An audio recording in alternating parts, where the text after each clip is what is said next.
PM Modi has reached the crash site.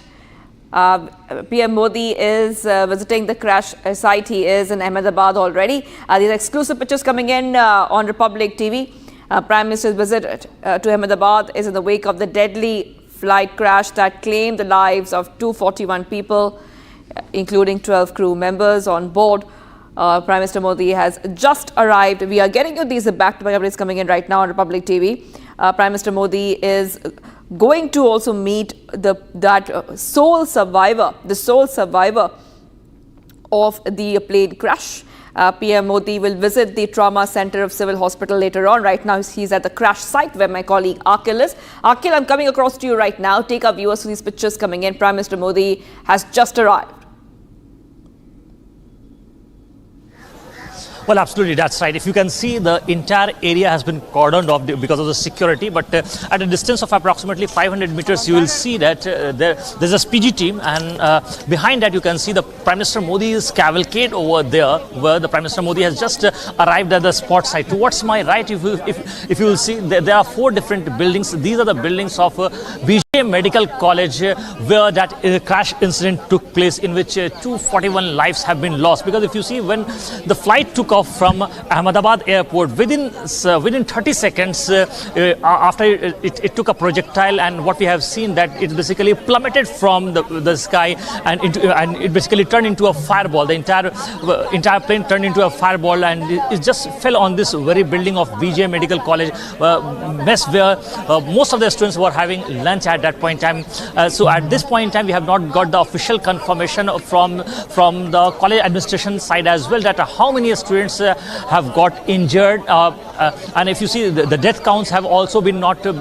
cleared, that how many casualties were taken place. But if you see, for that we'll have to wait and watch, because right now the investigation is on, and most of the students who were inside that mess, who were basically having lunch at that point in time, are still being treated. So for that official confirmation, we'll have to wait. And the second thing, if you see, Shivangi, in this very incident, when the flight took off from the Ahmedabad airport, what we have seen that in that very flight, in that Air India flight of 171, there were 242 people, which include 230 passengers and 12 crew members.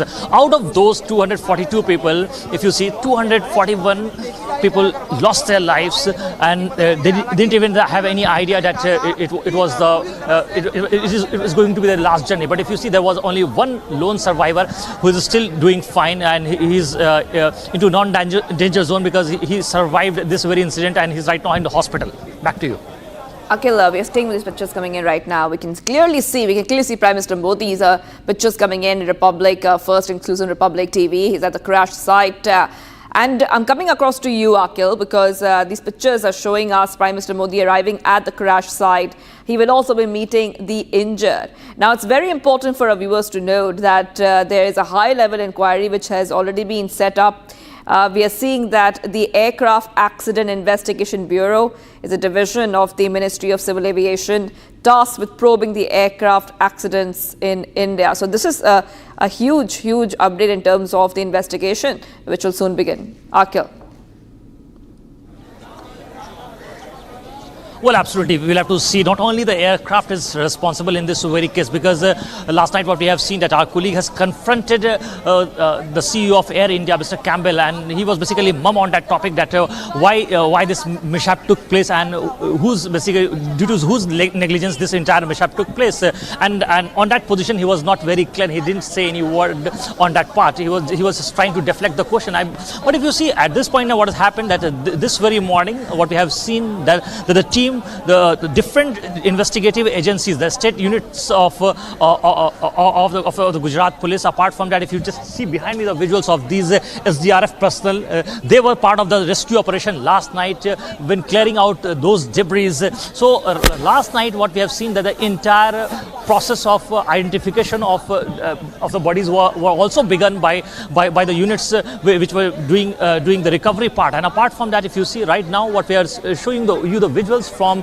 the various spot. You can see the entire area has been cordoned off, and there media has been barred from entering into this very premises of the BJ Medical College where that incident took place. But you can see the clear visuals. A few moments back, what we have seen, the Prime Minister Modi has arrived at the very spot, and he went inside the very spot where that mishap took place. And if you will go, because last night we were at the very spot where that crash took place, and we have seen those visuals that how distorted, how dismantled, how and destructured portions of those of that aircraft parts were. Because if you just talk about any part of that aircraft, Air India 171, in that what we have seen that the fuselage was completely broken, it was completely shattered. If you talk about the windows, we could not even find any single piece of that airplane into its actual form. If you talk about the vertical stabilizer or the horizontal stabilizer, if you talk about the deck part, if you talk about the cockpit part,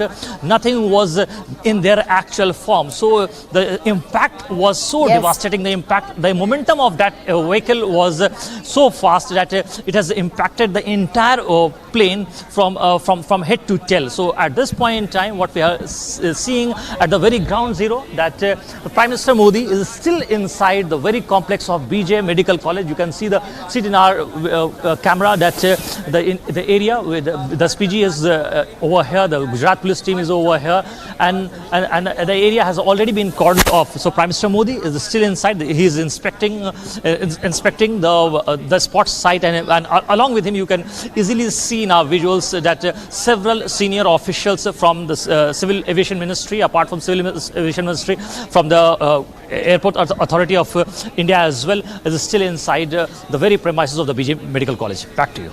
Right, Akhil, I am requesting you to stay on with us. Akhil, my colleague, is right there where Prime Minister Modi has arrived at the crash site. Prime Minister Modi will also be going to the civil hospital where my colleague Gopi is. I want to go across to Gopi right now. Gopi, I'm coming across to you. PM Modi will be visiting that trauma center of the civil hospital where you are. PM Modi will be meeting the lone survivor from this plane crash and the other injured as well. Gopi, what is happening? Well, Shivangi, I would ask my camera person to continuously show you the visuals from this very place where PM Modi is expected to reach here. This is the Asmita Bhavan of Civil Hospital of Ahmedabad. Now he is going to come here where you can see the visuals. Just adjacent to our camera is the Civil Superintendent's office. He's also going to go there. Also, what we are learning from our sources is he's going to visit the C7 block where the injured intern doctors are kept. He's going to meet them as well as the lone survivor of this plane crash. This is what we are learning from our sources, but you can keep seeing the visuals. We are showing you there is the security is tightened. You can see the convoy of Prime Minister is almost about to arrive. Just a short while back, as my colleague was mentioning, that he was at the plane crash spot. He was at the accident spot. He took stock of the situation. While it is not just Prime Minister Narendra Modi. We saw yesterday how Ram Mohan Naidu as well as Home Minister Amit Shah also took stock of the situation at that very site where the accident had occurred. You can keep seeing the visuals from our frame. We are expecting Prime Minister Narendra Modi will be arriving anytime from now, as he has already left from the crash site. While civil hospital is not that far, it would take only 5 to 6 minutes for him to reach here. Once he reaches here at the Asmita Bhavan, he is going to go to the Chief Superintendent's office. While also, let's tell our viewers that many doctors, intern doctors, have been injured where the plane had crashed yesterday. There were about 50 to 60 doctors who were having lunch, and during that time the plane landed on that particular residential intern doctors building. So what we are learning from our sources is 3 deaths of intern doctors have already been confirmed, while others are still in grim situation. They are critical. Many are in the intensive care unit, while others are seriously injured. But here we are giving you live visuals from outside of Asmita Bhavan of Civil Hospital in Asarwa, Ahmedabad, where any time from now PM is expected to reach. Yes, Shivangi. All right. Okay, I'm going back to Akhil right now because Gopi is at the civil hospital. Now, this is where PM Modi will be going next. Akhil, just take our viewers through what is the Prime Minister Modi is right now at the crash site. In how much time approximately will he be moving from the crash site to where our colleague Gopi is at the civil hospital? Because that is where PM Modi will be reaching civil hospital's Asmita Bhavan and meet the injured doctor interns who are admitted in the C7 block of the trauma center and the lone survivor of the plane crash. Well, Shivangi, if you see what we have seen, that the Prime Minister Modi's aircraft landed at around 8:30 a.m. This very morning, and after that, straight from the airport, Prime Minister Modi arrived at the various spot site where this very incident took place. You can see, I would like to move forward and show you the visual of this very ground zero. You can see that in this various at this various spot what has happened, that when the flight took off from Ahmedabad airport, and the flight was supposed to go to London. At that point in time, when the flight took off, within 30 seconds at a height of approximately 650 meter, the plane basically crashed, and it plummeted from the sky towards the very building of BJ Medical College. And in this very premises, you can see the visuals of this very premises, where you will find out that the smoke part, apart from the smokes, you can see the black marks on those very buildings, because it directly fell on the very building, and you cannot find the glasses, the windows, the window panes of this very building in its actual form. So it's very difficult to identify that the building that was in its original form is not completely in shape. And after that, what we have seen, that in this very unfortunate incident, 242 people were on board, which include 230 passengers and 12 crew members. And out of those 242 people, what we have seen, that 241 casualties were there, and only one lone survivor is there, who has been identified as Ramesh. And Ramesh who is an Indian origin British citizen. He is still in a hospital. And apart from the passengers who were on board and the crew members who were on board, what we have seen, that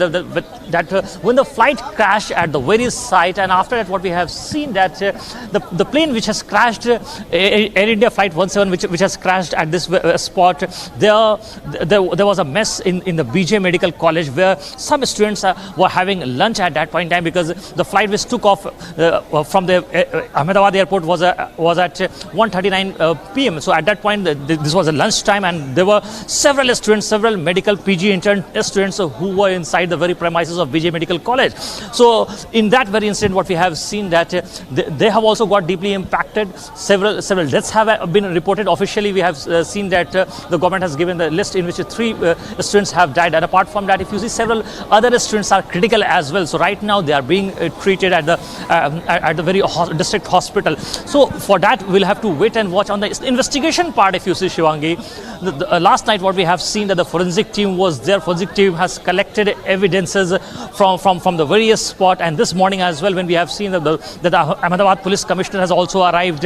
Apart from that, if you can see, the dog squad team is over here. Several units of the state police team is also over here. Apart from that, what we have been seeing, the central agencies have been looped in to investigate the entire matter. Initially, if you see, when that incident took place, what we have seen, that not only the state units, the SDRF team, apart from SDRF team, the NDRF team as well, the army basically cooperated. They have been brought in to be the part of the rescue team. So right now, what we have seen, that in a late night operation around 3 to 3:30 a.m., what we have seen, that the entire process of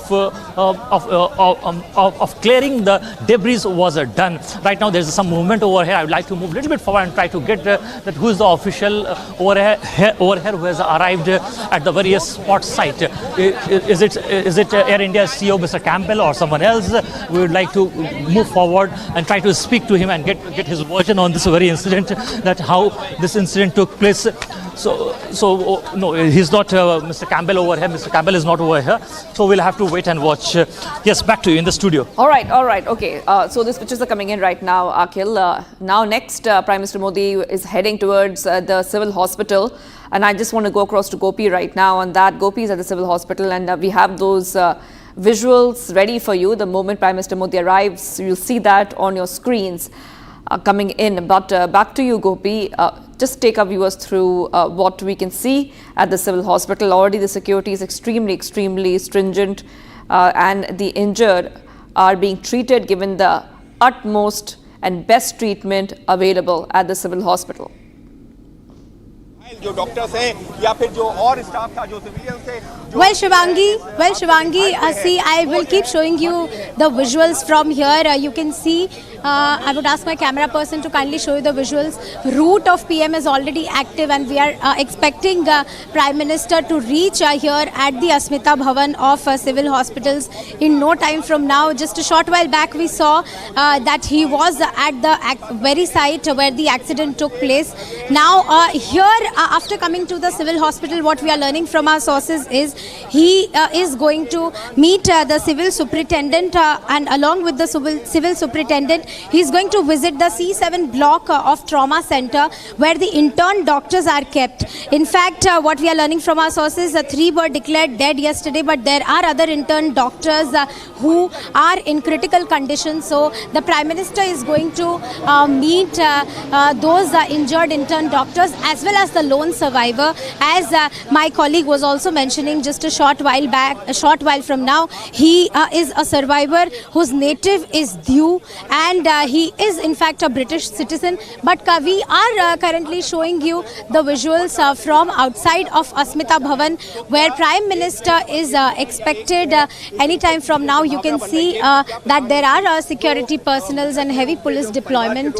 You can see that even the PM route is active, and we are expecting Prime Minister will be reaching here in no time. Also to tell our viewers that investigation did begin yesterday night itself. There were over, as per what Home Minister had said, there were over thousands of people outside of the Kasauti Bhavan where the DNA samples were being taken. And as we know that the bodies are completely charred, identification of those bodies have become difficult, precisely why the DNA test is being done. And within the next 2 to 3 days, it is expected that the results of DNA test will be out.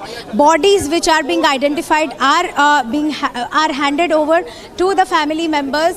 But yes, you can see the visuals which we are showing you from the civil hospital. You can see that Prime Minister's convoy is here. You can keep monitoring our frame. That Prime Minister, after visiting the accident site, is here at the civil hospital.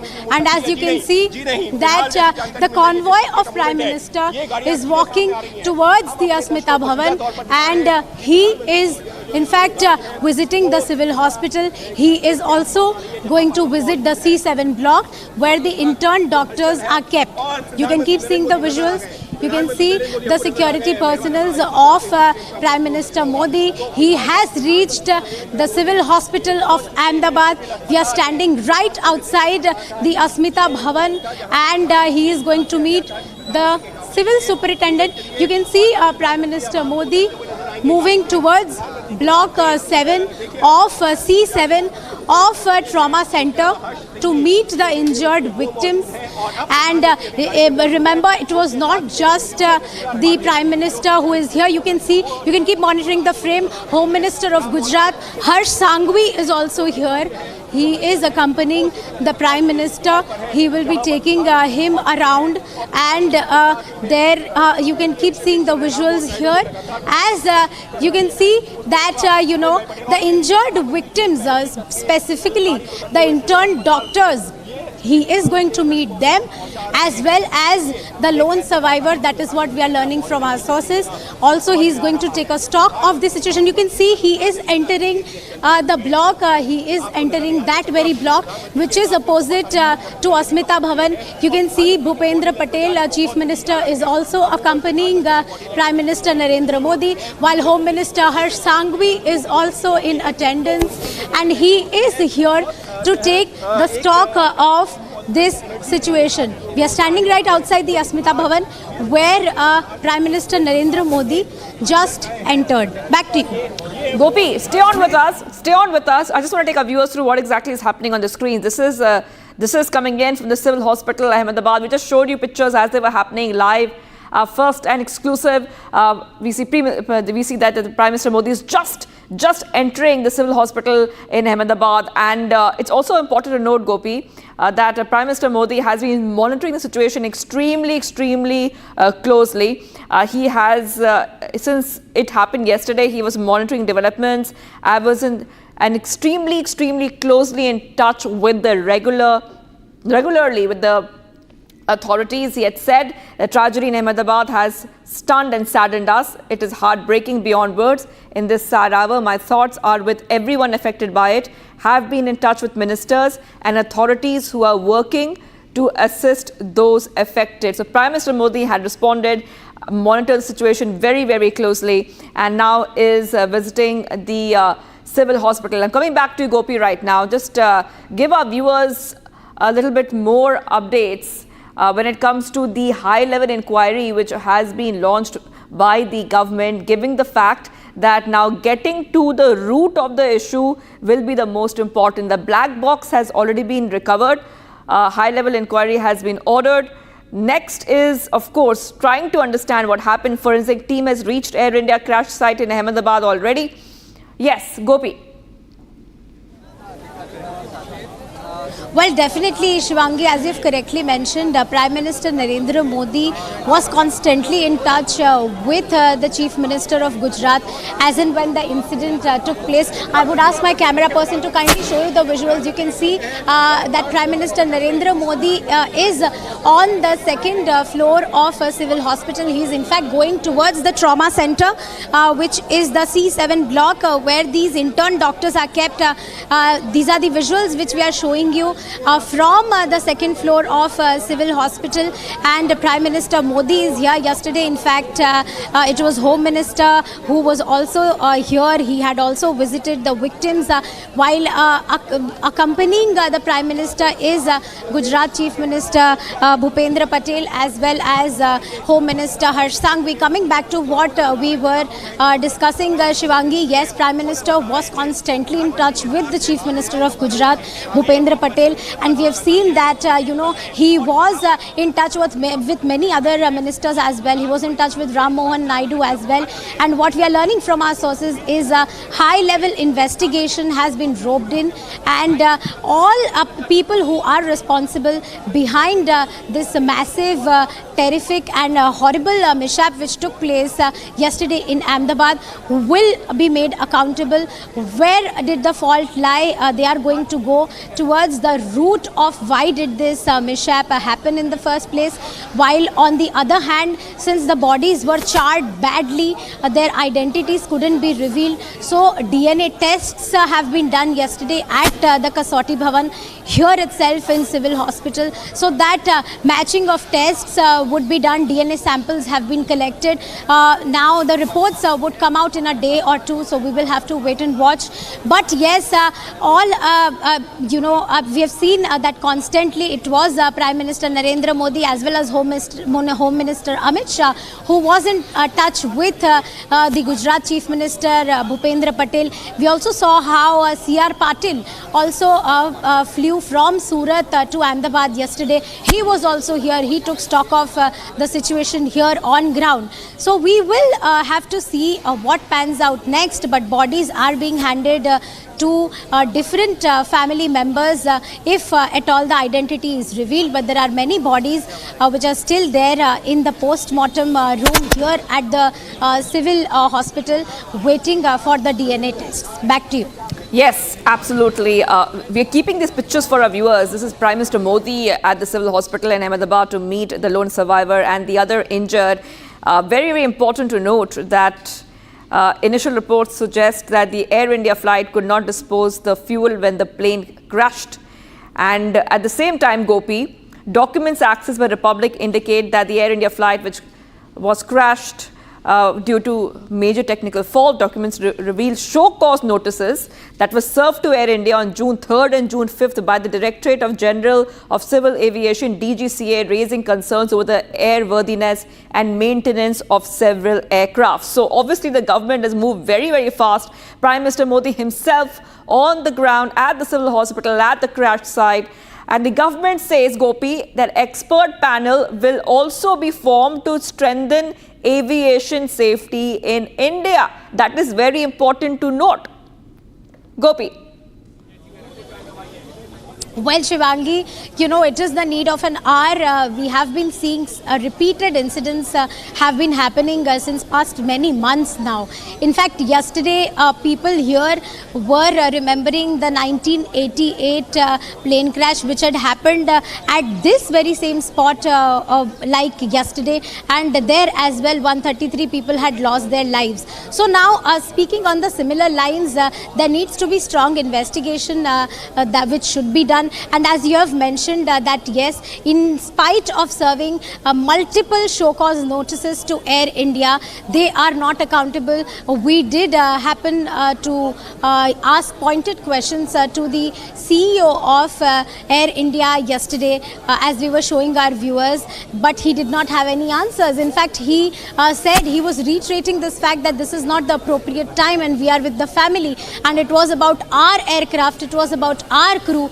But nowhere did he mention that the people, 200 people who lost their lives were their own as well. So this is the utmost, this is of utmost importance that, that a high level probe and high level investigation should be done behind why this horrific plane crash took place in the first place. While what we are showing you right now is Prime Minister Narendra Modi is here just a short while back. He was here outside of the Asmita Bhavan. He took the route from Civil Superintendent's office while he went all the way to the second floor to meet the victims, in fact to meet the intern doctors where this plane had crashed. So this was the hostel, BJ Medical College hostel, where over 50 to 60 intern doctors were having lunch. 3 of them couldn't survive. They died yesterday itself, while many others are here in Block C of Trauma Center, where Prime Minister Modi is currently. And he is also going to meet the lone survivor whose native happens to be Diu, but he is a British citizen. Yes, back to you, Shiva. Yes, Gopi getting a stop updates coming in right from the civil hospital in Ahmedabad. I just want to take our viewers through. Gopi, stay on with us. I just want to take our viewers through some of the updates that we have got so far. What we have for our viewers are pictures on their screen of the Prime Minister who is at the civil hospital in Ahmedabad to meet the lone survivor and the other injured doctor interns. At the same time, we're also telling our viewers what is happening at the crash site where Prime Minister Modi was there a short while back. And my colleague Gopi continues to be with us right now outside the civil hospital in Ahmedabad, where Prime Minister Modi has already arrived and is going to meet the injured. Now, there is also one bit which we have to tell our viewers about, Gopi, because Republic tried to confront the Air India CEO and he did not give a straight answer to us at all. Because like we told our viewers, show cause notices were sent to Air India. Now, he was also at the crash site, Gopi, but he did not give a straight reaction, neither to the press there, neither to Republic TV. But many questions still remain. I will have to take a short break right now. I'll come back to our colleagues, Gopi and Akhil, in a short while. PM Modi arrives at the civil hospital in Ahmedabad. He's meeting the injured and the lone survivor as we speak. Stay tuned. We are live and breaking.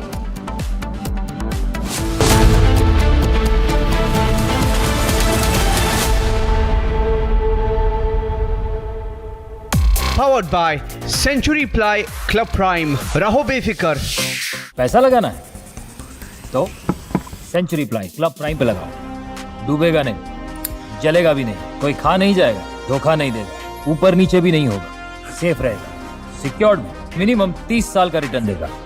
अब इससे better investment है तो बताओ।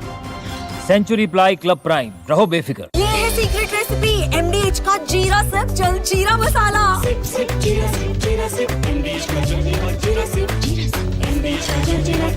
विमल में गुलिस्तान की ये कुछ लजीज फरिश्ते जब साथ घुले तो जी ललचाए और दिल कहे कि स्वाद की इस जुबान में खुद को ऐसा डुबाऊं कि निकल ना पाऊं। विमल की जुबान कुछ है ही ऐसी, मानते हैं ना? विमल, बोलो जुबान केसरी।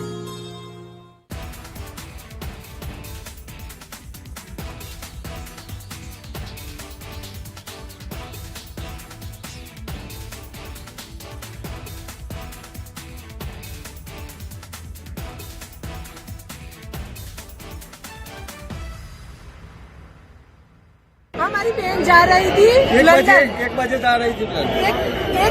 एक और 10 की फ्लाइट थी और जा रही थी लंदन। तो लंदन जाने से पहले ही क्रैश हो गया plane.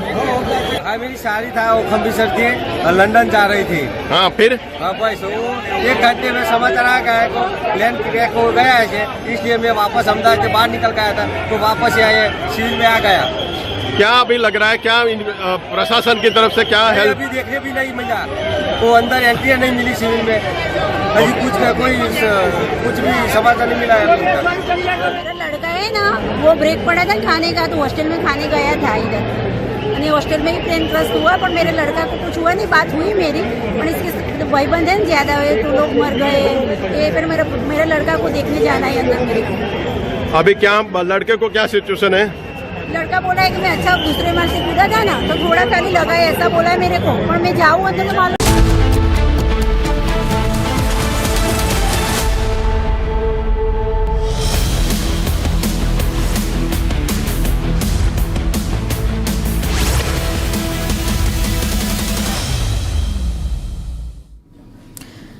Very good morning. You're watching live this morning. We are getting you all the updates on Prime Minister Narendra Modi reaching Ahmedabad today. He has visited the site of the London-bound Air India Boeing site crash, and he also earlier entered the civil hospital in Ahmedabad where the injured are being treated. So Prime Minister Modi arrived in Ahmedabad this morning. Let's get all the details from Gopi, who is joining us from outside the civil hospital. Gopi, what are the updates you are getting? Because we understand that Prime Minister Modi, we saw those visuals of him entering inside the hospital, and he's taking stock of the situation, meeting the injured. What are the updates that you can provide us? Well, in fact, Aishwarya, I would ask my camera person to kindly show you the visuals. Now, this is the 3rd floor of Block C of Civil Hospital, where Prime Minister Narendra Modi went just a short while back. Now, the lone survivor whose native is Diu and who is a British citizen has been kept here. So, he went to meet this lone survivor, while what we are also learning from our sources is that he is now going to go and meet the intern doctors who have in fact suffered the injuries. You can see we are showing you the visuals. He is coming out after meeting the lone survivors. You can keep monitoring our frame. Along with Prime Minister Narendra Modi is the Chief Minister Bhupendra Patel, as well as Union Minister C.R. Patil, as well as Home Minister of Gujarat Harsh Sanghvi. He just met the lone survivor and he is going back from this block. And now what we are learning is that he is going to go and meet the intern doctors who are stay put in the C7 block of Trauma Center. So this is what we are learning from our sources, while we are showing you the pictures from outside of Asmita Bhavan of Civil Hospital, from where opposite to the Asmita Bhavan he went to the Civil Superintendent's office, and then from that route he went to meet the lone survivor. Also to tell our viewers that yesterday it was Home Minister Amit Shah who was also here. He also took stock of the situation, while Ram Mohan Naidu was also at the spot. You can keep seeing the visuals. Prime Minister might come out of this civil superintendent block anytime from now, after which he is going to meet the student interns. While yes, I was mentioning about that how investigation has begun. Well, it was yesterday that the DNA samples of over thousands of people have been collected at the Kasauti Bhavan here, which is based here in the civil hospital of Ahmedabad. So the DNA samples have been collected. Now it is going to take 2 to 3 days for the reports to be out, after which the bodies will be handed over to the families. So this is what we are learning from our sources. While just a short while back, my colleague Akil, who is at the crash site, had also mentioned that FSL teams have visited the site twice, while another new FSL team had also reached the spot today morning. So yes, samples are also being collected from there. You can see Prime Minister Modi is coming out from this place. This is the Civil Superintendent's office. Please keep monitoring our frame. Prime Minister Modi just met the lone survivor who hails from Diu, but he is from he is a British citizen. You can see that Prime Minister Narendra Modi was here just a short while back. Just to tell our viewers who have joined in late, he reached the Asmita Bhavan of Civil Hospital, which is based in Asarwa of Ahmedabad. He went to the Civil Superintendent's office, from where he went on the 3rd floor where the lone survivor of this plane crash is kept. He spoke to him, while now he is moving towards block C7, where he is going to meet the intern doctors who have suffered injuries yesterday as the plane crashed at that very spot. We just showed you the visuals that Prime Minister Narendra Modi was here at the civil hospital, and he just left. You can keep checking the visuals. We are getting you from Asmita Bhavan of Civil Hospital, and yes, now he will be meeting the victims, doctor interns of that very place where the plane crashed.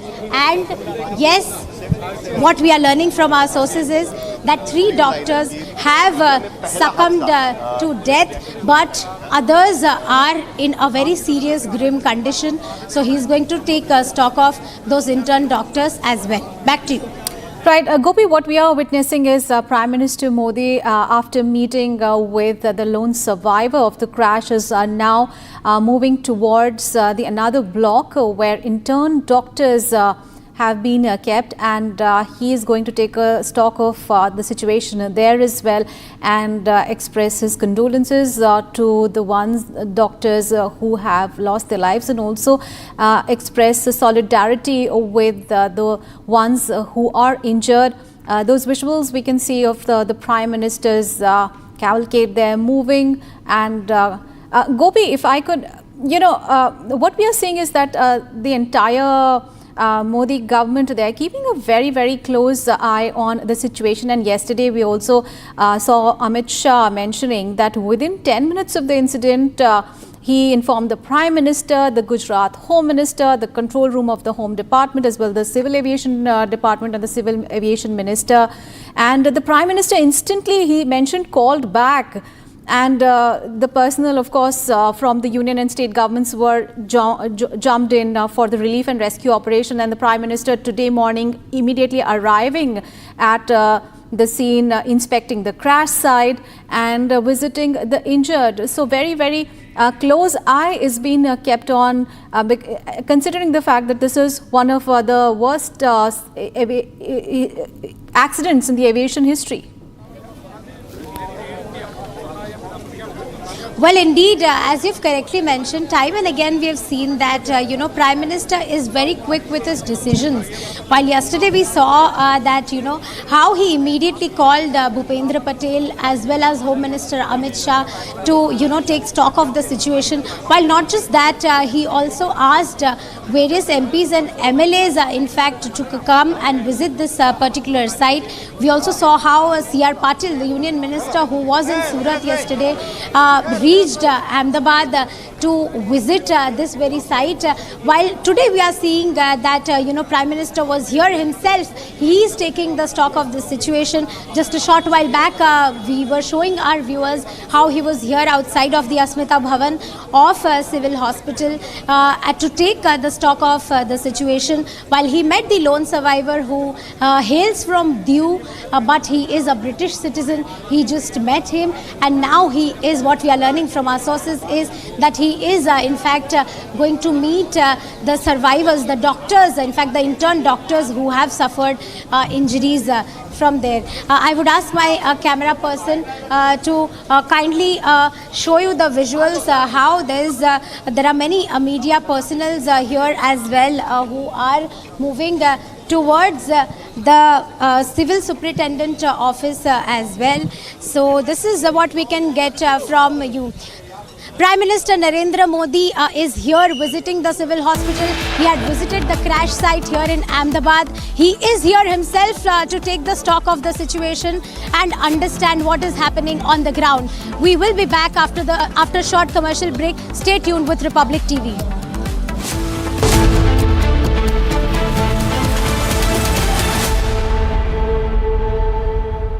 Powered by Century Ply Club Prime. Raho befikar. Amity University has one of India's largest merit scholarship programs for brilliant students. Over 9,000 students with 90% plus in their 12th boards are currently at Amity, benefiting from the culture of academic excellence and focus on research and innovation. To be with like-minded students who want to be successful, apply at amity.edu/scholarships. पैसा लगाना है तो century ply club prime पे लगाओ, डूबेगा नहीं, जलेगा भी नहीं, कोई खा नहीं जाएगा, धोखा नहीं देगा, ऊपर नीचे भी नहीं होगा, सेफ रहेगा, सिक्योर्ड, मिनिमम 30 साल का रिटर्न देगा। अब इससे बेटर इन्वेस्टमेंट है तो बताओ। सेंचुरी प्लाई क्लब प्राइम, रहो बेफिक्र। आधे बाउल दही में 4 चम्मच MDH चटनी पुदीना मसाला डाला, स्टर करो, पुदीना चटनी तैयार। MDH चटनी पुदीना मसाला। इसको घर पे लगाओगे तो शादी का तो पता नहीं, पर घर पक्का नहीं टूटेगा।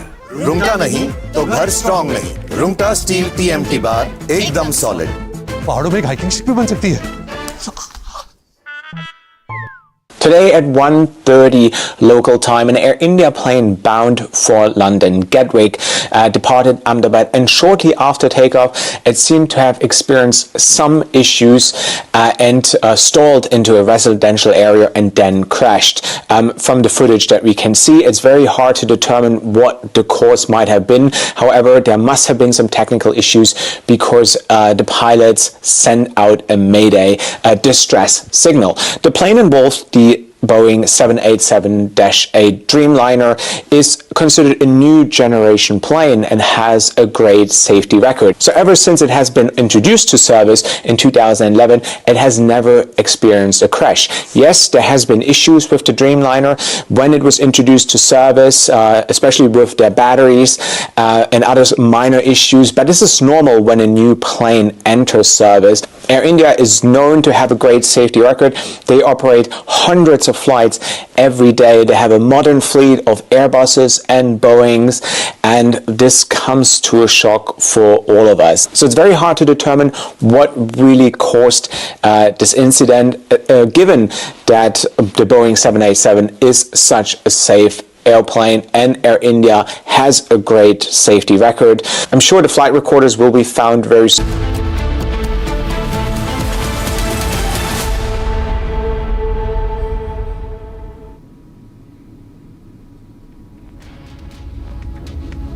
Welcome back. Prime Minister Narendra Modi has visited the crash site where the Air India London-bound flight crashed on a Thursday. Let's get all the details. Our colleague Akhil is now joining us live from the crash site. Akhil, we understand that Prime Minister Modi arrived in the morning some time back. He has, of course, proceeded to the hospital to meet the injured. What updates can you provide us about the situation right now at the crash site?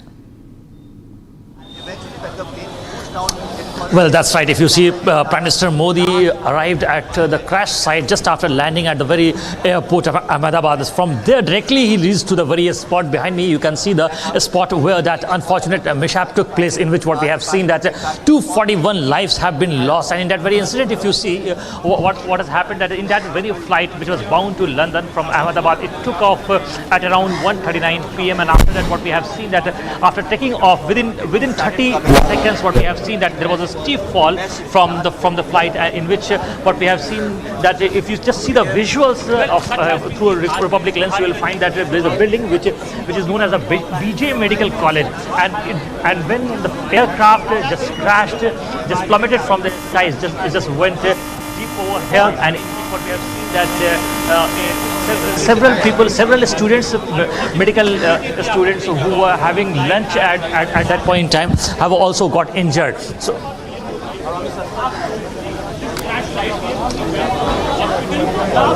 all right, there seems to be a technical glitch there. We'll try to connect back with our reporter, but essentially what he's been saying is that he was mentioning how Prime Minister Modi visited the crash site where the Air India London-bound flight crashed on Thursday, immediately after taking off. And after being briefed about the situation at the crash site, Prime Minister Modi, of course, proceeded to the hospital where the injured are being treated. And what Akhil was telling us earlier, that the Prime Minister stayed at the site for about 20 minutes. He took stock of the situation before moving to the hospital to meet with the injured. In fact, Akhil is with us. Akhil, as you were mentioning, how Prime Minister Modi spent about 15 to 20 minutes there at the crash site, and he took stock of the situation. He was also accompanied by ministers as well. Give us more details on that scenario there. Well, absolutely. If you see this very morning, what we have seen that Prime Minister Modi arrived at the very crash site, and he was there for approximately 20 minutes over there at the very site, and he has inspected the ground. Along with him, what we have seen that AAI, Airport Authority of India officials were also there, DGCA officials were also there, Air India team was also over there. If you see, still what we are learning that this very morning, the CEO of Air India, Mr. Campbell, has arrived over there, and he is still inside the very premises of the BJ Medical College. So right now, two different forensic teams are still inside, and they are trying to recover something from the visuals you can see at this point in time. So when Prime Minister Modi arrived at the site, he basically inspected the ground zero, that how this entire unfortunate incident took place.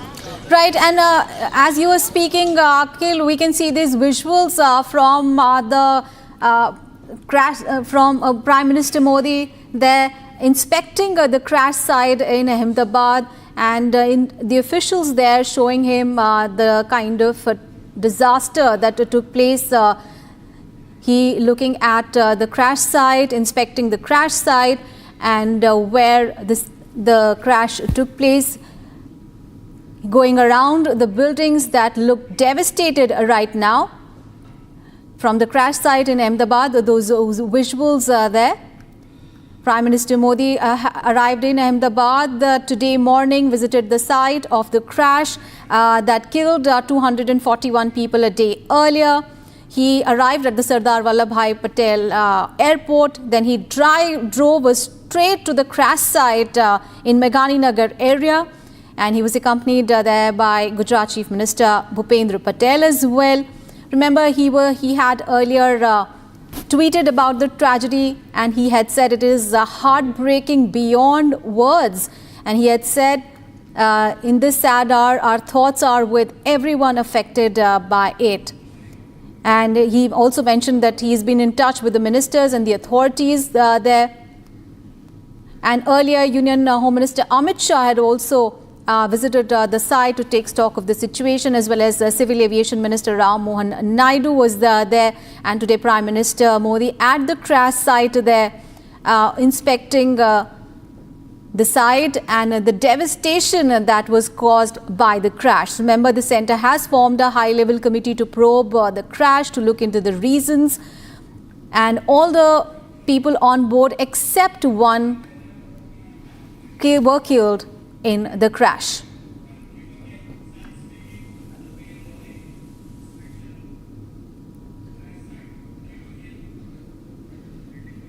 All right, those are visuals there from the crash site. Prime Minister Modi arriving at the crash site and inspecting what really remains of that building, and burned and charred remains of vehicles there we are seeing. And Prime Minister Modi talking to the officials, taking stock of the situation. This is the site where Air India Boeing 787 Dreamliner crashed. It went down immediately after taking off, and the crash killed 241 people a day earlier. So Prime Minister Modi had arrived at the Sardar Vallabhbhai Patel Airport a little earlier, and he drove straight to the crash site in Meghani Nagar area. He's seen in the visuals talking to the officials there, also accompanied by Gujarat Chief Minister Bhupendra Patel.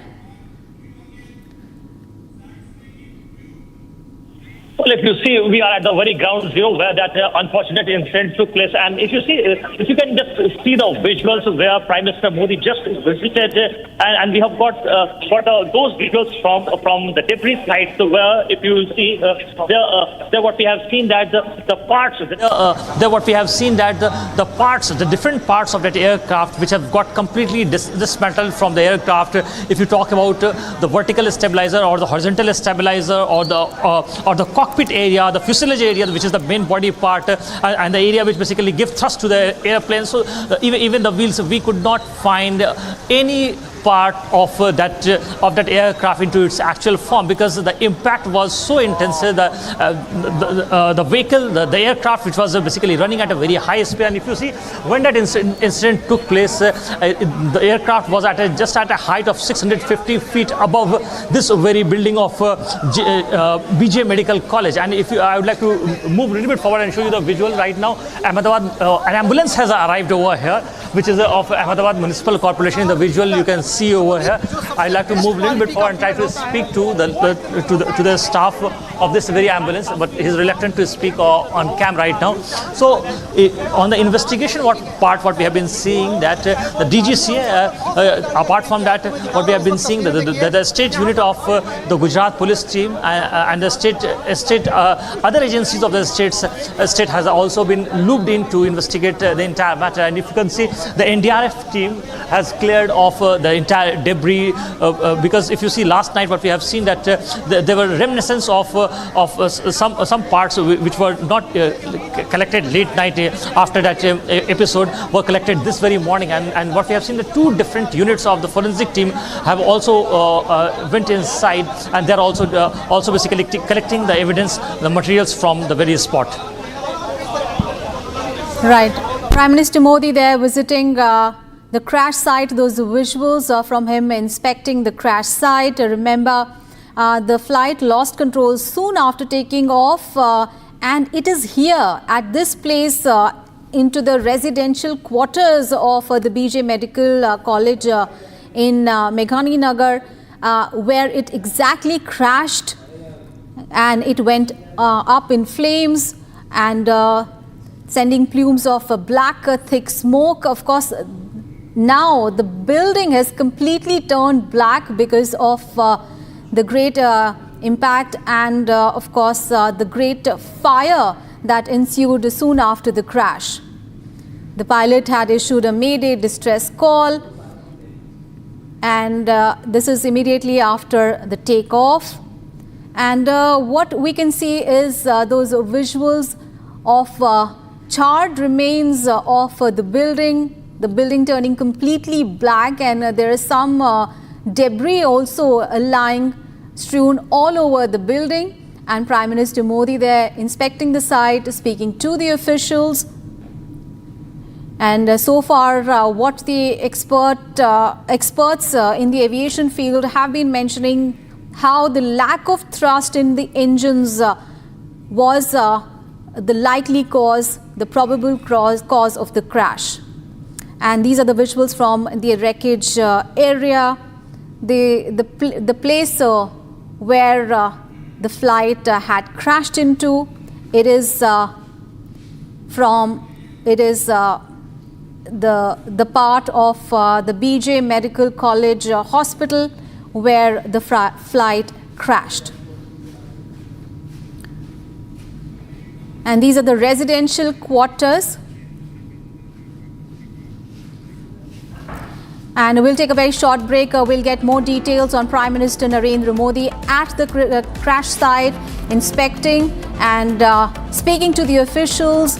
We'll get all the details on that big story. Stay with us.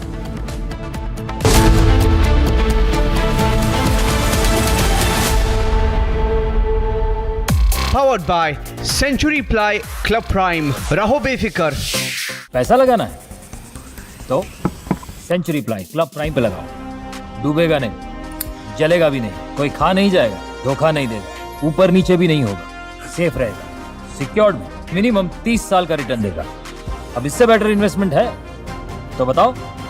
Century ply club prime, रहो बेफिक्र. ये है secret recipe MDH का जीरा SIP जल जीरा मसाला.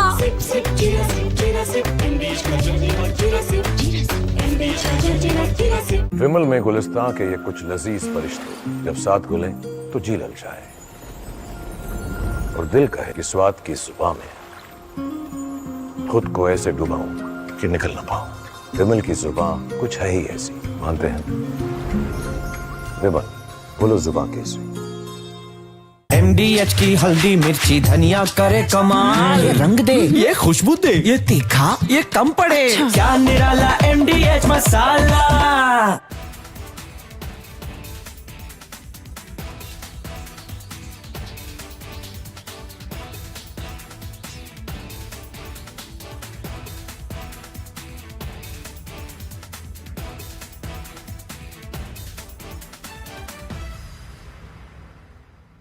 हमारी बहन जा रही थी 1 बजे जा रही थी. एक और 10.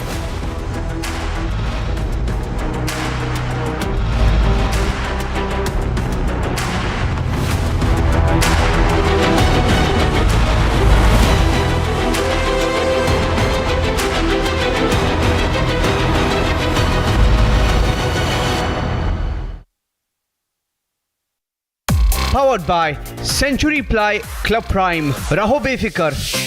दादी के हाथों का जादू और खुशबू से महकता घर, माँ की मुस्कुराहट और खाने की सुगंध. MDH गरम मसाला, क्योंकि हर रिश्ता है स्वाद से जुड़ा. मेरी नई हुंडई एक्स्टर तुमने भी तो कल नई कार ली है ना, उसमें भी तो होगा ना ये वॉइस इनेबल सनरूफ. है ना अंकल, सिंगर इनेबल सनरूफ. और बेनिफिट्स ये तो मिले होंगे ना. ये मिला. हाँ, हुंडई कार्स पर मिल रही है अमेजिंग डील्स. वैसे लोगे तो आप हुंडई ही, चाहे दिल की सुनो या डील्स की. Mahi sir, how much do you love your fans? Honestly, I love my new fans. पुराने वाले बेकार में शोर करते. सर फैंस हैं, शोर तो करेंगे ही ना. नए वाले नहीं करते. And they listen to what I say. The new generation Orient BLDC fans, super silent performance with voice control. Silly me, I thought. Cricket fans. Today at 1:30 local time, an Air India plane bound for London, Gatwick, departed Ahmedabad, and shortly after takeoff, it seemed to have experienced some issues and stalled into a residential area and then crashed. From the footage that we can see, it's very hard to determine what the cause might have been. However, there must have been some technical issues because the pilot. From Asia's largest news headquarters, setting the agenda for Bharat.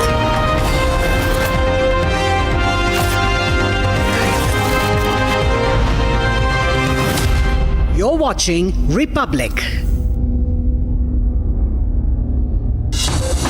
Summer is here. Is your home ready for the heat? Keep your roof cool and your home comfortable all summer with Roof Cool and Seal.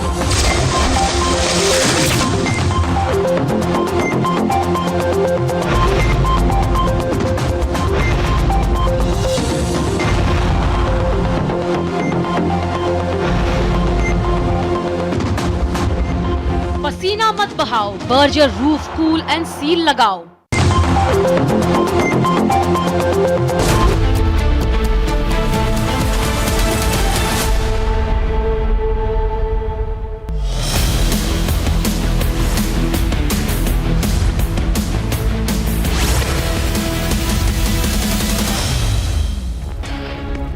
Hello viewers, we are live and breaking. I'm Shivangi Shukla getting you the latest coming in. We have reporters on the ground in Ahmedabad tracking the plane crash, the tragic plane crash. Prime Minister Modi was at the crash site. He also met the crash survivors at the civil hospital. We'll get to all details that are coming in, but as usual, the headlines first. Let's get started.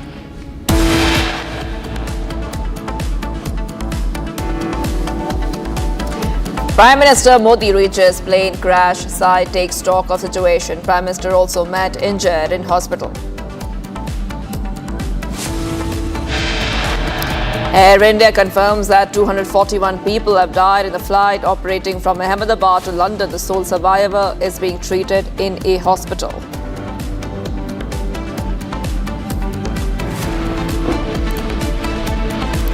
AI-171 दुर्घटनाग्रस्त हुई। इस घटना से पूरा देश क्षुब्ध है और पूरा देश एक साथ इनके परिजनों के साथ खड़ा है।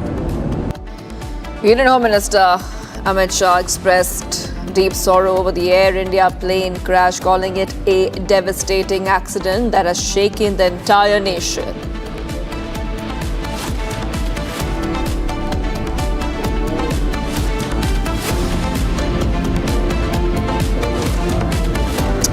DNA testing begins in the Air India plane crash as authorities work to identify the victims from the charred remains at the crash site. There were multiple show cause notices given. Why were they ignored? I don't believe this is an appropriate time to talk about things that are unrelated to this incident.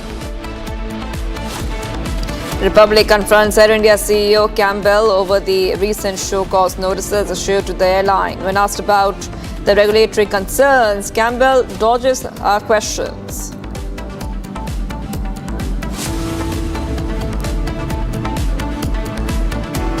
And viewers, Prime Minister Modi was at the crash site where an Air India London-bound flight crashed on Thursday.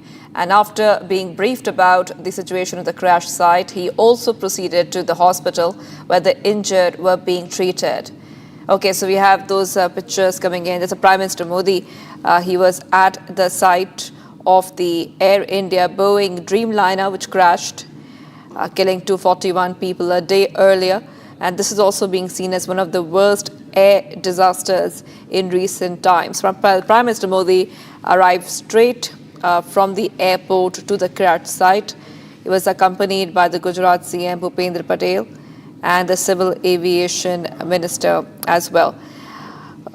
Now you can see that he is with Civil Aviation Minister Ram Mohan Naidu and is taking stock of the situation. I have with us our colleague who's joining us right now. Akhil is joining us live. He is at the crash site and we have those pictures coming in right now, Akhil. Prime Minister Modi was right there at that site. These pictures are coming in now. He has now left the civil hospital. If you could just take our viewers through these scenes. Where is exactly Prime Minister Modi? Which parts is he inspecting and taking the stock of the situation of? Well, if you just see in those visuals, it's pretty clear that Prime Minister Modi was at the various spot where you can find the debris of the actual aircraft when that incident took place. And what we have seen that when the flight took off from Ahmedabad airport for London, at that point in time, the flight basically was bound to bound to fly at 1:39 p.m. and at that exact point in time, it basically took off from the runway. And after that, what we have seen that within 30 seconds, at a height of 650 feet above from the ground, it basically plummeted, and there is a free fall of that aircraft onto the very ground. And the area on which that aircraft basically fell was of BJ Medical College. So there were different towers, different residence towers for the PG medical students. And apart from that, if you see there, towards the left of that very building, if you will see, there's a mess of that compound as well of the BJ Medical College. So basically, a flight landed over there. It crashed onto that building, in which what we have seen that there were 242 people who were on board on that very flight, in which 230 have been the passengers, and apart from that there were 12 crew members. And if you see, out of those 242 people, what we have seen that 241 have lost their life, and there is only a lone survivor in this very case who is still being treated at the city hospital. And if you see, it's a miraculous saving, because when that incident took place, that passenger, who is an Indian-born British citizen, he was basically sitting on 11th E seat, and he basically escaped from the very flight. And after that, he basically got not such deep injuries, but he is still recovering, because if you just go by the visuals that we have recovered, in those visuals it's pretty clear that he has not got a major injury. And then after that, what we have seen, that the recovery process began at the various spot, and the forensic team, the Gujarat police, Ahmedabad police team basically arrived at the very site. And not only the Gujarat police team, apart from that, what we have been seeing, that the central agencies have been looped in to basically clear off the debris. And in a late night operation till 4 a.m., what we have seen that the debris have been cleared off from the site. And after that, what we have seen that the identification process of those 241 individuals have already begun. So identification of those individuals is not going to be easy as well, because if you see the aircraft parts, what we have seen at the ground zero, there were not even a single part of that aircraft which was in its actual form. It was completely distorted, dismantled and restructured. So from those burned parts, the forensic experts team will try to recover some material, and then they will try to basically deep dive into that part of investigation, so that they can identify. And after that, after the identification process, once it will be done, then the process of handing over of the bodies to their next kin will be done. Back to you. Yes, okay, so Akhil, stay on with us. Akhil is at the same location where Prime Minister was a short while back. Prime Minister Modi was reviewing the situation at the Air India plane crash site. He was exactly at that site. You can see that there's a part of the plane which crashed into the building. Akhil, I'm coming back to you. As we keep showing these pictures to our viewers, we have to tell our viewers about the probe which has been ordered. The DGCA, Directorate General of Civil Aviation, has launched an investigation into the tragic crash of the Air India aircraft. And as the probe has been ordered, we also see the government taking steps to make sure that the aviation industry is holding standards, gold standards. We have seen in the past as well multiple crashes. We have seen multiple issues being raised, and Republic TV has pointed it out as well. We have done stories on safety of passengers. Shivangi, if you see that the DGCA, who's a regulatory body, has given several show cause notices to the airline. After then, even if you see, we even questioned the Air India CEO, Mr. Wilson, in that regard. That is, several show cause notices were basically given to the aircraft company, and they did not act. So right now, the time has come for the accountability, and the accountability will be has already begun. In that process, we will have to see that whose actual fault was that, because the investigation at this stage is at a very embryonic stage, so we cannot comment on that. Because if you see right now, the different units of the Civil Aviation Ministry has been working on that direction. If you talk about the DGCA is a regulatory body which is working on that direction. Apart from that, you will have to take also the aircraft team, or the Boeing, which is the manufacturer of this aircraft, also accountable. So right now, what we are learning information from sources that the aircraft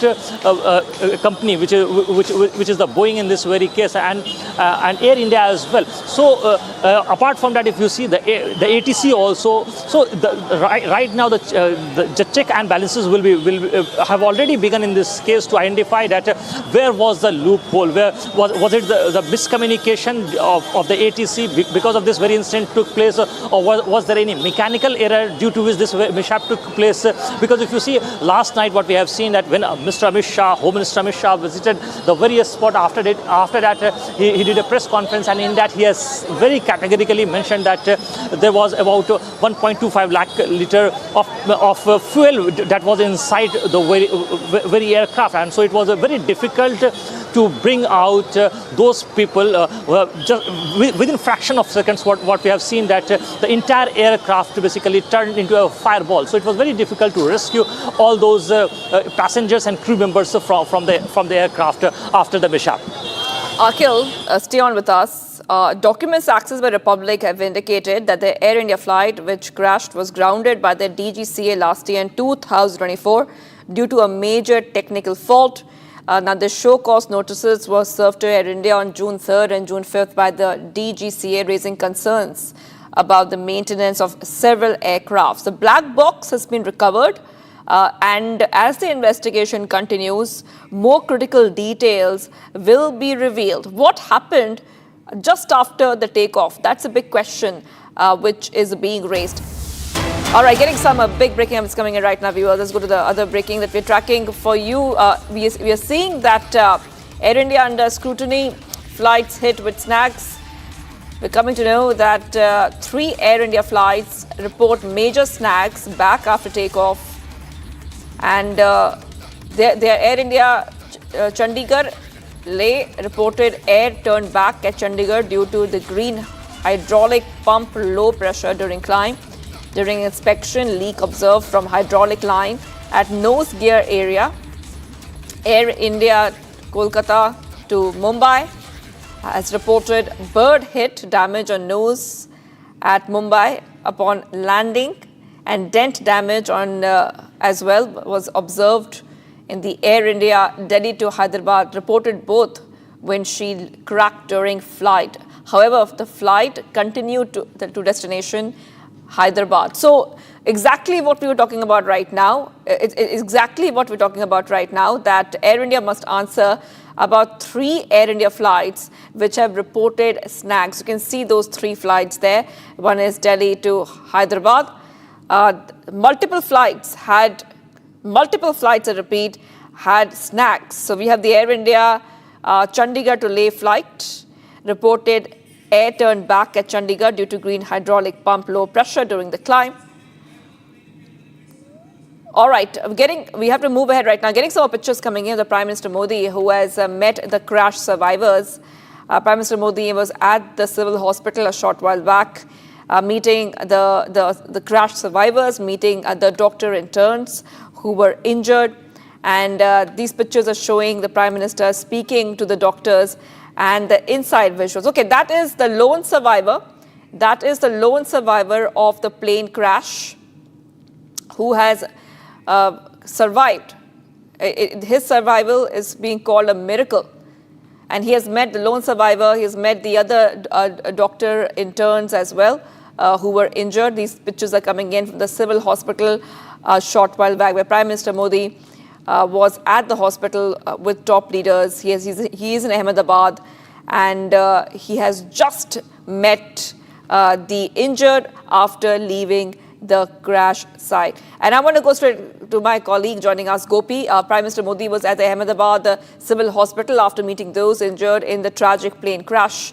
Not just the injured, also the doctor interns of the hostel and the sole survivor. Yes. Well, yes, Shivangi, we were giving this information just a short while back. I'm standing at that very place. I would ask my camera person to show you. This is the civil superintendent main gate, civil hospital's main gate. He went inside from this place, and on the 3rd floor of this very building, is the lone survivor. Now, after meeting the lone survivor, as we were informing our viewers, he also went on to meet the intern doctors who are in critical condition, while 3 have already succumbed to death. Now, these intern doctors were in fact having lunch yesterday at the BJ Medical Hostel, and while having lunch, this plane crashed. There were around 50 to 60 doctors, what we are learning from our sources, and medical list that we have accessed, that there are over 42 doctors who have been admitted to the civil hospital, while out of 42, 3 have already lost their lives after yesterday's plane crash.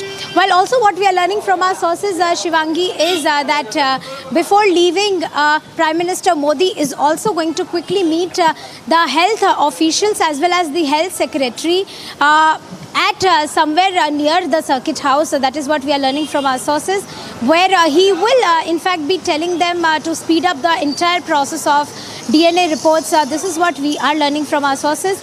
While after landing here in Ahmedabad, the first thing that he did was he met Anjali Rupani, who is the wife of Vijay Rupani, the former Chief Minister of Gujarat, who lost his life yesterday in the plane crash. But currently we are here at the civil hospital, where Prime Minister Narendra Modi is meeting the doctor victims, was in fact meeting doctor victims just a short while from now, and he took the stock of entire situation of the plane crash, while he also visited the site where the plane had crashed, and he has in fact roped in, FSL has been roped in, agencies have been roped in, investigation is underway. People who will be accountable would be held accountable in the coming days. Questions would be raised, questions would be asked to them as to why this horrific incident took place. Yesterday we saw that Home Minister was also here. Along with the Home Minister, there was also Ram Mohan Naidu, the Civil Aviation Minister, while today we saw that Prime Minister was accompanied by the Gujarat Chief Minister Bhupendra Patel, Union Minister C.R. Patil, as well as Home Minister of Gujarat Harsh Sanghvi. While just a short while back, we also saw how Rishikesh Patel, the Health Minister of Gujarat, was also here at the civil hospital. He was also taking a stock of the situation. So yes, Shivangi, everybody is on the ground, starting from the Prime Minister to the Ministers of State, as well as various MLAs and councillors that we have been seeing since yesterday. Back to you. Absolutely, absolutely. I'm staying with pictures coming in, Gopi, and keep staying on with us. Very, very important, very important updates coming in, because this is the, we showed pictures of the sole survivor. Prime Minister Modi has met the sole survivor who's currently being treated in the hospital. And okay, we have the picture on your screen. So you can see on the right hand side, this is a sole survivor.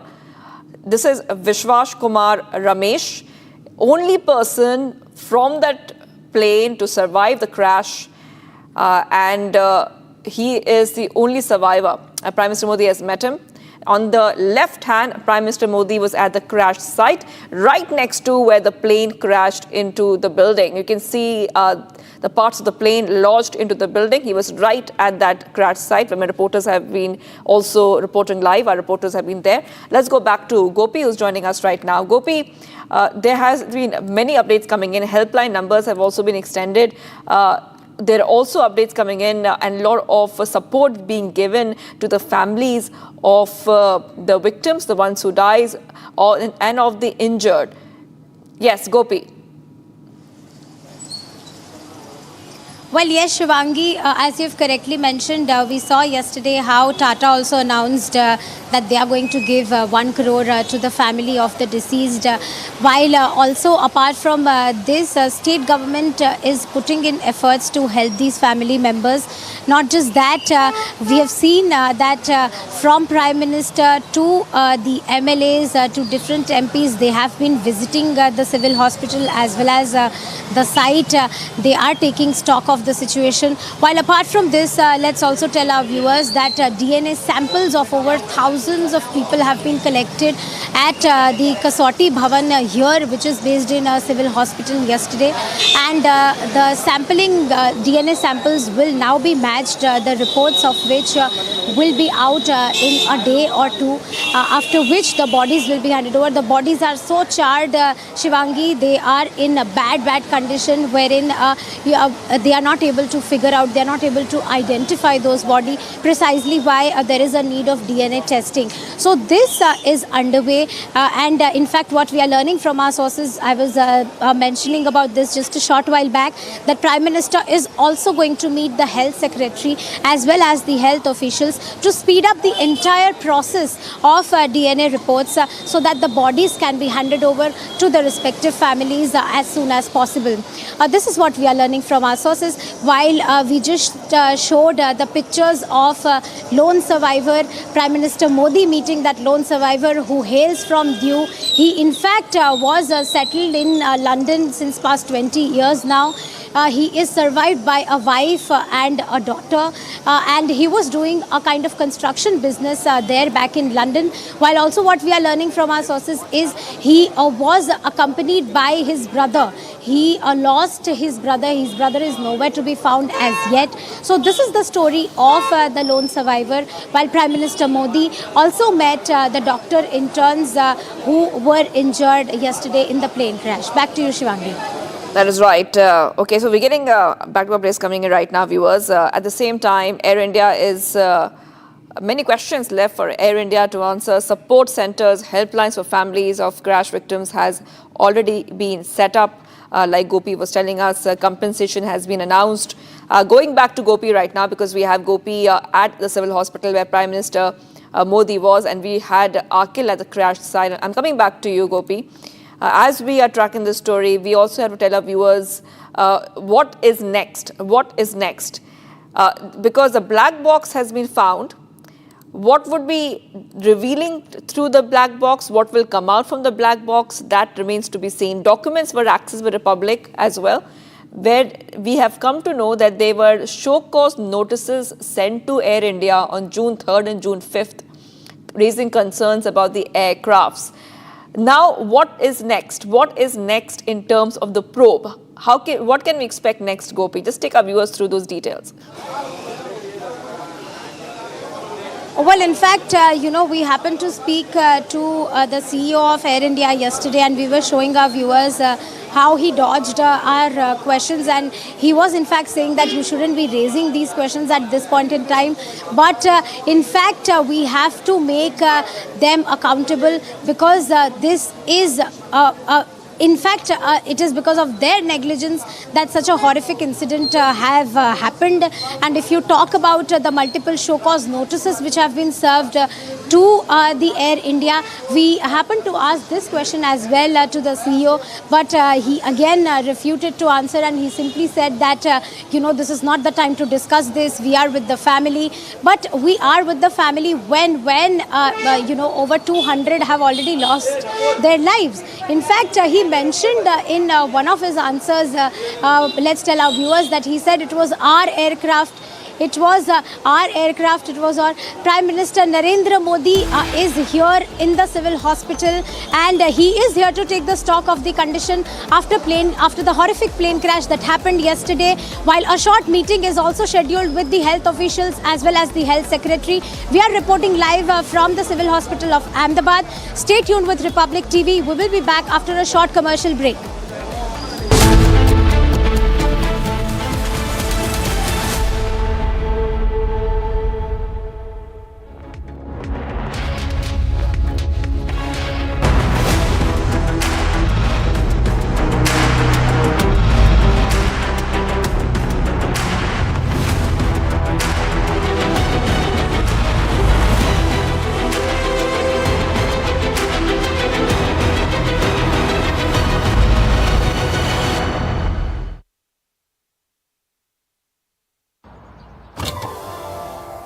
मेरी नई Hyundai Exter. अरे तुमने भी तो कल नई car ली है ना?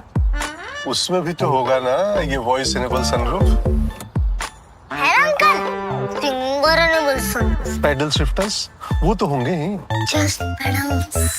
डील्स और बेनिफिट्स ये तो मिले होंगे ना। ये मिला। हाँ? इन्होंने तो लॉलीपॉप ले लिया। क्या आप भी लेना चाहोगे? बिल्कुल नहीं। तो जल्दी चले आओ हुंडई शोरूम। आपकी फेवरेट हुंडई कार्स पर मिल रही है अमेजिंग डील्स। वैसे लोगे तो आप हुंडई ही, चाहे दिल की सुनो या डील्स की। दादी के हाथों का जादू और खुशबू से महकता घर, माँ की मुस्कुराहट और खाने की सुगंध। MDH गरम मसाला, क्योंकि हर रिश्ता है स्वाद से जुड़ा।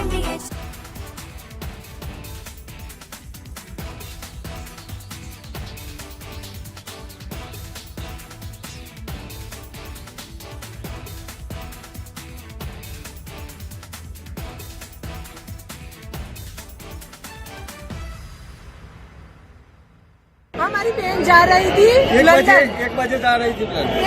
1:10 की फ्लाइट थी और जा रही थी लंदन। लंदन जाने से पहले ही क्रैश हो गया प्लेन। हाँ मेरी साड़ी था वो अमृतसर थी और लंदन जा रही थी। हाँ फिर? हाँ बस वो 1 घंटे में समाचार आ गया को प्लेन क्रैश हो गया है, इसलिए मैं वापस अहमदाबाद से बाहर निकल गया था तो वापस यहाँ सिविल में आ गया। क्या अभी लग रहा है, क्या प्रशासन की तरफ से क्या हेल्प? अभी देखने भी नहीं मिला, वो अंदर एंट्री नहीं मिली सिविल में, अभी कुछ भी समाचार नहीं मिला है। मेरा लड़का है ना, वो ब्रेक पड़ा था खाने का, तो हॉस्टल में खाने गया था इधर, यानी हॉस्टल में ही प्लेन क्रैश हुआ, पर मेरे लड़का को कुछ हुआ नहीं, बात हुई मेरी, पर इसके भाईबंद है ज्यादा हुए तो लोग मर गए, ये फिर मेरे लड़का को देखने जाना है अंदर मेरे को। अभी क्या लड़के को क्या situation?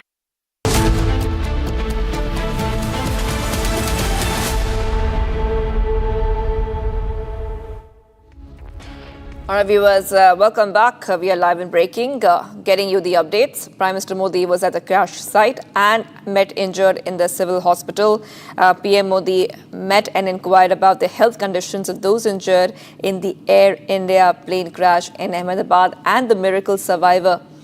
And I want to go straight across to Akhil, who is at the crash site as well. Prime Minister Modi has met the injured in the hospital, but you have been at the crash site where Prime Minister Modi went at the crash site, exactly where the plane hit the building. We can see part of the plane also jutting out of that building. Akhil, just coming across to you so you can take our viewers through what happened, what did Prime Minister Modi inquire about, and the probe which has been ordered.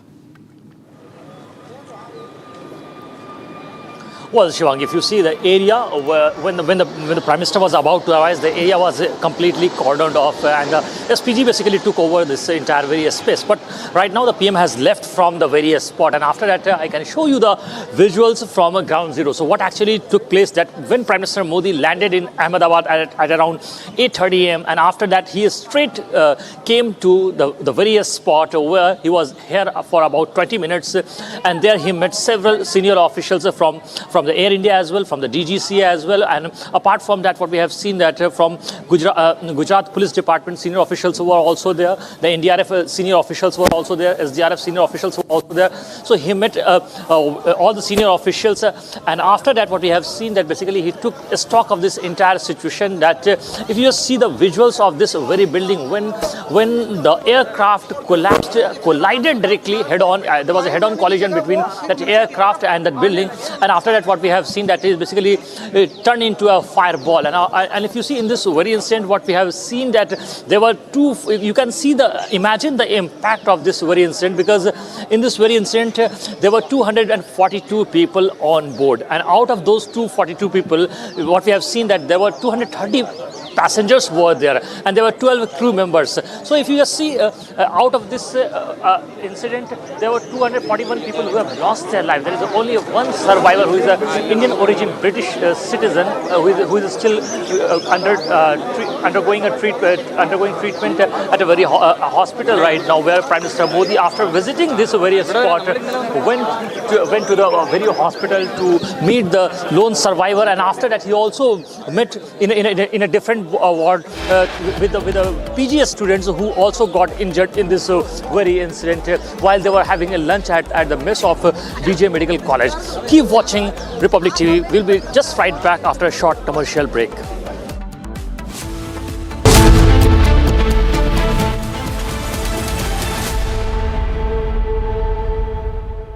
Mahi sir, how much do you love your fans? Honestly, I love my new fans.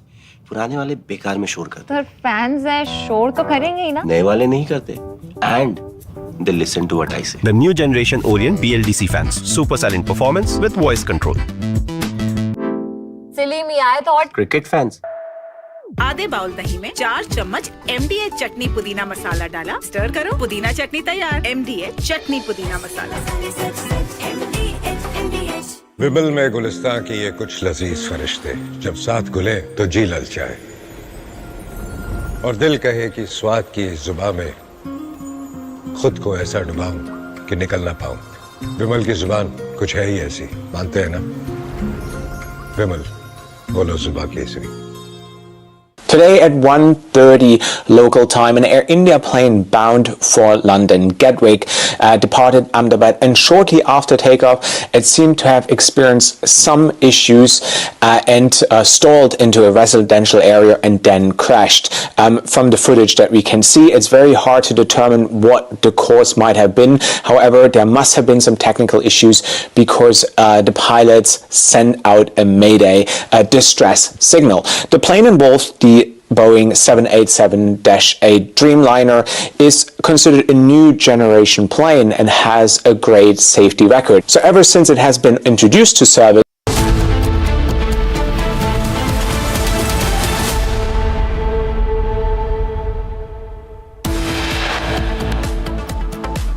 Prime Minister Narendra Modi reaches plane crash site to take stock of the situation.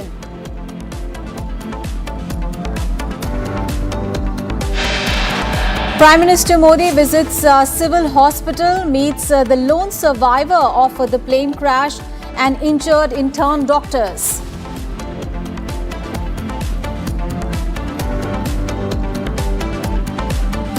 Air India under immense scrutiny, flights hit with multiple snags. On 12th of June, Air India faced a series of in-flight glitches.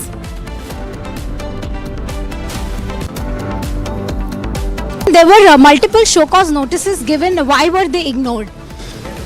I don't believe this is the appropriate time to talk about things that are unrelated to this incident. Republic confronts Air India CEO Campbell over the recent show cause notices issued to the airline. When asked about the regulatory concerns, Campbell dodges question. And Israel strikes Iran nuclear plant in massive escalation in the Middle East. Israel declared state of the emergency.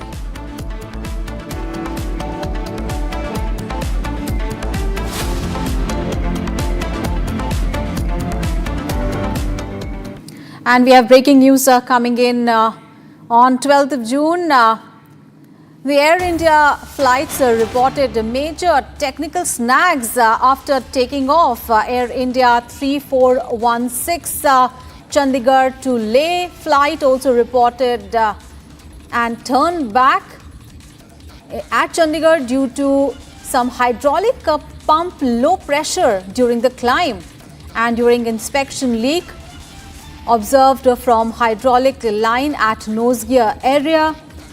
Also, Air India AI 2410 Kolkata to Mumbai also reported bird hit damage on nose Redcom at Mumbai upon.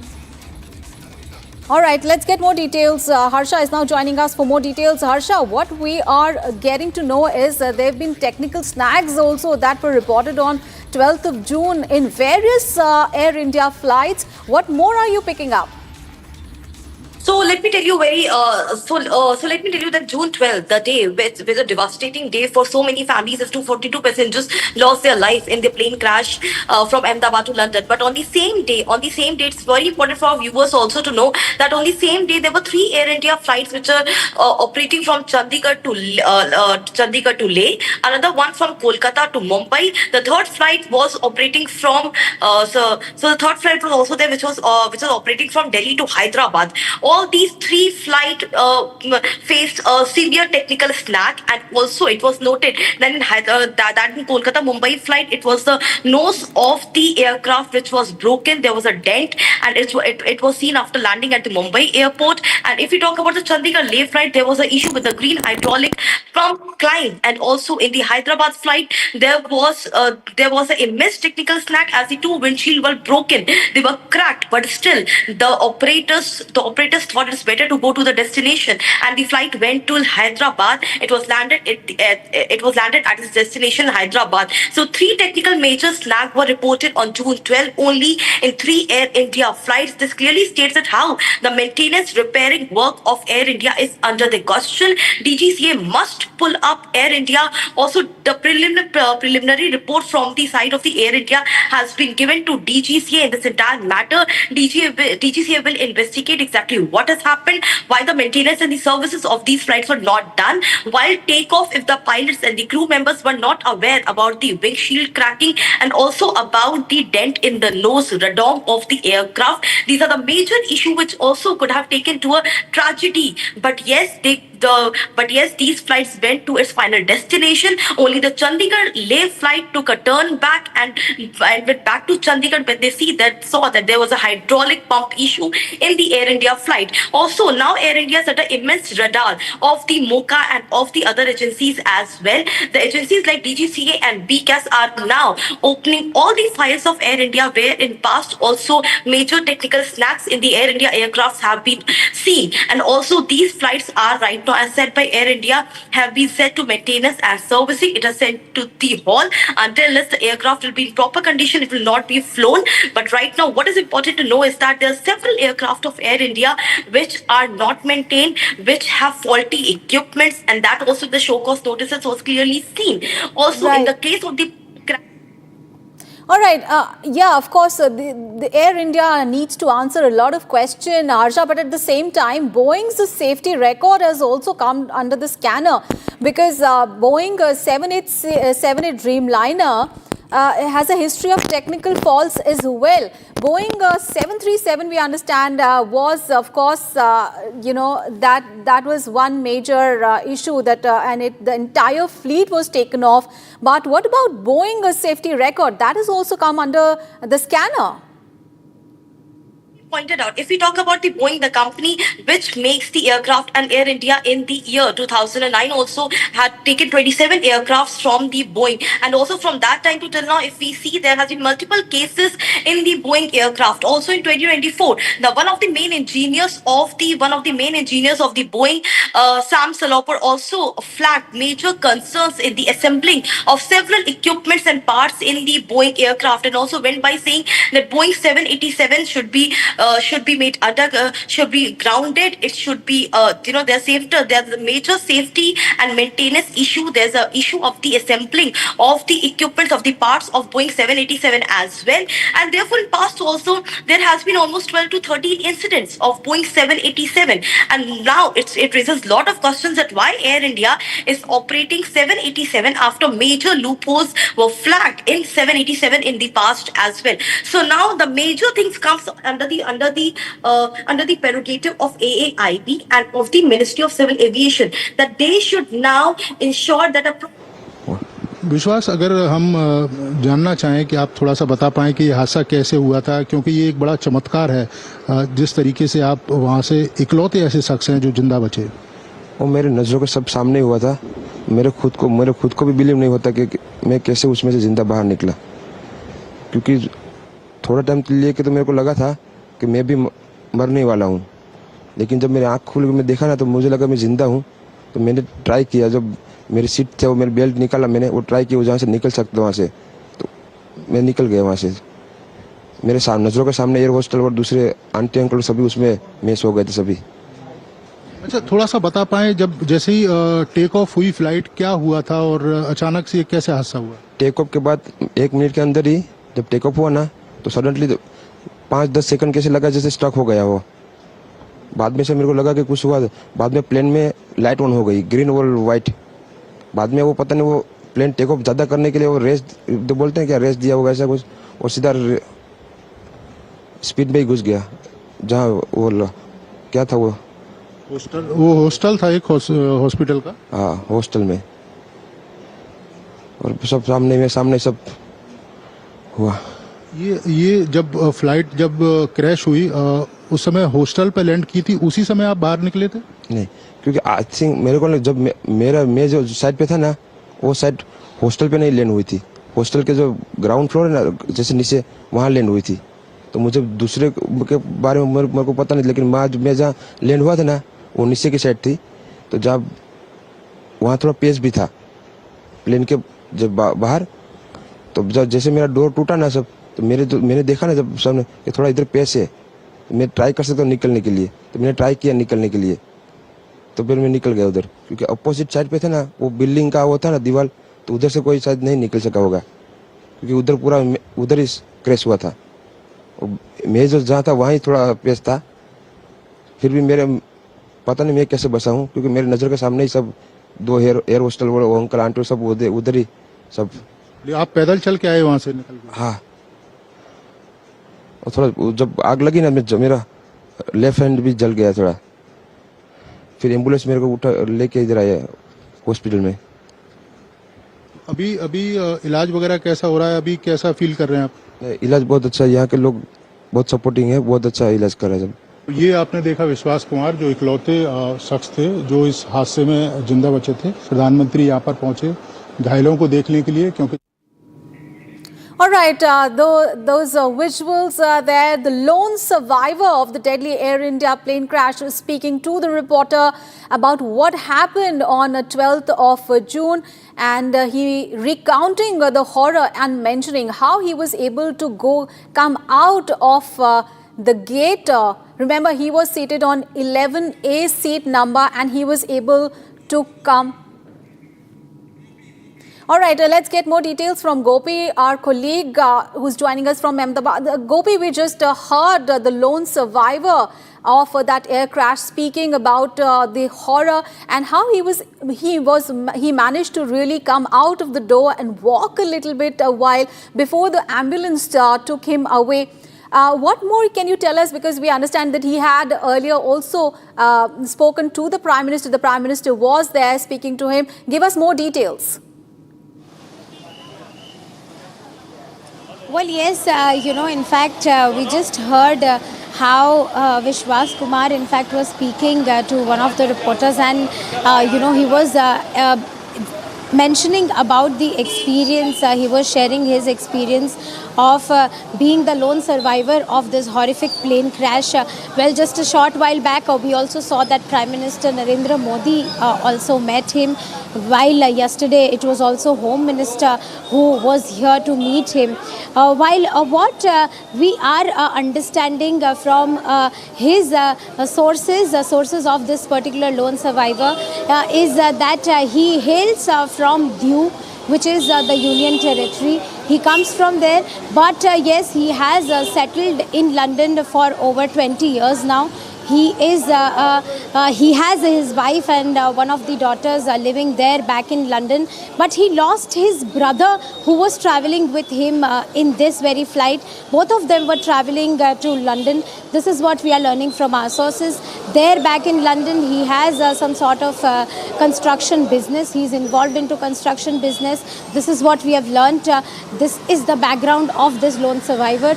While we just saw just a short while back, Prime Minister Narendra Modi, apart from meeting this lone survivor, also went and spoke to the intern doctors who are injured after yesterday's plane crash. Let's tell our viewers, let's tell them once again that this plane had in fact crashed on the BJ Medical Hostel, and this is where the intern doctors used to reside, reside, and around 50 to 60 doctors were having lunch when this plane crashed.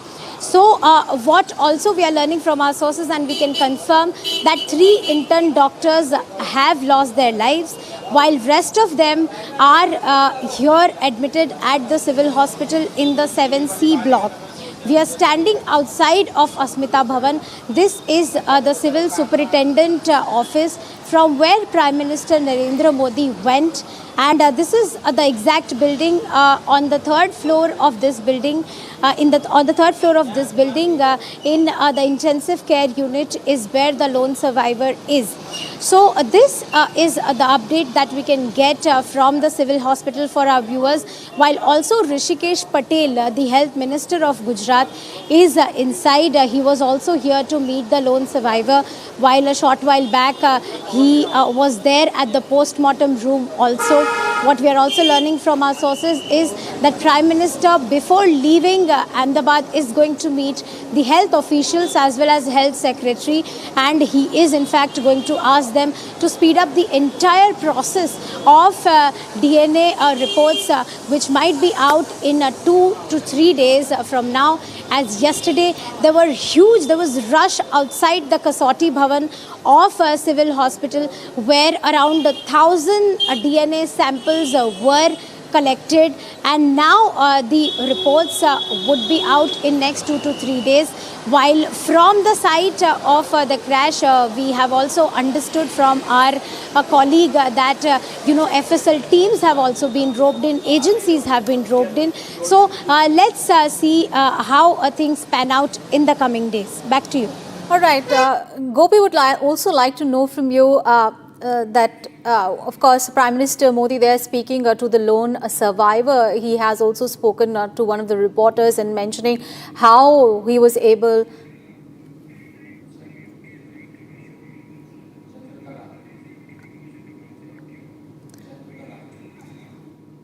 All right, we are right now joined in by Chandrakala from outside the UP High Commission. Let's get more details from Chandrakala. Chandrakala, what more can you tell us where you are at right now?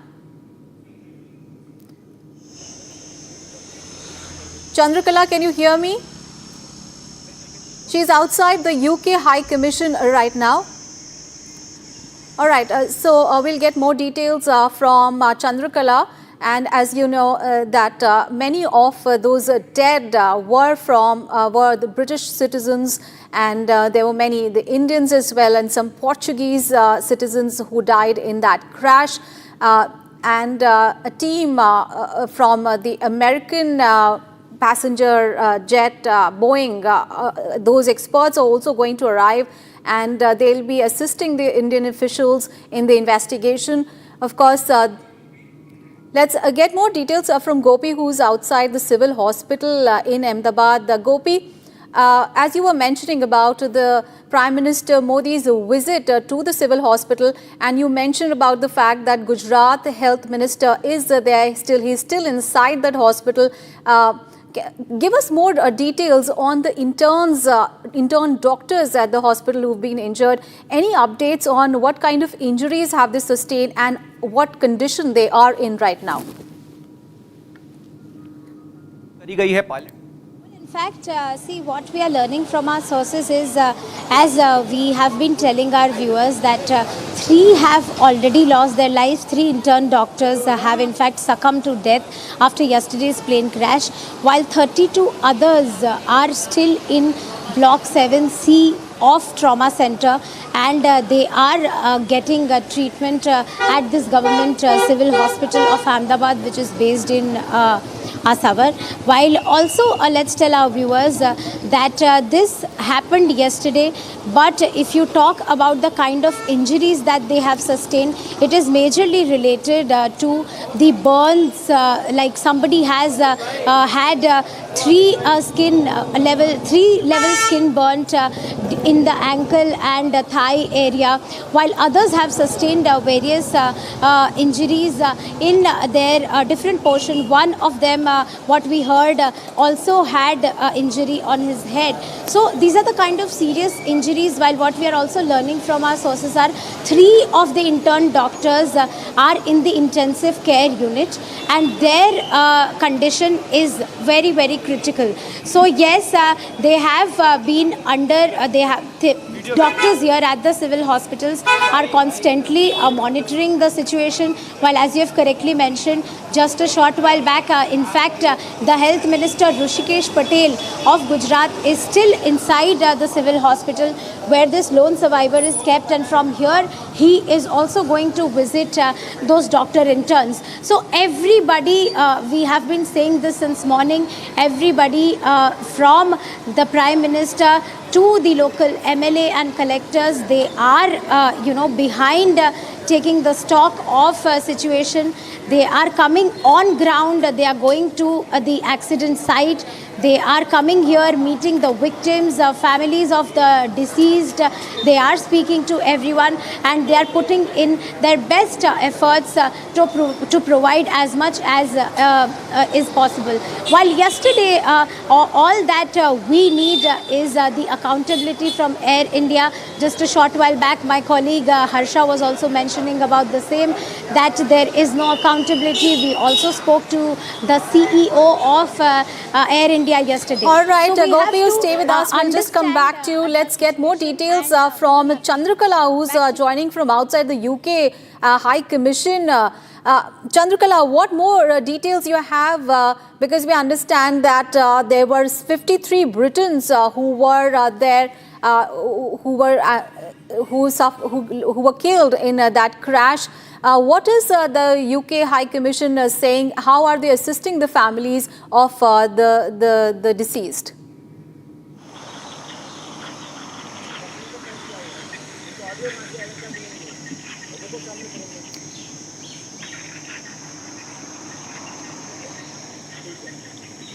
क्या हुआ? Chandrakala, can you hear me? All right, I will try to connect back with our reporter. Remember, there were 169 Indian nationals, there were 53 Britons and 7 Portuguese nationals and 1 Canadian in that flight. And the assistance is continuing. The UK High Commission also ensuring that they get across all the information required to the families of the deceased.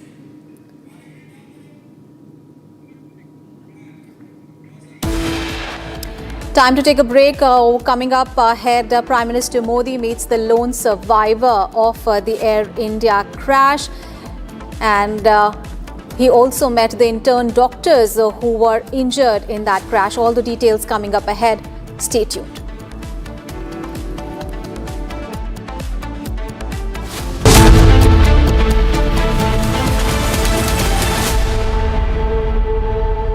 इसको घर पे लगाओगे तो शादी का तो पता नहीं, पर घर पक्का नहीं टूटेगा। रुंगटा नहीं तो घर स्ट्रॉन्ग नहीं। रुंगटा स्टील TMT बार एकदम सॉलिड। पहाड़ों में एक हाइकिंग स्टिक भी बन सकती है।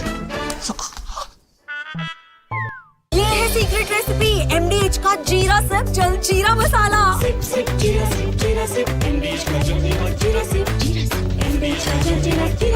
विमल में गुलिस्तां के ये कुछ लजीज फरिश्ते जब साथ घुलें तो जी ललचाए और दिल कहे कि स्वाद की जुबान में खुद को ऐसे डुबाऊं कि निकल ना पाऊं। विमल की जुबान कुछ है ही ऐसी, मानते हैं?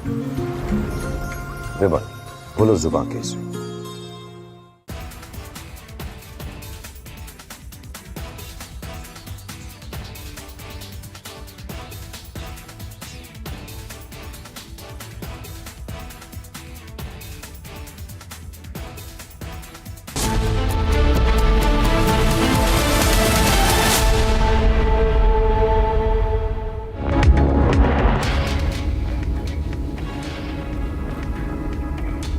Welcome back. The lone survivor of the horrific plane crash shares how he survived the biggest aviation tragedy.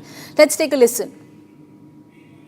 प्रधानमंत्री यहाँ पर पहुंचे, विश्वास कुमार से उन्होंने बातचीत की, उनका हालचाल जाना।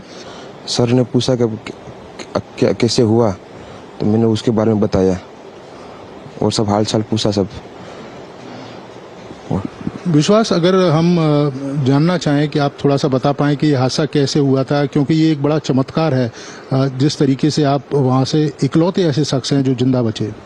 वो मेरे नज़रों के सब सामने हुआ था।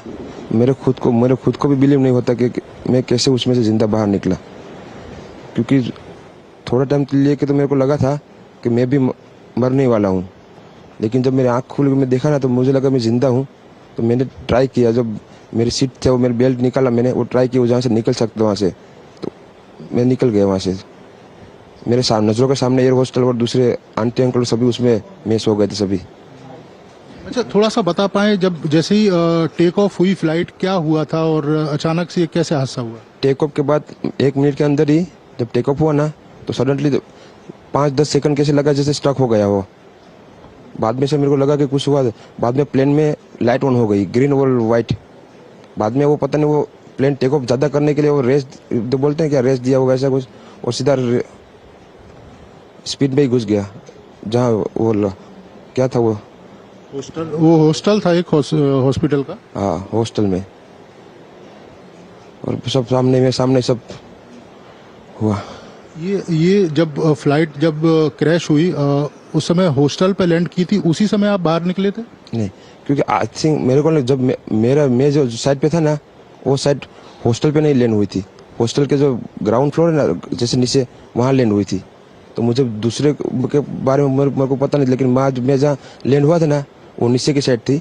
तो जब वहाँ थोड़ा पेस भी था प्लेन के जब बाहर, तो जब जैसे मेरा डोर टूटा ना सब, तो मैंने देखा ना जब सामने कि थोड़ा इधर पेस है, मैं ट्राई कर सकता हूँ निकलने के लिए। तो मैंने ट्राई किया निकलने के लिए, तो फिर मैं निकल गया उधर, क्योंकि अपोजिट साइड पे था ना वो बिल्डिंग का वो था ना दीवार, तो उधर से कोई शायद नहीं निकल सका होगा, क्योंकि उधर पूरा उधर ही क्रैश हुआ था।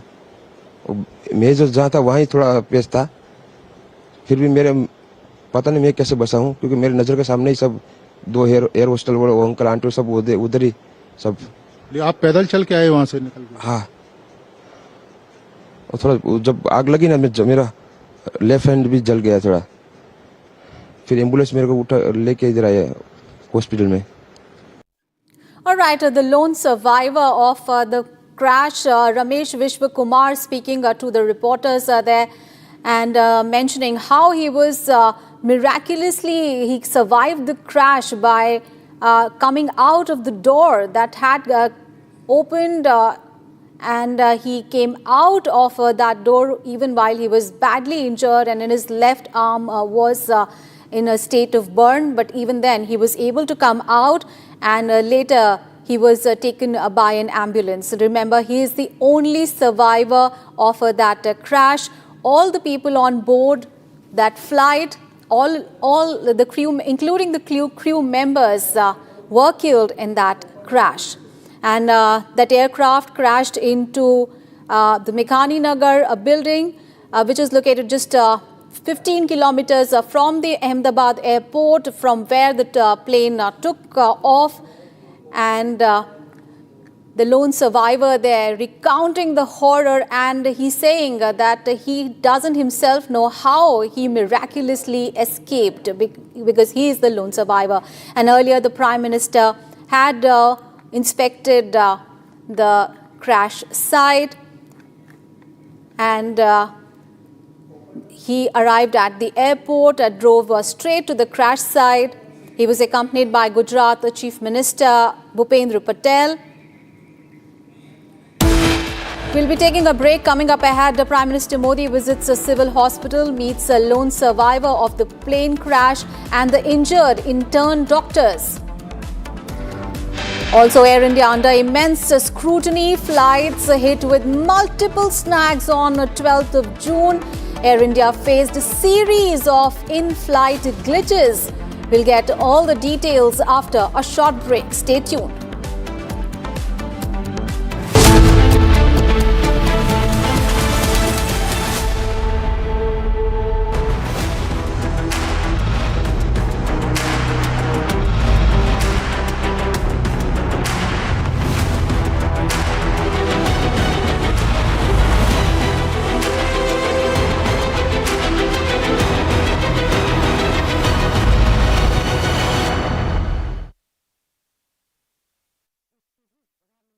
Mahi sir, how much do you love your fans? Honestly, I love my new fans. पुराने वाले बेकार में शोर करते सर फैंस है, शोर तो करेंगे ही ना. नए वाले नहीं करते. And they listen to what I say. The new generation Orient BLDC fans. Super silent performance with voice control. Silly me, I thought. Cricket fans. अब छोलिया हो या लोबिया, सफेद चने या काले चने, सब कुछ मजेदार बने.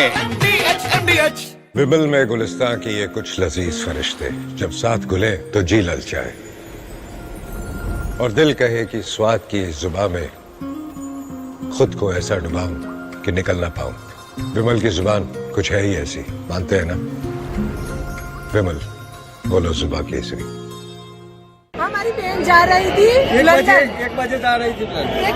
1:10 की फ्लाइट थी और जा रही थी लंदन।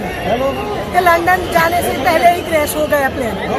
हाँ, मेरी साड़ी था वो खम्बीसर थी और लंदन जा रही थी। हाँ, फिर? हाँ बस वो 1 घंटे में समाचार आ गया को प्लेन क्रैश हो गया है, इसलिए मैं वापस अहमदाबाद से बाहर निकल गया था तो वापस आए सील में आ गया।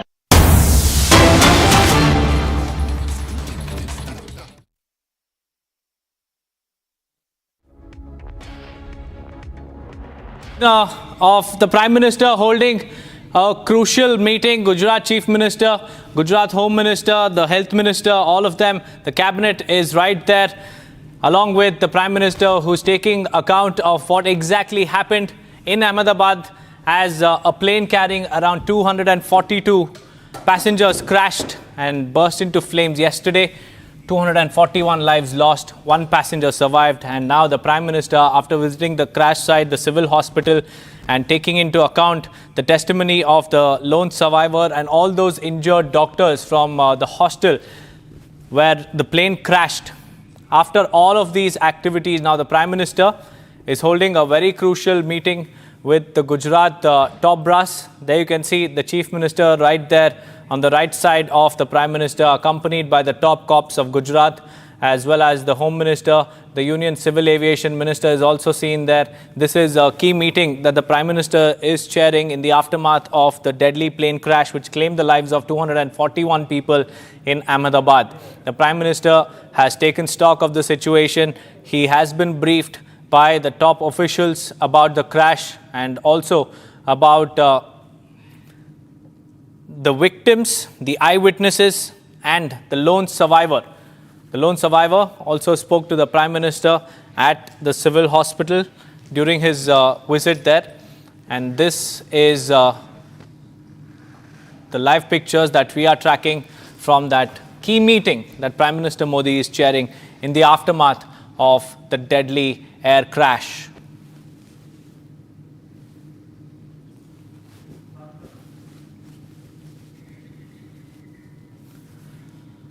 There you see, viewers, the Prime Minister is getting into account the details being briefed by the top officials of the Gujarat dispensation, the top cops, top leaders, cabinet ministers, the Chief Minister, the Union Civil Aviation Minister, all of them present in that particular meeting. It's a high-level meeting that the Prime Minister is chairing to chalk out the further measures that will be required in the aftermath of the horrific crash that claimed the lives of 241 people in Ahmedabad. It was a plane that was bound to London, which crashed just 30 seconds after takeoff.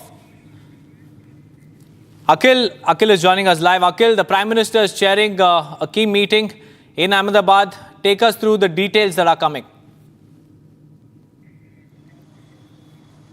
Well, Deepak, if you see Prime Minister Modi early this morning at around 8:30 a.m. landed at Ahmedabad airport, and from there he directly came to the very spot where we are standing. So that was a crash site where Prime Minister Modi arrived over here, and after inspecting the site at the ground zero for approximately 20 minutes, he left the spot and then he went to the hospital where those injured students, injured medical intern students from the PG batch who were also there at the hospital and they are being treated over there. So Prime Minister Modi met those students as well and the lone survivor, because if you see, Deepak, in this very incident what we have seen that there were 242 people who were on board, which include 230 passengers and 12 crewmen. So out of this what we have seen that out of 242, 241 have lost their life and there is one lone survivor. Prime Minister Modi has met that Indian origin British citizen, and after that right now the Prime Minister Modi is chairing a key meeting. In that, what we have seen that the Gujarat Chief Minister as well, Civil Aviation Minister as well. Apart from that, what we have seeing that the NDRF senior authorities, SDRF senior officials, and Gujarat Police team, and apart from that, if you just talk about the regulatory bodies in this very case, so what we are seeing that the regulatory authority senior executive officials are also there, and they are part of this key meeting. So right now the time has come for the accountability, and in that meeting, once that meeting will basically conclude, and after that we will get to see that further during the initial process, what we have seen that the black box has already been recovered. The forensic team has collected evidence from the various spot site. So once those details will basically compile, and then the report will come out, then only the accountability will be fixed at who will be held responsible for this entire mishap, which took the precious 241 lives. Also, Akhil, tell us about the Prime Minister's visit to the civil hospital, because the Prime Minister also spoke to the injured victims of that particular hospital, of that hostel to which the plane crashed, and also the Prime Minister also spoke to that lone survivor who miraculously escaped the horrific crash.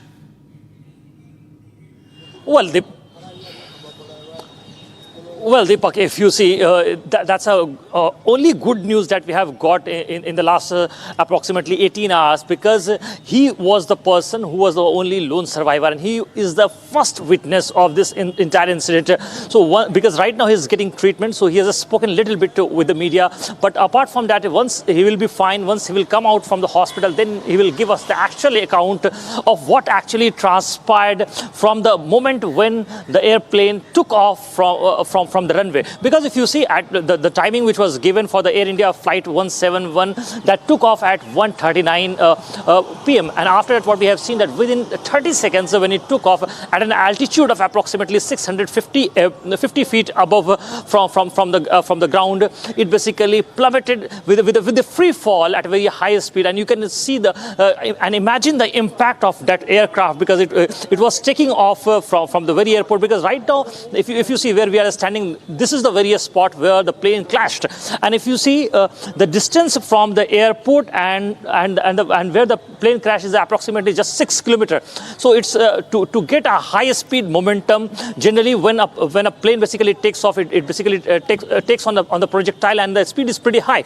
So at that point in time, when the pilot must have tried to give a speed to the plane, at that point in time there might have some errors, and what those errors were due to which this entire incident took place, that we will have to wait and watch to get the report in this matter to come out. Because if you see, the initial findings have been collected from the ground zero, and they have been submitted with the DGC and the civil aviation authorities. So once that report will come out, then only things will be clearer.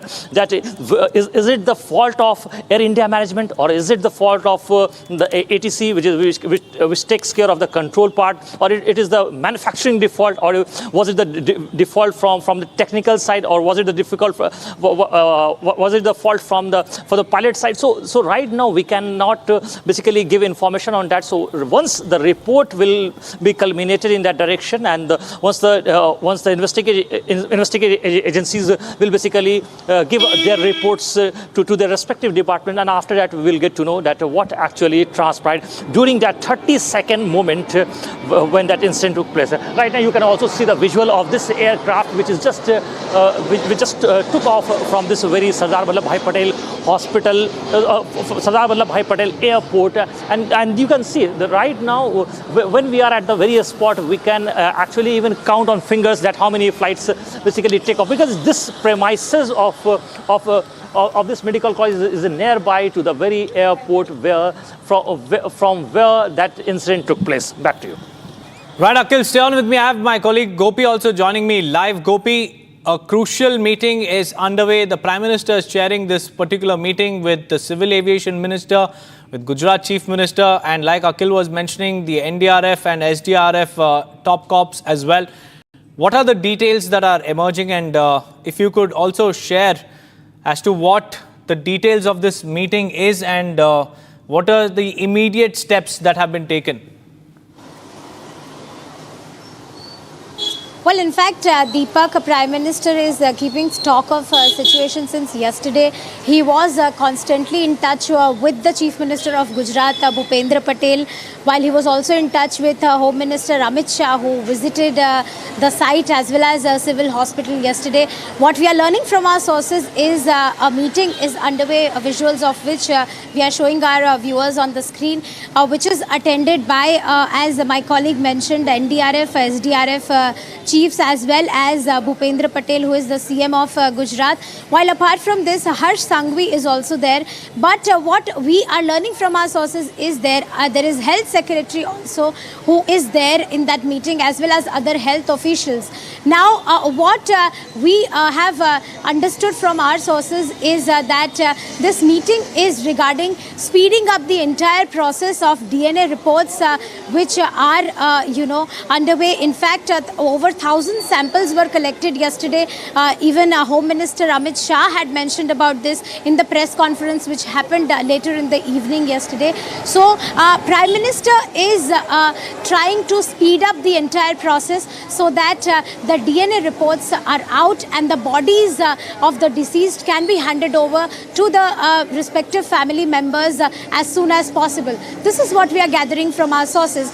While a meeting is underway there, let's tell our viewers that Prime Minister was here. The first thing that he did after landing here in Ahmedabad was he met Anjali Rupani, the wife of deceased former Chief Minister of Gujarat, Vijay Rupani. He met her, after which he came to the civil hospital. He met the lone survivor, and after that he met the intern doctors who were injured, while now he is chairing a crucial meeting at the Circuit House. Back to you. Right, Gopi, also tell us about the forensic teams that have arrived there. DNA collection is it done or is that still underway? Well, in fact, Deepak, see, 3 FSL teams have been roped in and they are at the crash venue where our other colleague Akil is there. In fact, yesterday it was here at the civil hospital. There is a Kasauti Bhavan. Now, at this Kasauti Bhavan, there were around thousands of DNA samples which were collected, because let's tell our viewers that the bodies are charred, completely charred. They are not in condition. The bodies are not being able to identified by the doctors. Precisely why they have to undergo this process, because so as to understand, so as to finally find out who that person was. It's so precisely why the DNA sampling was done yesterday, and the meeting which is now being chaired by the Prime Minister, he has asked the health officials to speed up the process so that the bodies can be handed over to the families. So the DNA sampling has been done, Deepak, but the reports will be out in 2 to 3 days. That is how the process is.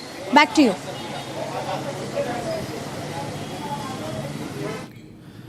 Right, Gopi, thank you for bringing those details, but continue to stay on with us, because the bodies have been charred beyond recognition, and that's why back-to-back another FSL team has arrived at the scene to identify, and also, I try to do a DNA sample testing to identify these victims and also repatriate the mortal remains with those family members. But let's try and understand what exactly happened. Yesterday at around 1:45, the plane took off from the Ahmedabad airport, and 30 seconds after taking off, the flight crashed into a medical hostel there, leaving dozens of people injured from that particular hostel as well, and 241 passengers. Of the 242 passengers have lost their lives, and these are the pictures of the Prime Minister interacting with the injured individuals, and I believe this is also one of those members from those hospital. But this particular picture is that of the survivor who made it out alive from the crash. He is seen speaking to the Prime Minister and detailing what exactly happened in those tense moments after the plane took off. This is the only survivor of the 242 individuals who were there on that AI-171 Air India plane that burst into a fireball after it pummeled into Hostel. Akhil is back with us. Akhil, we have pictures of the Prime Minister interacting with the lone survivor who made it out. And do you have any details about the conversation that the lone survivor had with the Prime Minister? Any details whatsoever, Akhil?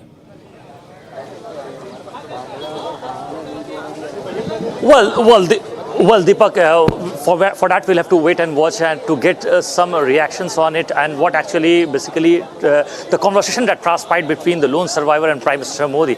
As far as we have got the visuals, in that visual it's very clear that Prime Minister Modi was basically consoling that person who got badly injured in that very incident, but he is out of danger.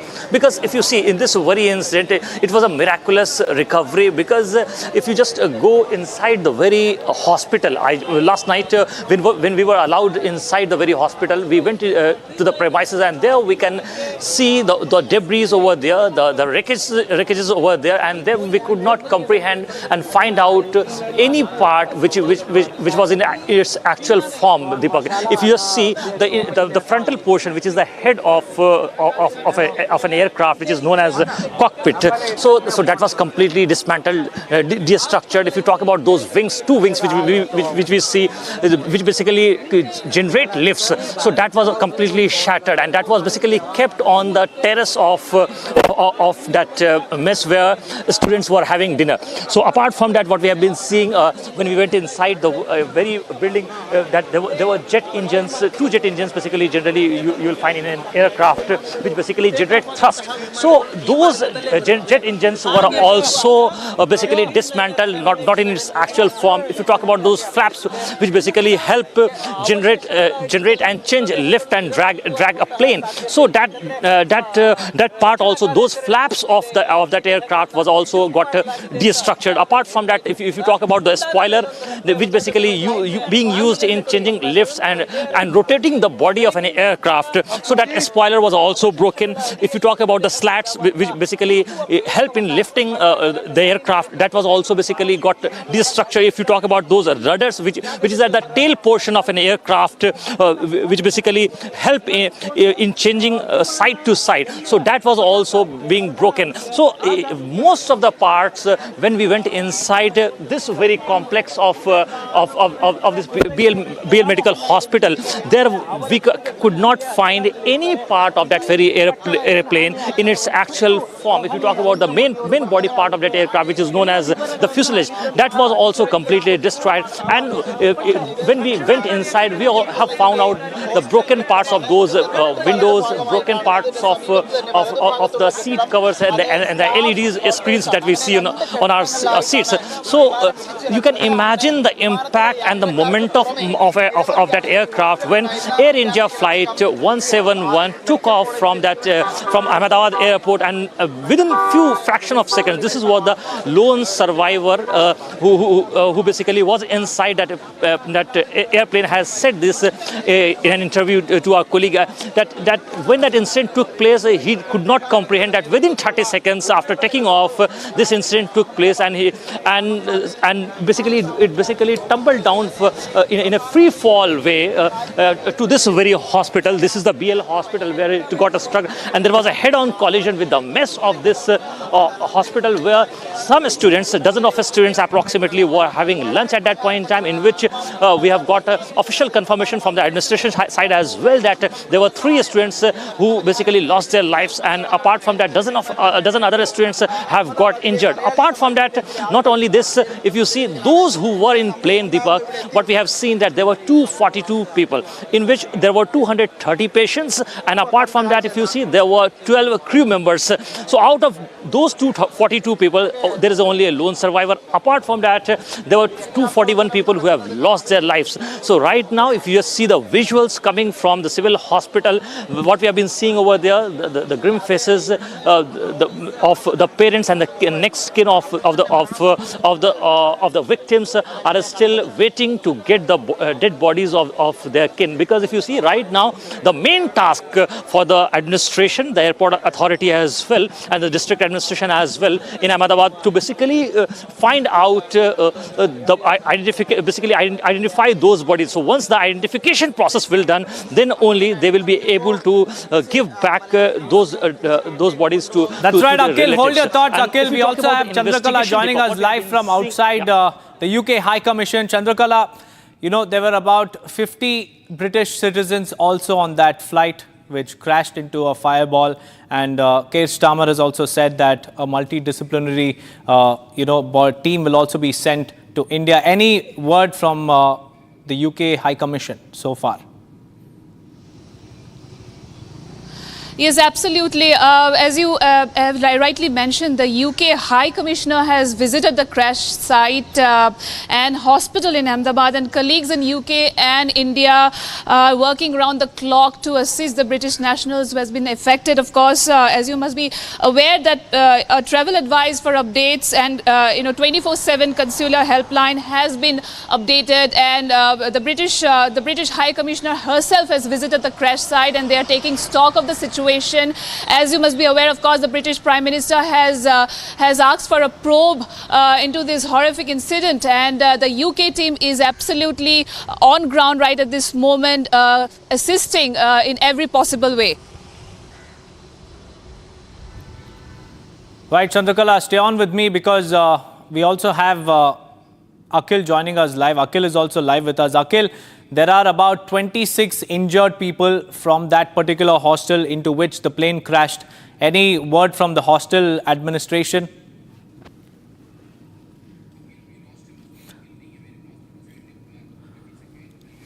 All right, we'll get Akhil back with us in just a few seconds. Chandrakala, they're giving us an update from the UK High Commission. She clearly mentioned that the UK High Commissioner has also visited the crash site, and a helpline has also been activated for the UK citizens to contact and also get details about their family members. But right now, what we understand is that the bodies, since the bodies are charred beyond recognition, the Herculean task of the FSL team and the medical teams at the crash site is the identification. Since the bodies are not being able to identify, since they are not able to identify these bodies, now a DNA test is also being done. Samples are being collected to identify these individuals and hand over the mortal remains to their respective family members. We also have Akhil with us. While we stay on these pictures, let me also speak to Akhil. Akhil, there are about over 26 people from that medical college hostel who have suffered injuries and who are being treated at the civil hospital. Any word from the administration, from the hostel administration? Well, Deepak, if you see, at this point in time, the senior authorities are basically taking charge of this entire situation. So, when we try to speak to the medical officer in this hospital, they are reluctant to come on camera and speak about this very incident, and they are saying that the ambulance will only speak. So, for that, this is not a small matter. In this very case, what we have been seeing that there were several organizations apart from the organization. Basically, if you see, there are several measures which has been taken in this incident. So not only this, the Air India management, apart from Air India management, you can see that the DGCA, which is the regulatory body, so whether it is a failure of the DGCA or whether it is a failure of the Air India management or whether it's a failure of the ATC, so these things will come out in the investigation that how this entire mishap took place. Because if you just talk about the Boeing plane, which is the actually manufacturer of this aircraft. Apart from that, if you see who basically was the maintaining this very aircraft, because the information which I have suggested earlier that there were some errors due to which this mishap took place. So right now it would be very premature to comment on the investigation part that how this entire incident unfolded, and within 30 seconds of taking off from the runway, this incident took place, which took 241 lives, which in 241 lives, which include 169 Indian citizens, 53 UK citizens, and apart from that, if you see, there were 7 Portuguese citizens as well, and 1 Canadian citizen as well. Right, Akhil, stay on with me, Akhil. We'll also play that conversation out with that lone survivor who spoke to the media after interacting with the Prime Minister at the civil hospital.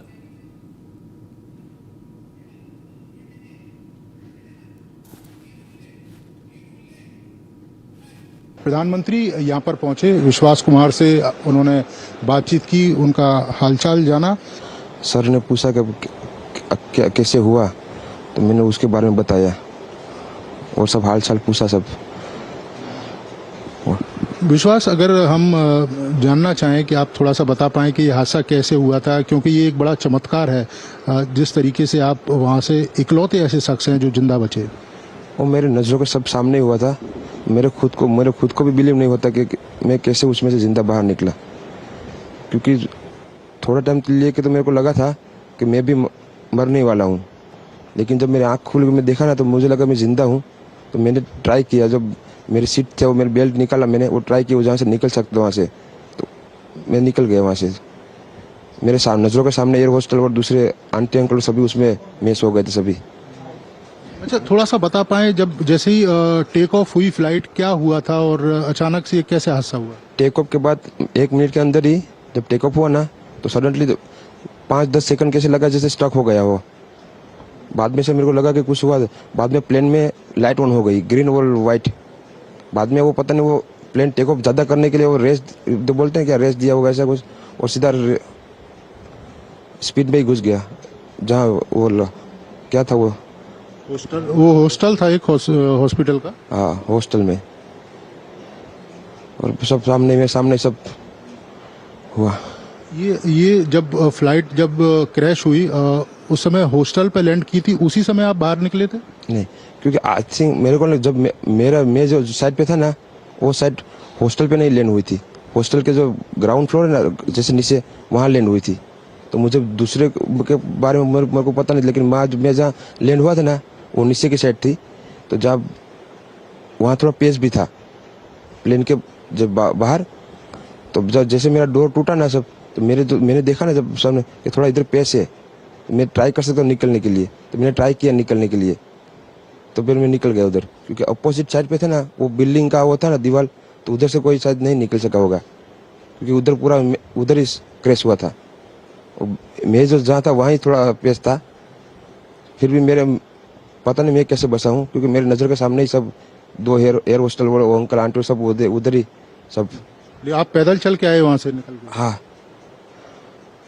और थोड़ा जब आग लगी ना, मेरा left hand भी जल गया थोड़ा। फिर एम्बुलेंस मेरे को उठा लेके इधर आया हॉस्पिटल में। Well, with that, viewers, we'll slip into a very short break. On the other side, we'll tell you about that conversation the Prime Minister had with the lone survivor, and along with that, we'll get you all the details into the crash that claimed the lives of 241 individuals, and we'll also get you the details of the Air India CEO being confronted multiple times. There were several show cause notices issued, glitches reported on 3 different flights, but Air India CEO continues to keep mum. We'll get you all this and much more on the other side. Stay tuned.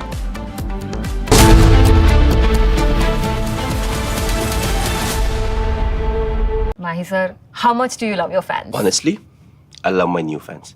पुराने वाले बेकार में शोर करते sir fans हैं, शोर तो करेंगे ही ना। नए वाले नहीं करते, and they listen to what I say. The new generation Orient BLDC fans. Super silent performance with voice control. सिली में आए तो और Cricket fans. अब छोलिया हो या लोबिया, सफेद चने या काले चने, सब कुछ मजेदार बने। विमल में गुलिस्तां के ये कुछ लजीज फरिश्ते जब साथ घुलें तो जी ललचाए और दिल कहे कि स्वाद की जुबान में खुद को ऐसे डुबाऊं कि निकल ना पाऊं। विमल की जुबान कुछ है ही ऐसी, मानते हैं? विमल, बोलो जुबान कैसी?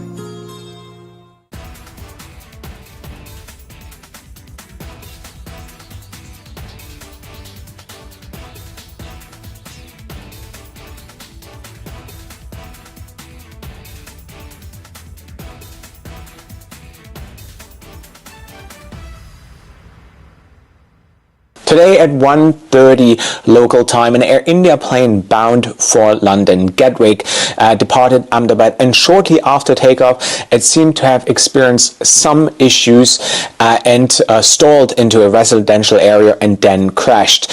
From the footage that we can see, it's very hard to determine what the cause might have been. However, there must have been some technical issues because the pilots sent out a mayday, a distress signal. The plane involved the Boeing 787-8 Dreamliner is considered a new generation plane and has a great safety record. So ever since it has been introduced to service in 2011, it has never experienced a crash. Yes, there has been issues with the Dreamliner when it was introduced to service, especially with their batteries and other minor issues, but this is normal when a new plane enters service. Air India is known to have a great safety record. They operate hundreds of flights every day. They have a modern fleet of Airbuses and Boeings, and this comes to a shock for all of us. So it's very hard to determine what really caused this incident, given that the Boeing 787 is such a safe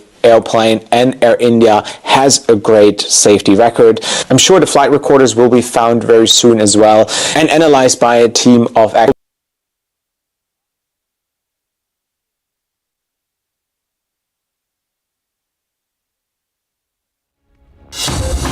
Summer is here. Is your home ready for the heat? Keep your roof cool and your home comfortable all summer with Roof Cool and Seal.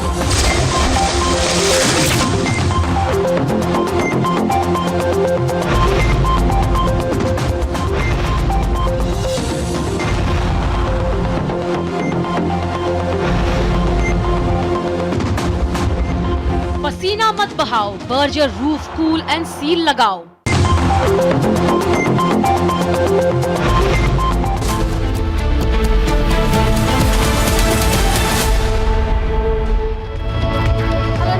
Watching live and breaking on Republic TV, I'm Aishwarya Kapoor. We are giving you all the updates related to Prime Minister Narendra Modi visiting the crash site and also meeting with the injured people in the civil hospital as well as the lone survivor in that Air India crash. All the details coming up ahead. Let's first begin with the headlines.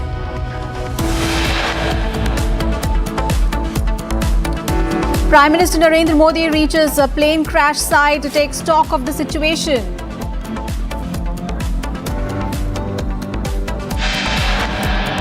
Prime Minister Modi visits a civil hospital, meets the lone survivor of the plane crash and the injured intern doctors.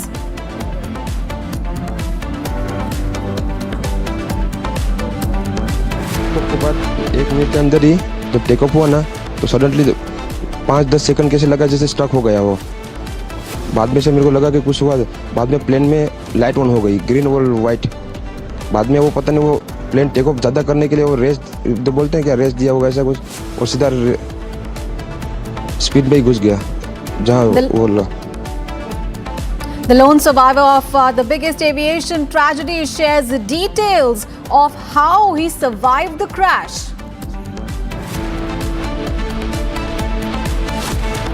Air India under immense scrutiny, flights hit with multiple snags. On 12th of June, Air India faced a series of in-flight glitches.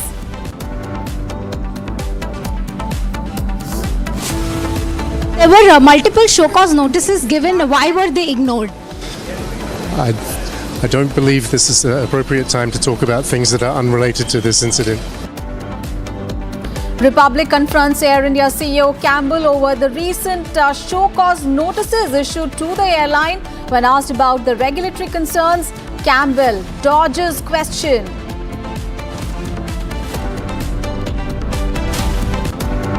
And Israel strikes Iran nuclear plant in massive escalation in the Middle East. Israel declares a state of emergency.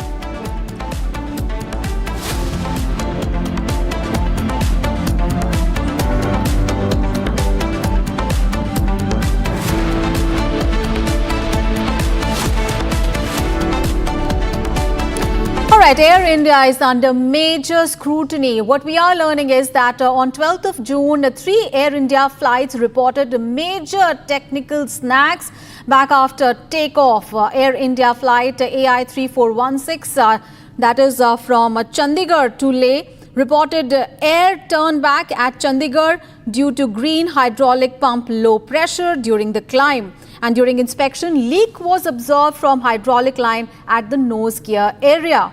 Also, we are learning that another flight, that is AI 2410 from Kolkata to Mumbai, reported bird hit damage on nose radome at Mumbai, and upon landing, dent damage was observed. Also, another Air India flight, that is AI 2465 from Delhi to Hyderabad, reported both windshield cracked during flight. However, flight continued the destination to Hyderabad.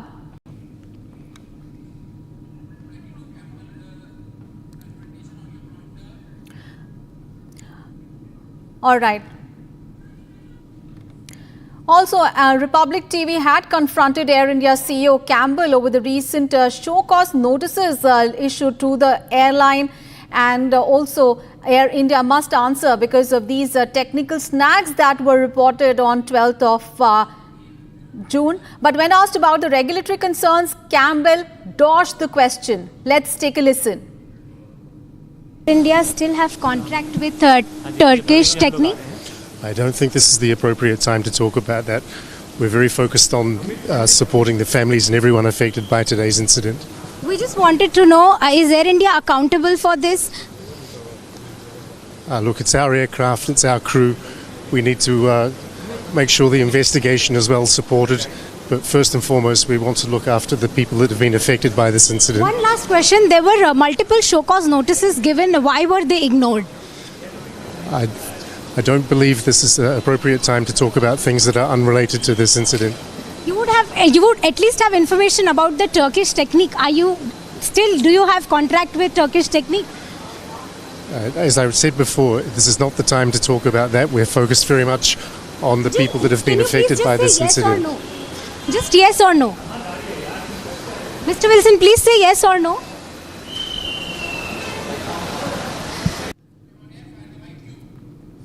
Absolutely. Now let's tell you about what transpired yesterday on June 12th at 1:39 p.m. Air India flight 171 took off from Ahmedabad airport, but what should have been a routine journey turned into a disaster. In fact, just moments after the takeoff, the aircraft, which was carrying 242 passengers, plummeted to the ground in a crash, one that has left the nation reeling with grief and anger. The flame, the smoke, the devastation. These are the images that will haunt us forever. Here's more.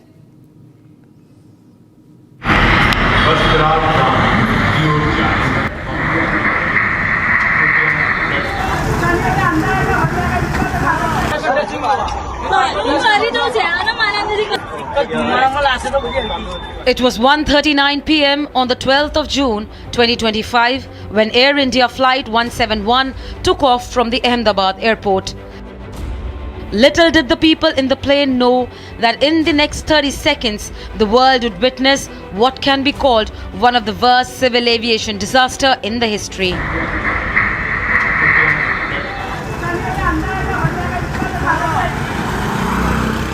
The sight of the plane's rapid descent from over 800 feet was nothing short of horrific.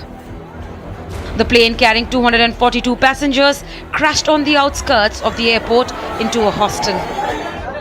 The moment of impact has been captured on camera and the visuals are heart-wrenching.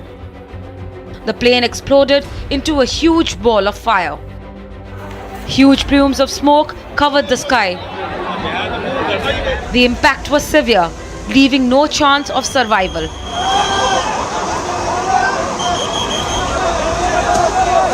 While one passenger miraculously survived, the others met with a fatal ending.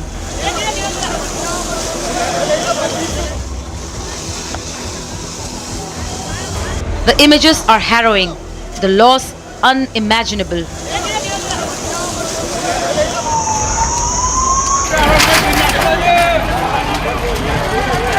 The aircraft crashed into a medical students' hostel, leaving a scene of devastation that no one could have prepared for.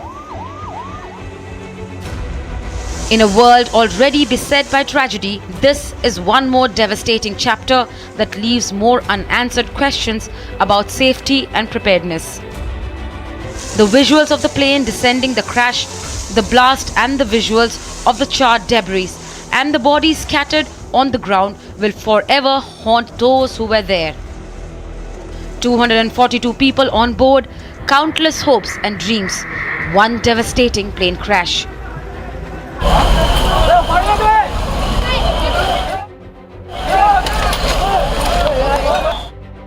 Why did this happen? What went wrong? And why in 2025 are we still grappling with such preventable disasters?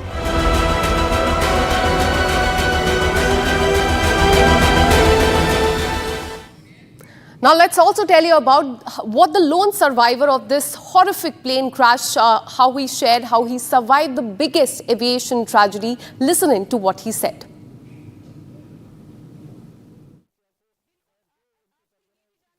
प्रधानमंत्री यहाँ पर पहुंचे, विश्वास कुमार से उन्होंने बातचीत की, उनका हालचाल जाना।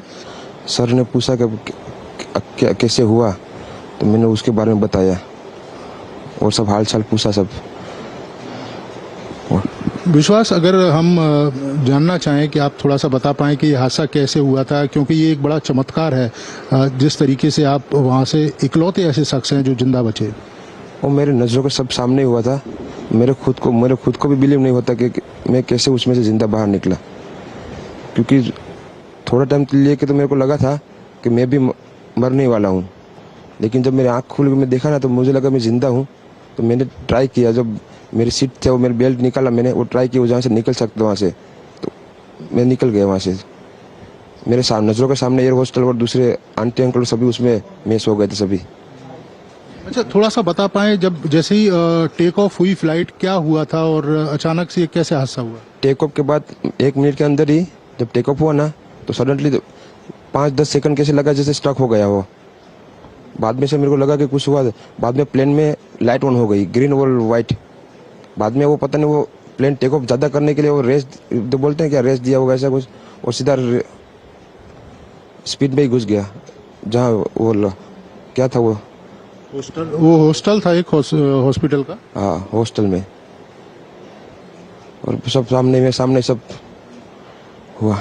ये जब फ्लाइट जब क्रैश हुई, उस समय हॉस्टल पे लैंड की थी, उसी समय आप बाहर निकले थे? नहीं, क्योंकि आई थिंक मेरे को जब मैं जो साइड पे था ना, वो साइड हॉस्टल पे नहीं लैंड हुई थी। हॉस्टल के जो ग्राउंड फ्लोर है ना, जैसे नीचे, वहाँ लैंड हुई थी। तो मुझे दूसरे के बारे में मेरे को पता नहीं, लेकिन मैं जहाँ लैंड हुआ था ना, वो नीचे की साइड थी। तो जब वहाँ थोड़ा पेस भी था प्लेन के जब बाहर, तो जब जैसे मेरा डोर टूटा ना सब, तो मैंने देखा ना जब सामने कि थोड़ा इधर पेस है, मैं ट्राई कर सकता हूँ निकलने के लिए। तो मैंने ट्राई किया निकलने के लिए, तो फिर मैं निकल गया उधर, क्योंकि अपोजिट साइड पे था ना वो बिल्डिंग का वो था ना दीवार, तो उधर से कोई शायद नहीं निकल सका होगा, क्योंकि उधर पूरा उधर ही क्रैश हुआ था। मैं जो जहाँ था वहाँ ही थोड़ा पेस था।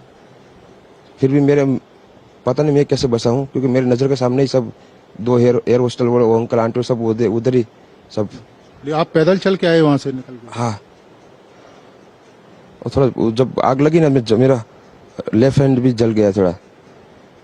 फिर एम्बुलेंस मेरे को उठा लेके इधर आया हॉस्पिटल में। Now let's tell you more. Captain Sumit Sabharwal, along with the crew members, tragically lost their life in a plane crash. The captain of Air India Flight 171 from Ahmedabad to Gatwick, London, Sumit Sabharwal was one of Air India's most experienced pilots with 8,200 hours of flying logged in. Let me go across to my colleague Satya Prakash, who joins us live on the broadcast from Mumbai in Maharashtra. Satya Prakash, Sumit Sabharwal, who had a lot of experience in flying, 8,200 hours of flying experience, he has lost his life. Give us more details about the pilots and the crew members who were there in the flight yesterday. देखिए, pilot Sumit Sabharwal इसी building के पवई के इलाके के इसी जलवायु Bihar society में रहते थे और जिस तरह से हादसा हुआ, लोगों को विश्वास नहीं हो रहा है कि इतना एक्सपीरियंस था, क्योंकि सुमित को लगभग 8000 से ज़्यादा घंटे वो फ्लाइंग कर चुके थे और जो सोसाइटी के लोग हैं, जो मेंबर हैं, उनका कहना है कि वो काफ़ी एक्सपीरियंस वाले थे। इतना बड़ा हादसा कैसे हो गया, लोगों को विश्वास नहीं हो रहा है। इसी बिल्डिंग में सुमित रहते हैं और उनके पिताजी हैं और उनके जो कुछ रिलेशन के लोग पहुँचे हुए हैं। लोगों को विश्वास नहीं हो रहा है कि कैसे इतना बड़ा हादसा हो गया, क्योंकि काफ़ी एक्सपीरियंस था। 8000 घंटे वो चला चुके थे और यहाँ पे जो लोगों को एक्सपीरियंस बताते थे, जब पायलट यहाँ पे सुमित यहाँ पे लोगों से मिलते थे तो बताते थे एक्सपीरियंस की किस तरह से चलाया जाता, सारी चीज़ें वो बताते थे। लेकिन लोगों को विश्वास नहीं हो रहा है। उनके पिता अंदर मौजूद है और जो बताया जा रहा है कि कई ऐसे रिलेटिव है जो पहुँच रहे हैं। लोग यहाँ पे सदमे में है, लोगों को विश्वास नहीं हो रहा कैसे इतना बड़ा हादसा हो गया।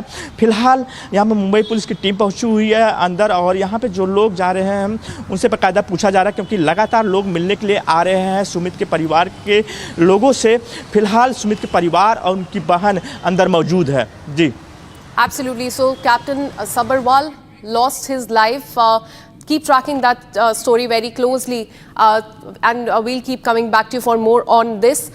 Now, among the 121 lives lost was a very prominent figure in Gujarat's political circle, former Chief Minister Vijay Rupani, who once led the state from the front, is no more. From Rajkot to Gandhinagar, his journey, in fact, was one of resilience. And today, Gujarat mourns not just a leader, but the son of the soil. Here's more.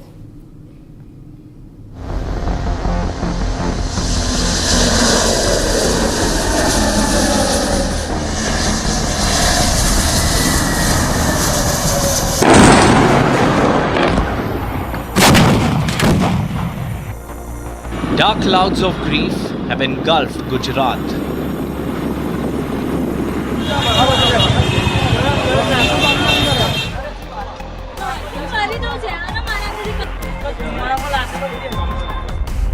Pall of gloom has shrouded his family. And the nation mourns the loss of one of its stalwart leaders.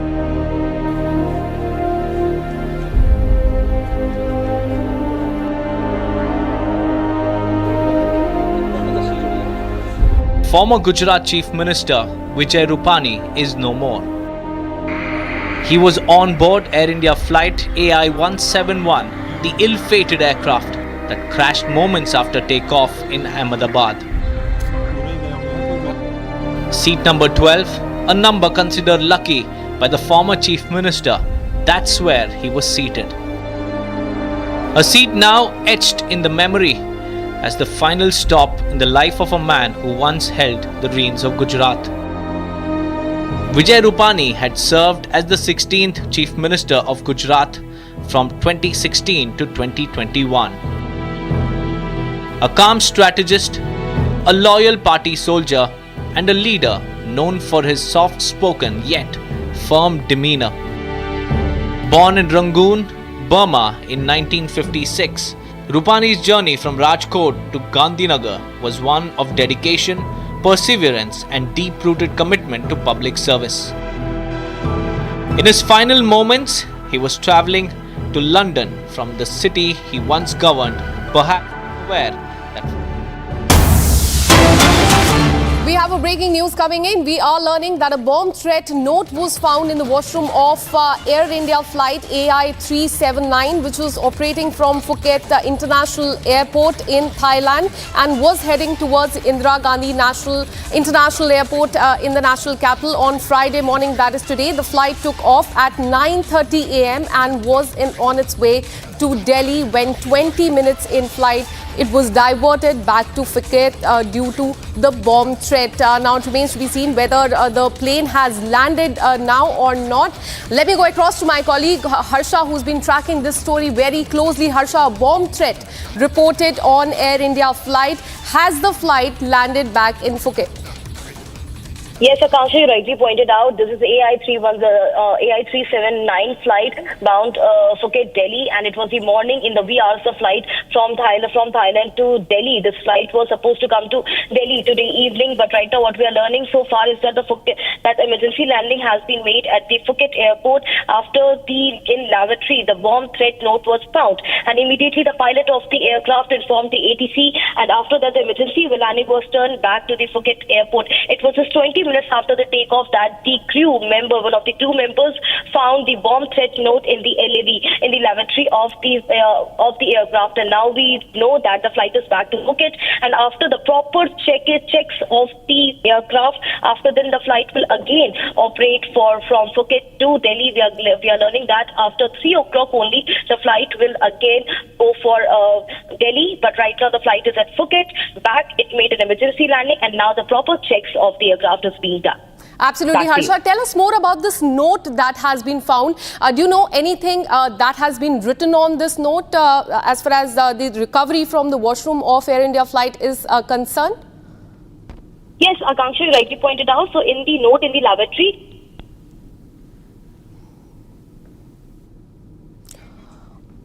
can you hear me, Harsha? All right, we'll try and reconnect that line with my colleague Harsha, who's been tracking that story. But what we know so far is that Air India flight, which was going from Phuket International Airport and was heading towards the national capital, it made an emergency landing and went back to Phuket International Airport after a bomb threat note was found on the plane. In fact, what my colleague Harsha informed us, that the pilot informed the ATC about this bomb threat note, and 20 minutes after the takeoff, this plane was in fact taken back to the Phuket International Airport. Harsha, as I was asking you about this note that has been found on the Air India flight, tell us more about this bomb threat note. What is written on it that alerted the pilot, leading him to inform the ATC? So, Akanksha, the preliminary information is that the crew, after the takeoff, when the crew of the aircraft went to the lavatory, there was a small note in which it was written "bomb in the aircraft." Only this much was written in the note, and after that, the crew attendant immediately took that note to the pilot in command. The pilot in command immediately informed the ATC. There was just one statement, "bomb in the aircraft." Apart from that, nothing was written in the note. Immediately, pilot in command informed the ATC, and after ATC informed the pilot to return back to the base from where the flight took off in the Phuket. The emergency landing was done back to Phuket. The flight turned back, landed in Phuket again, and as soon as it landed, all the emergency measures were taken. The security team was there on spot, and immediately after it came to the runway, it was taken to the safe place, and also right now we are learning that the emergency checks and the safe checks are being done of the aircraft, and what we have got to know is that the Air India, after proper thorough checks only, the flight will again operate for Delhi, which will be after 4 o'clock only. Back to you. All right, Harsha. So this Air India plane has made the emergency landing back in Thailand. It was headed from Phuket to the national capital, and 20 minutes after taking off, it went back to the Phuket International Airport. Harsha, I would like to come back to you again and ask you about the passengers. How many passengers were there on this flight, and are they safe? All right, we'll try and reconnect that line with my colleague Harsha, but let me tell you what has happened till now. A bomb threat note was found on Air India flight, which took off from Phuket International Airport and was heading towards the national capital.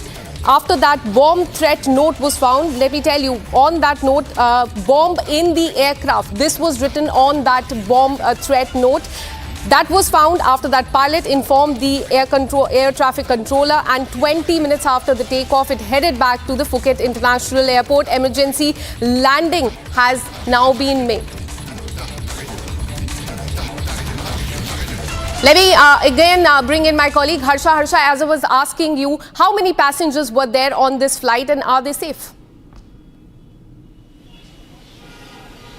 So this is Boeing 777 right now, Akanksha, what we know. So more than 200 passengers were there in the aircraft. The capacity of the aircraft is 260, and also we are learning that more than 180 passengers were on board this aircraft. Also, we have got to know that this flight was bound to Delhi from Phuket in the early morning hours. At 8 o'clock, the flight was scheduled to depart from Phuket to Delhi. It took off also at the right time. It was not late. At estimated time only, the flight took off from the Phuket International Airport, and after that only 20 minutes after the takeoff, the bomb threat note was found in the lavatory by the crew member, and immediately after that emergency landing was done. The flight turned back to the airport, and also now the checks are being done, the security checks are being done of the entire aircraft. And also about this entire incident, the Air India has informed DGCA. In the preliminary information, it has been stated that a note was found. There was no call, it was just a note found in the lavatory.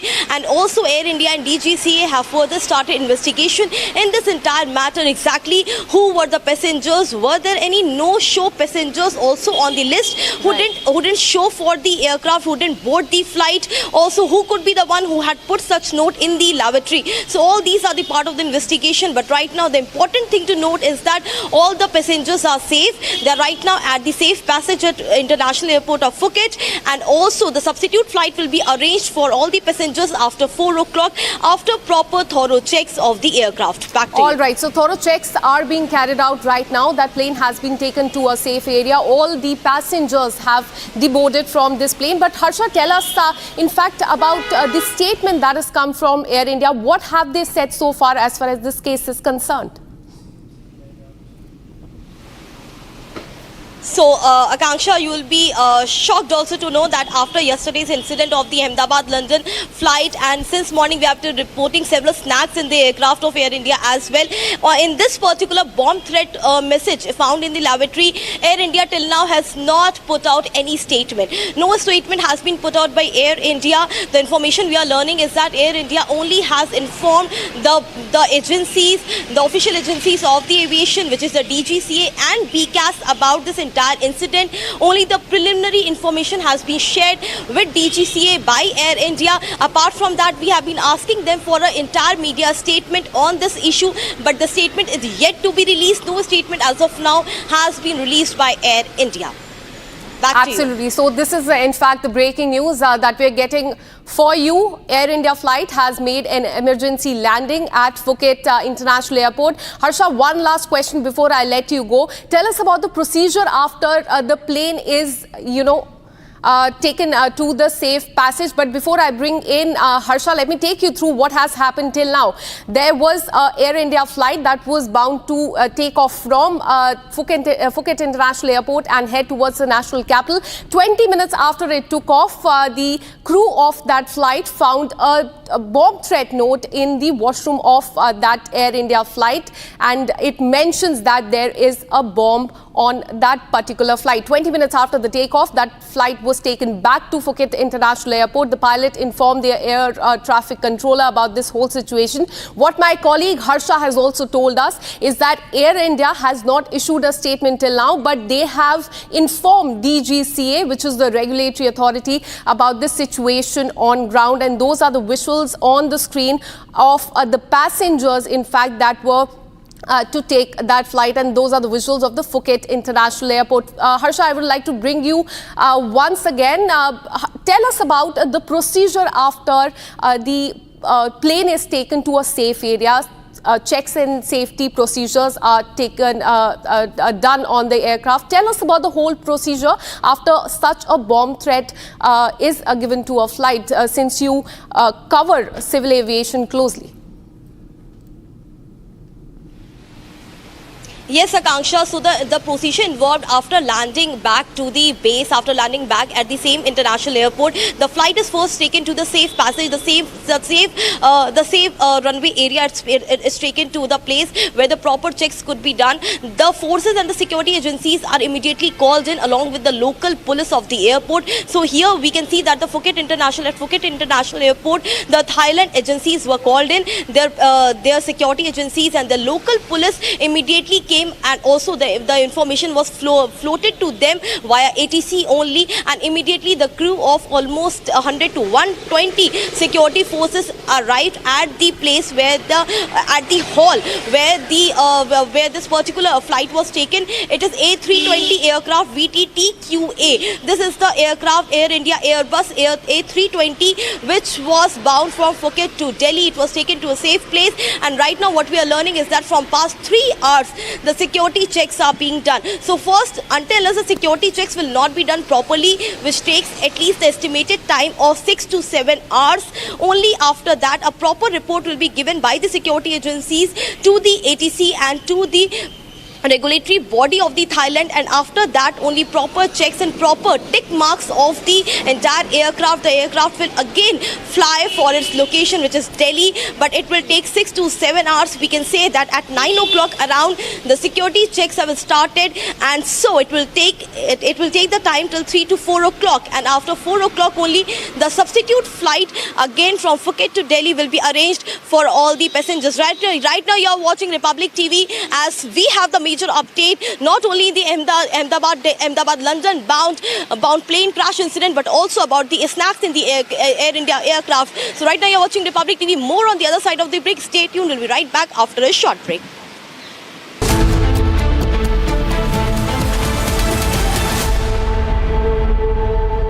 आधे bowl दही में 4 चम्मच MDH चटनी पुदीना मसाला डाला, stir करो, पुदीना चटनी तैयार। MDH चटनी पुदीना मसाला।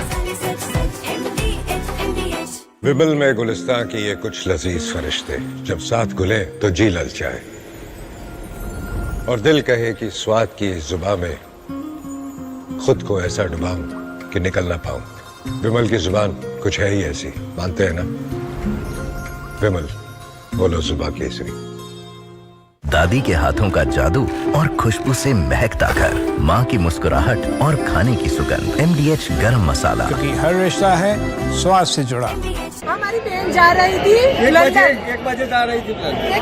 1:10 की फ्लाइट थी और जा रही थी लंदन। लंदन जाने से पहले ही क्रैश हो गया प्लेन। मेरी सारी था वो खम्बिसर थी और लंदन जा रही थी। हाँ, फिर बस 1 घंटे में समाचार आ गया को प्लेन क्रैश हो गया है, इसलिए मैं वापस अहमदाबाद से बाहर निकल गया था, तो वापस आए सिविल में आ गया।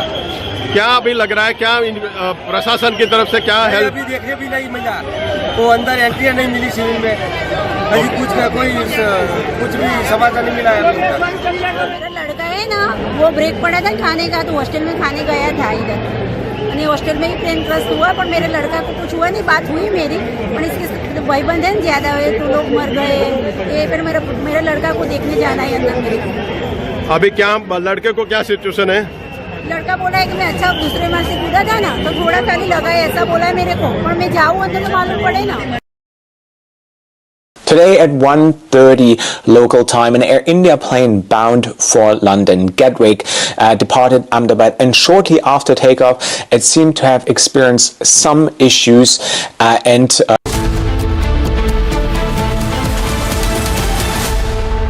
MDH की हल्दी मिर्ची धनिया करे कमाल, ये रंग दे, ये खुशबू दे, ये तीखा, ये कम पड़े, क्या निराला MDH masala. Mahi sir, how much do you love your fans? Honestly, I love my new fans. पुराने वाले बेकार में शोर करते। सर फैंस है, शोर तो करेंगे ही ना। नए वाले नहीं करते, and they listen to what I say. The new generation Orient BLDC fans. Super silent performance with voice control. Silly me, I thought Cricket fans. ये है सीक्रेट रेसिपी MDH का जीरा सिप जल जीरा मसाला।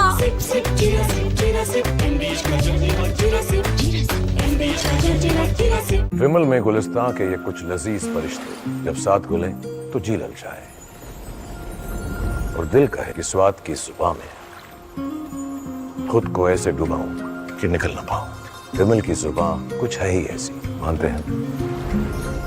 विमल, बोलो जुबान कैसी? MDH की देगी मिर्च, देगी मिर्च का तड़का, अंग अंग फड़का। MDH की देगी मिर्च।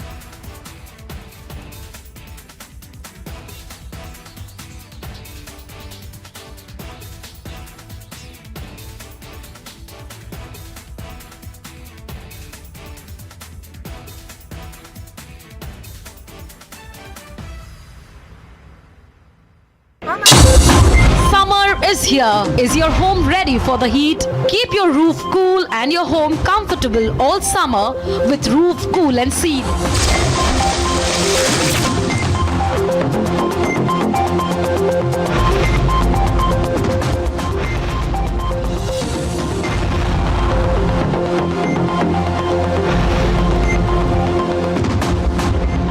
पसीना मत बहाओ, Berger roof cool and seal लगाओ।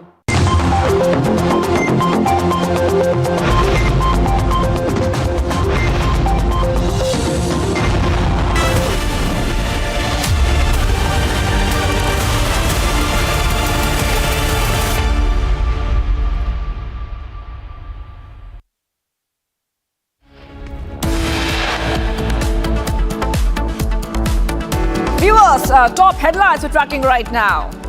Air India flights makes emergency landing after a bomb scare.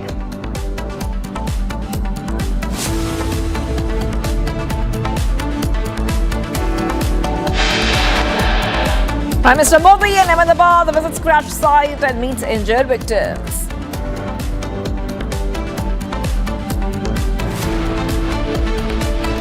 Lone survivor of plane crash gives full account of how he escaped, says it was a miraculous escape. Green और white के बाद 1 minute के अंदर ही जब take off हुआ ना तो suddenly 5-10 second कैसे लगा जैसे स्टक हो गया वो। बाद में से मेरे को लगा कि कुछ हुआ, बाद में प्लेन में लाइट ऑन हो गई ग्रीन और white.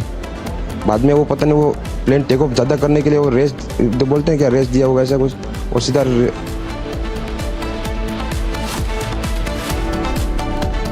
Air India under immense scrutiny, 3 flights hit with multiple snags yesterday.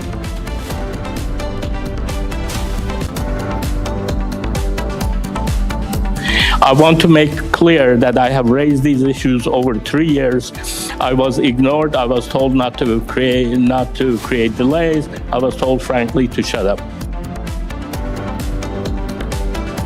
And Boeing 787 Dreamliner was flawed. Whistleblower sounded alarm in the year 2024. Was his warning ignored altogether?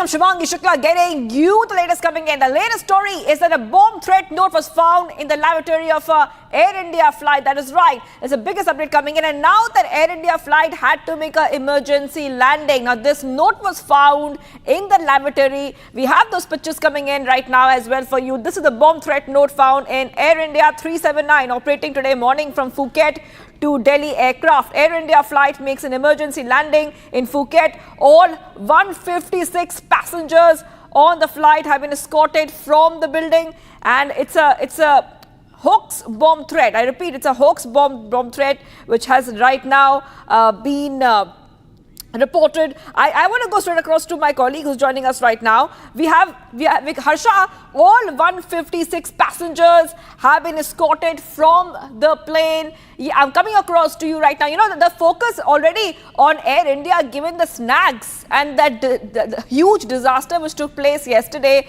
Now we see a bomb threat note found. What is the latest coming in, Harsha? Yes, Shivangi, now the latest is that it is AI 379 Phuket to Delhi bound aircraft of Air India A320 Airbus, which we are learning is that was scheduled for departure at around 8 o'clock from the Phuket International Airport. It departed, and after 20 minutes of the takeoff mid-air, only the crew attendant of the aircraft found the bomb threat note in the lavatory of the aircraft, and immediately the pilot in command was informed and the ATC was informed about it. The ATC asked the pilot in command to turn back the aircraft, and also the also to turn back the aircraft and also do the emergency landing. So right now we know that the emergency landing of the aircraft has been done. The thorough security checks by the forces and by the Harsha, local security forces and the local police. I'm really sorry I have to interrupt you because we've been joined by aviation expert on this. Mr. Devesh Agarwal has joined us on the phone line. Thank you for joining us, Mr. Agarwal. Passengers being escorted from the plane, bomb threat to that plane and its emergency landing. But the question to you is that this is becoming very, very frequent. Now, of course, the radar is and the lens is on Air India, their snacks and technical issues. How do you read this latest bomb threat found on an Air India plane? Shivangi, it quite obviously appears to be a prank. If you recall, and if your viewers recall, just about little more than 6-8 months ago, Air India was the victim. In fact, all Indian airlines, including Indigo and others, were victims of prank, bomb threats. You have foolish people, thinking that for them it's like musty. They don't realize that once you do something like this, an entire safety system is built where the plane is asked to land immediately. It is taken into an isolation area. All the passengers will be deboarded. All the bags will get deboarded. They will, get thoroughly scanned. The aircraft has to be completely checked, nose to tail. And it is just an inconvenience because somebody thought that they will enjoy a few moments of fun.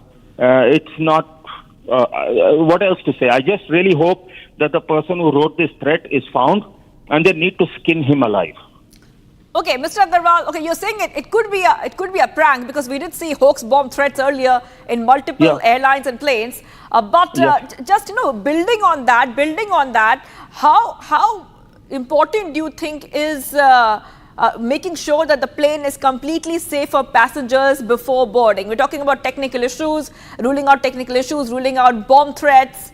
Because in the past we have seen, especially that disaster where an entire nation is grieving, where that Air India plane crashed on the ground seconds after takeoff. Making sure that a plane is safe for passengers is the utmost priority, and the government is also making sure that they put in more measures and more protocol in this regard. First thing is that there is multiple steps and multiple procedures that are processed, both from a security standpoint, from an engineering standpoint. There are so many times, passengers, they get angry that a flight has got delayed. They'll say, oh, the aircraft is standing right there, why can't you take off? Because of all these protocols and safety measures, each aircraft before a flight has to be signed off by an engineer. It's not once a day. It's before every flight. An engineer will inspect the plane and say, yes, this aircraft is fit to fly. The pilot inspects the plane and says, yes, I accept the aircraft and I will fly it. There is a security officer who has to complete a complete security protocol. In fact, our Bureau of Civil Aviation Security has a very specific requirement that the security cannot be outsourced to an agency. It has to be done by the airline, because only then they feel that, somebody will be responsible enough. So multiple steps are there. The fact that a note was found in the lavatory clearly means that some passenger has thought of a prank, gone and put it in the lavatory, and I'm very sure they'll find that person because the crew will recall who has gone to the lavatory before the takeoff, and they will zero in on those 2, 3, 4 passengers who would have gone. All right. Okay. Thank you for joining us. I am Mr. Devesh Agarwal, aviation expert, for joining us. Emergency landing after bomb threat on a flight, Air India flight. It landed back in Phuket. I'm going to go back to my colleague Harsha, who's joining us right now. And Harsha, as we are talking about this specific bomb threat note found in the lavatory of Air India flight, which was leaving from Thailand and had to be diverted. Also, you have been getting our viewers more updates in terms of the technical snags which have been found on Air India flights. The focus right now on Air India, the Air India CEO refused to answer the public's questions, but still many asking what went wrong. Why were safety regulations not followed?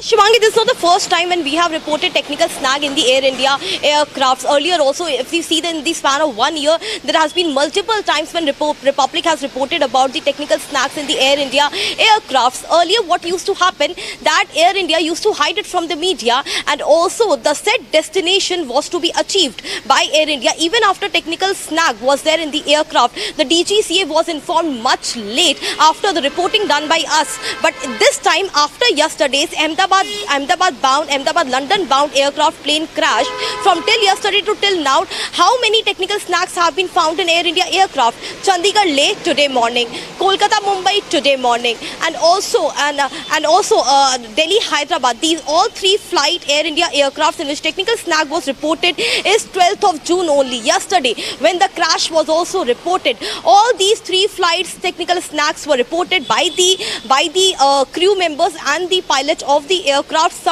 One flight was turned back. The two technical snags were reported. One went to its original destination, didn't even turn back after even reporting technical snags.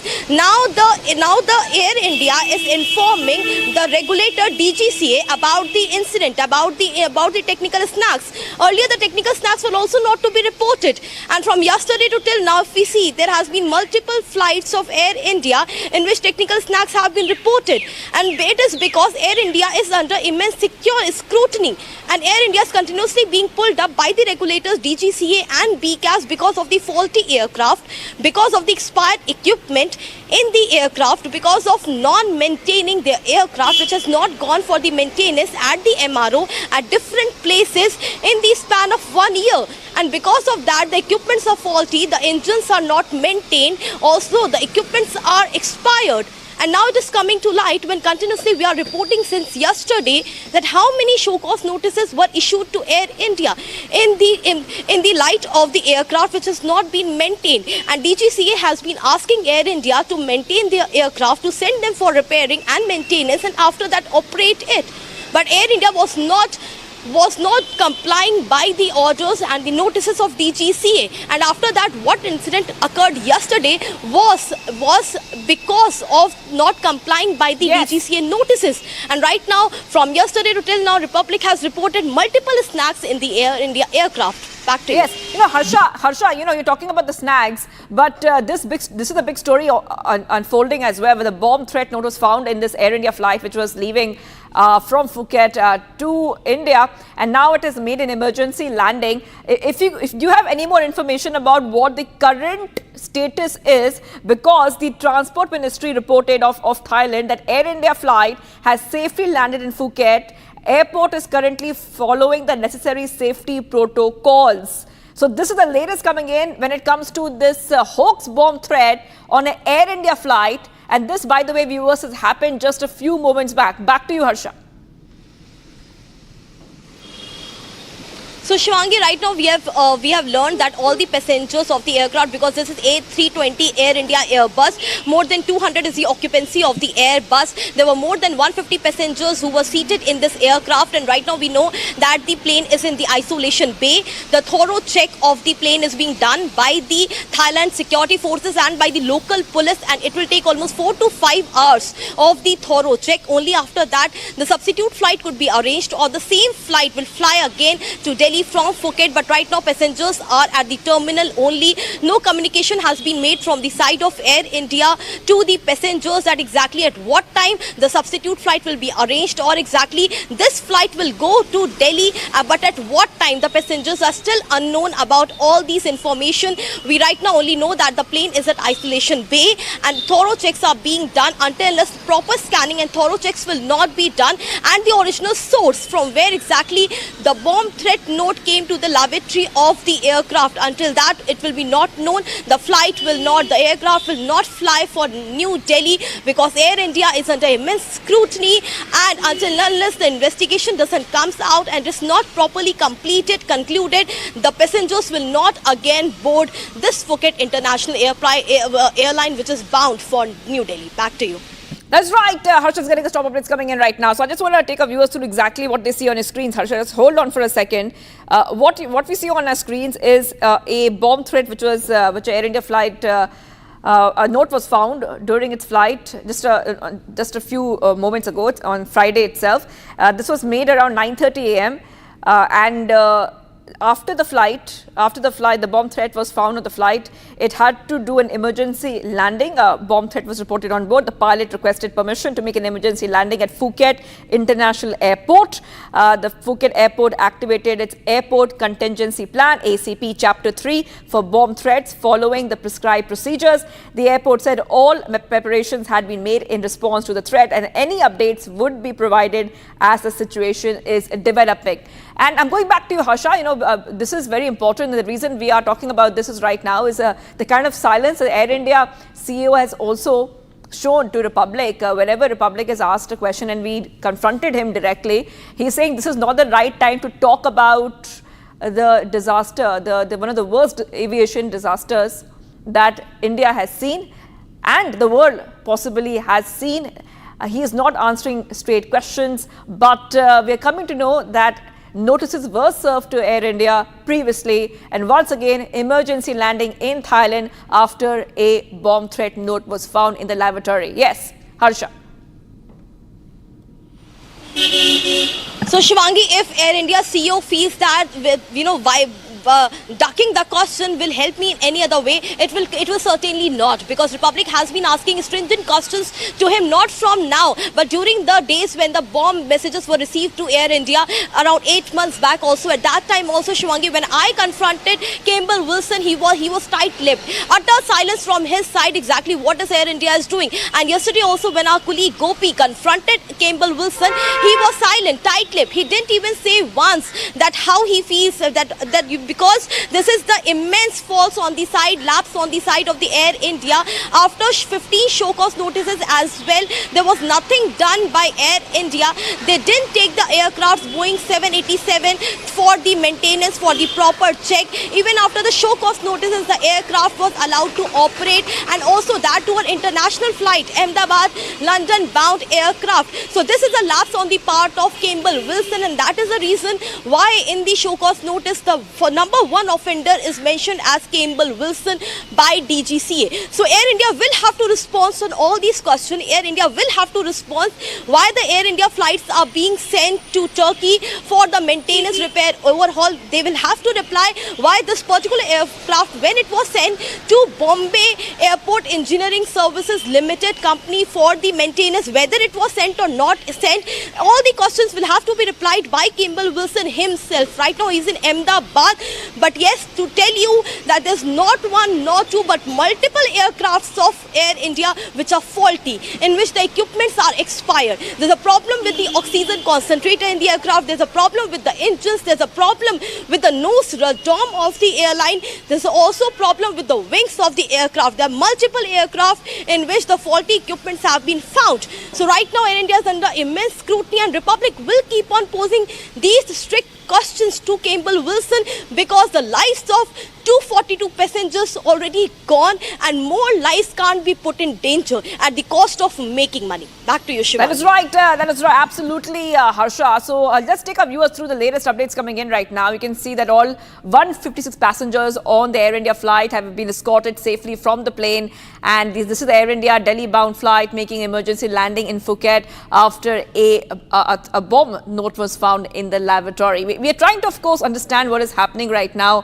whether that bomb threat note was real or was it hoax, but right now it's pointing towards it could be a hoax bomb threat. That is where we are seeing more updates in terms of what that bomb threat was all about. But speaking on this, let's go back to Harsha. Harsha, just viewers would like to know that what did that bomb threat note say? Do we have any idea or any information on that? So Shivangi, what the preliminary information tells us, what our sources under DGCA have told us, is that there was a bomb threat note in which it was written bomb in the aircraft. Only this was mentioned in the note. The note was found at the basin of the lavatory, the place exactly where we wash our hands, exactly at that place. A small note completely wrapped was kept there. It was the crew attendant of the aircraft which first went inside the washroom lavatory to use it, and that Harsha, I'm interrupting you. I'm really sorry for that, because we're getting joined right now once more by Dr. Sumit Susilan, aviation expert and author, joining us here on Republic TV. Thank you for joining us. Dr. Sumit, I just want to ask you this question, which everybody would like to know about, is that what is really going wrong when it comes to making sure that all standard operating procedures are followed before a flight takes off? Especially, this is one more case of Air India flight which had to divert, again make an emergency landing because a bomb threat note was found in the lavatory. Yes, Dr. Sumit. We can connect this thing with yesterday's incident, because yesterday the incident which happened, it was nothing related to any threat.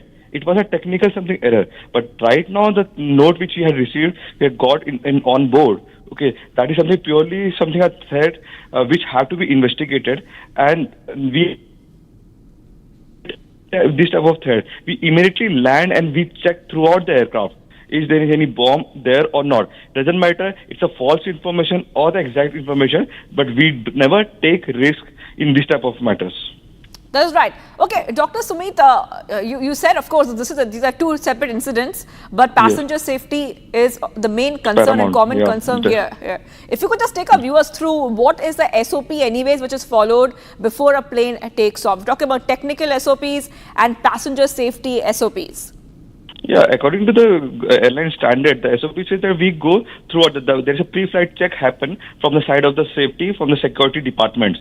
They check throughout the flight, when the overhead bins, the seat pockets, everything has to thoroughly check. The lavatories, the first aid boxes, everything's thoroughly checked. After that, they give a clearance to the cockpit crew. The flight is ready to take off. Then only the aircraft takes off.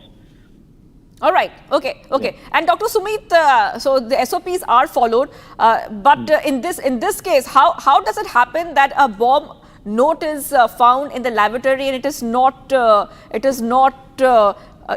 been identified by the crew? Maybe if you could just help our viewers understand how these cases. No, I can clearly say this. This note will be there after the takeoff only. If there is some passenger might have kept it over there, okay. But because before the takeoff, every lavatories are latched and locked. The passengers are not allowed to use during the when the seatbelt signs are on for takeoff. No, lavatory you will find is in an open condition, because that's the procedure we follow. So before locking the lavatories, we always check inside. Is there anything there or any passenger occupied there? So if during that they are not found it means after the takeoff only this paper has found. All right, Dr. Sumit. Yes, Dr. Sumit, you're really helping our viewers understand this update. But also, we also would like to know from you that when an Air India flight is making an emergency landing, in this case, a bomb note has been found. The Phuket International Airport put some protocols in place. These are bomb threat protocols which were initiated the moment they came to know there's a bomb threat note found in the plane. If you could just talk our viewers a little bit more about how that works. Yeah, so basically when we get a bomb threat, while landing, we inform the ATC that we have a bomb threat on board. Immediately we get the clearance to land to the nearest airport. And on ground, the airport authorities keep the fire brigades ready, the ambulance ready. If any mishap happen, immediately they can respond over there. And these aircraft, after landing, are taken to the safe zone, where the other aircraft will not get damaged if any mishap happen during the checking also. All right. Okay. Thank you for joining us, Dr. Sumit Susalan, aviation expert and author on the phone line, getting us a perspective of what exactly is happening in Thailand, emergency landing in Thailand for Air India flight, post a bomb threat note found in the lavatory, and once again raising questions on safety, passenger safety, and any other SOPs which could be overlooked, because passenger safety is the #1 priority in such cases. I want to go back to Harsha. Harsha, again, we're staying on the story right now. It's emergency landing in Thailand, and just speaking broadly about this, every passenger who steps into a flight trusts the flight, the crew, the pilot, the airline when they fly, because their lives is in their hands. And in these cases, questions are being raised. And what is going wrong is that we are seeing bomb threat notes. We're seeing incidents in the past of Air India flights having technical snags, issues. And of course, yesterday's heart-wrenching and terrible tragedy which we saw. Shivangi, we must ask questions, and the questions not only is to the passengers of the aircraft who boarded the aircraft in the wee hours of the morning when the flight took off from Phuket to Delhi. The questions should also be posed, and the investigation should also revolve around the crew as well. Why only the passengers? The crew also steps in the aircraft before the passengers, before lavatory latched or not latched. The crew also steps in first in the aircraft. There could be disgruntled crew as well. In the past, we have seen that there have been several Air India pilot and the crew members as well who have complained about the staff, about the crew members of the aircraft as well. Sometimes about the oxygen, sometimes about the technical snacks. There has been reports out there. And we know that not only passengers, that crew also steps in the aircraft first. So why not the crew? The investigation should also revolve around the crew of the aircraft as well. How many people were there in the aircraft? Right now you are watching Republic TV as emergency landing has been made at Phuket International Airport. The flight which was bound for New Delhi in early morning has made an emergency landing back at Phuket. Security checks are being done. You are watching Republic TV. For more exclusive updates on this, keep watching Republic TV. We'll be right back after a short break.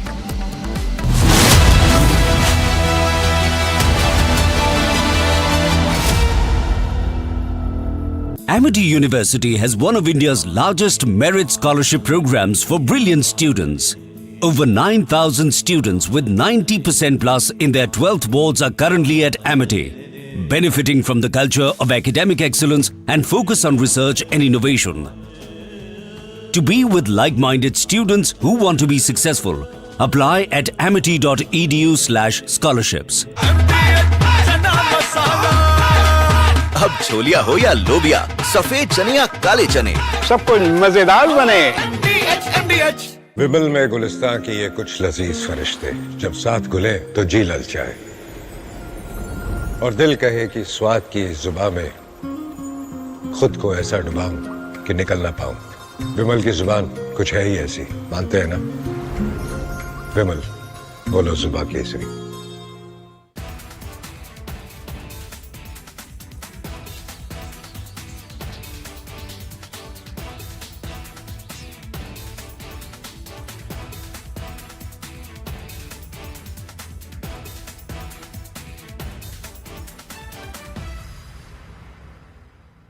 हमारी बहन जा रही थी 1 बजे जा रही थी plane.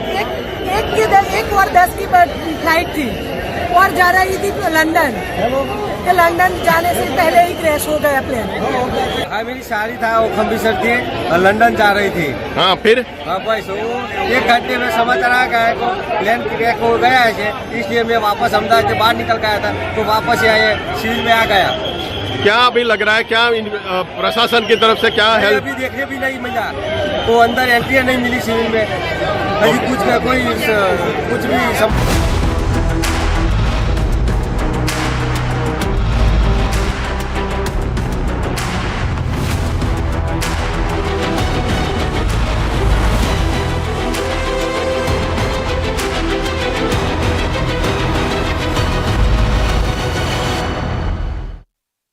विमल में गुलिस्तान के ये कुछ लजीज फरिश्ते जब साथ घुले तो जी ललचाए और दिल कहे कि स्वाद की जुबान में खुद को ऐसे डुबाऊं कि निकल ना पाऊं। विमल की जुबान कुछ है ही ऐसी, मानते हैं? विमल, बोलो जुबान कैसी? आधे बाउल दही में 4 चम्मच MDH चटनी पुदीना मसाला डाला, स्टर करो, पुदीना चटनी तैयार। MDH चटनी पुदीना मसाला। Today at 1:30 local time, an Air India plane bound for London, Gatwick, departed Ahmedabad, and shortly after takeoff, it seemed to have experienced some issues and stalled into a residential area and then crashed. From the footage that we can see, it's very hard to determine what the cause might have been. However, there must have been some technical issues because the pilots sent out a mayday, a distress signal.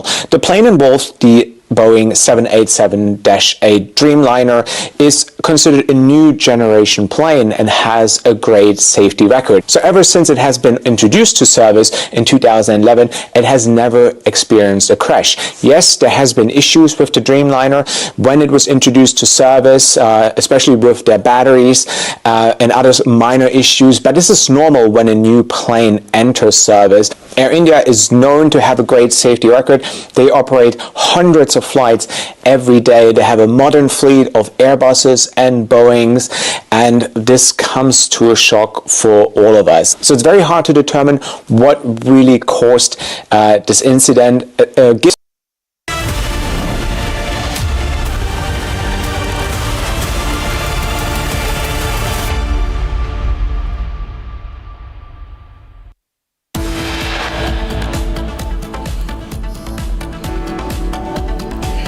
Air India flight makes emergency landing in Thailand. Bomb threat note found in LAV of AI-379 operating today morning from Phuket to Delhi. Prime Minister Narendra Modi arrives in Ahmedabad, visits crash site and meets injured victim.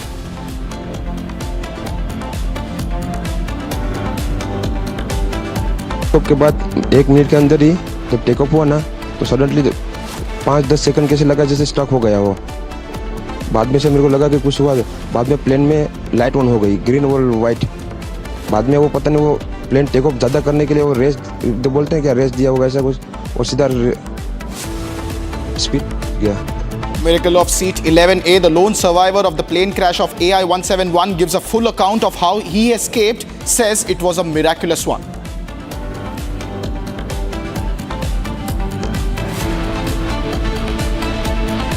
Air India under immense scrutiny. 3 flights hit with multiple snags yesterday.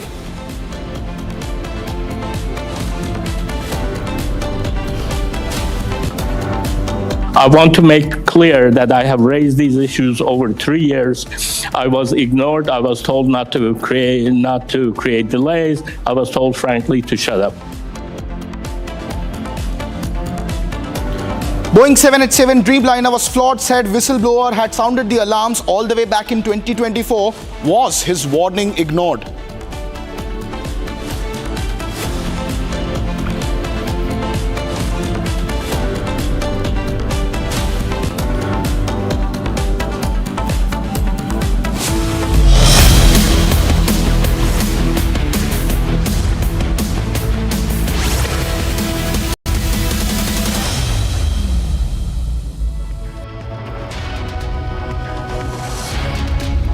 Welcome back, ladies and gentlemen. You're watching Live and Breaking with me, Krutat Patnaik, at 12:30 p.m. this Friday afternoon.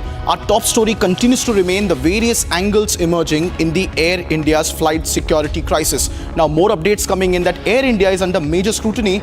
Just yesterday on June 12th, 3 Air India flights had reported major technical issues shortly after taking off. Flight AI-3416 from Chandigarh to Leh returned back to the Chandigarh airport due to low pressure in the green hydraulic pump, later found to be caused by a hydraulic leak near the nose gear. Another flight AI-2410 from Kolkata to Mumbai experienced a bird strike, and it had hit the birds upon landing, resulting in a visible dent and damage done to the nose cone. Meanwhile, the third flight in question, AI-2465 from Delhi to Hyderabad, continued its destination despite both windshields being cracked mid-flight. These are 3 very glaring and concerning instances of flight safety that were flagged just yesterday on the very same day that Air India flight AI-171 met with an unfortunate crash in Ahmedabad, raising serious operational concerns about Air India's flight safety on the same day that a deadly strike took place in Ahmedabad. A deadly crash rather took place in Ahmedabad. 3 other flights with serious security concerns being raised. I have my colleague Harsha who's leading the investigation on this front on Air India's flight safety, joining us live on this broadcast. Harsha, give us more details about these 3 separate instances of 3 separate flights happening and facing serious security lapses and concerns on the very same day of the unfortunate crash that took place in Ahmedabad. Yes, Kruta, you rightly pointed out these 3 flights of Air India bound from Chandigarh to Leh, one from Kolkata to Mumbai and the third one from Delhi to Hyderabad. All these flights faced major technical snag which could be a dangerous ones as well. And also we can say that these snags can't be ignored. And on the same day when the devastating incident from Ahmedabad London bound flight plane crash came out, and right now we have got to know that all these flights had a major snag. Like in Chandigarh and Leh, there was the hydraulic green pump climb issue. In the Kolkata Mumbai one, there was the issue of the nose radom dent in the nose part of the aircraft. And about the Delhi Hyderabad bound flight, there was a windshield which was completely cracked. 2 windshield of the aircraft was cracked, and after the pilot noticed, the crew noticed that the windshield of the aircraft is cracked, then also it was taken to its destination to Hyderabad. It was not turned back. So 3 major technical snag, only DGCA informed about it, and that also much late, about 2 to 3 hours late after landing. The information was shared with DGCA. Right now we know that the investigation from the side of DGCA has been initiated, that why these technical snags were not reported at the time when the aircraft took off from this destination, and why it is being informed much late after it has landed. So right now we know that the investigation has already started from the side of DGCA, but Air India tried to hide this information by not sharing or coming out with a proper press statement in these 3 flights. Yesterday it was a devastating day for the entire country. 241 passengers lost their lives, and right now we get to know that 3 flights also suffered major snag. Something big could have also happened in these flights, but yes, we can say that Air India is under immense major scrutiny from the regulatory body, that after show cause notices as well, what we are witnessing is that major technical snags in the aircraft because of the faulty equipments and expired equipment in the aircraft, which has not been maintained from last 1 to 2 years. And this raises a lot of questions that why passengers should board Air India or not. Back to you. Thank you very much, Harsha, for those details as you continue the investigation into the flight safety lapses of Air India. Serious concerns there about Air India not being very forthright about the concerns on flight safety that have been raised in the 3 different flights that Harsha has been tracking. Meanwhile, ladies and gentlemen, Air India's flight AI-171 with 242 passengers on board was flying to London yesterday when it shortly crashed after takeoff in Ahmedabad last afternoon. Now, in one of the worst civil aviation disasters the country has ever seen, the plane in question was Boeing's 787 Dreamliner. Now, Dreamliner is one of the flagship models of Boeing. It is one of the most fuel-efficient wide-body aircrafts. That is one of the prides of the US manufacturer of these aircrafts for long-distance flights. Now, despite serious concerns being raised, despite of it, it was marketed as one of the most safest and most advanced aircraft in the world. The Dreamliner has been linked, however, to various severe technical faults. In fact, the crash has also put the spotlight on claims by a Boeing engineer last year who said that the 787 Dreamliner suffers from assembly defects that threaten safety of the aircraft. The whistleblower said this all the way back in 2024 on record in the United States Senate, which is the upper house of the US Parliament, about structural problems in the Dreamliner's fuselage, and claimed that small gaps and improper assembly could also result in early wear and tear, leading to possible structural failures. Listen into that first-hand testimony of the whistleblower of the Boeing company in the United States Senate all the way back in 2024.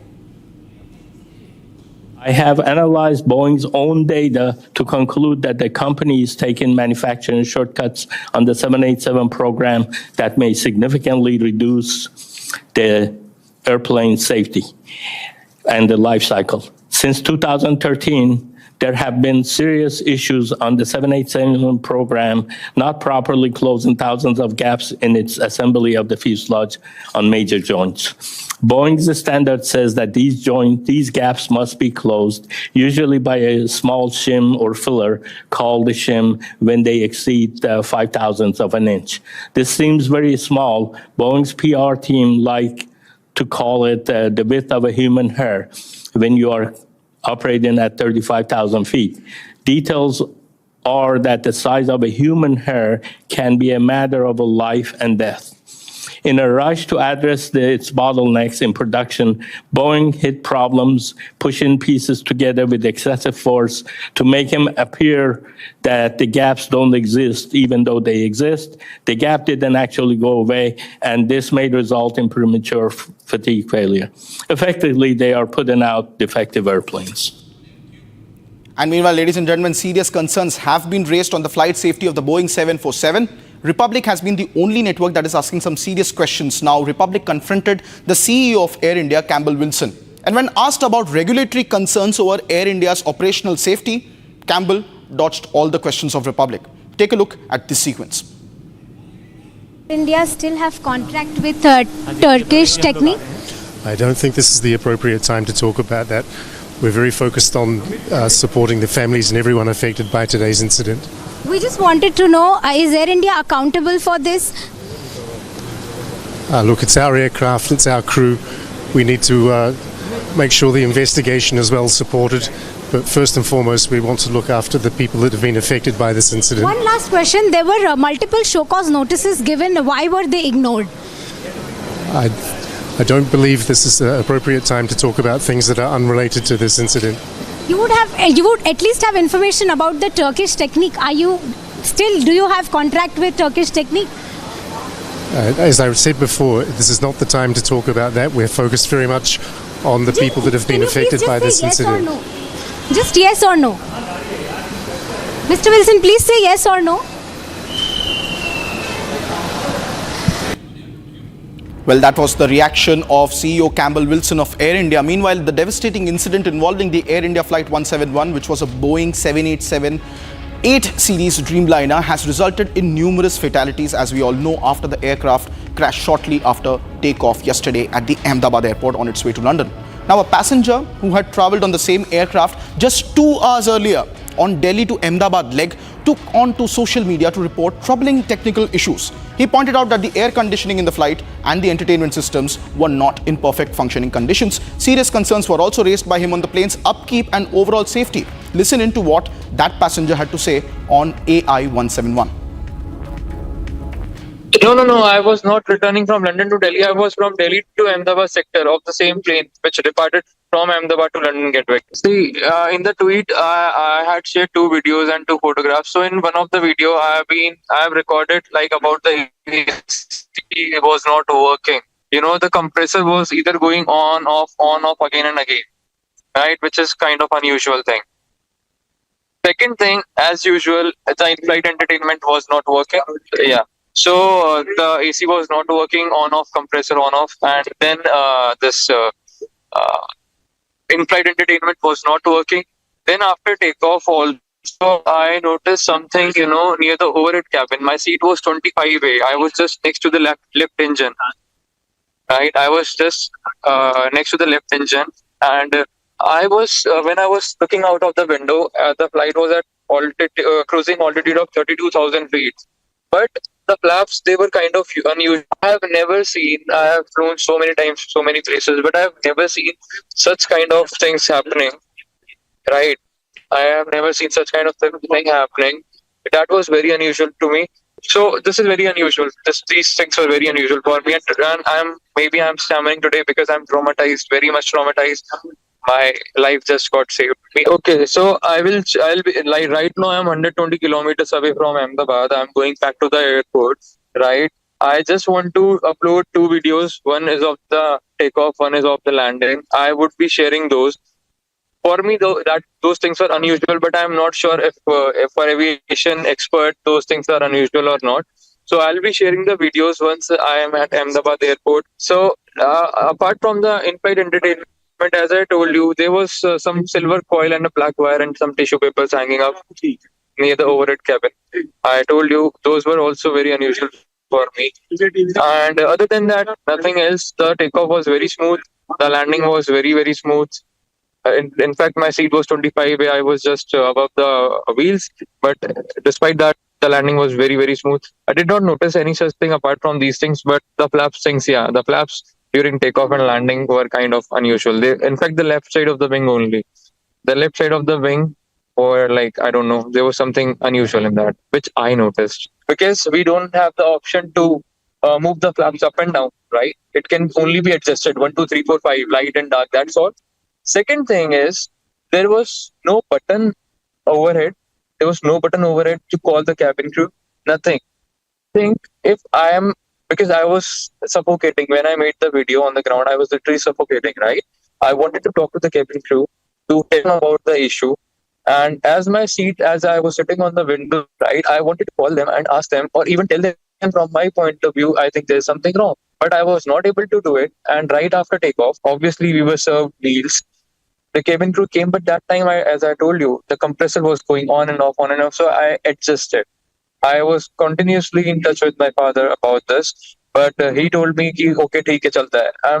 One more thing, my seat was window seat. I switched my seat with my father. I came to the middle seat because I was feeling very hot, due to sunlight as well. So I asked Papa, you come this side, window seat, and I'll take the middle seat because I'm feeling very hot and I'm feeling suffocated. Yeah. So I told you the buttons were not working. I was not even able to call the cabin crew. The cabin crew calling button was there in the remote, right? I've clearly shown in the video. That was not working. Apart from that, I was neither able to turn on the light overhead. Basic का तो भूल जाओ, light नहीं थी. कुछ मतलब I don't know how can this be passed before for flying.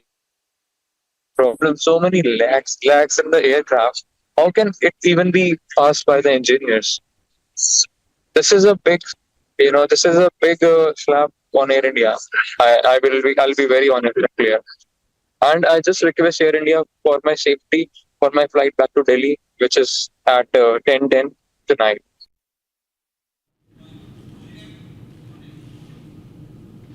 Vishwas Kumar Ramesh, the 40-year-old British Indian who miraculously survived the Air India plane crash yesterday in Ahmedabad, is the sole survivor of the 242 lives on board that aircraft. Listen into his ordeal on how he managed to survive one of the biggest civil aviation tragedies in Indian history.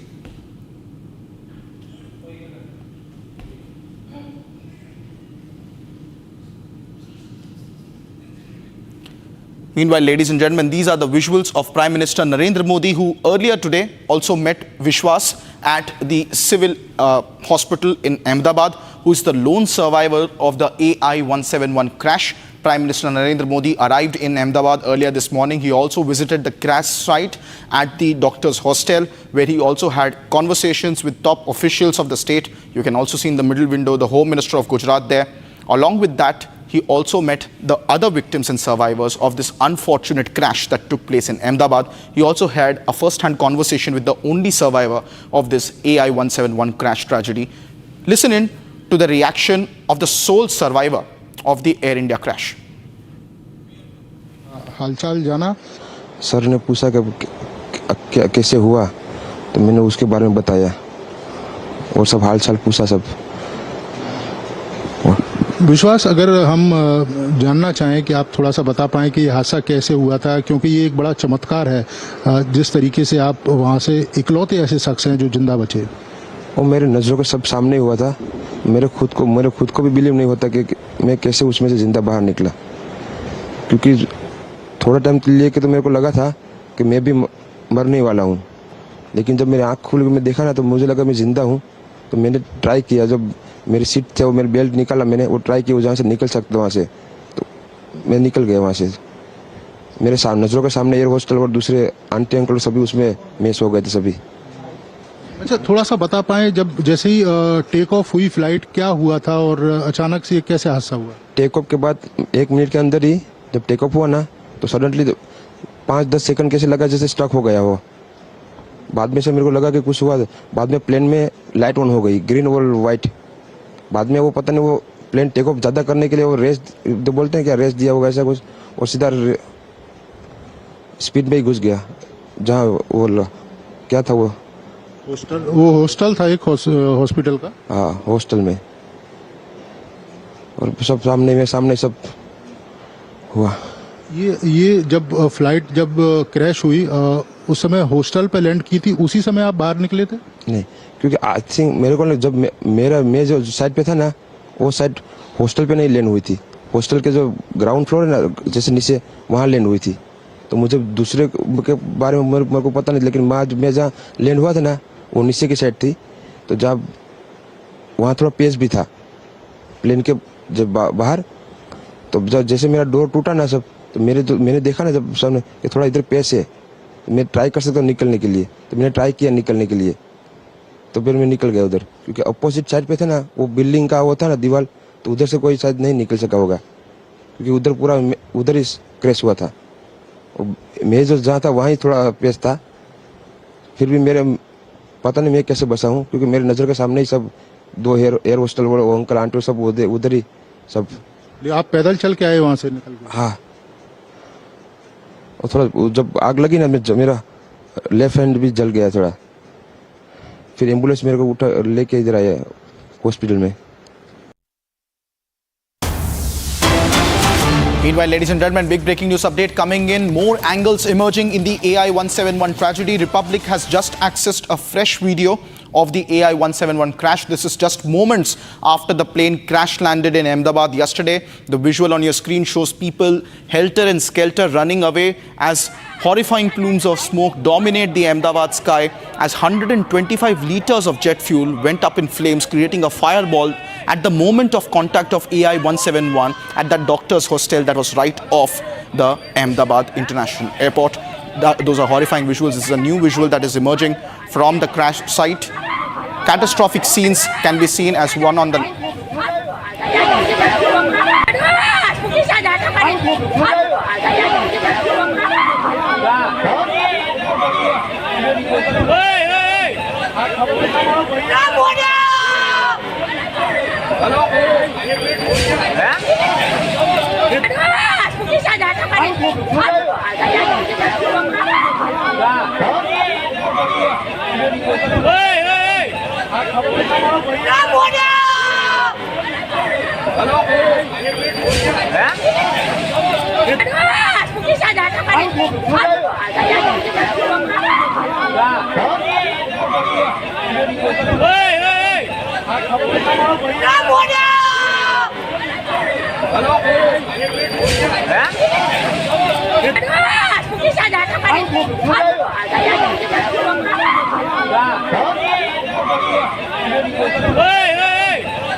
Those are some horrifying visuals coming in from Ahmedabad. Yesterday, a new angle emerging as people stand in complete state of shock, panic and horror as they see that aircraft landing out of nowhere, a complete state of panic on the streets of Ahmedabad. I also have my colleague Akil joining us live from Ahmedabad. The morning has now collected all those evidences and now they are moving out from this very place. अच्छा मुझे ये बताइए क्या सामान collect किया आप लोगों ने?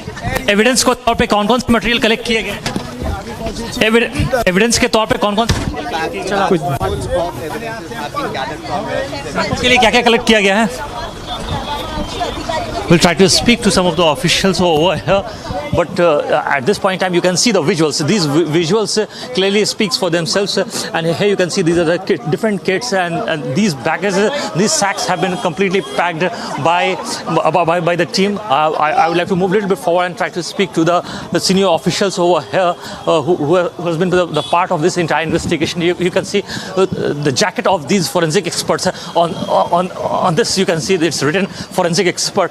I would like to try to speak to the forensic. क्या निकला ये बता पाएंगे? ये FSL बताएगा आपको। सर खड़े रह जाइए। उन्होंने क्या जो एविडेंस है वो गैदर किया स्पॉट से? DVR अंदर का मैक्स का नहीं, वो देखना पड़ेगा कौन सा है। मलबे में से निकला है। आपके हाथ में जो सामान है वो क्या है? आपके हाथ में जो सामान है वो क्या है?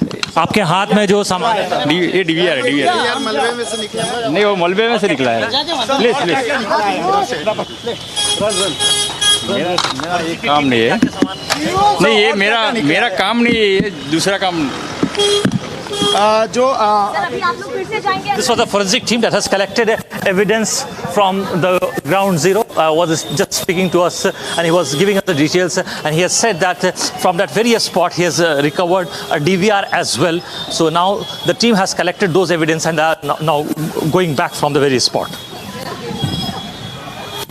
That is my colleague Akil there from the crash site in Ahmedabad, tracking the frame as the FSL teams and other investigative authorities get to the crime scene of the crash site and are connecting very serious and very important DNA evidence along with all the other evidence that is very crucial for firstly determination of the victims of this crash.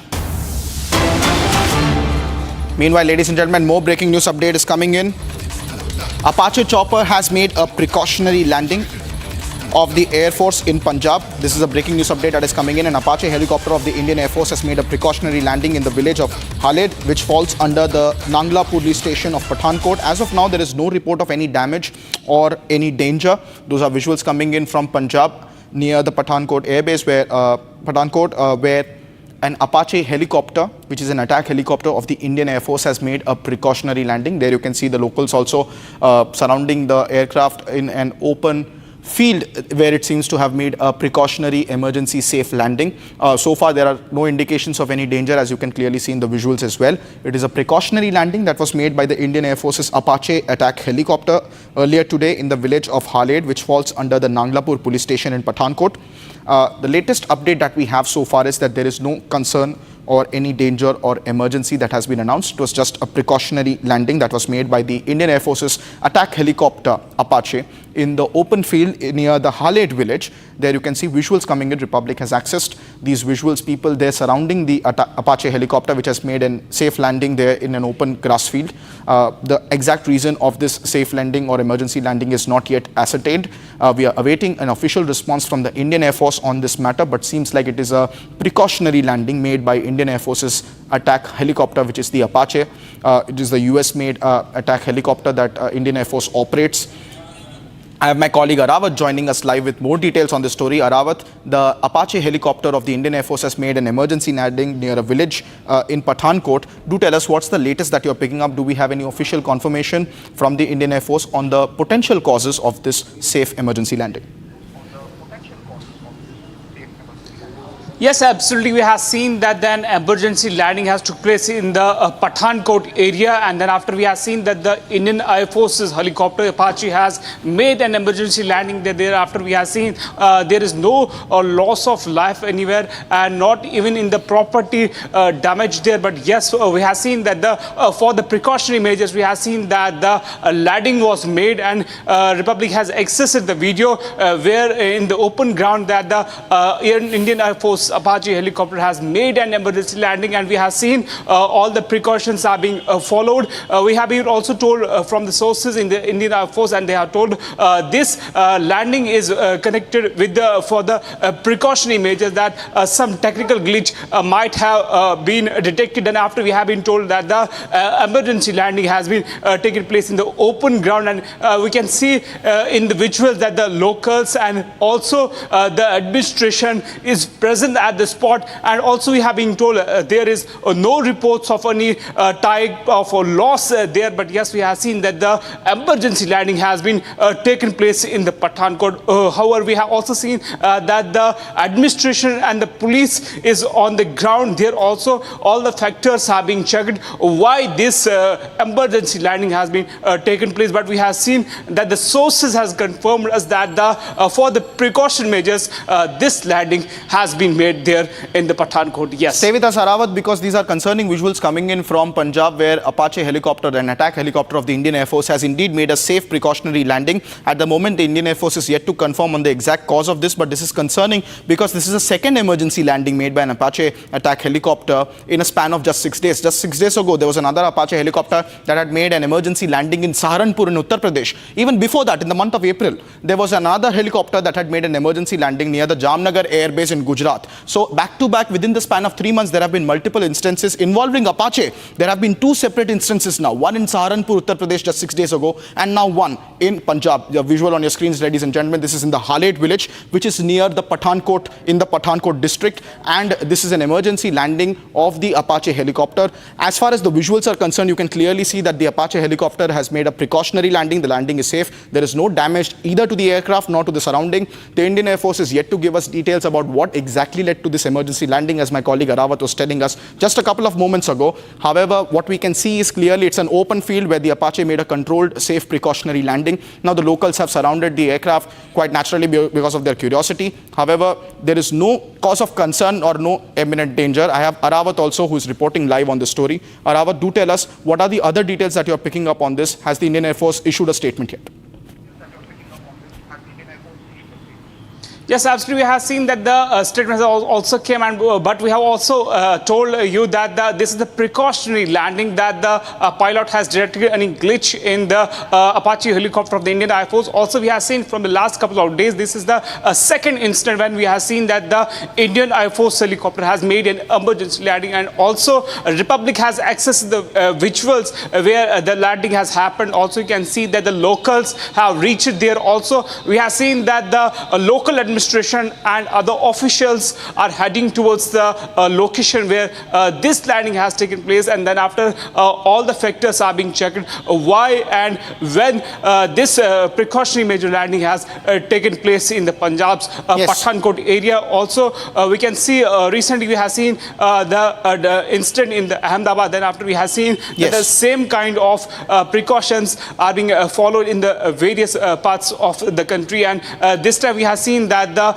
emergency landing which took place in the Pathankot were made for the precautionary purpose. So far, an official statement and the further details will come in a while. Yes. Indeed, I also have Gursimran joining us live on the broadcast. Arawat, stay with us. Gursimran, what's the latest you are picking up on this emergency precautionary landing made by the Apache aircraft in Punjab? See, what we are picking up, that this is a precautionary landing that has taken place, and it is a successful precautionary landing. This has been done after some of the technical snags were initially noticed. It was not that it was a hard landing that has taken place, but it is a completely a safe precautionary landing that has taken place in the Nangalbhur police station's area. It's important to mention that this is the second precautionary landing of the Apache attack helicopter that has taken place in last 1 week, because last time it was in the Saharanpur, and now it has taken place in the Pathankot district of Jammu, of the Punjab, which is close to the Indo-Pakistan border as well. But there is nothing to worry about. That is what we are picking up. We are being told that it was a routine. It was a routine sortie that was taking place, as that the drills that the Indian Air Force follows. And now what we are picking up, that all the pilots, those who were part of this helicopter, they are safe, and there has not been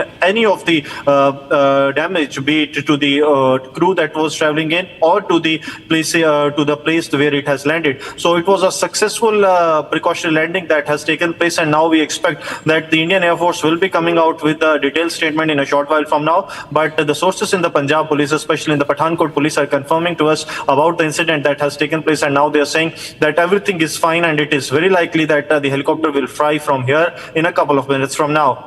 Thank you very much, Gursimran, for tracking those details. We'll be closely monitoring, ladies and gentlemen, the emergency landing made in Punjab of an Apache helicopter. Stay tuned.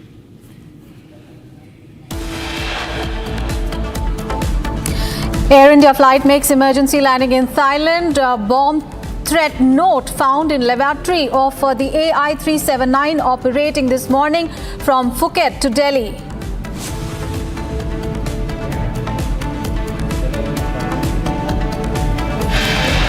Prime Minister Modi in Ahmedabad visits a crash site and meets injured victims in the hospital.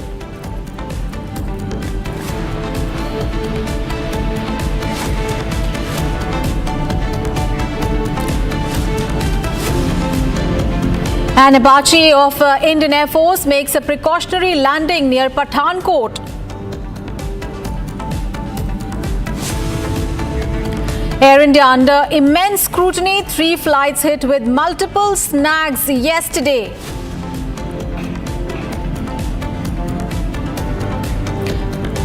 Boeing 787 Dreamliner was flawed.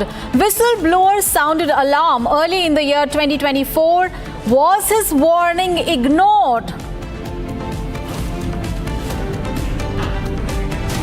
And Israel strikes Iran nuclear plant in massive escalation in the Middle East. Israel declares a state of emergency.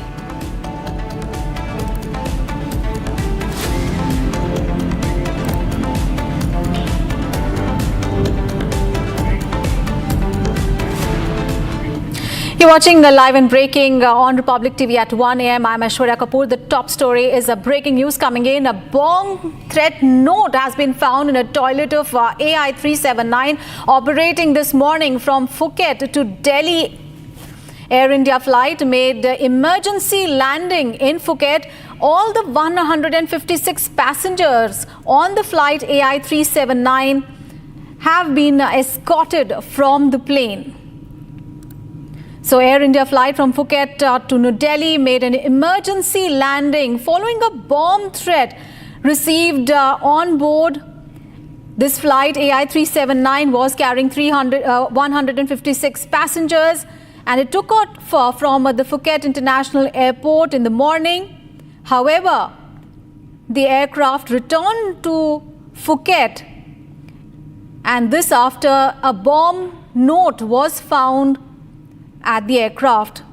All the 156 passengers have been escorted from the plane. So this, remember, happening just a day after Air India flight crashing in Ahmedabad, and just a day after that, a bomb threat found in the Air India flight.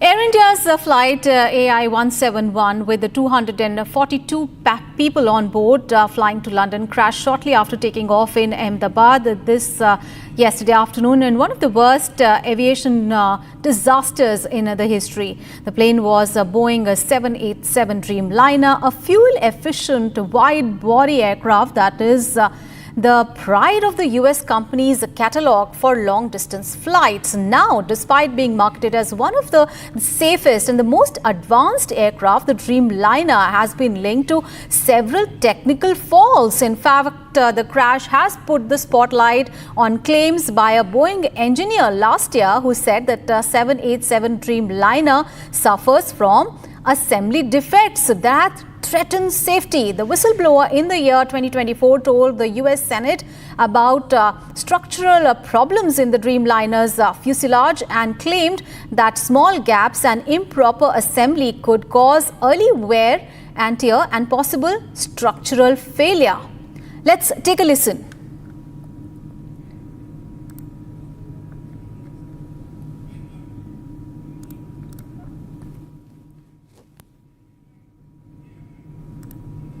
I have analyzed Boeing's own data to conclude that the company is taking manufacturing shortcuts on the 787 program that may significantly reduce the airplane safety and the life cycle. Since 2013, there have been serious issues on the 787 program, not properly closing thousands of gaps in its assembly of the fuselage on major joints. Boeing's standard says that these gaps must be closed, usually by a small shim or filler called a shim when they exceed 5 thousandths of an inch. This seems very small. Boeing's PR team like to call it the width of a human hair when you are operating at 35,000 feet.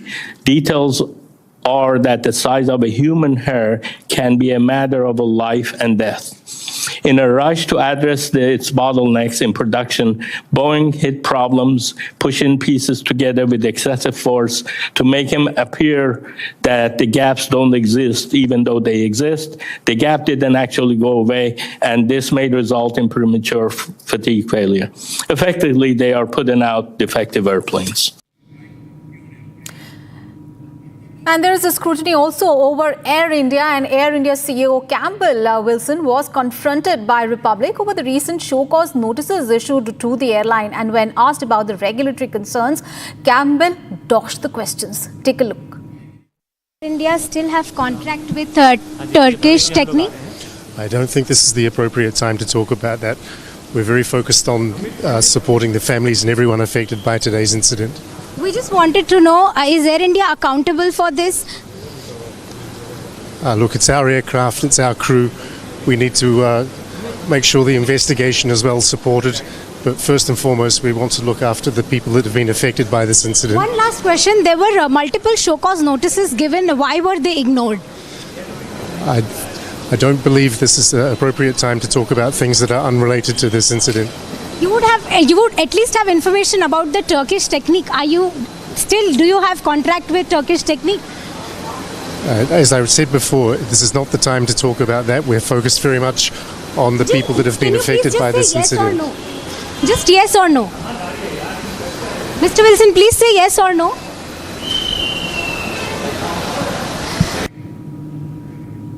And now in this in-depth breakdown, we analyze the final moments of the ill-fated Air India flight AI-171, which crashed shortly after taking off from Ahmedabad en route to London's Gatwick. Now, aviation experts, ATC recordings and flight data collectively reveal a chilling timeline from a sudden altitude loss to the aircraft's uncontrolled descent that ended in the tragedy. Take a look.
And my colleague Akhil has spoken to the forensic experts on the crash site.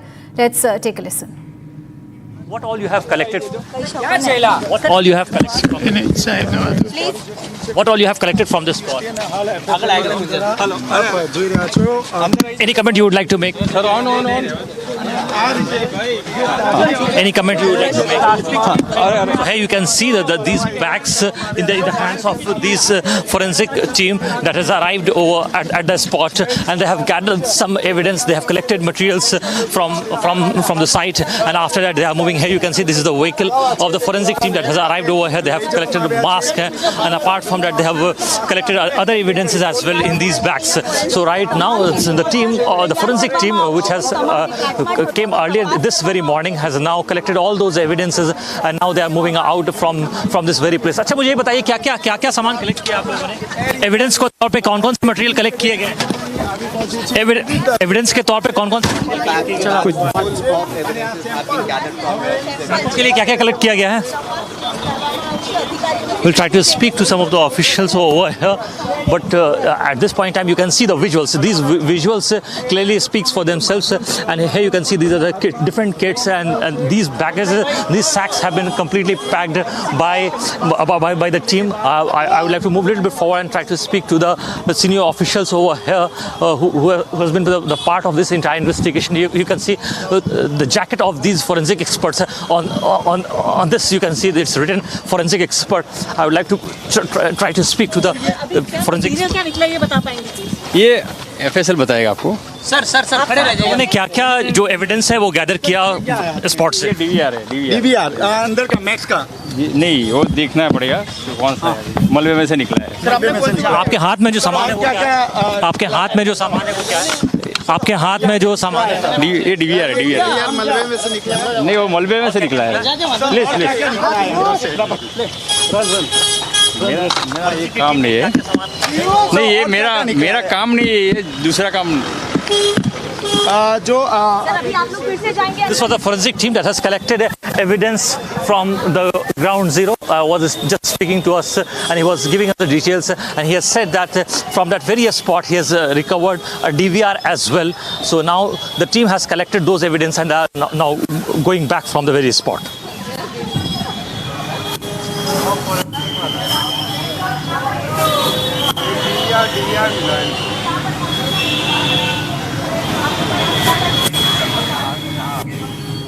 All right, our colleague Akhil is now joining us, in fact, from the site. Let's get more details. Akhil, what is that you're picking up? We just saw you speaking to the forensic experts there, and they have picked up a substantial amount of material. What is happening at the ground zero right now? Approximately 10 to 11, if you see, they have collected approximately 10 to 11 packets, 10 to 11 sacks from this very spot, and they have moved from the very site.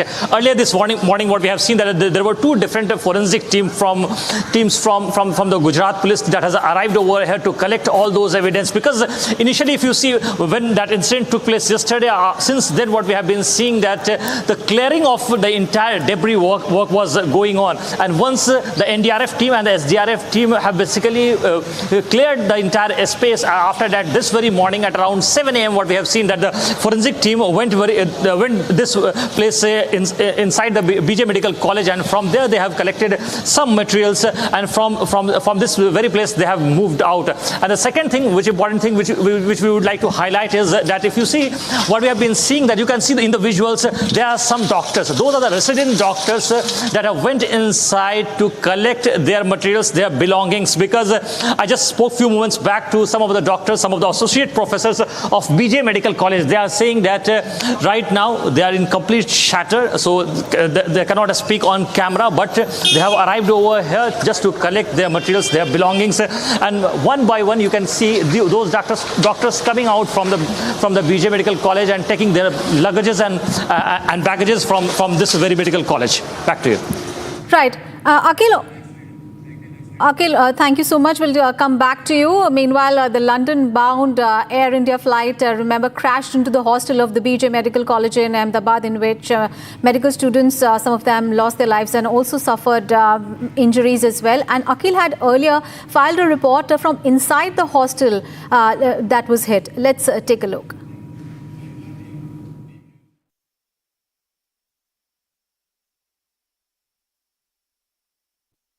Behind me, you can see the visual of this mess.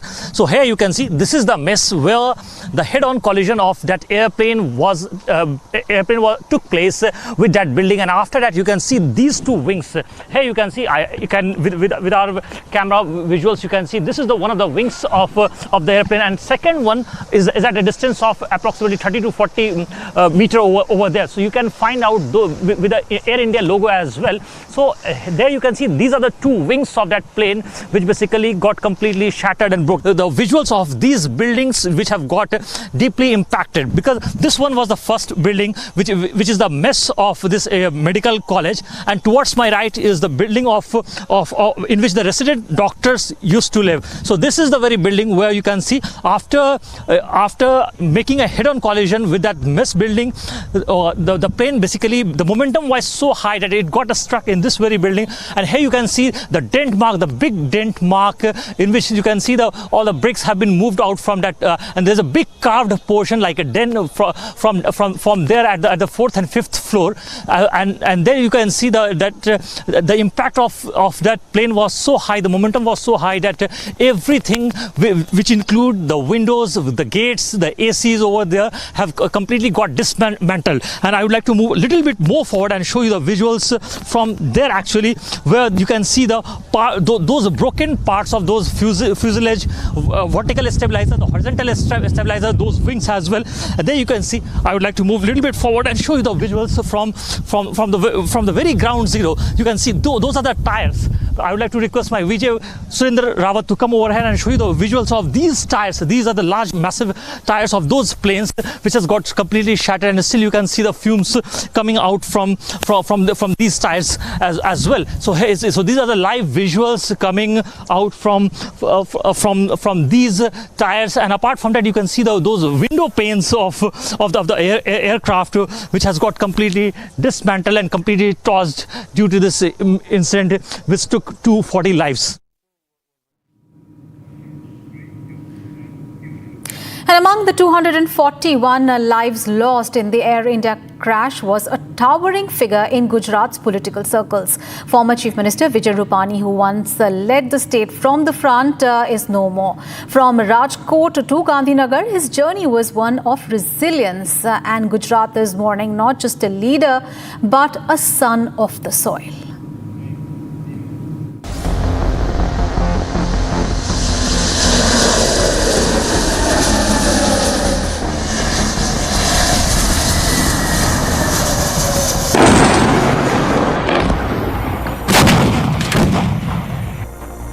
Dark clouds of grief have engulfed Gujarat.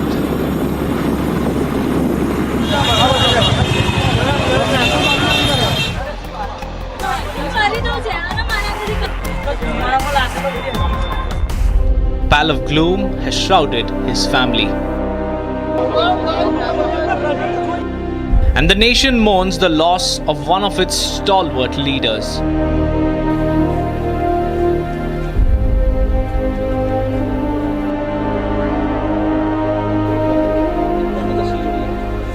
Former Gujarat Chief Minister Vijay Rupani is no more. He was on board Air India flight AI-171, the ill-fated aircraft that crashed moments after takeoff in Ahmedabad. Seat number 12, a number considered lucky by the former Chief Minister, that's where he was seated.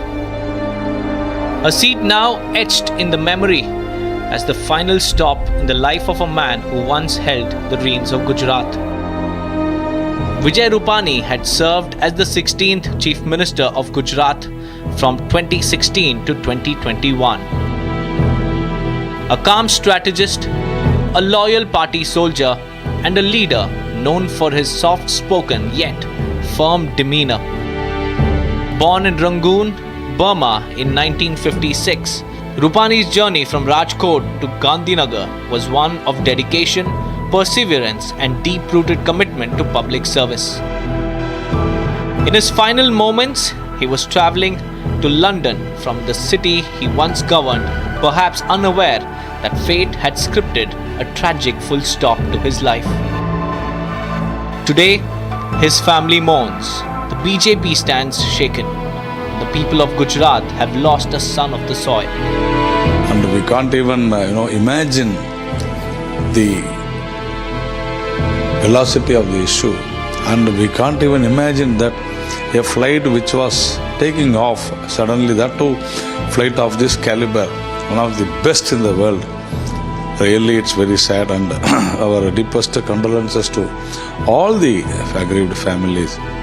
And really, to anyone this should not happen, but it has happened. But I think the aviation company has to very seriously, deeply dig into actually what has happened and correct whatever the problems were there in that, what had happened. So I think it's really a very sad day, a black day for the entire world. President Draupadi Murmu also expressed condolences and grief over the demise of the former Gujarat CM. Taking to her X handle, President Murmu remembered Vijay Rupani as a leader who was always committed to people's welfare. As tributes pour in and condolences echo across party lines, a once bustling voice in Gujarat politics now rests in silence. Former Chief Minister Vijay Rupani gone too soon, but remembered forever.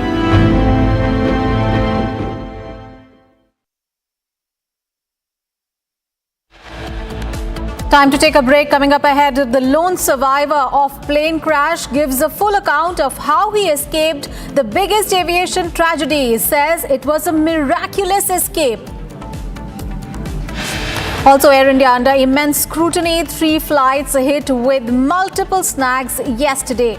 Those are big stories coming up ahead. Stay tuned.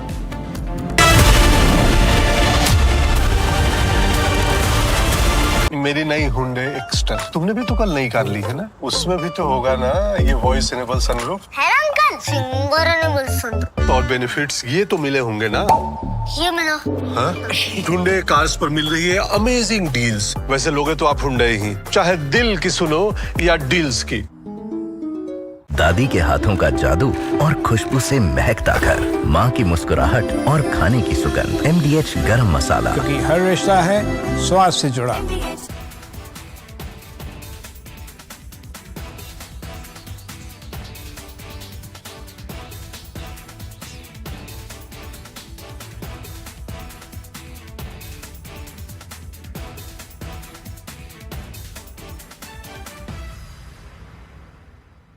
हमारी बहन जा रही थी एक बजे जा रही थी एक और 10 की फ्लाइट थी और जा रही थी लंदन।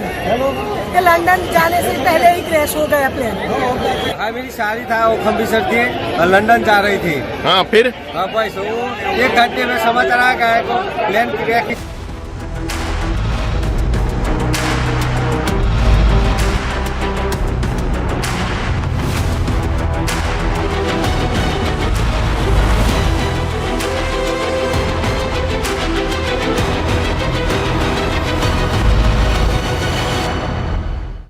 विमल में गुलिस्तां की ये कुछ लजीज फरिश्ते जब साथ घुले तो जी ललचाए और दिल कहे कि स्वाद की जुबान में खुद को ऐसा डुबाऊं कि निकल ना पाऊं। विमल की जुबान कुछ है ही ऐसी, मानते हैं ना? विमल, बोलो जुबान केसरी। MDH की हल्दी मिर्ची धनिया करे कमाल, ये रंग दे, ये खुशबू दे, ये तीखा, ये कम पड़े, क्या निराला MDH masala. Today at 1:30 local time, an Air India plane bound for London, Gatwick, departed Ahmedabad, and shortly after takeoff, it seemed to have experienced some issues and stalled into a residential area and then crashed. From the footage that we can see, it's very hard to determine what the cause might have been. However, there must have been some technical issues because the pilots sent out a mayday, a distress signal. The plane involved the Boeing 787-8 Dreamliner is considered a new generation plane and has a great safety record. So ever since it has been introduced to service in 2011, it has never experienced a crash. Yes, there has been issues with the Dreamliner when it was introduced to service, especially with their batteries and other minor issues, but this is normal when a new plane enters service. Air India is known to have a great safety record. They operate hundreds of flights every day. They have a modern fleet of Airbuses and Boeings, and this comes to a shock for all of us. So it's very hard to determine what... Summer is here. Is your home ready for the heat? Keep your roof cool and your home comfortable all summer with Roof Cool and Seal.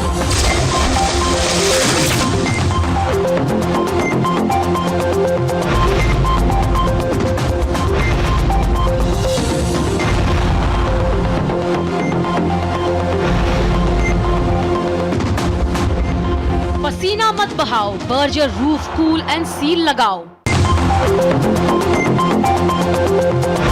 विमल में गुलिस्तां के ये कुछ लजीज फरिश्ते जब साथ घुलें तो जी ललचाए और दिल कहे कि स्वाद की जुबान में खुद को ऐसे डुबाऊं कि निकल ना पाऊं। विमल की जुबान कुछ है ही ऐसी, मानते हैं? विमल बोलो जुबान कैसी? सीक्रेट रेसिपी MDH का जीरा सिप जल जीरा मसाला।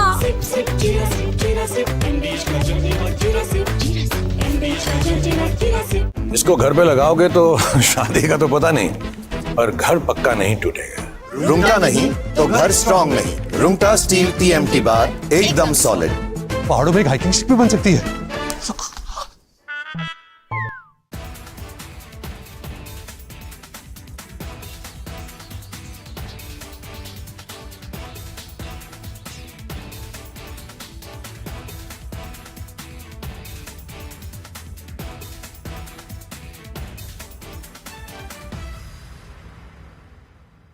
Today at 1:30 local time, an Air India plane bound for London, Gatwick, departed Ahmedabad, and shortly after takeoff, it seemed to have experienced some issues and stalled into a residential area and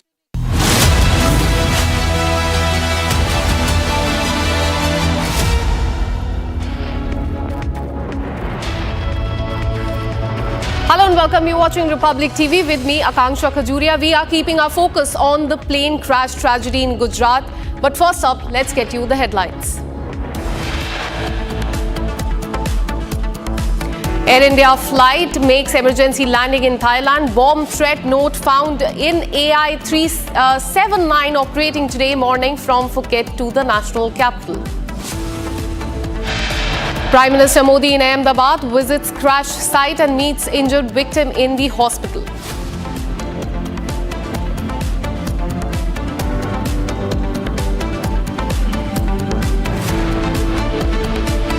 An Apache of Indian Air Force makes a precautionary landing near Pathankot in Punjab.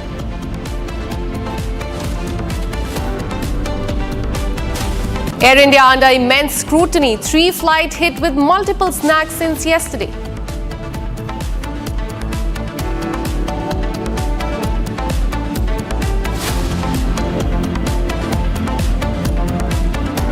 I want to make clear that I have raised these issues over 3 years. I was ignored. I was told not to create delays. I was told, frankly, to shut up. Boeing 787 Dreamliner was flawed, and this is what Whistleblower sounded. In fact, an alarm early in the year 2024 was his warning ignored.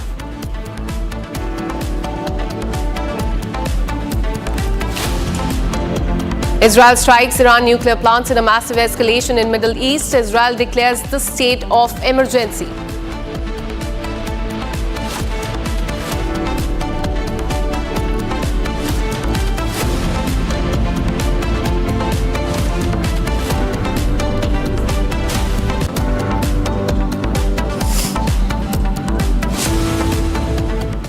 Well, let's start the bulletin with the biggest aviation tragedy in the history of the country. In fact, today, Prime Minister Narendra Modi visited the crash site where an Air India London-bound flight crashed on Thursday, June 12th. After being briefed about the situation at the crash site, he proceeded to the hospital where he met with the injured who are being treated at the hospital and who were, in fact, one of them was in the London-bound Air India Boeing 787 Dreamliner. It crashed minutes after taking off from the Ahmedabad Sardar Vallabhbhai Patel International Airport on Thursday, killing 241 people on board. Only one person survived and the Prime Minister met him today. Well, we have live visuals coming in from outside the hospital. In fact, remember earlier in the day, the Prime Minister also visited the hospital, met with the family members and also with the lone survivor of this plane crash. His name is Vishwas Kumar. He is the lone survivor. He has, in fact, also given a detailed sequence of events which led to the crash and how he walked out of from that plane crash. Earlier in the day, the Prime Minister was here at the plane crash site and also at the civil hospital in Ahmedabad. We're getting you these visuals from Ahmedabad, from the crash site where the rescue operation is underway. The inspection is underway. Multiple agencies are at the spot inspecting the area. Investigation has started. On the other hand, the situation is mellow and grim at the civil hospital in Ahmedabad. Families there waiting for the DNA test to get over so that they can take back their family, the remains of their family members. In fact, Republic TV is reporting from ground. I'm joined by Akhil, who joins us from the crash site, and Gopi is with us, who is at the hospital. Coming to you, Akhil, first. Akhil, at the crash site, we are learning that there are multiple agencies which are inspecting the area. They're trying to ascertain what went wrong and what led to the crash. Firstly, tell us about the multiple agencies which are on the ground at the crash site at the moment and what are they doing right now? Well, Akanksha, if you see what we have been seeing, that there have been several agencies, including the NDRF team, the SDRF team, the CRPF unit, apart from that BSF team, have basically in collaboration, in tandem, has worked in this entire operation. But right now, if you just see, the operation has been completed. The first leg of the operation has been completed because that part was regarding the rescue operation of finishing the debris, taking out basically the materials or the important gadgets, because if you see a few moments back, what we have seen that around 7 a.m. this very morning, the forensic team went inside. There were two different teams, and a few moments back, what we have seen that the team has come out and they have collected at least 8 to 9 sacks. So there were 8 to 9 bags in which they have collected a lot of materials, and in one of the officials' hands, what we have seen that there was a DVR that was also collected. So the collecting of evidence has already been done. Earlier, what we have seen that the black box has already been recovered.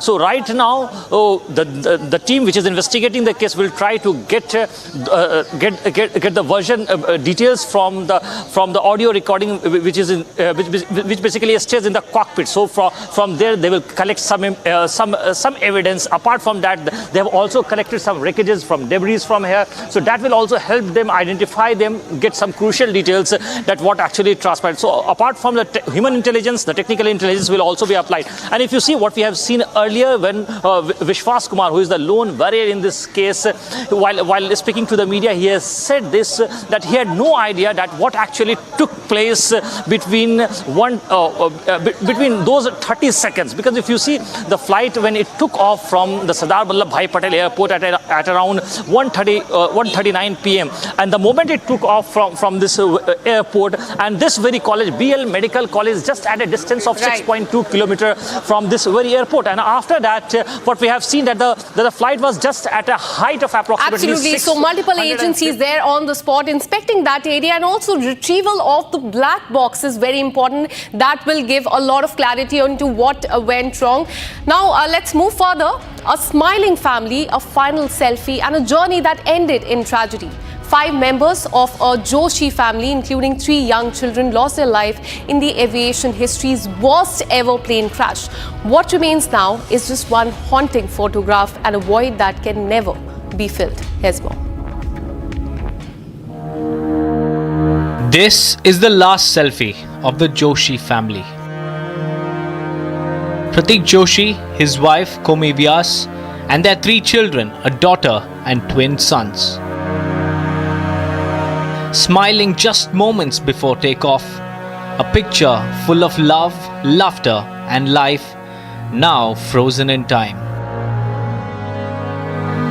They were on board the ill-fated Air India flight that crashed, leaving just one survivor. Pratik Joshi, a doctor practicing in London, had come home to visit with his family. They were returning from Ahmedabad when tragedy struck mid-air.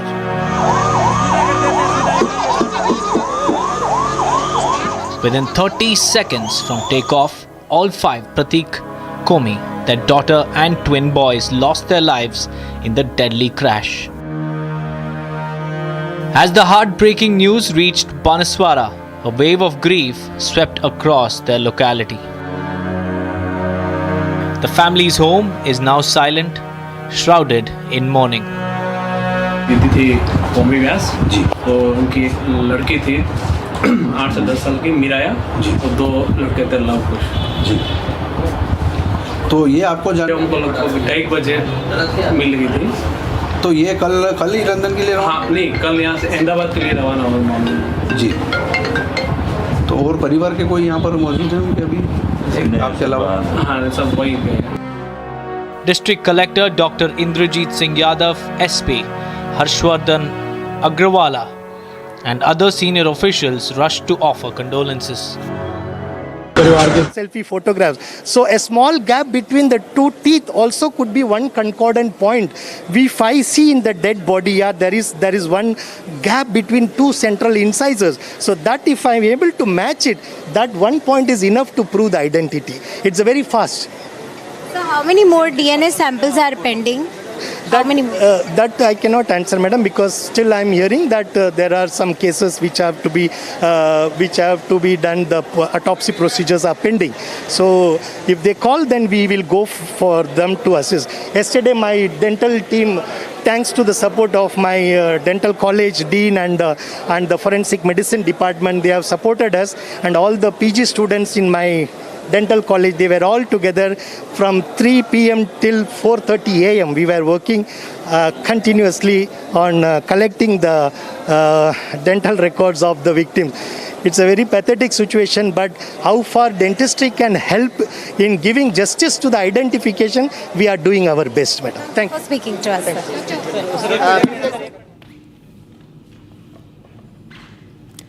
All right, so you just heard the doctor there at the civil hospital in Ahmedabad where all the bodies were taken yesterday. Yesterday, in fact, Union Home Minister Amit Shah has said that as many as 1,000 DNA samples will be taken from the family members and the bodies that have come to the hospital. Remember, charred bodies beyond recognition have been brought to the civil hospital in Ahmedabad, and now the DNA testing will be done. What we're learning is that the DNA sampling is underway. It remains to be seen how much time this entire process will take and how long will it take for the results to finally come back.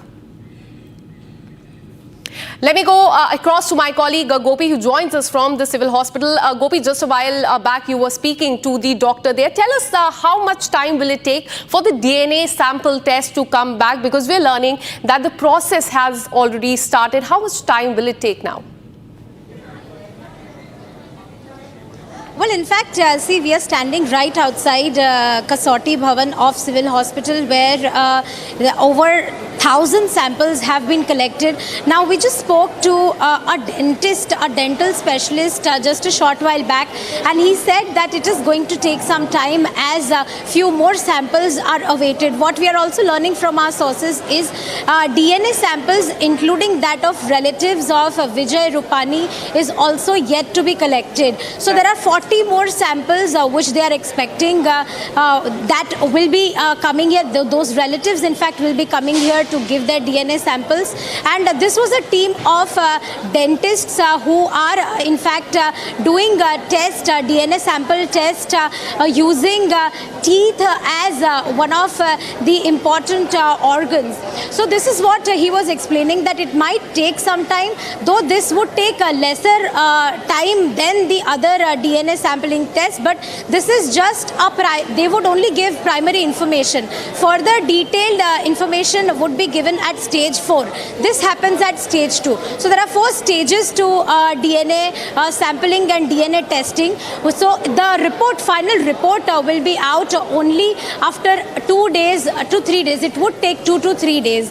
While just a short while back, we also saw that Prime Minister Modi was speaking to the health officials and health secretary, and he has in fact asked them to speed up the process of DNA reports. Back to you.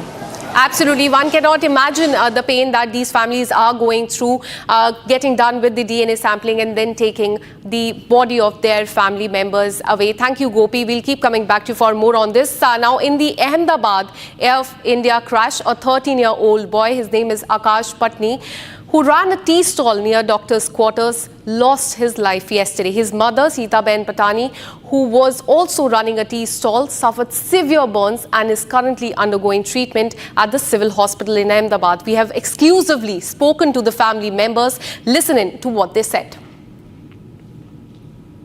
Joining us is one of the relatives of the victim who lost life. In fact, this person is a 16-17-year-old boy who lost his life, and he had a chai lorry just outside the hostel, the BJ Medical Hostel. We would ask him what was the incident all about. जब ये plane crash हुआ, तो आपने किसको खोया और वहाँ पे वो क्या करते थे? हमारा कुटुंबी भतीजा थे, वो चाय की किटली चला रहा था। जब प्लेन क्रैश हुआ था तो वहाँ पास में ही खड़ा था, वहाँ जहाँ क्रैश हुआ वहीं पे ही लड़का खड़ा था, तो वहाँ तुरंत वो जल गया और उसकी मम्मी को पता चला कि वो मेरा लड़का तो वहाँ है, तो उसको वो कम से कम तकरीबन 16-17 साल का होगा शायद करीब, और उसकी मम्मी उसको बचाने के लिए गई, मगर लड़के को पहचान नहीं पाया, आग इतनी भयंकर हो गई थी, तो वो अंदर जाने के बाद वो भी कम से कम बहुत ज़्यादा जल गई है, वो अभी सिविल हॉस्पिटल में भर्ती हुई है। अच्छा, तो उनको डॉक्टर ने क्या बोला है? अभी वो कुछ पता नहीं है, मगर कुछ कहा नहीं जाता है, 50% हो गया है, जल चुकी है। अभी ये बच्चे का बॉडी आपको कब मिला? बॉडी अभी मिला नहीं है, और वो अंदर से ऐसी मारी जा रही है, बोल के सरकारी कागज जो संपूर्ण क्लीन होगा उसके बाद बॉडी मिलेगी। वो यहाँ हमारे जो कुटुंबी जो बहनों है, भाइयों है, उसको समझा कर हम घर भेज रहे हैं हम लोग। अच्छा, तो ये आपका डीएनए सैंपल भी तो लिया होगा ना किसी का मैच करने के लिए? हाँ, अभी वो प्रक्रिया चालू है, बराबर चालू है, और सब बोले वो शाम को सब पता चल जाएगा, बराबर है। अभी लिया नहीं है, अभी कुछ मालूम नहीं है। The Air India flight crashed into the hostel of BJ Medical College in Ahmedabad, in which 5 medical students died and many suffered injuries. My colleague Akhil has filed a report from inside the hostel that was hit. Take a look.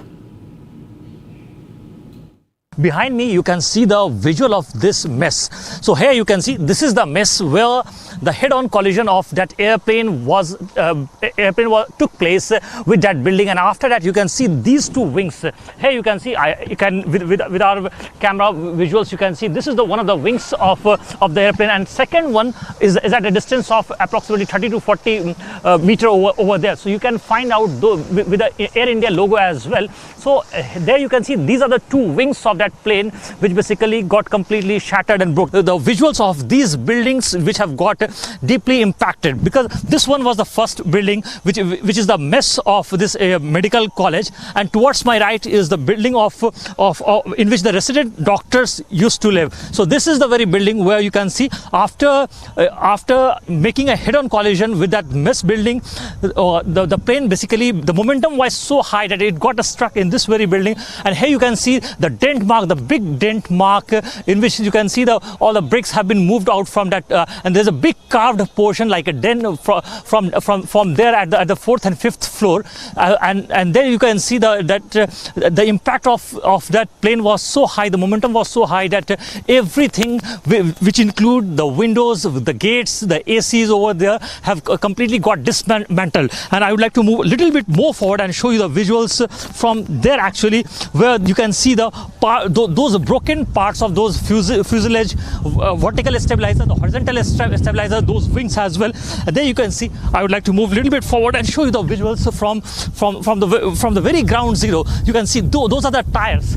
I would like to request my VJ Surendra Rawat to come over here and show you the visuals of these tires. These are the large massive tires of those planes which has got completely shattered, and still you can see the fumes coming out from these tires as well. So these are the live visuals coming out from these tires, and apart from that you can see those window panes of the aircraft which has got completely dismantled and completely tossed due to this incident which took 240 lives. Air India flight AI-171 with 242 on-board passengers flying to London crashed shortly after takeoff in Ahmedabad this last afternoon. In fact, in one of the worst aviation disaster in the country. In fact, the plane was Boeing 787 Dreamliner, a fuel-efficient wide-body aircraft that is the pride of the US company's catalogue for long-distance flights. Now, despite being marketed as one of the safest and the most advanced aircraft, the Dreamliner has been linked to several technical faults. In fact, the crash has put the spotlight on the claim by a Boeing engineer last year, who said that 787 Dreamliner suffers from assembly defect that threatens its safety. The whistleblower in the year 2024 told the US Senate about the structural problems in the Dreamliner's fuselage, and also claimed that small gaps and improper assembly could cause early wear and tear and possible structural failure as well. Listen into what he said in 2024. I have analyzed Boeing's own data to conclude that the company is taking manufacturing shortcuts on the 787 program that may significantly reduce the airplane safety and the life cycle. Since 2013, there have been serious issues on the 787 program, not properly closing thousands of gaps in its assembly of the fuselage on major joints. Boeing's standard says that these gaps must be closed, usually by a small shim or filler called a shim when they exceed 0.005 of an inch. This seems very small. Boeing's PR team like to call it the width of a human hair when you are operating at 35,000 feet. Details are that the size of a human hair can be a matter of a life and death.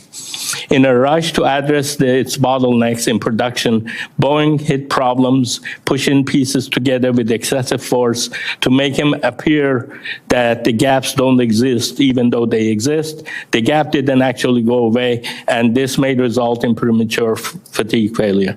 Effectively, they are putting out defective airplanes. Let's now tell you about Vishwas Kumar Ramesh, the 40-year-old British Indian who miraculously survived the Air India plane crash yesterday in Ahmedabad. He shared his ordeal. Listen to what he said. Sir ने पूछा कि कैसे हुआ, तो मैंने उसके बारे में बताया और सब हाल चाल पूछा सब, और मेरे नज़रों के सब सामने हुआ था। मेरे खुद को भी बिलीव नहीं होता कि मैं कैसे उसमें से ज़िंदा बाहर निकला, क्योंकि थोड़ा टाइम लेके तो मेरे को लगा था कि मैं भी मरने वाला हूँ, लेकिन जब मेरी आँख खुल के मैं देखा ना तो मुझे लगा मैं ज़िंदा हूँ। तो मैंने ट्राई किया, जब मेरी सीट थे वो मेरी बेल्ट निकाला, मैंने वो ट्राई किया जहाँ से निकल सकता वहाँ से, तो मैं निकल गया वहाँ से। मेरे नज़रों के सामने एयर हॉस्टल और दूसरे आंटी अंकल सभी उसमें मिस हो गए थे सभी। टेक ऑफ के बाद 1 मिनट के अंदर ही जब टेक ऑफ हुआ ना तो सडनली 5-10 सेकंड कैसे लगा जैसे स्टक हो गया वो। बाद में से मेरे को लगा कि कुछ हुआ। बाद में प्लेन में लाइट ऑन हो गई, ग्रीन और वाइट। बाद में वो पता नहीं वो प्लेन टेक ऑफ ज़्यादा करने के लिए वो रेस तो बोलते हैं क्या, रेस दिया होगा ऐसा कुछ, और सीधा स्पीड में ही घुस गया जहाँ वो क्या था वो हॉस्टल में। और सब सामने सब हुआ। मैं जो साइड पे था ना वो साइड हॉस्टल पे नहीं लैंड हुई थी, हॉस्टल के जो ग्राउंड फ्लोर है ना जैसे नीचे वहाँ लैंड हुई थी। तो मुझे दूसरे के बारे में मेरे को पता नहीं, लेकिन मैं जहाँ लैंड हुआ था ना वो नीचे की साइड थी। तो जब वहाँ थोड़ा पेस भी था प्लेन के जब बाहर, तो जब जैसे मेरा डोर टूटा ना सब, तो मैंने देखा ना जब सामने कि थोड़ा इधर पेस है, मैं ट्राई कर सकता हूँ निकलने के लिए। तो मैंने ट्राई किया निकलने के लिए, तो फिर मैं निकल गया उधर, क्योंकि अपोजिट साइड पे था ना वो बिल्डिंग का वो था ना दीवार, तो उधर से कोई शायद नहीं निकल सका होगा, क्योंकि उधर पूरा उधर ही क्रैश हुआ था। मैं जो जहाँ था वहाँ थोड़ा पेस था। फिर भी मेरे पता नहीं मैं कैसे बचा हूँ, क्योंकि मेरे नज़र के सामने ही सब 2 एयर हॉस्टल वो अंकल आंटी सब उधर ही सब। और थोड़ा जब आग लगी ना मेरा लेफ्ट हैंड भी जल गया थोड़ा। फिर एम्बुलेंस मेरे को उठा लेके इधर आया हॉस्पिटल में। We're taking a very short break. Coming up on the other side, we'll tell you about how Air India flight has made emergency landing in Thailand. Bomb threat note found in AI 379 operating today morning from Phuket International Airport to the national capital. We'll also tell you about Israel's strike on Iran nuclear plant in a massive escalation in Middle East. Israel has declared the state of emergency. We'll tell you about these two stories after this very short break. Stay with us.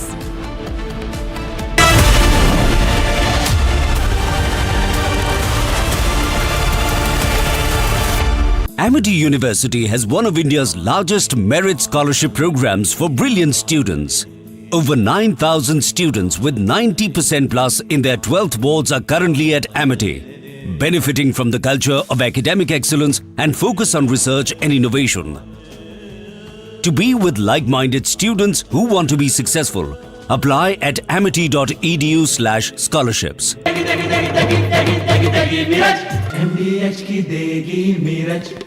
देगी मिर्च का तड़का, अंग अंग फड़का। MDH की देगी मिर्च। Mahi sir, how much do you love your fans? Honestly, I love my new fans.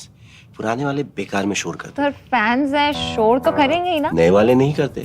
And they listen to what I say. The new generation Orient BLDC fans, super silent performance with voice control. Silly me, I thought. Cricket fans.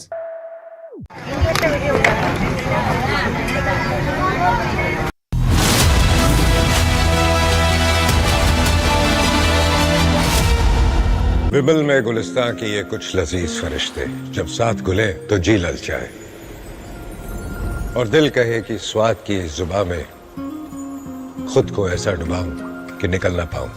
विमल की जुबान कुछ है ही ऐसी, मानते हैं ना? विमल, बोलो जुबान केसरी। MDH की देगी मिर्च। देगी मिर्च का तड़का, अंग अंग फड़का। MDH की देगी मिर्च।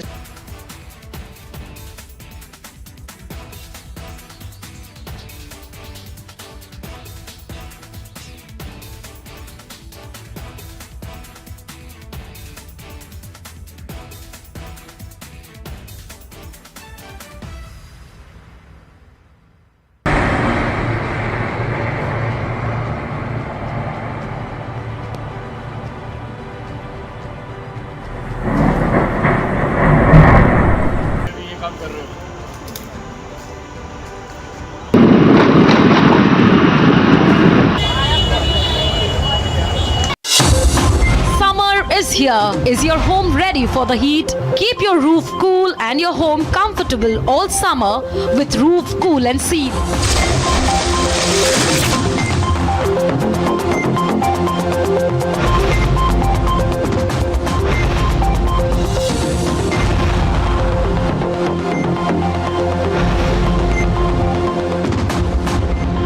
पसीना मत बहाओ, Berger roof cool and seal लगाओ।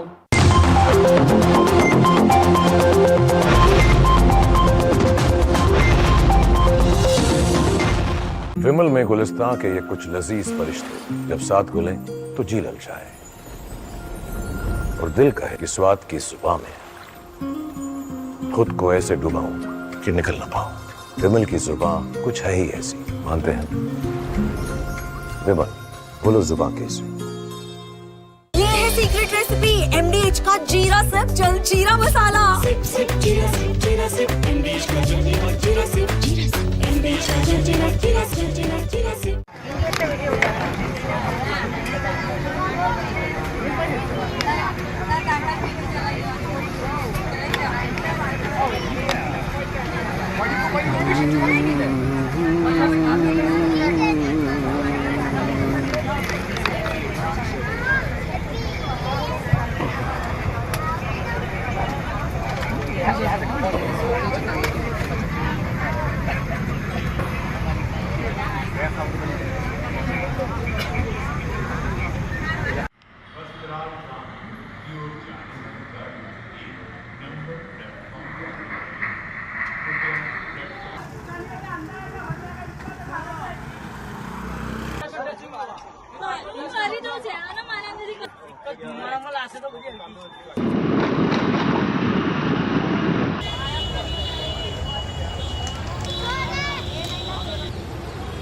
From Asia's largest news headquarters, setting the agenda for Bharat.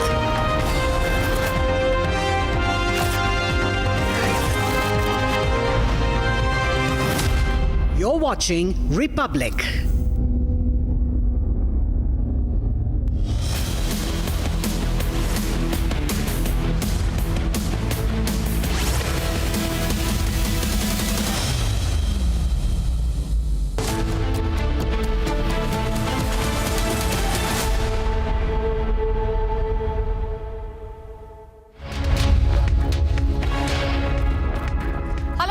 Watching Republic TV with me, Akanksha Khajuria. We are keeping our focus on the plane tragedy that took place in Gujarat yesterday. We'll get you more details on that, but first, as always, the headlines.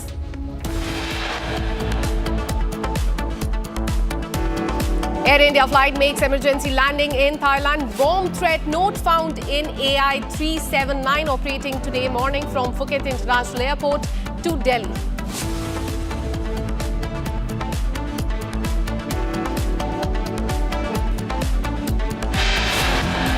PM Modi in Ahmedabad today. He visited the crash site and also met with the injured victims in the hospital.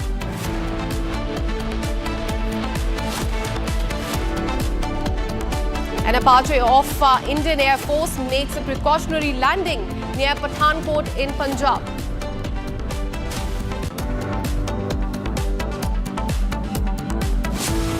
Air India under immense scrutiny. 3 flights hit with multiple snags since yesterday. I want to make clear that I have raised these issues over 3 years. I was ignored. I was told not to create delays. I was told, frankly, to shut up. Boeing 787 Dreamliner was flawed, and this is what the whistleblower has said. He had sounded an alarm early in the year 2024. Was this warning ignored? Israel has striked Iran nuclear plant in a massive escalation in Middle East. Israel declared the state of emergency.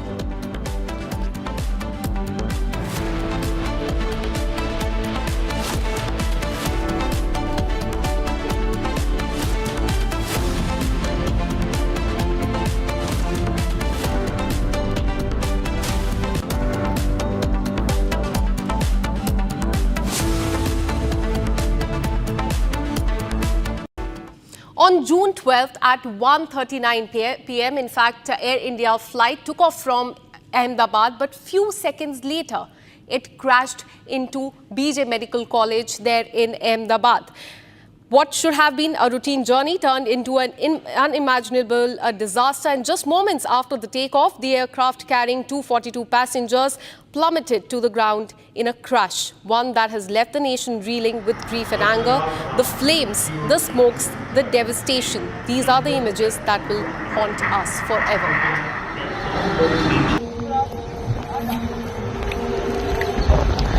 All right, so as you can see in the visuals, this is the video one of the moment of Air India plane crash caught on camera. You can see that is the Air India flight 171, which took off from Ahmedabad International Airport yesterday. And just moments after that, seconds after that, it could not gain the altitude. It crashed right there at the BJ Medical College, killing few students there as well. There you can see on the screen, that is the moment of Air India plane crash that has been caught on the camera.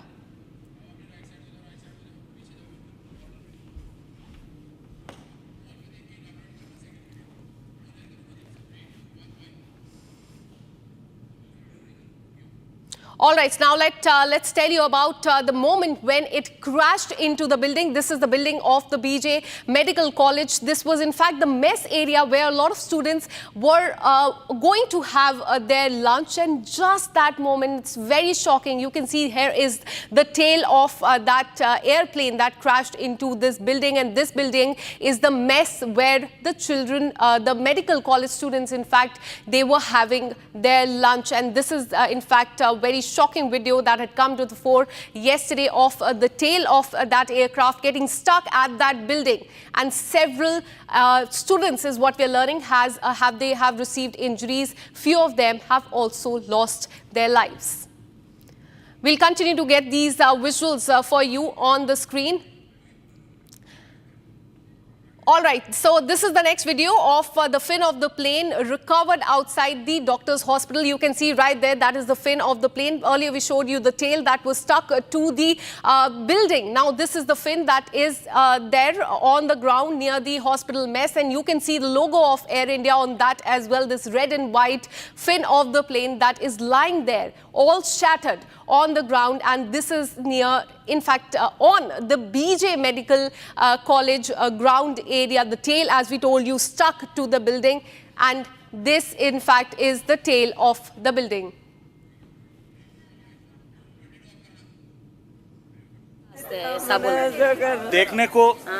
देखने को हो गया आकाश को अभी कहाँ मिलेगा क्या अभी देखने को दिया नहीं दिया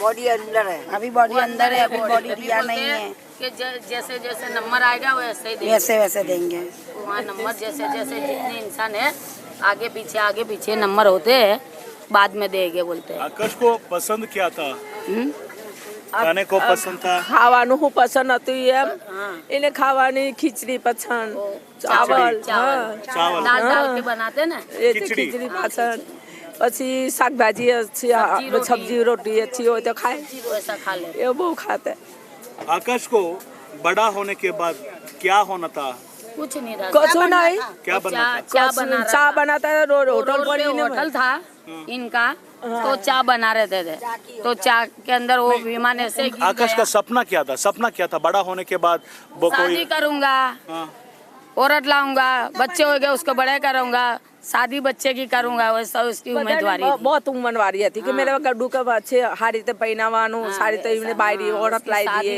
इमने शादी करे बड़ा लड़का ने कराई शादी बड़ा इना भाई की शादी कराई ये भी ते मारा छोकरा नहीं करानी नौना छोकरा नहीं करवानी शादी ये भी ते हमारी बहु उम्मीदवारी थी बहुत उम्मीदवारी ना उम्मीदवारी आप पूरी करने उम्मीदवारी कहां से आई वापस नहीं आएगा आपको भी पता है हमको भी पता है वापस कोई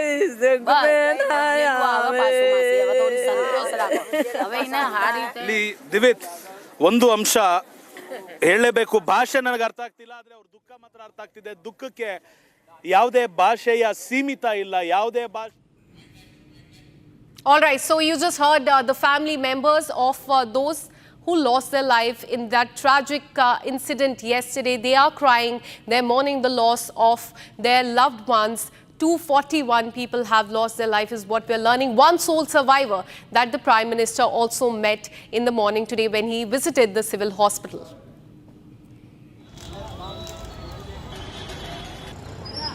All right, so we also have the reaction of the eyewitness to this tragic incident that took place yesterday. Listen in.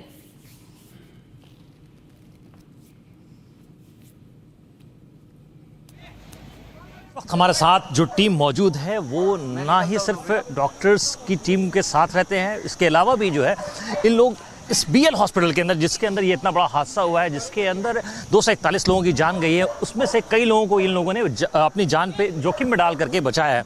अच्छा, मुझे ये बताएं, जब ये दुर्घटना हुई उस वक्त आप अंदर गए, है ना, क्या देखा? कई लाशें लेकर आए, बाहर आए? अंदर गए तब तक तो ऑलमोस्ट सब कामगिरी चालू थी और हम एम्बुलेंस लेके मतलब जो भी बॉडीज़ थी उनको डायरेक्ट हम ट्रॉमा सेंटर में पहुंचा रहे थे, ट्रॉमा और पुराने ट्रॉमा में। जब तक ट्रॉमा सेंटर था, जब फुल हो गया तब हम पुराने ट्रॉमा में पहुंचा रहे थे। सब डेड बॉडी देखने की हालत नहीं थी, वैसे देखा जाए तो इतनी बुरी हालत थी बॉडीज़ की कि पहचान में भी नहीं आ रही थी कि किसका पाँव है या किसका सर है, कुछ भी, मतलब इस टाइप से बुरी हालत थी और पूरा मेडिकल स्टाफ इसमें लगा पड़ा था। अच्छा, दुर्घटना जिस वक्त होती है उसके कितनी देर बाद आप वहाँ पे पहुँचे? जिस वक्त आप पहुँचे, पहला सवाल। दूसरा, जब जिस वक्त आप पहुँचे तो क्या लोग जिंदा थे, बुरी हालत में थे? जब उनको हॉस्पिटल ले आया गया तब उनकी मौत होती है, या फिर जब दुर्घटना होती है उसी वक्त फ़ौरन मौत हो जाती है? नहीं, दुर्घटना होती है उसी वक्त, ज़्यादातर तो मौतें हो चुकी थी बराबर। और मैं पहुँचा मतलब जिस टाइम ये हादसा हो उसके विथिन 30 मिनट्स या 1 आवर्स में पहुंच गया था मैं इधर बराबर। एम्बुलेंस के साथ ही पहुंचा था मैं। जैसे एम्बुलेंस निकलने लगी हम सब लोग बैठ के एम्बुलेंस के लिए साथ इधर आ गए, क्योंकि 1200 बेड बाजू में ही है। तो सबसे पहले हमारा फर्ज बनता है कि हम आधे इधर आकर मदद करें सबकी। आप लोगों ने मिलकर कितने लोगों को रेस्क्यू किया होगा? ज़्यादातर देखा जाए तो कम से कम 20-25 बोरियाँ तो हम ले के गए थे इधर से। यहाँ पर लगभग कितने डॉक्टर्स रहते थे? रेसिडेंट डॉक्टर्स, एसोसिएट प्रोफेसर्स कितने रहते थे? कंफर्म नहीं कहा जा सकता क्योंकि ये रेसिडेंटल एरिया है, मतलब जो बच्चे पढ़ते हैं BJ मेडिकल कॉलेज में, जो स्टूडेंट्स पढ़ते हैं उनका है। कभी कभी कोई होता भी है, कोई ज़्यादातर नहीं भी होते, मेस में खाने के लिए आते हैं यहाँ। और ज़्यादातर इनका रेसिडेंटल एरिया है, मतलब उनके रूम्स भी है इधर। तो हमने देखा यहाँ पे कि कुछ डॉक्टर्स जो है वो आए और इस बिल्डिंग के अंदर गए, वहाँ से अपने जो उनके मटेरियल्स थे, सामान थे, बैगेजेस थे, ट्रॉलीज थी, वो गए हैं, लेकर आए हैं, अपने सामान को खाली करके जा रहे हैं। कैसा महसूस होता है? टफ तो होगा ना सर, क्योंकि किसी की मतलब इस टाइप से मौत होनी बहुत टफ होता है। ये जो हादसा हुआ उसमें किसी को आप जानते थे पर्सनली जो कि हॉस्टल में रहते? 2 दोस्त थे मेरे जो इधर चाबी लेने आए थे और डायरेक्ट ही, लेकिन उनको जैसे ही मालूम चला ऊपर आग आग में सब चिल्लाने लगे, मतलब जैसे कि चीखे वो सुनने लगे।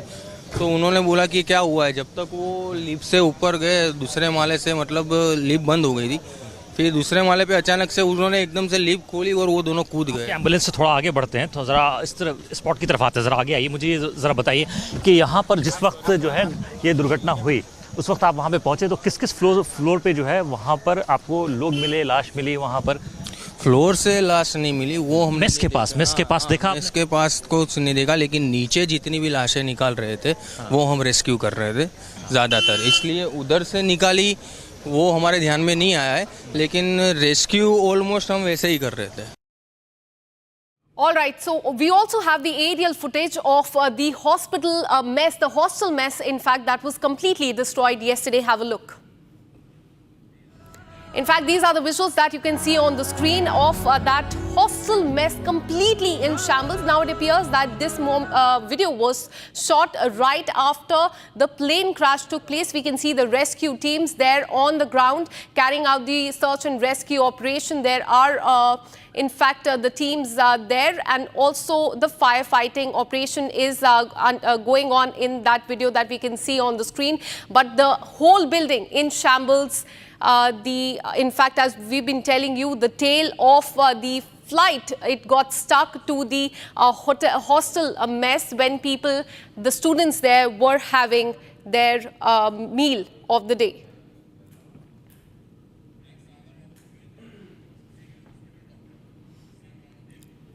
All right, so Team Republic is on ground zero and we get you minute-to-minute details about who were the first responders and what happened thereafter.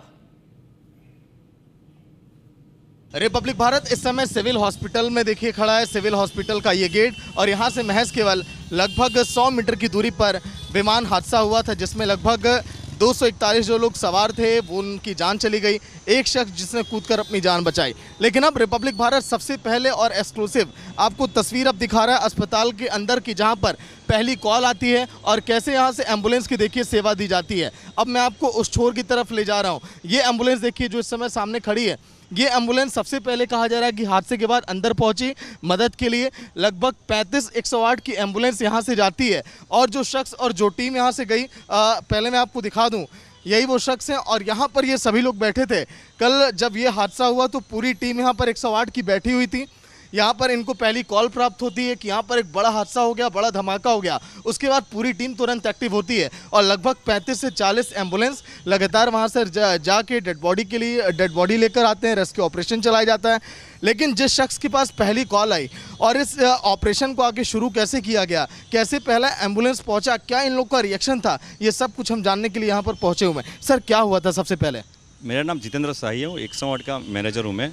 जैसे ही मेरे पास हमारे यहाँ के हमारी टीम यहाँ पे बैठ के लंच का टाइम था, वो बैठी थी, सडनली यहाँ पे धमाका हुआ और हमारे यहाँ सुपरवाइज़र और टीम दौड़ के वहाँ पे देखने गई।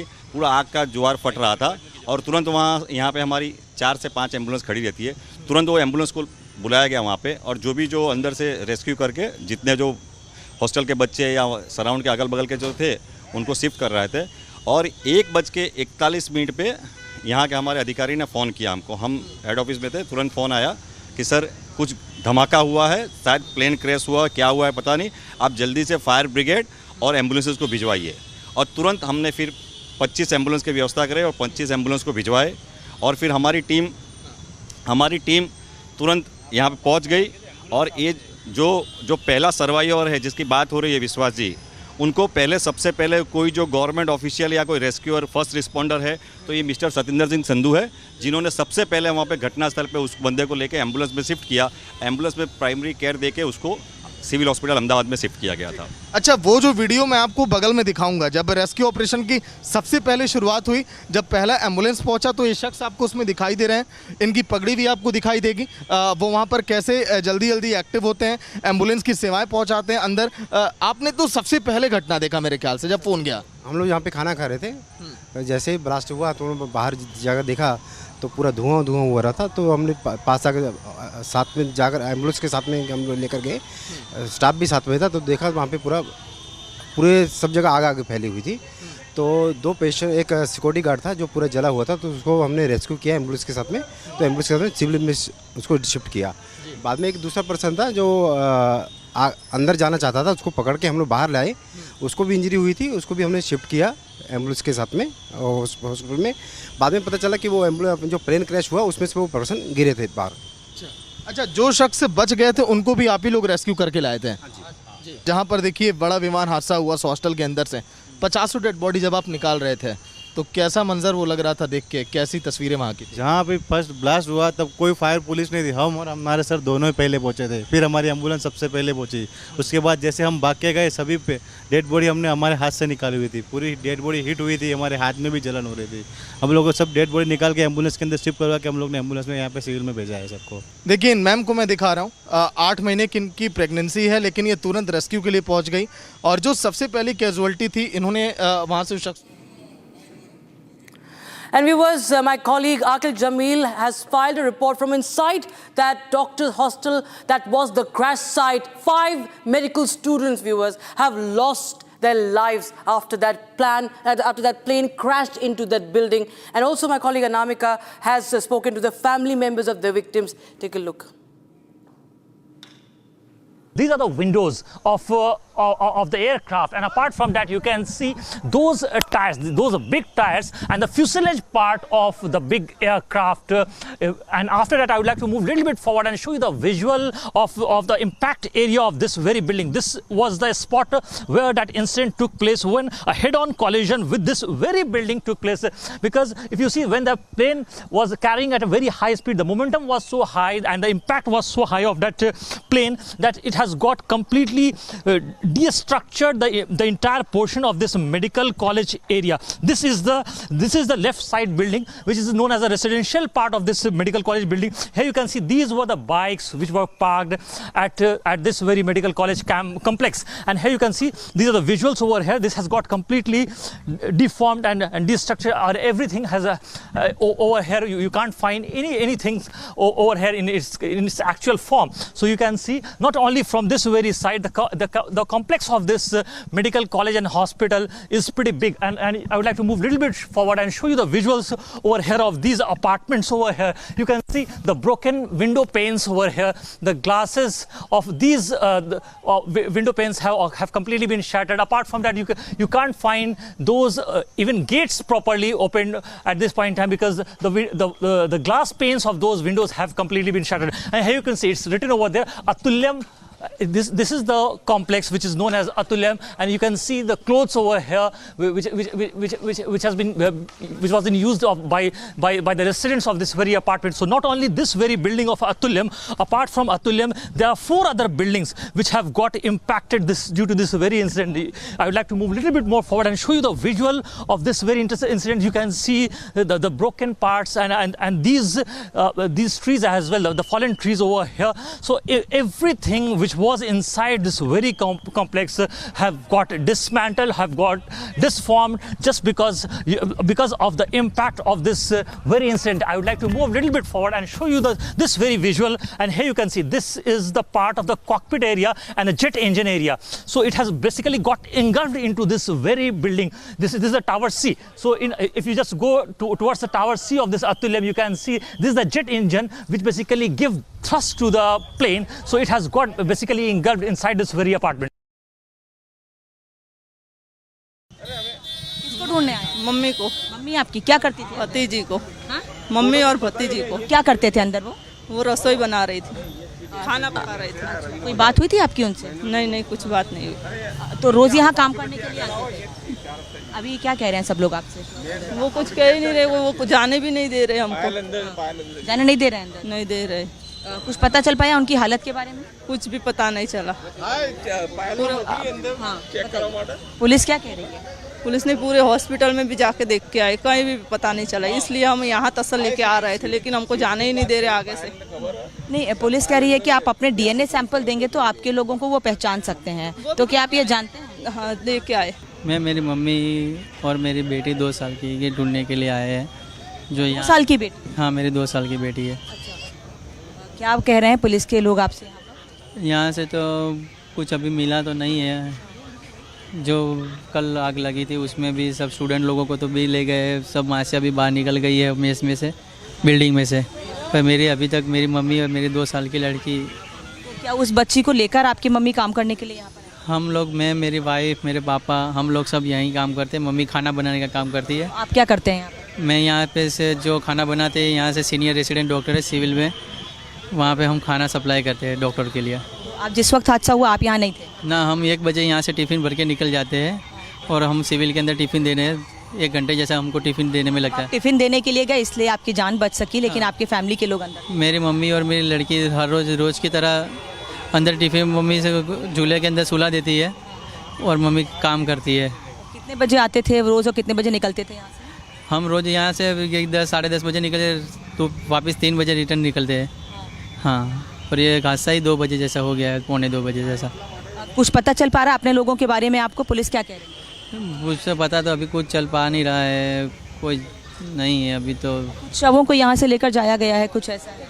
वहाँ वो विजय मेडिकल के जो जूनियर डॉक्टर थे स्टूडेंट, उन लोगों को 3 लोगों को तो पहचान गए हैं जहाँ पीएम में, शायद उन लोगों की पता चल गया, पर मेरी मम्मी और मेरी 2 साल की लड़की का अभी तक कोई पता नहीं चल पाया है। क्या बात हुई थी आखिरी आपकी उनसे? हम जो रोज़ की तरह जो हम निकलते हैं बस वही कहते हैं कि मम्मी हम टिफ़िन देने जा रहे हैं, बस, बाकी कोई बात। कौन निकला था आपके साथ वहाँ से? मैं, मेरी मम्मी, मेरे पापा, मेरे जीजा जी, हम सब साथ में निकल जाते हैं। तो खाली आपकी मम्मी और बच्ची अंदर? हाँ, बच्ची और मम्मी अंदर थे। अंदर आप लोग को जाने को तो नहीं मिला? नहीं, जाने नहीं दे रहे जाने। क्या कोशिश करेंगे अब आगे? क्या हॉस्पिटल जाएंगे, ट्रॉमा सेंटर जाएंगे? हाँ, अभी वापस हॉस्पिटल तो जाएंगे, अभी देखते हैं क्या होता है। अभी लिस्ट में वापस नाम देखते हैं, अगर नाम अपडेट होता है तो कोई।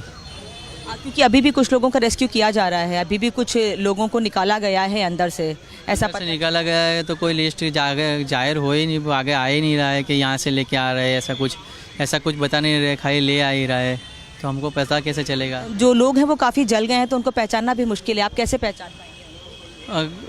अगर कुछ साड़ी वाड़ी, कोई कान की बाली है, ऐसा कुछ पहना हो तो पता चले, पर ऐसा कुछ दिखने को नहीं दे रहे। अभी 72 घंटे रिपोर्ट DNA का आए तब पता चले कि आपको बता सकते हैं ऐसा कुछ। मतलब 72 घंटे 2 से 3 दिन का वक्त लगे? हाँ, 2-3 तो DNA सैंपल देके? हाँ, DNA सैंपल दे के आ गए हम विजय मेडिकल में। अच्छा, कितने देर में रिपोर्ट आने की बात कर रहे हैं? 72 कलाक, 72 घंटे लग जाएंगे।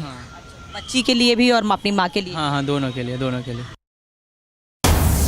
All right, we have some breaking news coming in right now, and the latest update we have is that the Prime Minister has met Air India CEO Wilson Campbell. Remember, Wilson Campbell landed in Ahmedabad last night, and now the Prime Minister held a meeting with the Air India CEO Wilson Campbell Wilson.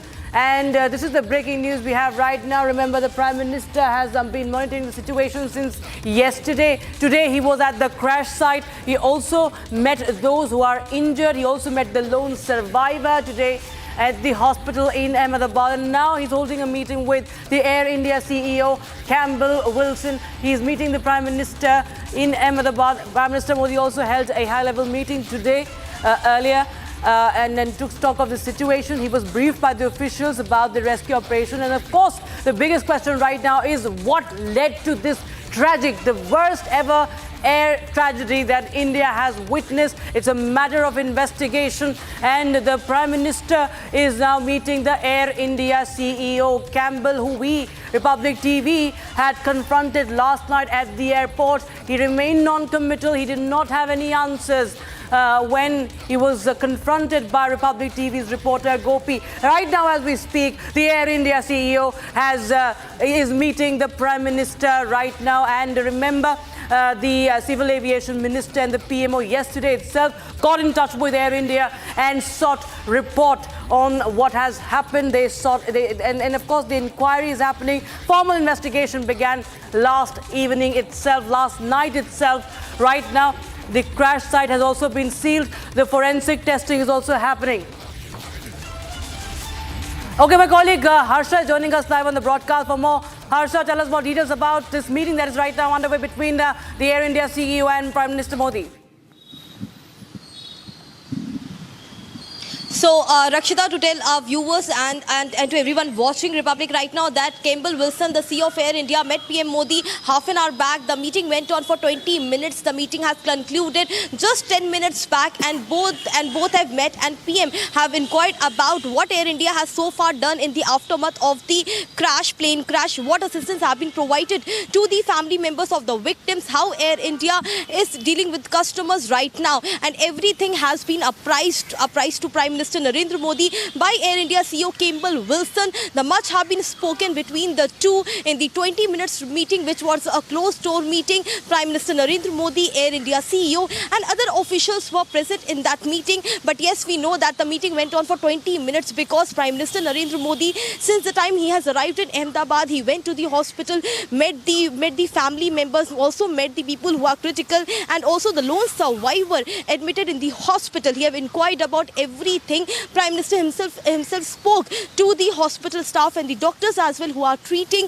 And right now, what we've gotten to know that it's very important to know exactly what is Air India also doing in this entire matter. How is Air India ensuring that each and every family members of the victim are assisted properly, they get proper compensation, and more than compensation, right now it's the very emotional time for the family members. How Air India is dealing with it.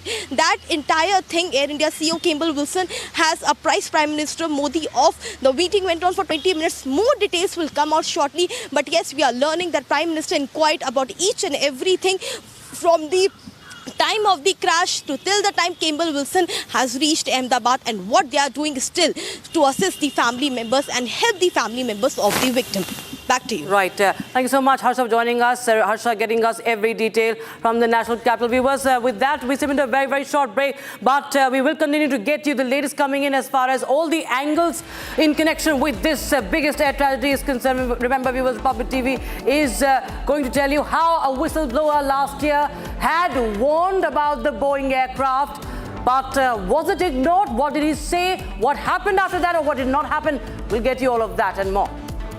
Also, biggest story from across the country in West Asia. Israel strikes Iran's nuclear facilities. It's a massive escalation in West Asia. Israel declares a state of emergency. We'll get you more on that. Stay tuned.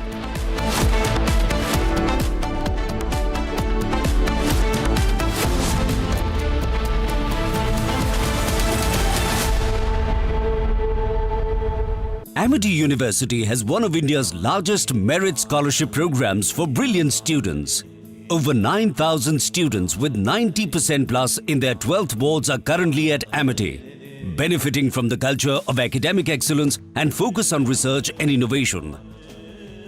To be with like-minded students who want to be successful, apply at amity.edu/scholarships. MDH की हल्दी मिर्ची धनिया करे कमाल, ये रंग दे, ये खुशबू दे, ये तीखा, ये कम पड़े, क्या निराला MDH मसाला। विमल में गुलिस्तां की ये कुछ लजीज फरिश्ते जब साथ घुले तो जी ललचाए और दिल कहे कि स्वाद की इस जुबान में खुद को ऐसा डुबाऊं कि निकल ना पाऊं। विमल की जुबान कुछ है ही ऐसी, मानते हैं ना? विमल, बोलो जुबान Kesari.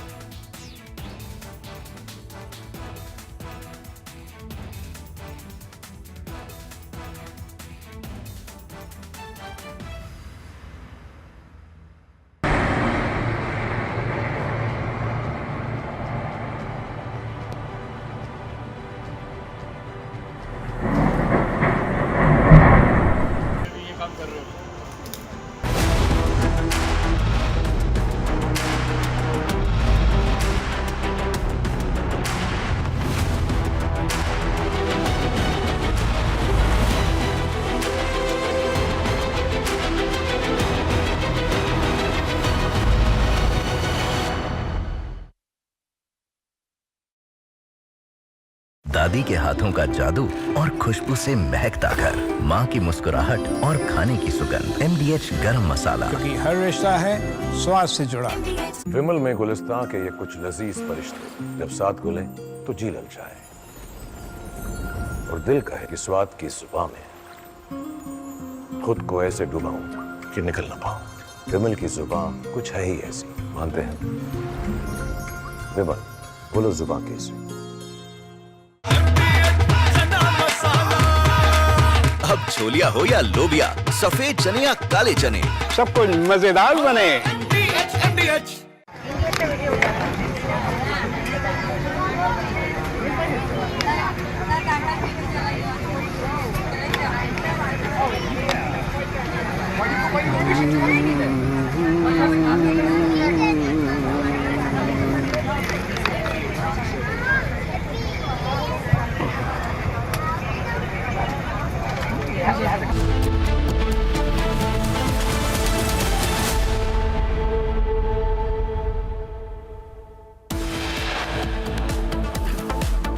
Air India flight makes emergency landing in Thailand. Bomb threat note found in LAV, the lavatory of Air India 379 operating today morning from Phuket to Delhi.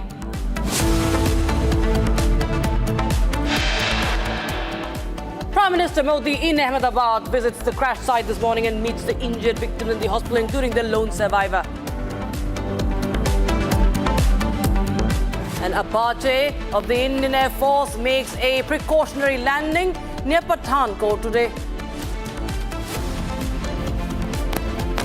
Air India under immense scrutiny. 3 flights hit with multiple snags yesterday.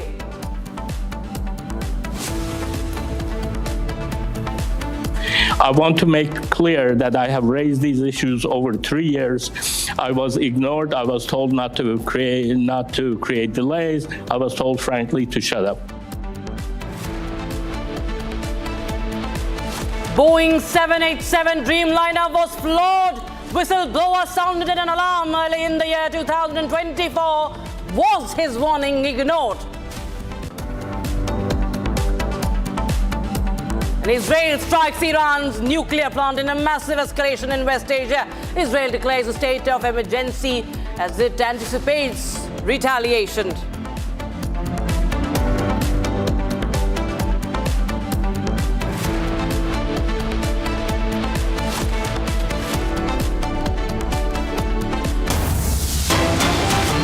Breaking news coming in right now, viewers. The black box decoding will be conducted at the Neutral High Capability Lab. The AAIB, the Investigating Bureau of the Aviation Sector Aircraft, is leading independent investigation following the ICAO's Annex 13 guidelines. Black box decoding to be conducted at the Neutral High Capability Lab, probably at BEA France or NTSB USA, and BCAS will be involved in the case of suspected sabotage or tinkering, and that's what we are breaking right now.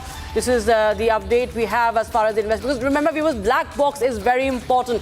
Black box, in fact, gives what happened in the past 24 hours in the flight, in the cockpit, and the black box is very, very crucial for any crash that happens because it gives out details, it has recordings, and this decoding will happen at this lab that we're talking about, and it can take a lot of time as well, depending on the condition, how damaged the black box is. You know, it can take a day, it can take days, it can also take months. So we do not know how long this is going to take, but the Aircraft Accident Investigation Bureau is holding an independent investigation into the matter, and of course the black box is going to be investigated. We have to have clarity right now that has the black box been recovered yet or not, because there are multiple reports about it, that it has been recovered, or has the Aditya joins us on the broadcast from the National Capital. Aditya, I want to first understand from you, has the black box been recovered? And if so, what is the latest update? How long can it take? Because it's going to be decoded at the Neutral High Capability Lab. Yeah, hi. I have been confirmed by the Ministry of Civil Aviation, by some highly placed sources. There are 3 major developments which are happening. Now, the first one is that AAIB is conducting an independent investigation following ICAO INAC 13 guidelines. Now, the second one is a major development happening, which is the decoding of the black box. Now, which is said to be done conducted at a neutral space, which is highly possibility at a BEA France or NTSB USA. And the third development, which is said to happen, is that BCAS will be involved in the case of investigation to suspect whether there was a kind of a sabotage or tinkering with the black box in that flight which led to a crash. Now, these are the major 3 sources, news-based, which came from Ministry of Civil Aviation, which has been confirmed by them on account of being anonymous. But yes, this is coming right from the Ministry of Civil Aviation. Aditya, also to help our viewers understand how crucial the black box is, because we understand that it can have crucial records, as far as what really happened, because it still remains a mystery. Was it an engine failure? What really happened? Because it took off very smoothly. But what really happened right this few seconds after the takeoff, that's a mystery. So how does the black box really help in that? Yeah, black box, actually, it's a set of the whole procedure, what happened and what might have led to it, the whole history, the whole systematic procedures, which are the part of the black box. Now, the whole idea is to get it done through an investigation done at a neutral space, which will actually uncover how it led, what was the reason, and what might be the shortfalls which have led to this kind of a crash. So this all will become after the investigation, which is said to be done at a neutral space, as confirmed by some highly placed source at the Ministry of Civil Aviation. All right, Aditya, thank you so much for joining us with those updates coming in, viewers. So the black box will be investigated. It will be decoded. The data will be decoded abroad at a neutral lab. So that's very important to understand. And viewers, the black box, remember, it consists of crash-resistant devices, but it could be damaged as well. We do not know yet about the status of that black box, but it has the flight data recorder that logs thousands of technical parameters, including altitude, speed, and engine performance. All right, and now viewers, Air India is now under massive scrutiny, and on the 12th of June, remember, 3 Air India flights had reported major technical issues shortly after the takeoff. Now, flight AI3416 from Chandigarh to Leh returned to Chandigarh due to low pressure in the green hydraulic pump, later found to be caused by a hydraulic leak near the nose gear. Now, flight AI2410 from Kolkata to Mumbai experienced a bird hit upon landing, resulting in visible dent damage to the nose radome. Meanwhile, flight AI2465 from Delhi to Hyderabad continued to its destination despite both windshields cracking mid-flight. These are 3 snags that have been, reported in the past 2 days, viewers. And Air India needs to investigate that. These cannot be happening day in, day out. And this is, of course, important updates that we're getting in right now. Not just that, viewers, yesterday we got you how there are show-cause notices that have been lying with the Air India. It's lying with the Air India in the Air India office, and nothing has been done about it. And now we have more than 200 people losing their lives in this tragedy. And questions must be answered by Air India. Air India CEO Campbell Wilson right now is meeting the Prime Minister. Prime Minister is taking cognizance of the matter, personally monitoring the entire situation. Because with Air India, viewers, these issues have been going on for ages. And there are issues, there are talks about the Boeing aircraft and also about how there could be certain things that were not so normal with this aircraft, this particular aircraft as well. And right now, my colleague Harsha is joining us from the National Capital to get us more on that. Harsha, we've been digging out all these records of Air India, and it's important to understand that with Air India, there has been a clear pattern of negligence. These are 3 technical snags that have been reported in the past 24 to 48 hours. Yes, Rakshita, it was yesterday only when there was a devastating news of the plane crash in the Ahmedabad London-bound aircraft on the same day. Yesterday there was 3 flights, 3 aircraft of Air India from which the technical snag were flagged. The concerns were flagged by the crew members, by the staff, and it was Chandigarh-Leh-bound airline. One and another one was Kolkata-Mumbai-bound, and the third one was Delhi-Hyderabad-bound Air India flight. Only one Chandigarh-Leh after witnessing that there is a green hydraulic pump issue, which was a dangerous thing. After that, it turned back and made an emergency landing back to Chandigarh. While in both cases, in the Kolkata, Mumbai and Delhi, Hyderabad flight, both the flight went to its destination. And after landing in the destination, Air India informed DGCA, the regulator, after landing that this was a technical snag which was witnessed in the aircraft. Also, the investigation has started, and we are taking all necessary measures to ensure that passengers' safety is the utmost important. This Air India stated to DGCA, but we know what's the past of Air India. Rakshita, from past 8 months to 1 year, we have reported several snags, technical snags in Air India. Earlier, they used to not even report to DGCA regulator and BCAS. They used to just go to the destination without even flagging that there is a problem with the equipment, there's a problem with the wing or the machine or the cracked windshield. Can you imagine, in the Delhi-Hyderabad bound flight, the 2 windshields were cracked. And when the flight reached its destination, Hyderabad, at that time, Air India informed DGCA regulator about the cracked windshield. Imagine if there could be an air pressure or some dangerous accident could have happened, could have occurred because of the cracked windshield. The gravity, the intensity, the seriousness of the situation, Air India still doesn't understand. Even after yesterday's incident, what we see here is that in none of these cases, Air India yet has not released any media statement press statement coming out telling that what investigation is taking place, how is Air India dealing with it, whether the aircraft has been sent to isolation bay, to the maintenance center, to the MRO center. Nothing have been stated by Air India till now.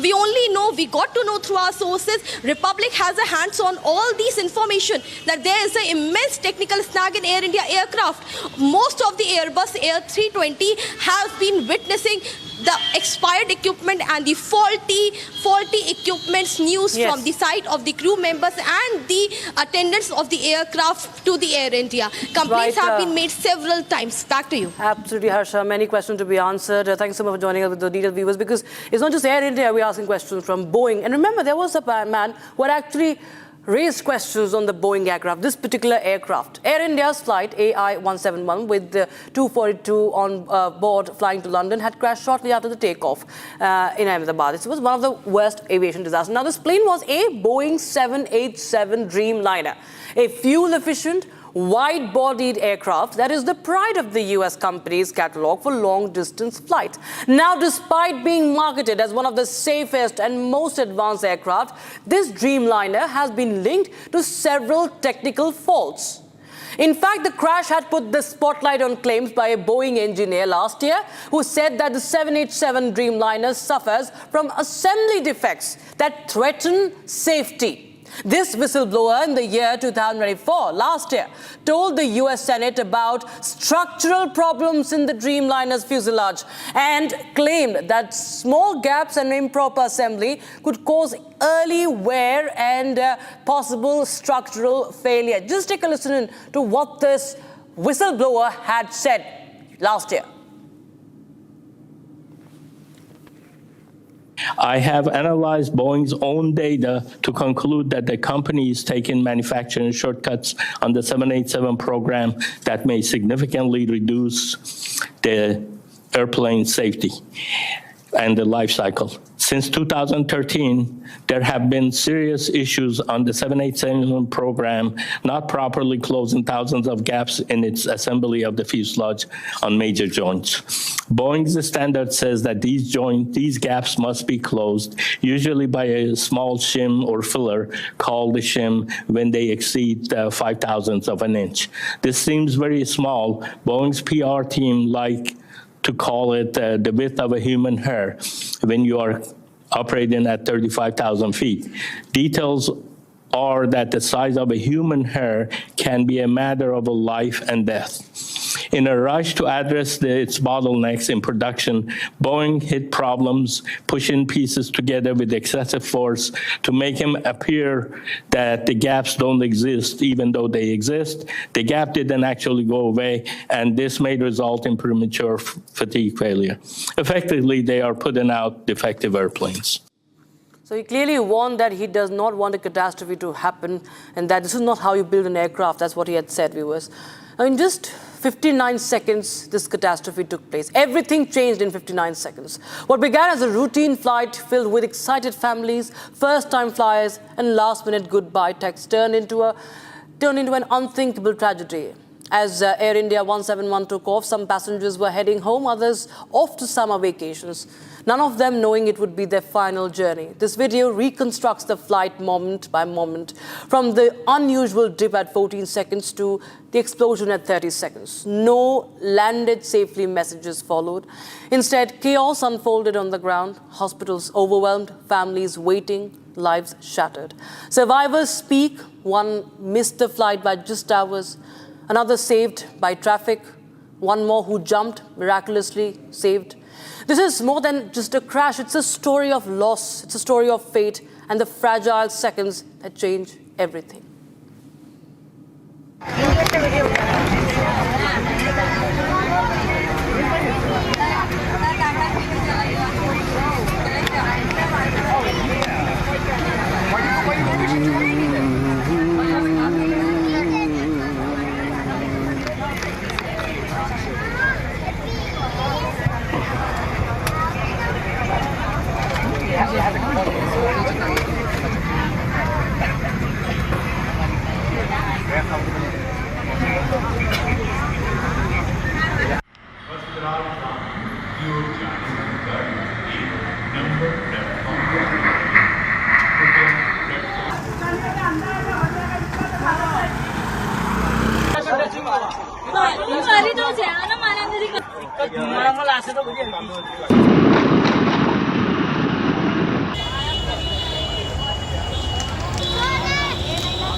Inflight entertainment was not working.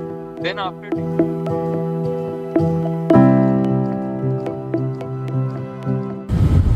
and as usual the in-flight entertainment is not working. Leave in-flight entertainment. Calicut to landing stations. If I talk about this light, it is also not working.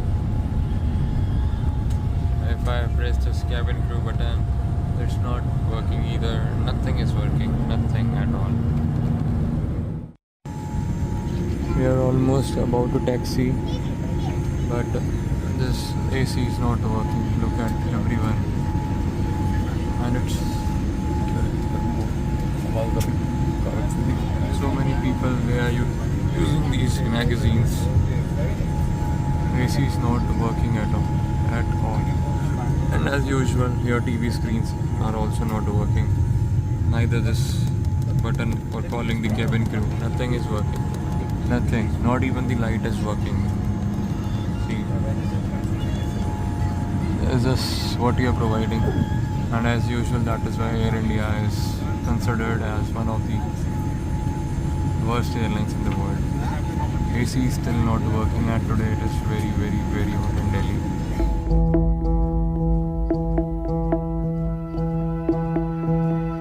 Chavan, can you hear me? आपको मेरी आवाज आ रही है? Yes, I can hear you. Hearing that you missed that flight, what time was the flight takeoff scheduled for? The takeoff time was around 1:10. 1:10? Yes. And how many minutes did you miss the flight by? 10 minutes. 10 minutes? Only 10 minutes. And just because of 10 minutes, I'm not able to travel. You know, I don't know what to tell you, Bhumiji, but you know, it's one of those things. It's intervention, perhaps intervention that you were not on that flight. But you know, I hope you're praying for everyone else on that flight. Definitely, I'm completely devastated after hearing all this loss. Yes. And my body is literally shivering.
And now viewers, the story of the lone survivor, the miracle that happened. Vishwas Kumar Ramesh, the 40-year-old British Indian who miraculously survived this air crash, his plane crash in Ahmedabad yesterday, shared his ordeal.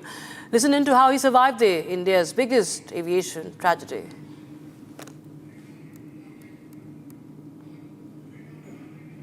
पूछा कि कैसे हुआ, तो मैंने उसके बारे में बताया और सब हाल चाल पूछा सब। वो मेरे नज़रों के सब सामने हुआ था। मेरे खुद को भी बिलीव नहीं होता कि मैं कैसे उसमें से जिंदा बाहर निकला, क्योंकि थोड़ा टाइम लिए कि तो मेरे को लगा था कि मैं भी मरने वाला हूँ, लेकिन जब मेरी आँख खुल के मैं देखा ना, तो मुझे लगा मैं जिंदा हूँ तो मैंने ट्राई किया, जब मेरी सीट थे वो मेरी बेल्ट निकाला, मैंने वो ट्राई किया जहाँ से निकल सकता वहाँ से, तो मैं निकल गया वहाँ से। मेरे नज़रों के सामने एयर हॉस्टल और दूसरे आंटी अंकल सभी उसमें मिस हो गए थे सभी। टेक ऑफ के बाद 1 मिनट के अंदर ही जब टेक ऑफ हुआ ना, तो सडनली 5-10 सेकंड कैसे लगा जैसे स्टक हो गया वो।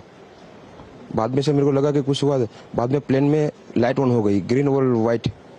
बाद में वो पता नहीं वो प्लेन टेक ऑफ ज़्यादा करने के लिए वो रेस तो बोलते हैं क्या, रेस दिया होगा ऐसा कुछ, और सीधा स्पीड में ही घुस गया जहाँ वो क्या था वो, हाँ, हॉस्टल में। और सब सामने सब हुआ। मैं जो साइड पे था ना, वो साइड हॉस्टल पे नहीं लैंड हुई थी, हॉस्टल के जो ग्राउंड फ्लोर है ना जैसे नीचे, वहाँ लैंड हुई थी। तो मुझे दूसरे के बारे में मेरे को पता नहीं, लेकिन मैं जहाँ लैंड हुआ था ना वो नीचे की साइड थी, तो जहाँ वहाँ थोड़ा पेस भी था प्लेन के जब बाहर। तो जब जैसे मेरा डोर टूटा ना सब, तो मैंने देखा ना जब सामने कि थोड़ा इधर पेस है, मैं ट्राई कर सकता हूँ निकलने के लिए, तो मैंने ट्राई किया निकलने के लिए, तो फिर मैं निकल गया उधर, क्योंकि अपोजिट साइड पे था ना वो बिल्डिंग का वो था ना दीवार, तो उधर से कोई शायद नहीं निकल सका होगा, क्योंकि उधर पूरा उधर ही क्रैश हुआ था।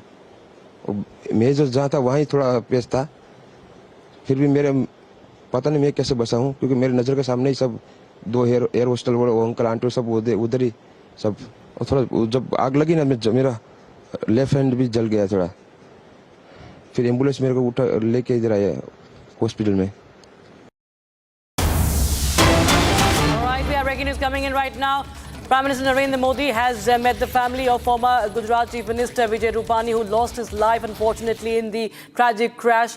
Narendra Modi has tweeted this picture as he met the family, who is in mourning, along with Bhupendra Patel, who is the current Chief Minister of Gujarat. He tweeted, and I quote, "Met the family of Shri Vijay Bhai Rupani ji. It is unimaginable that Vijay Bhai is not in our midst. I have known him for decades. We worked together, shoulder to shoulder, including during some of the most challenging times. Vijay Bhai was humble and hardworking, firmly committed to the party's ideology. Rising up the ranks, he held various responsibilities in the organization and went on to serve diligently as Gujarat's Chief Minister," unquote. The Prime Minister expressing condolences on the demise of former Gujarat Chief Minister Vijay Rupani, meeting his wife, meeting his family members, consoling them, and regretting the loss of the former Chief Minister of Gujarat and the BJP leader Vijay Rupani, who lost his life. He was on board that Air India 171 aircraft. Gopi, my colleague, is joining us from Ahmedabad. Gopi, the Prime Minister was at the crash site. He met the victims. He's also now at Vijay Rupani's residence, expressing condolences, and he's also tweeted this picture. Well, yes, you know what we are seeing on the screen is Prime Minister meeting Vijay Rupani's family. While he did meet Anjali Rupani, wife of Vijay Rupani, in the morning at the airport. What we are learning from our sources is Vijay Rupani's son is going to land late tonight, and it is then when he will be deciding where will the funeral take place, but most probably it is going to happen in Rajkot, from where he hails. He hails from Rajkot, so it is going to happen at his ancestral village. That is what we are learning from our sources. Also, he was going to get his wife back from London, as she was there since past 6 months, staying with his daughter. So, and while this incident happened, so a tragic incident happened wherein former Chief Minister Vijay Rupani lost his life. And we have been seeing the visuals since morning how Harsh Sanghvi, Home Minister of Gujarat, had received Anjali Rupani, who is the wife of Vijay Rupani. Further details are awaited, but yes, the funeral is going to happen in Rajkot, likely tomorrow or day after. Back to you. All right, Gopi, thanks so much for joining us. With those details coming in, viewers, those on board lost their lives, except one man. All lost their lives. Vijay Rupani, the former Chief Minister, also lost his life. Prime Minister Narendra Modi at his residence. And in such times, he met the family of Vijay Rupani. We'll get you more updates from Ahmedabad. will tell you the story of the lone survivor. He's given a full account of what he witnessed, how he escaped the biggest aviation tragedy, saying it was a miraculous escape.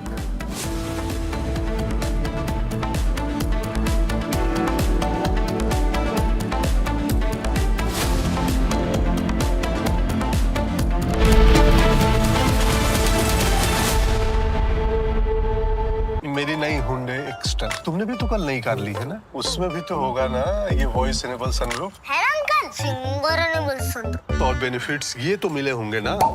ये मिला। हाँ? Hyundai cars पर मिल रही है amazing deals. वैसे लोगे तो आप हुंडई ही, चाहे दिल की सुनो या डील्स की। आधे बाउल दही में 4 चम्मच MDH चटनी पुदीना मसाला डाला, स्टर करो, पुदीना चटनी तैयार। MDH चटनी पुदीना मसाला।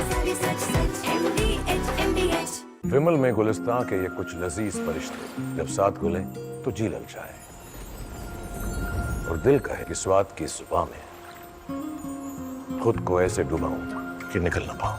विमल की जुबान कुछ है ही ऐसी, मानते हैं? विमल, बोलो जुबान कैसी?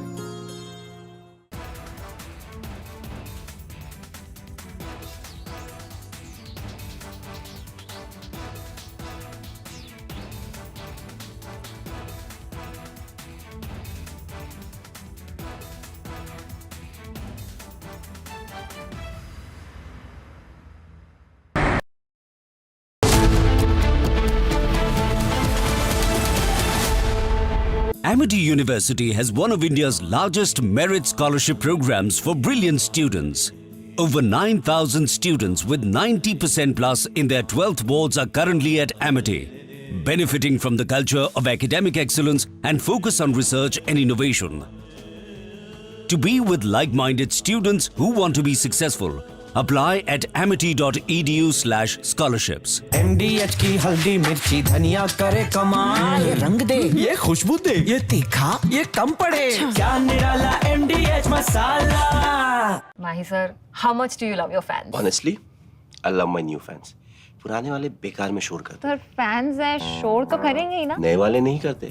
And they listen to what I say. The new generation Orient BLDC fans, super silent performance with voice control.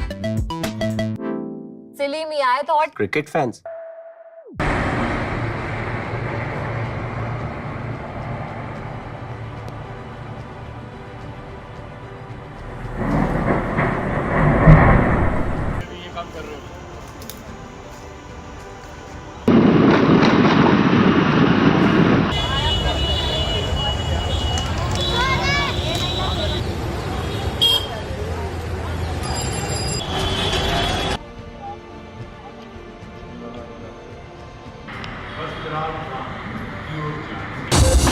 Summer is here. Is your home ready for the heat? Keep your roof cool and your home comfortable all summer with Roof Cool and Seal.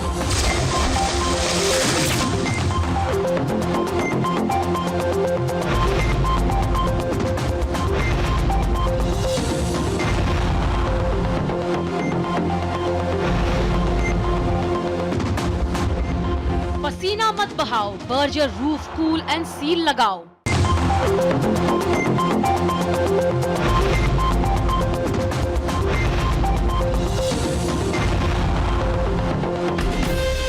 From Asia's largest news headquarters, setting the agenda for Bharat.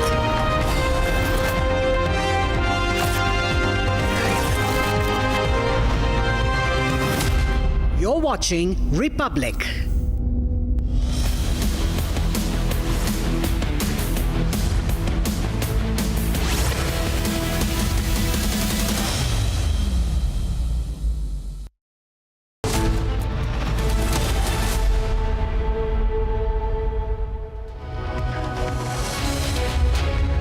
Very good afternoon, viewers. You're watching live and breaking. I'm Rakshita Mishra with you. We're tracking each and every angle as far as the investigation of the biggest aviation tragedy in the history of the country is concerned. In the latest, we have the Prime Minister meeting former Chief Minister of Gujarat, Vijay Rupani, who died in the plane crash yesterday. He's meeting his family, and also the investigation underway. The black box is very crucial, remember, in this investigation. It's going to be decoded at a neutral facility. We'll get you more details on that. But first, the headlines at 3 p.m.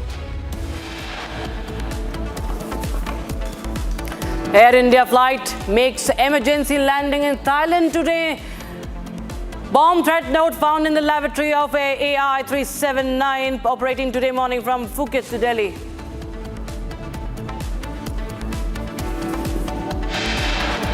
Prime Minister Modi in Ahmedabad. He visits the crash site, meets the injured victims in the hospital, and the lone survivor was on board the flight.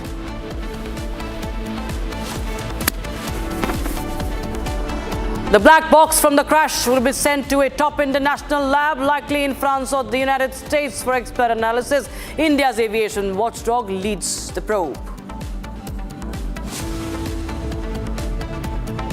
Air India under immense scrutiny. 3 flights hit with multiple snags yesterday itself.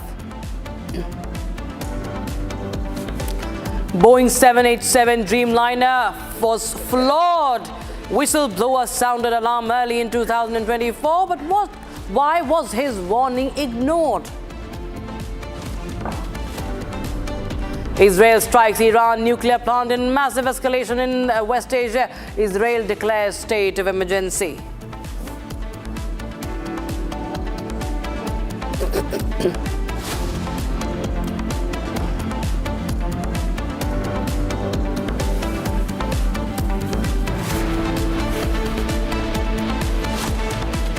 Now, viewers, Air India is under major scrutiny. On the 12th of June, 3 Air India flights reported major technical issues shortly after the takeoff. And this was the flight Air India 3416 from Chandigarh to Leh that returned to Chandigarh due to low pressure in the green hydraulic pump.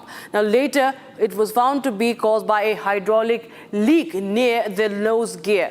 Now, Air India, another flight Air India 2410 from Kolkata to Mumbai experienced a bird hit upon landing, resulting in the visible dent damage to the nose radome. Another third flight, we're talking about flight AI 2465 from Delhi to Hyderabad continued to its destination despite both windshields cracking mid-flight. My colleague Harsha is getting us more on that. Harsha, what really happened? Because, we've seen there have been multiple issues with Air India, persistent issues for the longest time. Show cause notices have been lying in cold storage with Air India. And just on the day of this crash, there were 3 more technical slacks that were reported. And the same airline, that is Air India, that's now under scrutiny.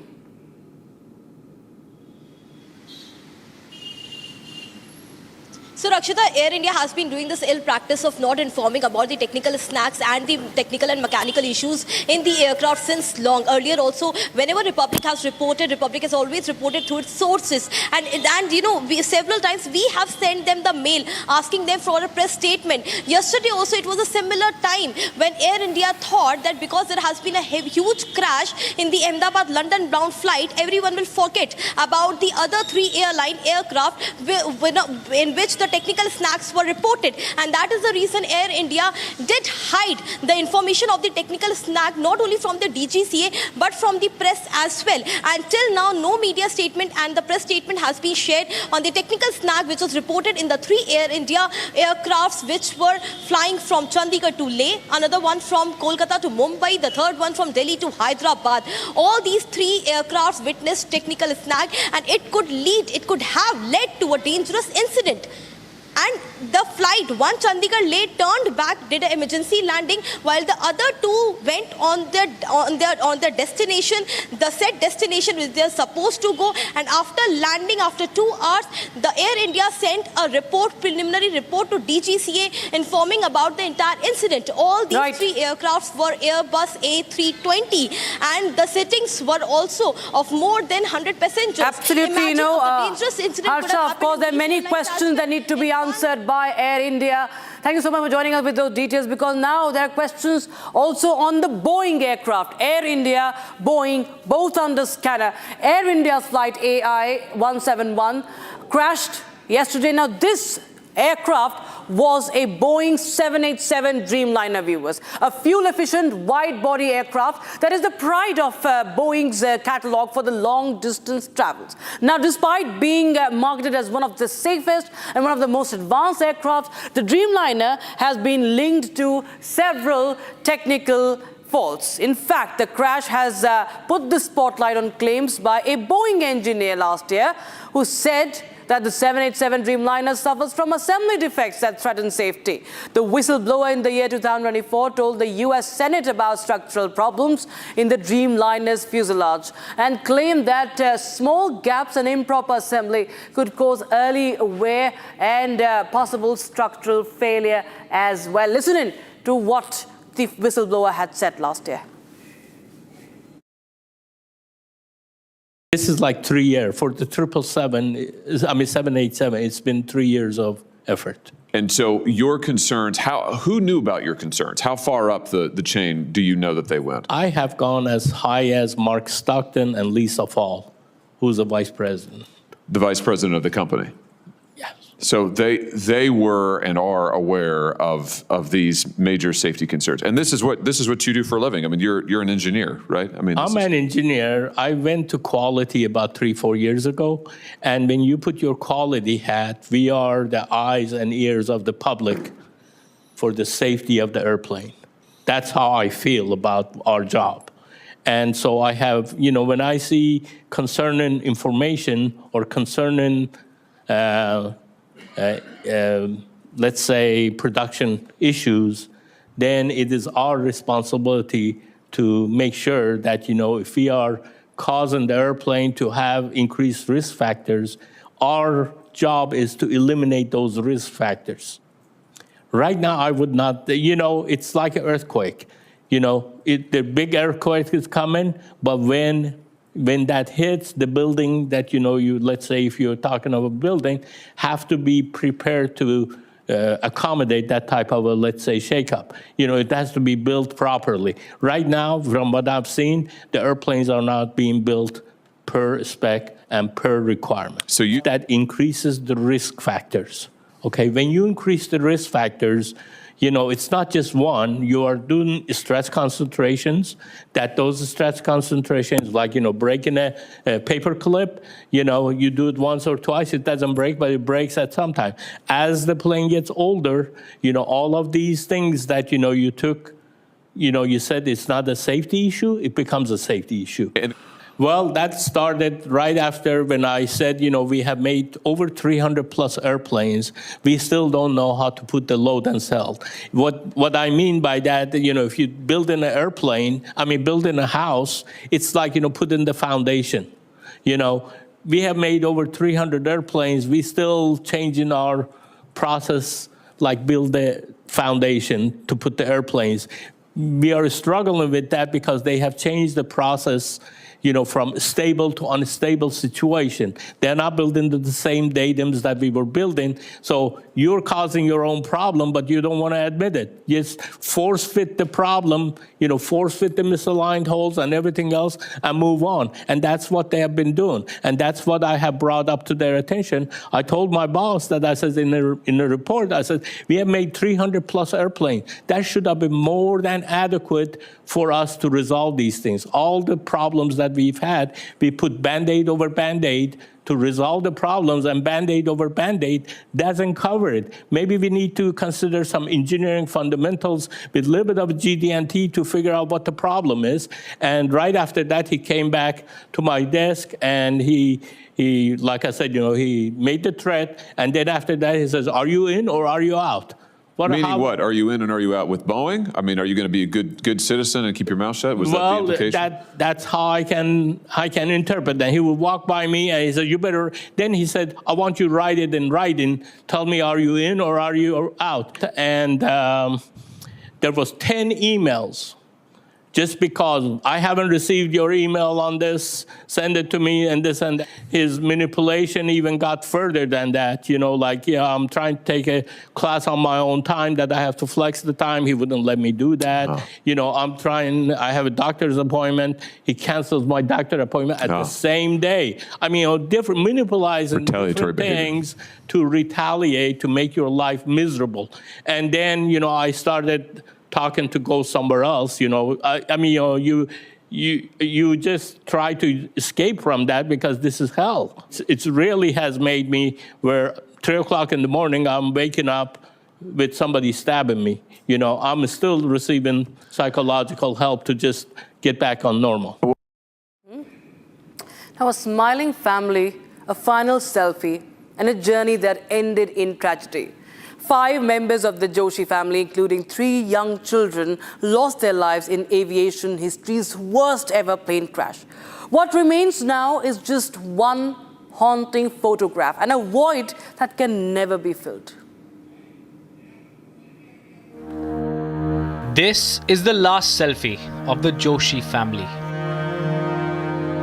Pratik Joshi, his wife Komi Vyas, and their 3 children, a daughter and twin sons. Smiling just moments before takeoff, a picture full of love, laughter and life, now frozen in time. They were on board the ill-fated Air India flight that crashed, leaving just one survivor. Pratik Joshi, a doctor practicing in London, had come home to visit with his family. They were returning from Ahmedabad when tragedy struck mid-air.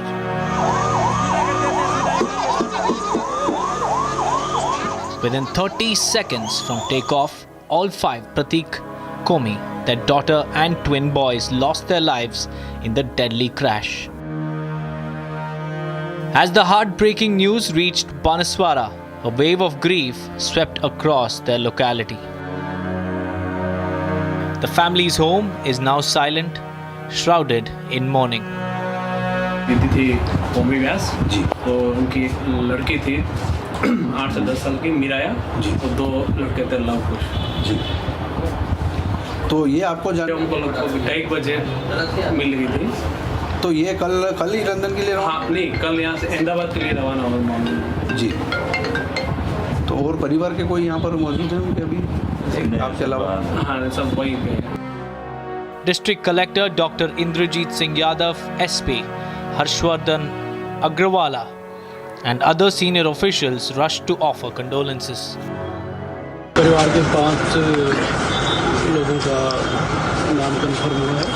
दुख की इस घड़ी में परिवार के साथ जिला प्रशासन खड़ा है और हर प्रकार की मदद के लिए हम इनके साथ। The image of this young family smiling together for one last time now remains as a haunting memory of lives lost far too soon, dreams left mid-flight, and a family that never made it back home.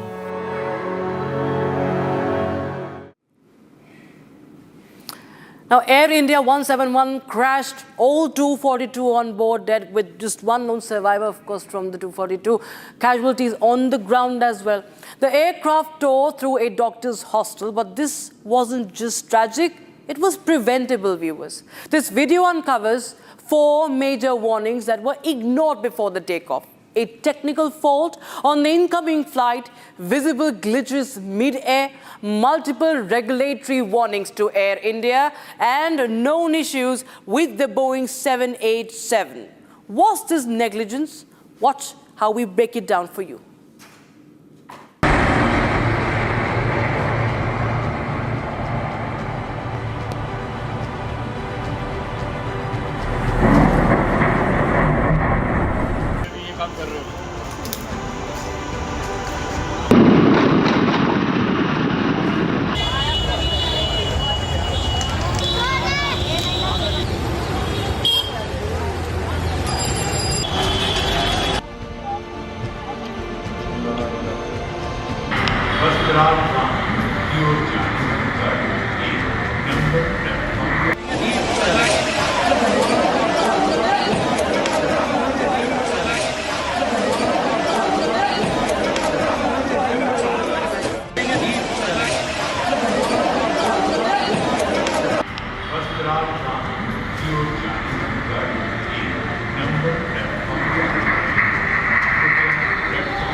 are using these magazines.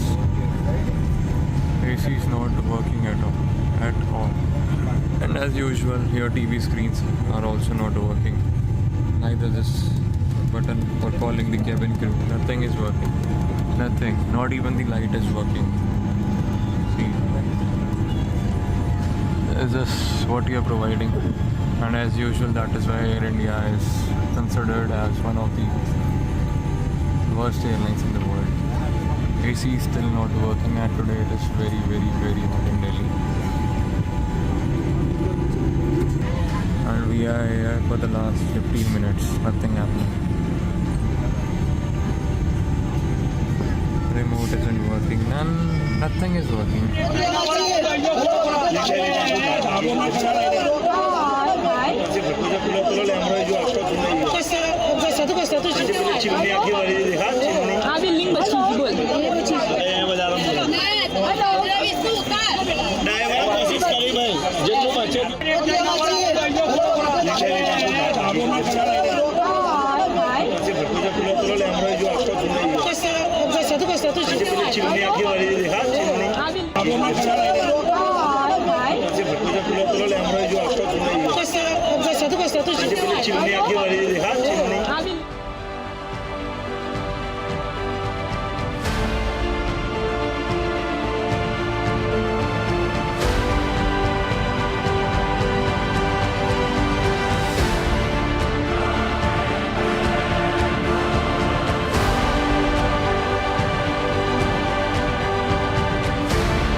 Viewers, the impact, when you see the moment of crash, the ball of fire that appeared, and this entire aircraft was in pieces, one could not have hoped for even one person to have survived, but one person did survive. There's a lone survivor, miraculous escape from this biggest aviation tragedy. And this is a 40-year-old who is a man of Indian origin, but he's a British national. Let's take a listen in as he narrates his ordeal. कैसे हुआ तो मैंने उसके बारे में बताया और सब हाल चाल पूछा सब। वो मेरे नज़रों के सब सामने हुआ था। मेरे खुद को भी बिलीव नहीं होता कि मैं कैसे उसमें से जिंदा बाहर निकला, क्योंकि थोड़ा टाइम लिए कि तो मेरे को लगा था कि मैं भी मरने वाला हूँ, लेकिन जब मेरी आँख खुल के मैं देखा ना तो मुझे लगा मैं जिंदा हूँ। तो मैंने ट्राई किया, जब मेरी सीट थे वो मेरी बेल्ट निकाला, मैंने वो ट्राई किया जहाँ से निकल सकता वहाँ से, तो मैं निकल गया वहाँ से। मेरे नज़रों के सामने एयर होस्टल और दूसरे आंटी अंकल सभी उसमें मैच हो गए थे सभी। टेक ऑफ के बाद 1 मिनट के अंदर ही जब टेक ऑफ हुआ ना तो सडनली 5-10 सेकंड कैसे लगा जैसे स्टक हो गया वो। बाद में से मेरे को लगा कि कुछ हुआ। बाद में प्लेन में लाइट ऑन हो गई, ग्रीन और वाइट। बाद में वो पता नहीं वो प्लेन टेक ऑफ ज़्यादा करने के लिए वो रेस तो बोलते हैं क्या, रेस दिया होगा ऐसा कुछ, और सीधा स्पीड में ही घुस गया जहाँ वो क्या था वो हॉस्टल में। और सब सामने सब हुआ। मैं जो साइड पे था ना वो साइड हॉस्टल पे नहीं लैंड हुई थी, हॉस्टल के जो ग्राउंड फ्लोर है ना जैसे नीचे वहाँ लैंड हुई थी। तो मुझे दूसरे के बारे में मेरे को पता नहीं, लेकिन मैं जहाँ लैंड हुआ था ना वो नीचे की साइड थी।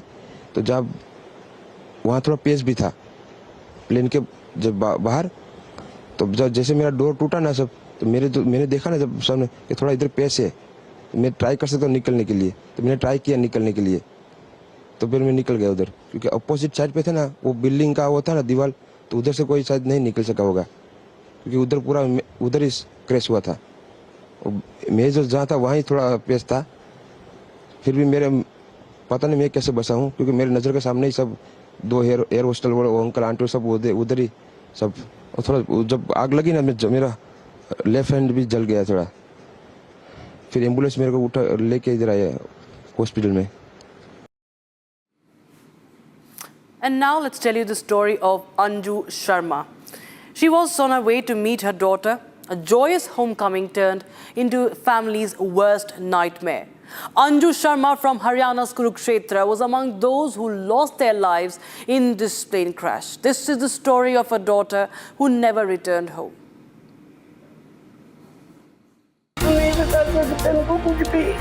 Inconsolable scenes, a family shattered beyond words. Anju Sharma's aged parents, her relatives all gathered, but without her. Their cries echo through Ramsharan Majra village in Kurukshetra.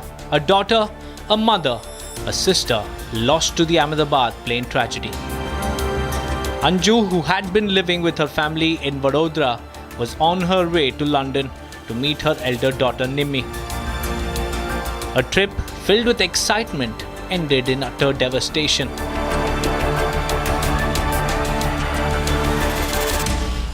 मेरी माँ चली गई, मेरी माँ चली गई, मम्मी के डैडी तो दोनों बैठते बैठे जो भी था उससे दीदी ने सब कुछ वो चले गए। नहीं, वो दोनों उनको नहीं बता सकते बिल्कुल भी कुछ भी, वो चले जाएंगे। एक माँ चलेगी, दोनों ये भी चले जाएंगे। Her elderly father, a retired army man, bedridden after a brain hemorrhage. Her mother, too unwell to be told the truth. मेरे फादर-इन-लॉ है, ब्रेन हेमरेज हुआ है, उठ ही नहीं सकते बिस्तर से। मदर हार्ट के पेशेंट हैं, मेरे इलाज जो मेरे हैं, तो उनको तो भी बताया भी नहीं है, ना बताने की पोजीशन है कि कैसे बताएं कि वो उनको ये सदमा बर्दाश्त नहीं कर पाएंगे। परिवार तो सारा तहस नहस हो गया जी, क्योंकि मेन की घर की परिवार की करता वो थी, तो परिवार हंसता खेलता सारा परिवार था जी।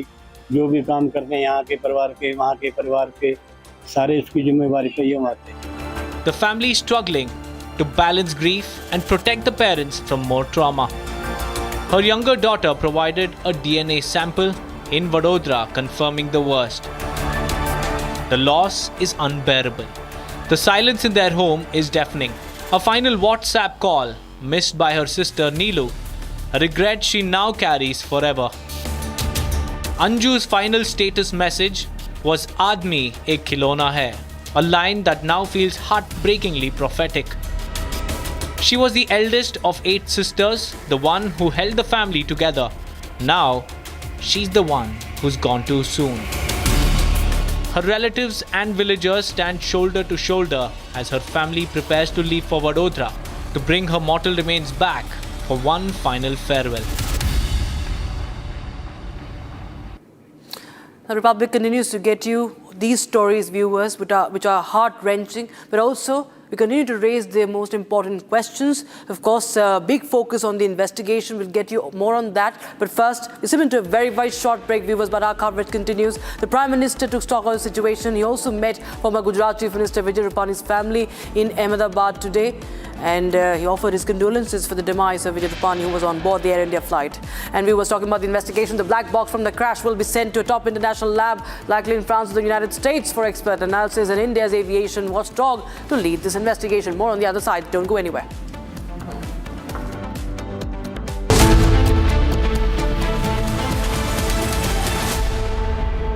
विमल में गुलिस्तां की ये कुछ लजीज फरिश्ते जब साथ घुले तो जी ललचाए और दिल कहे कि स्वाद की जुबान में खुद को ऐसा डुबाऊं कि निकल ना पाऊं। विमल की जुबान कुछ है ही ऐसी, मानते हैं ना? विमल, बोलो जुबान केसरी। अब छोलिया हो या लोबिया, सफेद चने या काले चने, सब कुछ मजेदार बने।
आधे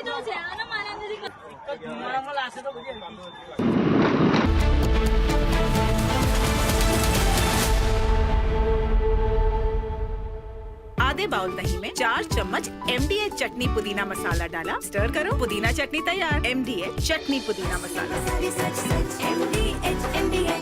इसको घर पे लगाओगे तो शादी का तो पता नहीं, पर घर पक्का नहीं टूटेगा। रुंगटा नहीं तो घर स्ट्रॉन्ग नहीं। रुंगटा स्टील TMT बार एकदम सॉलिड। पहाड़ों में एक हाइकिंग शिप भी बन सकती है।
Hello and welcome. You're watching Republic TV with me, Akanksha Khajuria. We are keeping our focus on the biggest plane tragedy in the history of the country.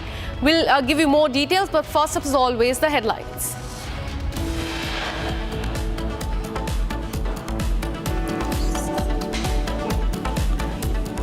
Air India flight makes emergency landing in Thailand. Bomb threat note found in AI 379 operating today morning from Phuket International Airport to Delhi. Prime Minister Narendra Modi in Ahmedabad today. He has visited the crash site and met with the injured victims in the hospital.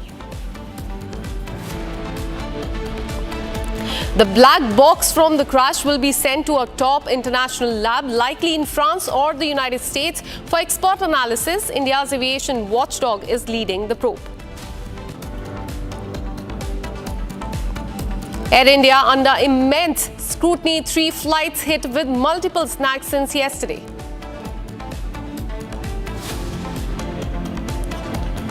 I want to make clear that I have raised these issues over 3 years.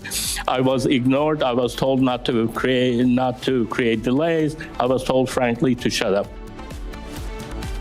Boeing 787 Dreamliner was flawed, and this is what the whistleblower has said. He had sounded alarm early in the year 2024. Was this warning ignored? Israel strikes Iran nuclear plant in a massive escalation in Middle East. Israel has declared a state of emergency.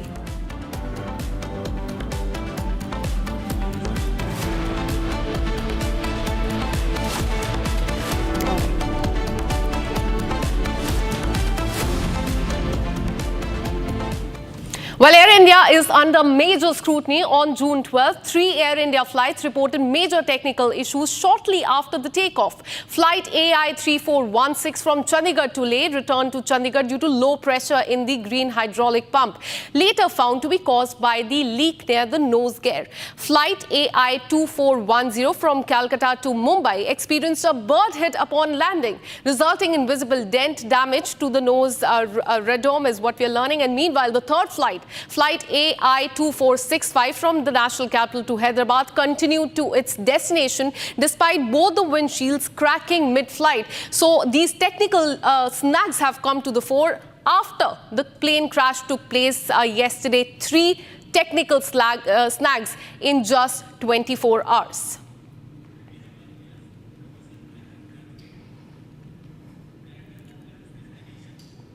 All right, let me bring in our guest, Professor Graham Braithwaite, who is the Director of Aerospace and Aviation, Professor of Safety and Accident Investigation Central. He is joining us live from the United Kingdom. Sir, I want to ask you that United Kingdom has also agreed to send their investigation team to India. In fact, what we're learning is that teams have already been sent. I want to first and foremost ask you, what, according to you, led to this plane crash yesterday? Well, I think at this stage, and our first focus is on the families and loved ones of people who've been affected by this accident, and you know, there's deep sorrow across the industry for what's happened yesterday. But in terms of the investigation focus, they'll be taking a very careful and measured approach at this point. So that investigation is led by the Indian Air Accident Investigation Bureau, and they will be assisted by investigators from the United Kingdom because of the number of people on board, and from the United States of America because that's obviously where the aircraft was manufactured. And they'll be focusing on gathering all of the evidence they can, some of which will be quite perishable. So things like witness testimony can be affected by those people then talking to other people or seeing things on the news. So they want to get hold of that very quickly, and they will want to read out that flight data recorder and listen to the audio recording. And that will help those investigators to figure out what happened here. And I think the discipline of all investigators is not to try and speculate and not to jump to a conclusion. And yet in this accident, we see a lot of people coming forward and drawing a simple conclusion about one thing that they think might have caused the accident. I think the thing we definitely know is that aircraft accidents do not happen because of one thing going wrong. They happen because multiple things must have occurred for it to result in something as tragic as yesterday. Absolutely. And I also want to ask you, because you've been a professor of safety and accident investigation central, I want to ask you this question because Boeing is also under the scanner. What we're learning is that in 2024, one whistleblower had alerted that there are in fact lapses as far as Boeing 787 is concerned. I want to ask you, are you aware about it, and what do you have to say about that? Because despite that, that Dreamliner 787 was taking off. I think we have to be so careful not to jump at things without evidence at this point. And although I'm aware of that whistleblower's remarks, actually there's no evidence at all that that is related to what's happened yesterday. In fact, if we look at the 787 as an aircraft, it's been flying for airlines since 2011. There's nearly 1,200 of them flying around the world, and they flew their billionth passenger just recently. And our aircraft has performed all of that and been completely accident-free. There's been no fatal accidents and no what we call hull losses, so no write-offs of aircraft in that time. So actually that performance does speak for itself. Now, we cannot be complacent, and actually the aviation industry prides itself on being very open with its information, encouraging people to report and to do things about it. So even when we hear about events, and you've given 3 examples from this morning, actually those are events that we would anticipate could happen. We plan to make them things that we can deal with safely. If you use that example of the hydraulic system, it's one of 3 independent systems on that aircraft, and it can operate with just one. In the case of the bird strike that you mentioned, then again, the engines are designed to cope with a bird strike, and the aircraft is designed to be able to fly with just one functioning engine. So in the case of this particular accident, until we really know what happened yesterday, I don't think it's helpful at all to try and conclude that it was the aircraft or the crew or any other factor. We have to be led by the evidence. Absolutely. That all will come out during the investigation. Thank you so much, Professor, for speaking to Republic TV. Now, a smiling family, a final selfie, and a journey that ended in tragedy. 5 members of Joshi family, including 3 young children, lost their life in aviation's history's worst ever plane crash. What remains now is just one haunting photograph and a void that can never be filled. Here's more. This is the last selfie of the Joshi family. Pratik Joshi, his wife Komi Vyas, and their 3 children, a daughter and twin sons. Smiling just moments before takeoff, a picture full of love, laughter and life, now frozen in time. They were on board the ill-fated Air India flight that crashed, leaving just one survivor. Pratik Joshi, a doctor practicing in London, had come home to visit with his family. They were returning from Ahmedabad when tragedy struck mid-air.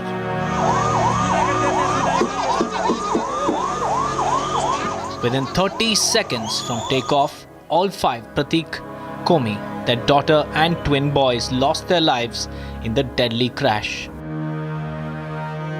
As the heartbreaking news reached Banaswara, a wave of grief swept across their locality.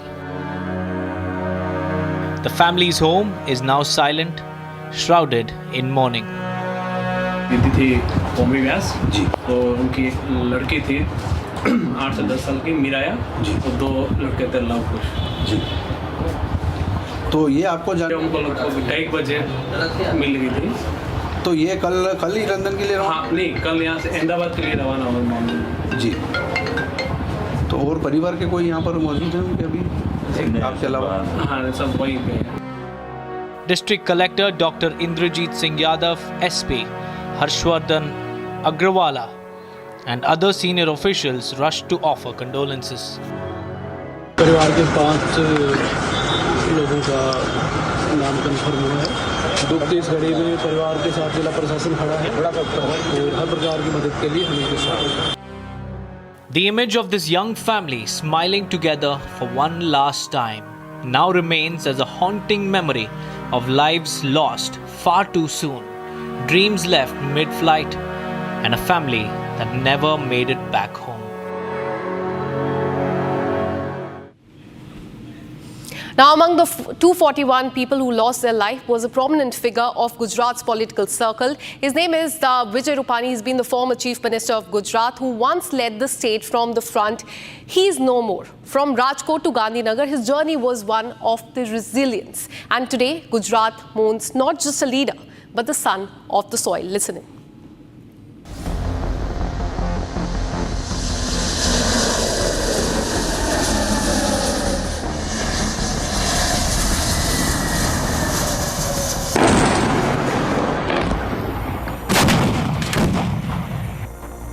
Dark clouds of grief have engulfed Gujarat.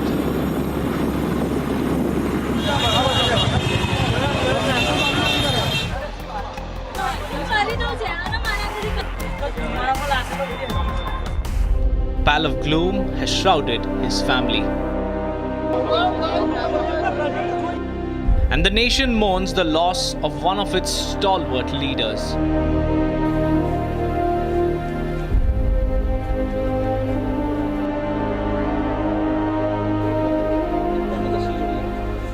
Former Gujarat Chief Minister Vijay Rupani is no more. He was on board Air India flight AI-171, the ill-fated aircraft that crashed moments after takeoff in Ahmedabad. Seat number 12, a number considered lucky by the former Chief Minister, that's where he was seated. A seat now etched in the memory as the final stop in the life of a man who once held the reins of Gujarat.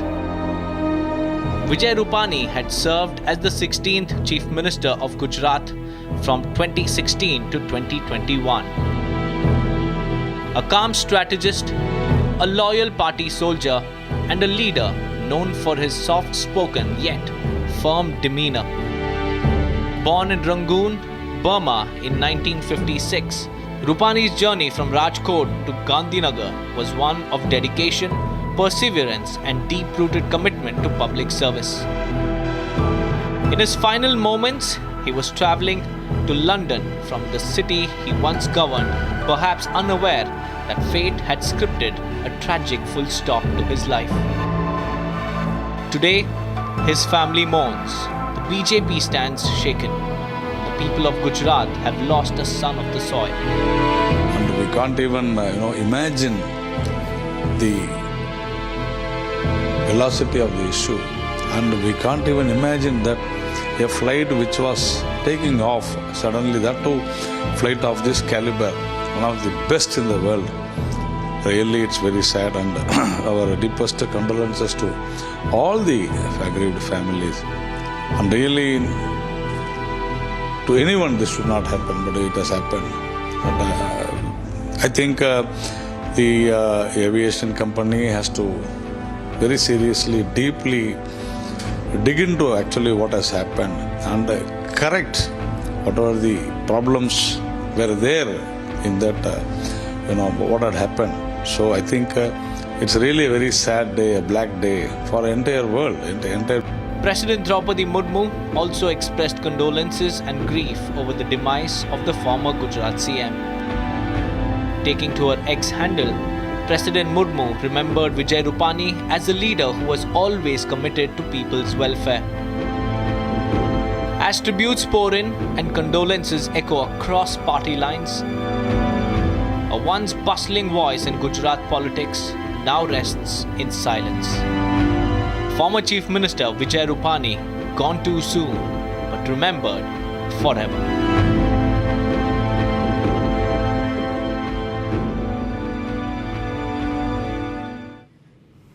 Now, yesterday at 1:39 p.m., Air India Flight 171 took off from Ahmedabad airport. But what should have been a routine journey turned into an unimaginable disaster. Just moments after the takeoff, the aircraft carrying 242 passengers plummeted to the ground in a crash, one that has left nation reeling with grief and anger. The flames, the smokes, the devastation. These are the images that will haunt you forever. Let me take you through the sequence of event. In fact, this is the moment when the crash took place. As we told you, the flight took off at 1:39 and seconds later, 30 to 35 seconds later, we saw it crashing down, and you can see the smoke, in fact, coming out from that part of the screen. That was hardly 2 kilometers from the airport. Now, the second image is that of the mess of the hostel where the medical students, in fact, were having their lunch when this took place. You can see this is the tail of the aircraft which has barged into that hotel mess. Several students have lost their life and several are still reeling from injuries. They are hospitalized. You can see this is the tail of that aircraft that you can see on the screen, and this is the area where there is a medical college, and that specific area is the hostel mess where children were having their meal when this shocking incident in fact took place. You can see rescue operation there underway. This is the tail of that aircraft that has gone deep inside the building right there in the medical college. Let's keep showing you these visuals of, in fact, this is now the visual of the fin of the plane recovered outside the doctor's hostel. You can see this is the long fin of the plane with the logo of Air India as well. This is a red and white fin that you can see on the screen. And this entire area, in fact, is that of the BJ Medical College, where, in fact, the students were having their lunch when this incident took place. Very, very shocking visuals which have come to the fore. The next video is of that thick plume of black smoke captured on camera, and this was moments after that tragic incident took place. 1:39 is when that flight took off. 30 to 35 seconds later, it came crashing down, and the thick black smoke is something that was something that alerted the authorities as well. You can see the panic in that area because of that smoke and the rescue operation underway. These are the visuals from the last afternoon. Now let's tell you about a married British couple who lost their lives in the plane crash. Moments before boarding the ill-fated Air India flight, they posted about their magical experience in the country. And in the video, the couple was seen laughing and joking around. Here's more. In the airport, just boarding. Goodbye, India. Goodbye, India. Going back happily, happily calm. Their voices full of joy, hearts full of memories. These were the final words of a British couple moments before boarding the ill-fated Air India flight. Fiongal and Jamie Greenlaw Meek captured their happy moments on camera, laughing, sharing inside jokes from their journey across the country, not knowing that tragedy was just moments away. We are in the airport, just boarding. Goodbye, India. A day before the incident, they had shared another video calling their India trip magical and mind-blowing. So it's our last night in India, and we've had a magical experience really. There's been some quite mind-blowing. Back in London, the couple ran a spiritual wellness center, healing others, their lives full of purpose. In 2020, Jamie popped the question, presenting Fiongal with a striking emerald ring. 2 years later, they tied the knot, sealing their bond in a quiet ceremony surrounded by friends and family. But their journey ended in tragedy. Two souls who believed in light, taken away too soon. The world has lost a love story mid-flight. Goodbye, India. And Republic TV has also spoken to the eyewitnesses of the event. Listen in to what they said. इस वक्त हमारे साथ जो team मौजूद है वो ना ही सिर्फ डॉक्टर्स की टीम के साथ रहते हैं, इसके अलावा भी जो है इन लोग इस BL हॉस्पिटल के अंदर, जिसके अंदर ये इतना बड़ा हादसा हुआ है, जिसके अंदर 241 लोगों की जान गई है, उसमें से कई लोगों को इन लोगों ने अपनी जान पे जोखिम में डाल करके बचाया है। अच्छा, मुझे ये बताएं, जब ये दुर्घटना हुई उस वक्त आप अंदर गए, है ना, क्या देखा? कई लाशें लेकर आए, आप बाहर आए? अंदर गए तब तक तो ऑलमोस्ट सब कामगिरी चालू थी और हम एम्बुलेंस लेके मतलब जो भी बॉडीज़ थी उनको डायरेक्ट हम ट्रॉमा सेंटर में पहुंचा रहे थे, ट्रॉमा और पुराने ट्रॉमा में। जब तक ट्रॉमा सेंटर था, जब फुल हो गया तब हम पुराने ट्रॉमा में पहुंचा रहे थे। सब डेड बॉडी देखने की हालत नहीं थी, वैसे देखा जाए तो इतनी बुरी हालत थी बॉडीज़ की कि पहचान में भी नहीं आ रही थी कि किसका पाँव है या किसका सर है, कुछ भी, मतलब इस टाइप से बुरी हालत थी और पूरा मेडिकल स्टाफ इसमें लगा पड़ा था। अच्छा, दुर्घटना जिस वक्त होती है उसके कितनी देर बाद आप वहाँ पे पहुँचे? जिस वक्त आप पहुँचे, पहला सवाल। दूसरा, जिस वक्त आप पहुँचे तो क्या लोग जिंदा थे, बुरी हालत में थे? जब उनको हॉस्पिटल ले आया गया तब उनकी मौत होती है, या फिर जब दुर्घटना होती है उसी वक्त फ़ौरन मौत हो जाती है? नहीं, दुर्घटना होती है उसी वक्त ज़्यादातर तो मौतें हो चुकी थी बराबर। और मैं पहुँचा मतलब जिस टाइम ये हादसा हो उसके विथिन 30 मिनट्स या 1 आवर्स में पहुंच गया था मैं इधर बराबर। एम्बुलेंस के साथ ही पहुंचा था मैं। जैसे एम्बुलेंस निकलने लगी, हम सब लोग बैठ के एम्बुलेंस के लिए साथ इधर आ गए, क्योंकि 1200 बेड बाजू में ही है। तो सबसे पहले हमारा फर्ज बनता है कि हम आधे इधर आकर मदद करें सबकी। आप लोगों ने मिलकर कितने लोगों का रेस्क्यू किया होगा? ज़्यादातर देखा जाए तो कम से कम 20-25 बोरियाँ तो हम ले के गए थे इधर से। यहाँ पर लगभग कितने डॉक्टर्स रहते थे? रेसिडेंट डॉक्टर्स, एसोसिएट प्रोफेसर्स कितने रहते थे? कंफर्म नहीं कहा जा सकता क्योंकि ये रेसिडेंटल एरिया है, मतलब जो बच्चे पढ़ते हैं बीजे मेडिकल कॉलेज में, जो स्टूडेंट्स पढ़ते हैं उनका है। कभी कभी कोई होता भी है, कोई ज़्यादातर नहीं भी होते, मेस में खाने के लिए आते हैं यहाँ। और ज़्यादातर इनका रेसिडेंटल एरिया है, मतलब उनके रूम्स भी है इधर। अच्छा, हमने देखा यहाँ पे कि कुछ डॉक्टर्स जो है वो आए और इस बिल्डिंग के अंदर गए, वहाँ से अपने जो उनके मटेरियल्स थे, सामान थे, बैगेजेस थे, ट्रॉलीज थी, वो गए हैं, लेकर आए हैं, अपने सामान को खाली करके जा रहे हैं। कैसा महसूस होता है? टफ तो होगा ना सर, क्योंकि किसी की मतलब इस टाइप से मौत होनी बहुत टफ होता है। ये जो हादसा हुआ उसमें किसी को आप जानते थे पर्सनली जो कि इस हॉस्टल में रहते? 2 दोस्त थे मेरे जो इधर चाबी लेने आए थे और डायरेक्ट ही, लेकिन उनको जैसे ही मालूम चला ऊपर आग में सब चिल्लाने लगे, मतलब जैसे कि चीखे वो सुनने लगे। तो उन्होंने बोला कि क्या हुआ है। जब तक वो लिफ्ट से ऊपर गए दूसरे माले से, मतलब लिफ्ट बंद हो गई थी, फिर दूसरे माले पे अचानक से उन्होंने एकदम से लिफ्ट खोली और वो दोनों कूद गए। एम्बुलेंस से थोड़ा आगे बढ़ते हैं तो ज़रा इस तरह स्पॉट की तरफ आते हैं, ज़रा आगे आइए। मुझे ज़रा बताइए कि यहाँ पर जिस वक्त जो है ये दुर्घटना हुई उस वक्त आप वहाँ पे पहुँचे तो किस किस फ्लोर पे जो है वहाँ पर आपको लोग मिले, लाश मिली? वहाँ पर फ्लोर से लाश नहीं मिली, वो हम मेस के पास देखा? मेस के पास कुछ नहीं देखा, लेकिन नीचे जितनी भी लाशें निकाल रहे थे वो हम रेस्क्यू कर रहे थे ज़्यादातर, इसलिए उधर से निकाली वो हमारे ध्यान में नहीं आया है, लेकिन रेस्क्यू ऑलमोस्ट हम वैसे ही कर रहे थे। This is the biggest aviation tragedy in the history of the country. We have also got the aerial video of the hostel that was in fact completely destroyed yesterday. The plane crashed into the BJ Medical College. Several students in fact have received injuries. Several students are also dead.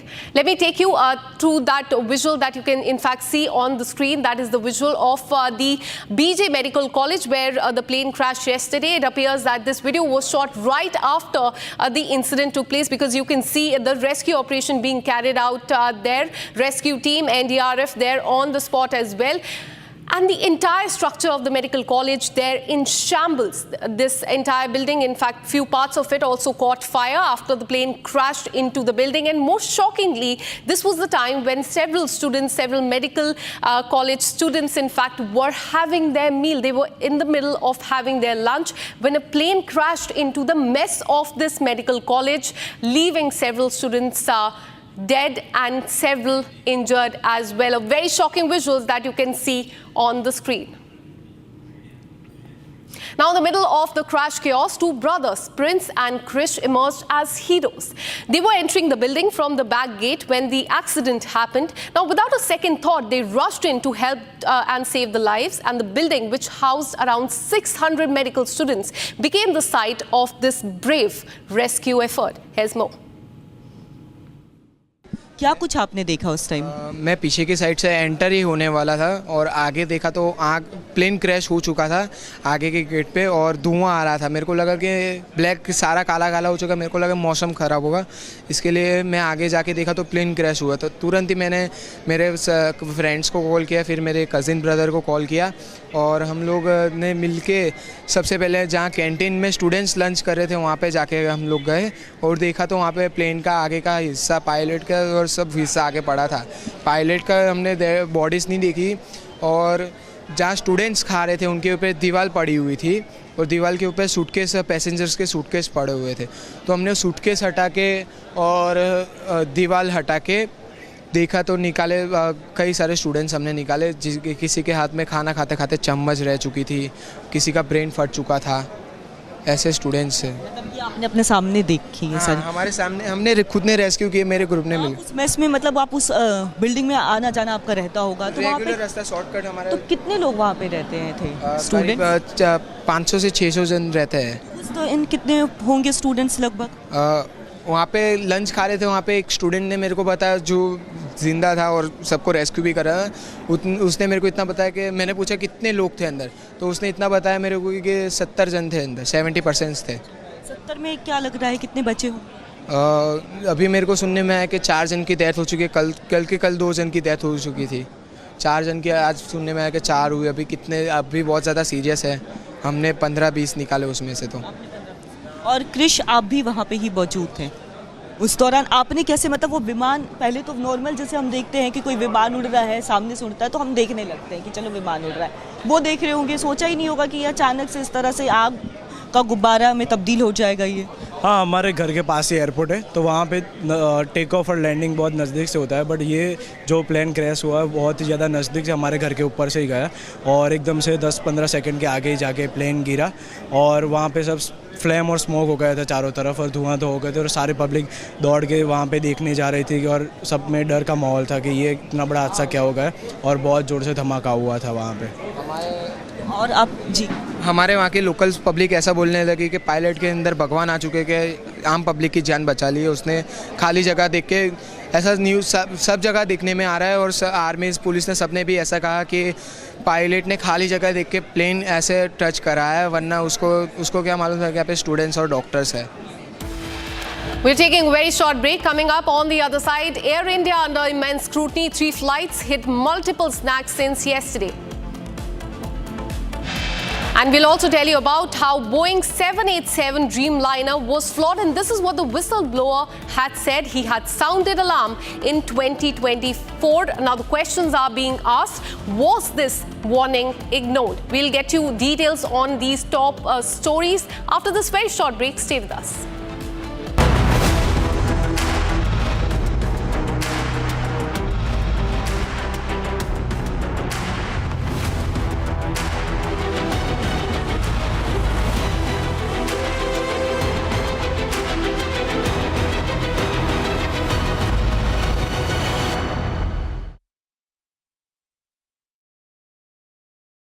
Amity University has one of India's largest merit scholarship programs for brilliant students. Over 9,000 students with 90% plus in their 12th boards are currently at Amity, benefiting from the culture of academic excellence and focus on research and innovation. To be with like-minded students who want to be successful, Apply at amity.edu/scholarships. दादी के हाथों का जादू और खुशबू से महकता घर, माँ की मुस्कुराहट और खाने की सुगंध। MDH गरम मसाला, क्योंकि हर रिश्ता है स्वाद से जुड़ा।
विमल में गुलिस्तां के ये कुछ लजीज फरिश्ते जब साथ घुलें तो जी ललचाए और दिल कहे कि स्वाद की जुबान में खुद को ऐसे डुबाऊं कि निकल ना पाऊं। विमल की जुबान कुछ है ही ऐसी, मानते हैं? विमल बोलो जुबान कैसी? MDH की हल्दी मिर्ची धनिया करे कमाल, ये रंग दे, ये खुशबू दे, ये तीखा, ये कम पड़े, क्या निराला MDH masala.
From Asia's largest news headquarters, setting the agenda for Bharat.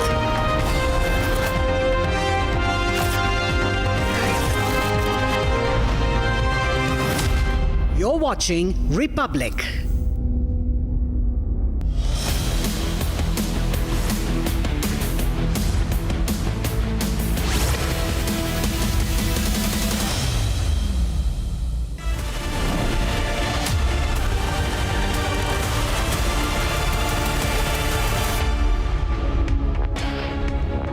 Welcome to Republic TV. I'm Rhythm and our top focus is going to be on the crash and why it happened. Now details that are coming in, viewers. The black box is going to be sent to an international lab to ensure that every detail of the crash is found out. It's going to be followed by investigation by our top watchdog, but all those details right here coming up after the headlines on Republic TV.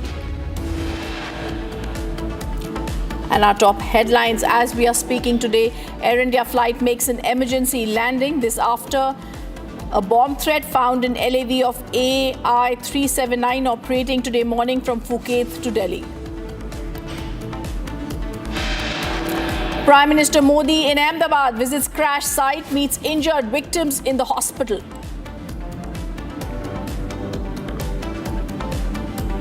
The black box from the crash will be sent to top international lab like in France or in the United States for expert analysis. India's aviation watchdog leading the probe.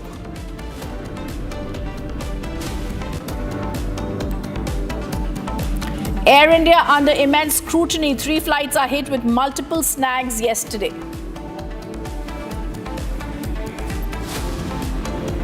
I want to make clear that I have raised these issues over 3 years. I was ignored. I was told not to create delays. I was told, frankly, to shut up. Boeing 787 Dreamliner was flawed. Whistleblower sounded alarm early in the year 2024. Why was his warning ignored?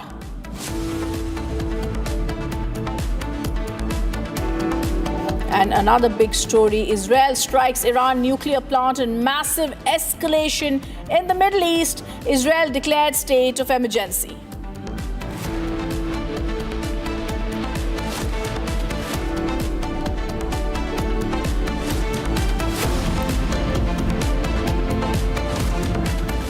And our top focus, the breaking news that's coming in viewers, the forensic team of the Gujarat police collected several pieces of evidence from the scene. They also found a digital video recording, the DVR that was taking them from the crash site that is going to be helping them for further investigation. The police have recovered key evidences from the crash site. They've also taken the very crucial DVR that they found there right now from the crash site, and other evidence has been collected to get more details about what happened in this ill-fated tragedy that took place. Forensic team finds DVR from the crash site. As we are giving you those details, the digital video recorder has been recovered from the wreckage of the plane that had crashed. First, let's go and listen to our colleague Akil speaking to the forensic expert in Ahmedabad. ये FSL बताएगा आपको। Sir खड़े रह जाइए। उन्होंने क्या-क्या जो evidence है वो गैदर किया स्पॉट से? DVR अंदर का मैक्स का नहीं, वो देखना पड़ेगा कौन सा है। मलबे में से निकला है। आपके हाथ में जो सामान है वो क्या है? आपके हाथ में जो सामान है वो क्या है? आपके हाथ में जो सामान है ये DVR है। मलबे में से निकला है। नहीं, वो मलबे में से निकला है। प्लीज मेरा ये काम नहीं है। नहीं, ये मेरा काम नहीं है, ये दूसरा काम। This was the forensic team that has collected evidence from the ground zero. Was just speaking to us, and he was giving us the details. And he has said that from that very spot, he has recovered a DVR as well. क्या निकला ये बता पाएंगे? ये FSL बताएगा आपको। Sir खड़े रह जाइए। उन्होंने क्या-क्या जो एविडेंस है वो गैदर किया स्पॉट से? DVR अंदर का मैक्स का नहीं, वो देखना पड़ेगा कौन सा है। मलबे में से निकला है। आपके हाथ में जो सामान है वो क्या है? आपके हाथ में जो सामान है वो क्या है? आपके हाथ में जो सामान है ये DVR है। मलबे में से निकला है। नहीं, वो मलबे में से निकला है। प्लीज मेरा ये काम नहीं है। नहीं, ये मेरा काम नहीं है, ये दूसरा काम। This was the forensic team that has collected evidence from the ground zero. Was just speaking to us, and he was giving us the details. And he has said that from that very spot, he has recovered a DVR as well. Akil joins us live now. Akil, you're at the crash site. You're trying to also see around who's there. Keep continuously tracking, Akil, like you are who's there. Since last night, you've been there. Akil, the DVR was found amid the debris of the Boeing 787 Dreamliner, which went down after takeoff. You tried to speak with the people and the authorities there. It's going to be taken to the FSL labs. Give us details about what's happening at the crash site. What is being collected, what evidence has already been collected, and what sort of investigation is being done at the crash site, Akil? Well, Rhythm, if you see right now, the investigation part is on, and to investigate the entire matter, the investigating team has to cover some details, and to get to the exact details that what actually transpired at that point in time, they have to first get to the get the black box, and in that black box, the most of the data will be recovered from that point. And the second thing that they can analyze is through the CCTV footages. And Rhythm, if you see right now, I would like to request my video to show you the upscale, the visuals over here, and you show you the ground zero situation. So any flight which basically crosses from this very site, you can easily see, because the hospital at which the aircraft crash incident took place is just at a distance of 6 kilometers. So just to take part in that investigation, if you see, there were several CCTV cameras that were installed in this very college. Behind me, you can see the visual of BL Medical College. There are several CCTV cameras installed on the different floors of this very building. When the aircraft basically crashed, there was a head-on collision of that aircraft with this very building. And in that, what we have got to learn that the AC over there, the window shields over there, window pans over there, apart from the gates over there, so all got dismantled from its original structure. So what has happened, that the forensic team have collected evidence. So if you see the DVR is of the CCTV installed in that very building of the BL Medical College. It's not any part of the Boeing 737 aircraft. That's the second part. Third part, if you see right now, the team which is investigating the entire case is also trying to look at from the angle of ATC as well.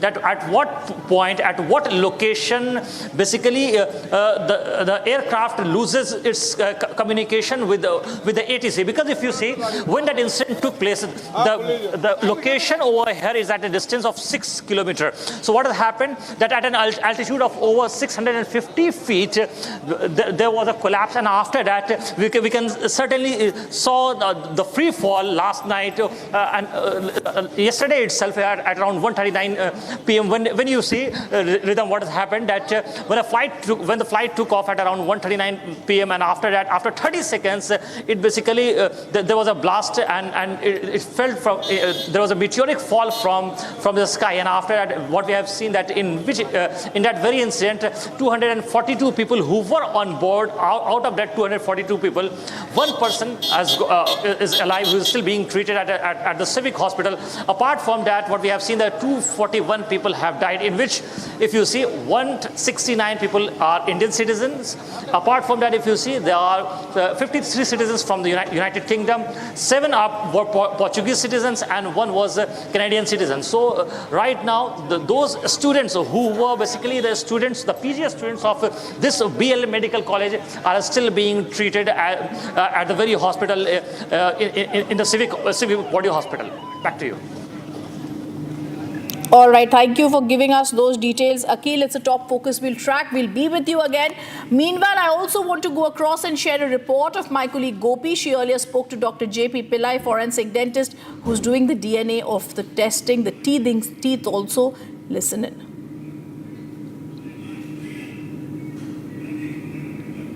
And as I'm going to try and go across to that, I also want to, yes.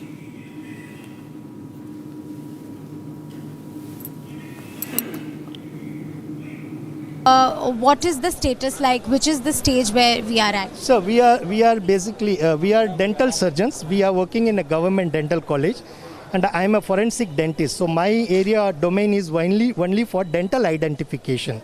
See, dentistry in dental field we show that the teeth are unique in characteristics, and that characteristics we try to record and try to match with the ante-mortem dental record if available. So it's not guaranteed that all the 135 cases post-mortem we gathered, we are going to get that ante-mortem dental records. We are doing our best so that at least some bodies are handed over to the next of the kin. So how much time is this process going to take? Any expectation from the report? Dental identification is actually the fastest way of identification, provided the ante-mortem records are available. Ante-mortem record doesn't mean that the person should have gone to a dental surgeon. Even a selfie photograph, which I mentioned, a person, today's world we are in social media and people have post the selfie photographs. So a small gap between the two teeth also could be one concordant point.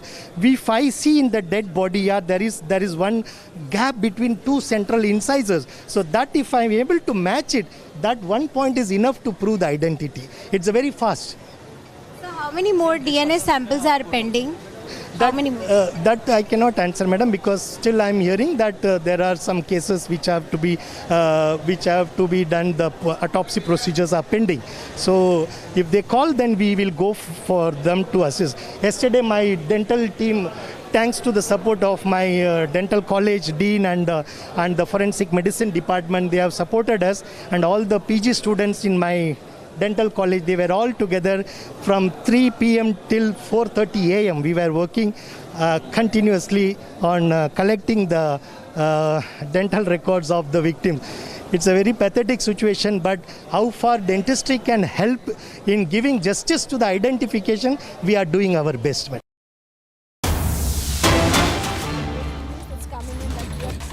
now, the black box decoding is to be conducted at neutral high capability lab. The AAIB is a leading independent investigation following the ICAO's Annex 13 guidelines that's going to be conducting this investigation.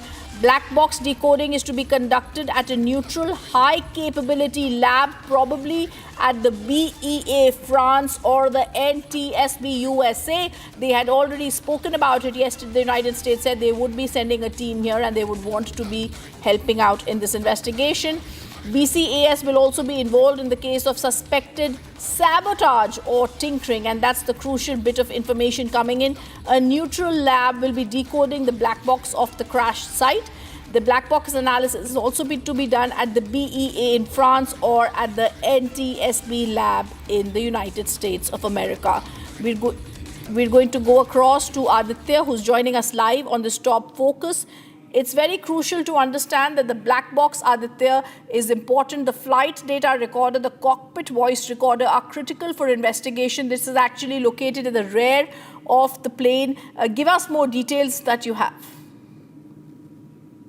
Yeah, these three important developments which came up today from a very highly praised source from the ministry has confirmed these major developments which are there, which are happening, which are ongoing.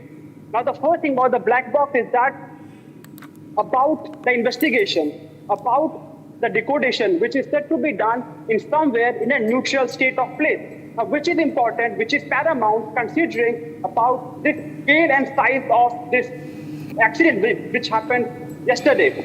Now, the black box will actually make us aware about what happened, what transpired, how and where it fell short, and what might be the way forward to analyze and actually to find it out what can be the exact precise reason for how this came to this place where we have lost 241 lives on board. Now, this is a very crucial development coming in for the fact that the development of actually decoding will be in a very neutral state and not in any state specific to any corporate or company. That's right. Where they belong. Aditya, I thank you for being with us. Viewers, the top focus is going to be in just 59 seconds, everything changed. What began as a routine flight filled with excited families, first-time flyers, last-minute goodbye texts turned into an unthinkable tragedy. As AI 171 took off, some passengers were heading to home, others took off for summer vacations, none of them knowing it would be their final journey. This video reconstructs the final moment by moment, from the unusual dip at 14 seconds to the explosion at 30 seconds. No landed safely messages followed. Instead, chaos unfolded on the ground. Hospitals, families waiting, lives shattered. Survivors speak, only one missing the flight by just hours, another saved by traffic, one more who jumped. This is more than a crash. It's a story of loss, fate, the fragile seconds that changed everything.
In-flight entertainment was not working. Then after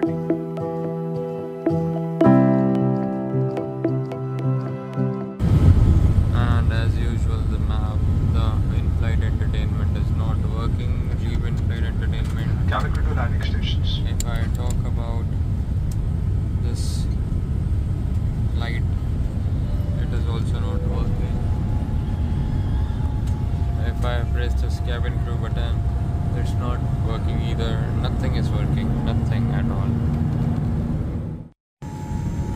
We are almost about to taxi, but this AC is not working. Look at everyone, and it's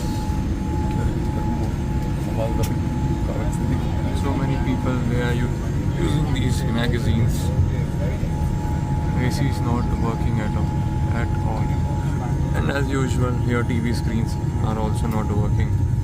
Neither this button for calling the cabin crew. Nothing is working.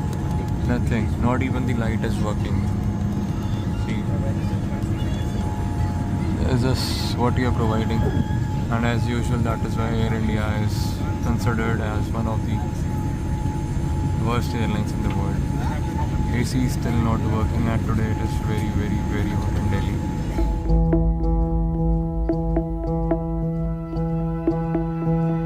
Chavan, can you hear me? आपको मेरी आवाज आ रही है? Yes, I can hear you. Hearing that you missed that flight, what time was the flight takeoff scheduled for? The takeoff time was around 1:10. 1:10? Yes. And how many minutes did you miss the flight by? 10 minutes. 10 minutes? Only 10 minutes. And just because of 10 minutes, I'm not able to travel. You know, I don't know what to tell you, Bhumiji, but you know, it's one of those things. It's intervention, perhaps intervention that you were not on that flight. But you know, I hope you're praying for everyone else on that flight. Definitely, I'm completely devastated after hearing all this loss. Yes. And my body is literally shivering.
breaking news coming in. Republic now accesses a new video of the moment of the crash. It shows people running, screaming as plumes of smoke are seen.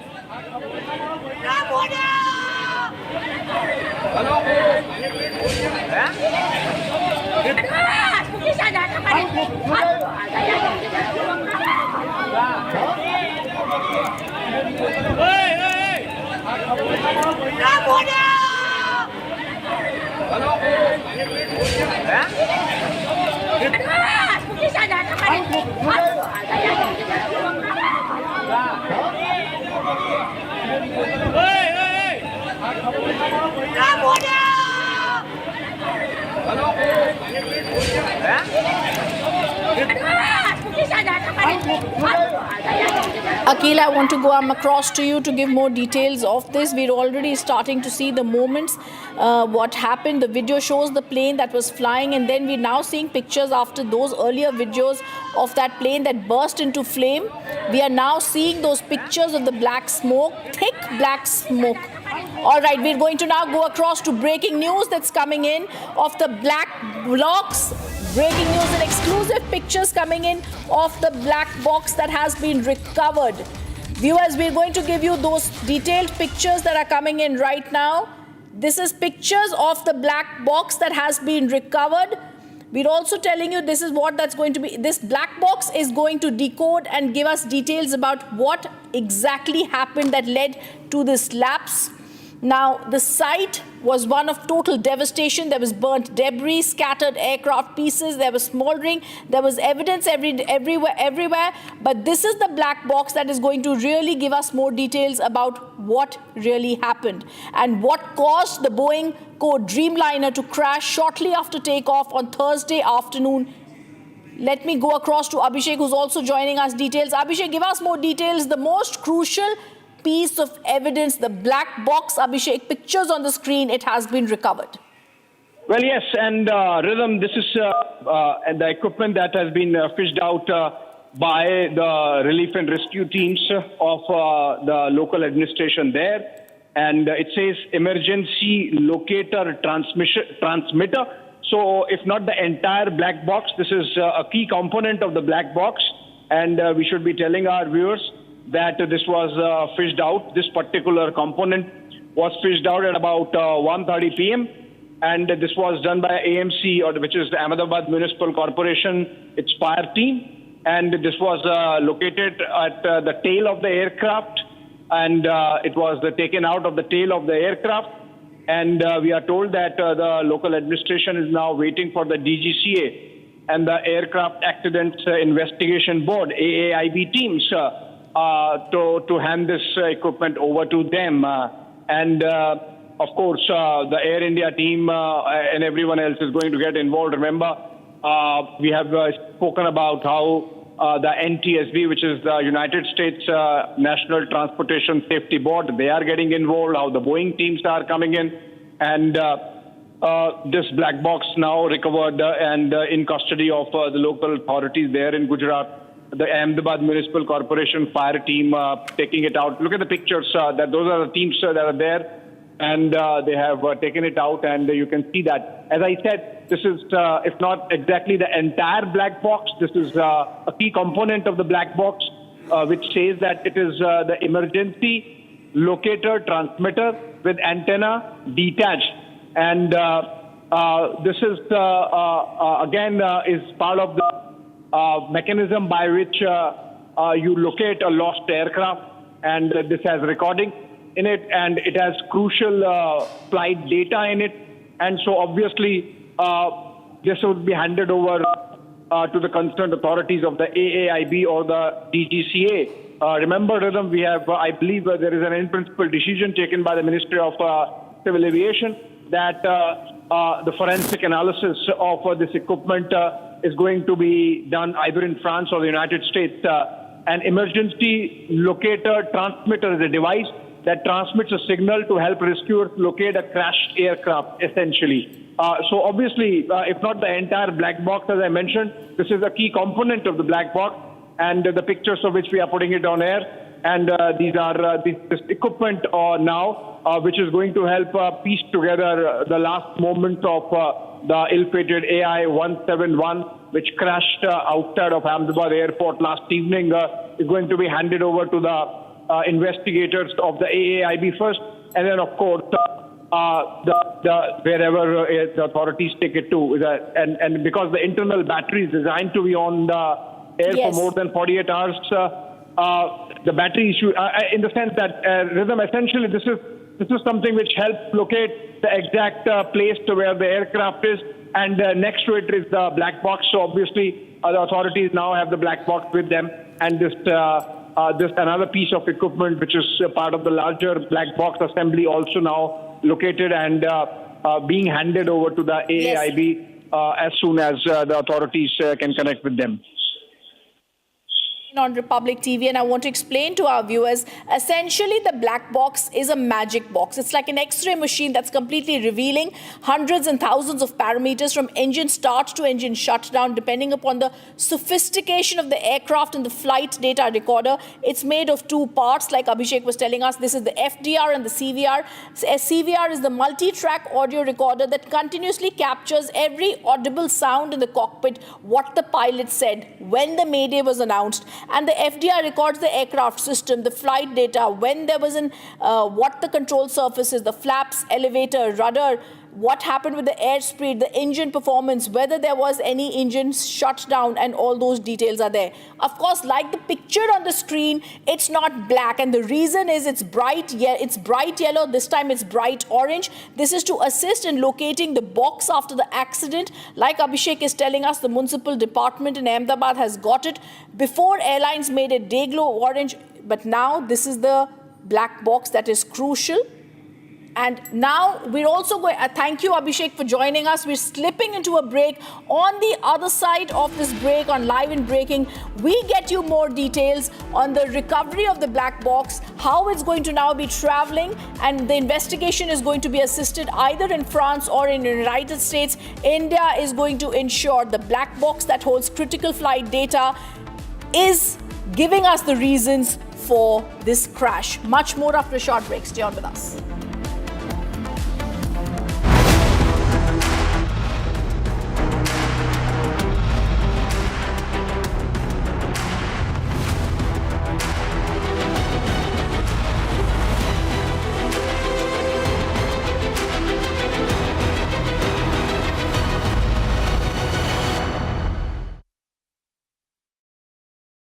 विमल में गुलिस्तां की ये कुछ लजीज फरिश्ते जब साथ घुले तो जी ललचाए और दिल कहे कि स्वाद की इस जुबां में खुद को ऐसा डुबाऊं कि निकल ना पाऊं। विमल की जुबान कुछ है ही ऐसी, मानते हैं ना? विमल, बोलो जुबां केसरी। ये है सीक्रेट रेसिपी MDH का जीरा सिप जल जीरा मसाला। सिप सिप जीरा सिप जीरा सिप MDH का जल जीरा सिप जीरा सिप MDH का जल जीरा SIP.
Mahi sir, how much do you love your fans? Honestly, I love my new fans. पुराने वाले बेकार में शोर करते तो फैंस हैं, शोर तो करेंगे ही ना। नए वाले नहीं करते and they listen to what I say. The new generation Orient BLDC fans. Super silent performance with voice control. सिली में आए तो और Cricket fans. MDH की देगी मिर्च, देगी मिर्च का तड़का, अंग अंग फड़का। MDH की देगी मिर्च।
Republic TV, we have a big breaking news coming in. The black box of that flight that crashed yesterday has been recovered. This is the breaking news that we are getting for you. This will give us details and crucial details about the data of that flight and what actually went wrong. And this will also help in strengthening the probe in this case. Remember, since yesterday, since last night, combing operations were underway. In fact, there were multiple agencies combing through that area and trying to find the black box out, and now it has been recovered from the spot. In fact, we are showing you visuals of the black box there on the screen. This will in fact hold crucial data which will help in identifying what actually went wrong. Was it did something go wrong on the behalf of the pilot, or was it aircraft's fault, or what? It was a combination of both, something that will come out after it is sent for testing. Let me go across to my colleague Akhil, who joins us live on the broadcast from that crash site. Akhil, what we are learning is that the black box has been recovered. We have the exclusive photos of the black box as well. Tell us how this will be crucial as far as the investigation in this case is concerned. Well, that's right, Akanksha. If you see, we have got the exclusive footage of that black box part, which Abhishek has shown us to us. So, in that, if you can see, if you just talk about the black box functioning, what we know so far, that in such an apparatus, it's not easy to understand and decipher that how basically it functions. But if you talk about the larger picture, so basically black box is something which basically gives you or deciphers for you all the things. Basic things regarding the velocity and the momentum of an aircraft. Apart from that, at what altitude that flight was basically at that point in time. Apart from that, if you see, you can also get the details that regarding at what point in time it lost the communication with the ATC, which is a very resourceful part to get the communication from the air traffic control. So all those crucial details regarding the aircraft is basically being collected inside the black box. So that is not going to give all the data, because if you see in this very investigation, it's going to be an amalgamation of different organizations to give us the details, and then only once the report will come out, then only the things will be clearer. And let me just give you a brief explanation of that, because apart from that, if you see, the ATC will also have to give some details regarding the communication part, because at what point in time that communication was missed with the aircraft. Because if you see, the flight took off at around 1:39 p.m. and within 30 seconds, what we have seen that the flight basically which took a projectile. We exactly don't know that what was the projectile. This will come out in the investigation. But if you talk about the momentum, what was the momentum at that point in time? If you just talk about the mass of a Boeing aircraft, it is approximately 41,500 kg approximately, and depending on the passengers as well, the crew members as well, as we all know that that there were 242 people inside that aircraft. And if you talk about the velocity of an aircraft, a Boeing 737 generally flies at a higher speed, which is approximately 491 km per hour. So if you just, this is simple physics. Momentum is mass into velocity. So if you just calculate the momentum of this very aircraft when that incident took place, that was pretty high. So that could be one of the reasons that why at that point in time the pilot basically lost the control with the ATC. So these things will be the amalgamation of the entire report that will come out at a later stage when the black box data. Apart from that, what we see that there is a call recording in the cockpit as well. So that is the device which basically communicate with the ATC. So these are the critical areas which will give all the details. So once those details will be submitted, then only we'll get to know that what has come out in the report. For that, we will have to give more time to the investigative agencies to come out with some solid credentials. Back to you. Absolutely, Akhil, and also tell us about what next now. Now that the black box has been recovered, what is the procedure next? Because we're learning that DGCA will now send this for analysis, most likely abroad. Tell us more about that. Well, absolutely, Akanksha. If you see, analysis of black box will be done on one side. Apart from that, there have been multiple elements, multiple objects that have been collected from the debris site. Here you can see, I would like to move a little bit forward and show you the visual of this BL Medical College. So what has happened when that head-on collision took place with that building of the BL Medical College? After that, what we have seen that there were wreckages that have been found from the very site, and after that, what we have seen that the two different forensic units have arrived over there. They have collected several evidences from the various spot, and those details will basically give the edge to those investigative agencies to get to the nose that what actually transpired at that point in time. Because if you just see the visuals of the ground zero when that incident took place, when we went inside this very hospital at the spot, there we could not find the cockpit, which is basically the command and control center of an aircraft. We could not find the actual structure of the jet engine, which basically generate thrust. We could not even find the wings, because in generally, if you see in each aircraft, there are two wings, one on the right and one on the left, and that basically helps in generating lift.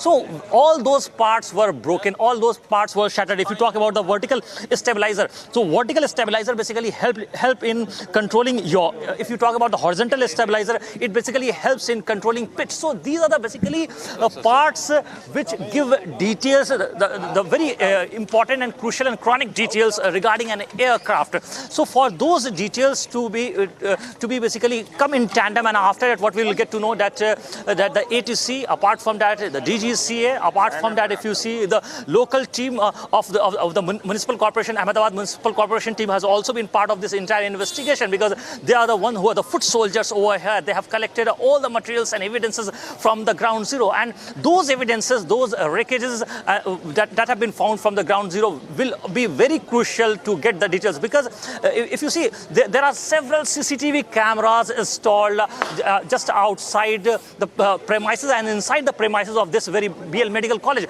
So those CCTV cameras, DVRs have already been recovered by the forensic team. So that will also be culminated in the investigation, that they will take into account that how this entire mishap took place, and when what was that knocking point when that this entire incident unfolded, and the pilot and the first pilot in this case has lost the control of the aircraft. Absolutely. So the multi-agency inspection. ये है secret recipe MDH का जीरा SIP जल जीरा मसाला. SIP SIP जीरा SIP MDH का जल जीरा सिप MDH का जल जीरा सिप. विमल में गुलिस्तां के ये कुछ लजीज फरिश्ते जब साथ घुलें has met Prime Minister Narendra Modi. In fact, they both spoke of the measure taken by Air India in the aftermath of the crash. PM Modi, in fact, told the Air India CEO to take all necessary, to in fact give all necessary help to the families of the victim.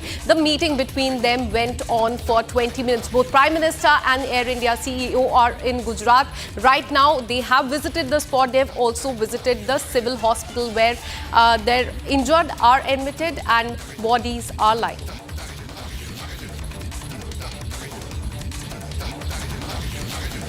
Let me go across to my colleague Gopi, who continues to give us live updates from the civil hospital in Ahmedabad. Gopi, we are learning that just a while back, in fact, Air India CEO met with the Prime Minister. They both spoke about the measures taken as far as this crash is concerned. This meeting lasted between them for 20 minutes.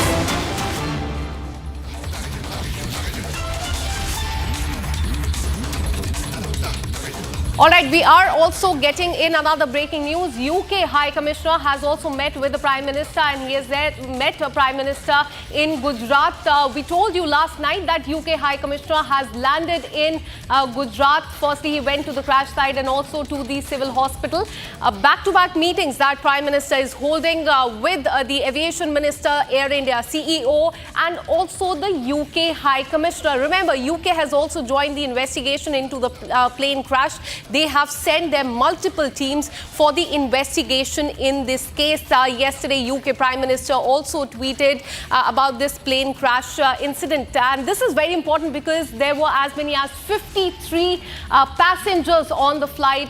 And they all, what we're learning, have lost their life. And after that, UK High Commissioner is meeting with the Prime Minister. What are the updates of the meeting is something we'll get to know in just some moment. But back-to-back meeting, Prime Minister is conducting since morning. He has landed in the state of Gujarat. First stop was the place where the crash took place, and the second stop was in fact the civil hospital in Ahmedabad. He met with the families of those who lost their life in this incident, and also the lone survivor of this incident. But very importantly, he has been holding back-to-back meetings with the top officials of Gujarat, with the High Commissioner of UK, with the Air India CEO. As we've been telling you, he took all the details from the Air India CEO as well, asking him to give all necessary help to the families of those who have lost their lives. So back-to-back meeting by the Prime Minister there.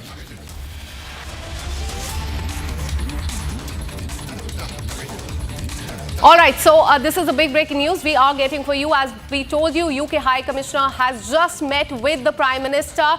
Both of them are in Gujarat right now. Their meeting is, in fact, what we're learning, it's not happening right now. They have met and the meeting is over. But this meeting is quite crucial because there were as many as 53 passengers on that ill-fated flight that crashed yesterday.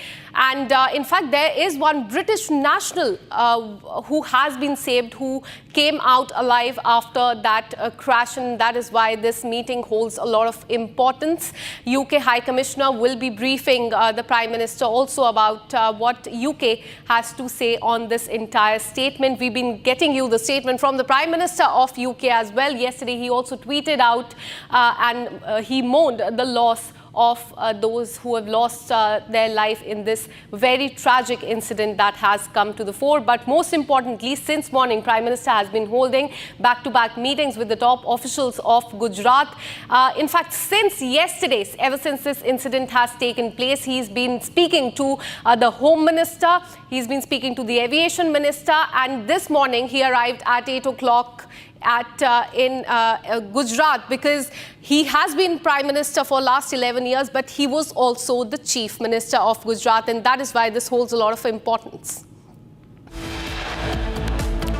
We're taking a very short break. Coming up on the other side, Boeing 787 Dreamliner was flawed, and this is what the whistleblower had said as he sounded alarm early in the year 2024. Now, many are asking, was this warning ignored?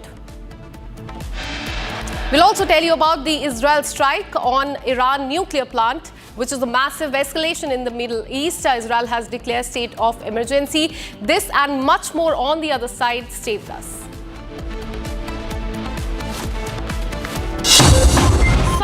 is here. Is your home ready for the heat? Keep your roof cool and your home comfortable all summer with Roof Cool and Seal.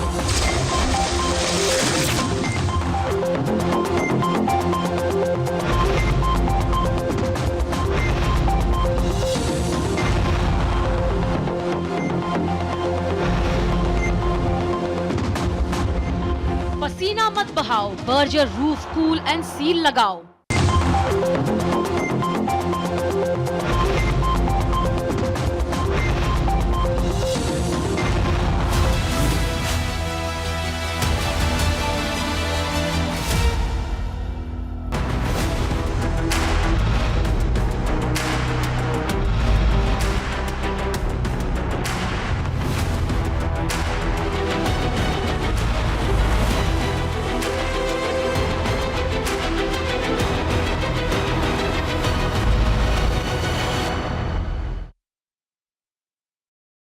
विमल में गुलिस्तां की ये कुछ लजीज फरिश्ते जब साथ घुले तो जी ललचाए और दिल कहे कि स्वाद की इस जुबान में खुद को ऐसा डुबाऊं कि निकल ना पाऊं।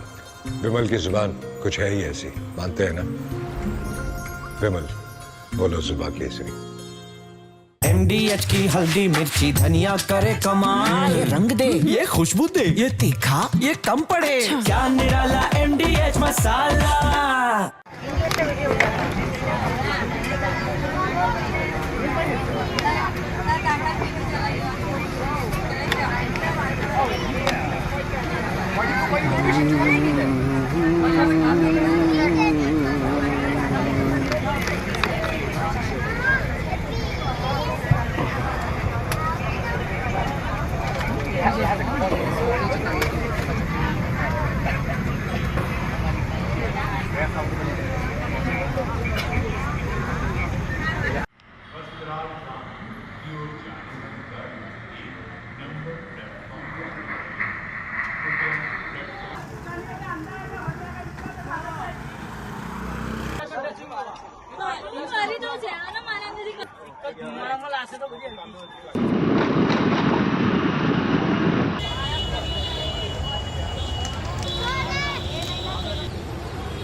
Welcome back. Now, the Israel Defense Forces confirmed that it has launched a full-scale aerial campaign targeting Iran's nuclear program.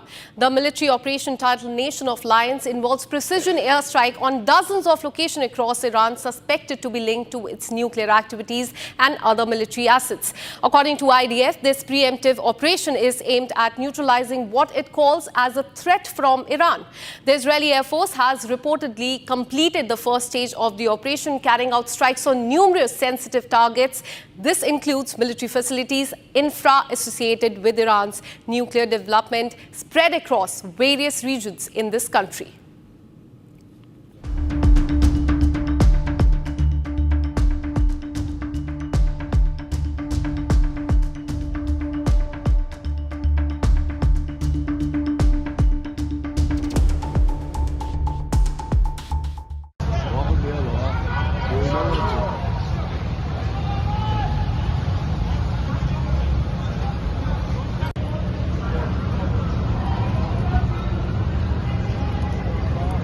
This morning, the IDF began preemptive and precise strikes targeting the Iranian nuclear program in order to prevent the Iranian regime's ability to build a nuclear bomb in the immediate time frame.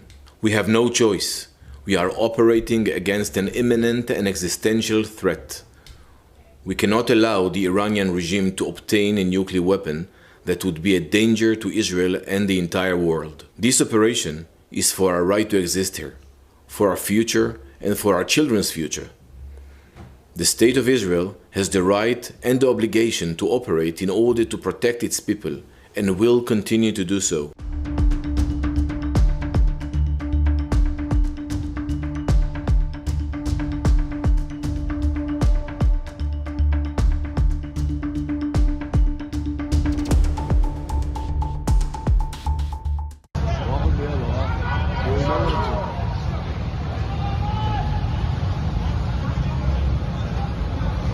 במערכה זו צפויות התראות רחבות. יש חשיבות גבוהה להתמגנות מיטבית, בין אם במרחב הפרטי או הציבורי. עדיפות לממ"ד, מקלט, מרחבים מוגנים במוסדות חינוך ומחסים ציבוריים שמאושרים על ידי פיקוד העורף.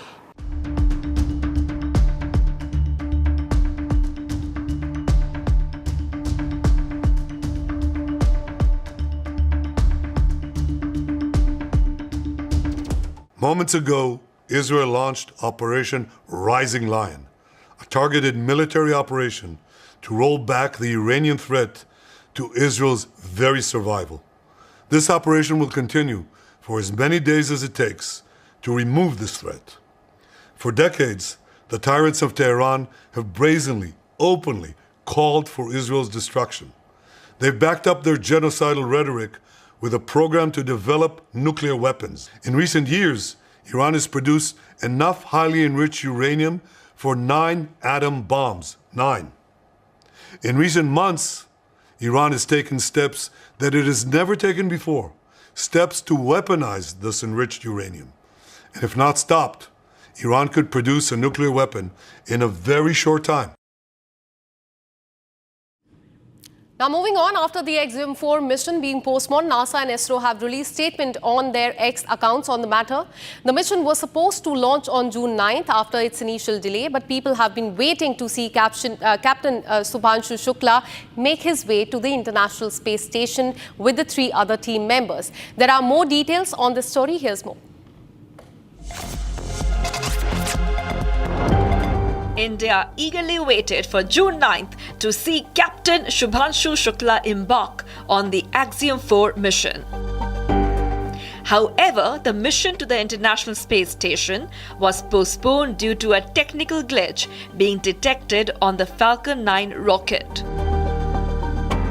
ISRO Chief V. Narayanan also posted on X.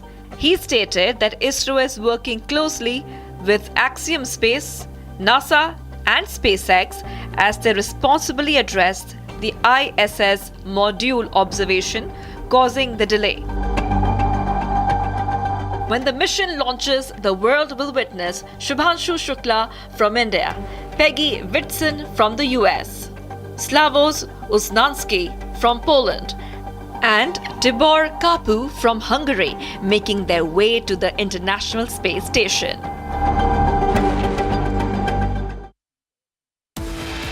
Short break coming up. On the other side, Boeing 787 Dreamliner was flawed, and this is what the whistleblower had said, sounding an alarm early in the year 2024. Many are asking, was this warning ignored? We'll also tell you about Israel's strike on Iran nuclear plant in a massive escalation in the Middle East. Israel has declared the state of emergency. We'll get you these top 2 stories and much more on the other side. Stay with us.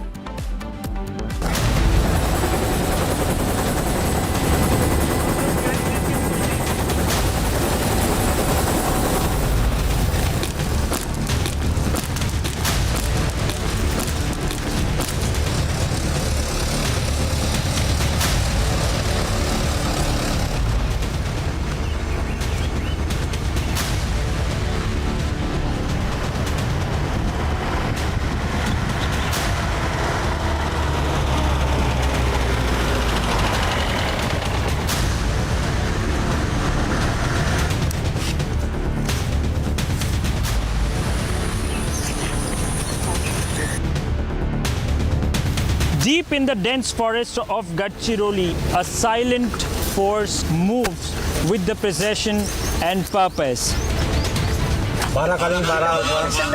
These are the C-60 Commandos, elite anti-Naxal unit trained to fight to end the Naxal terror.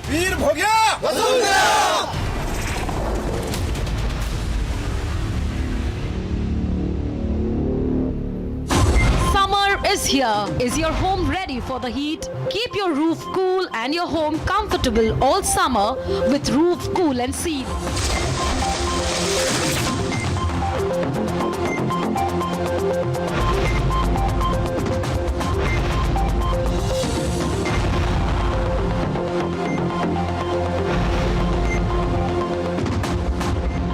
पसीना मत मत बहाओ, Berger roof cool and seal लगाओ।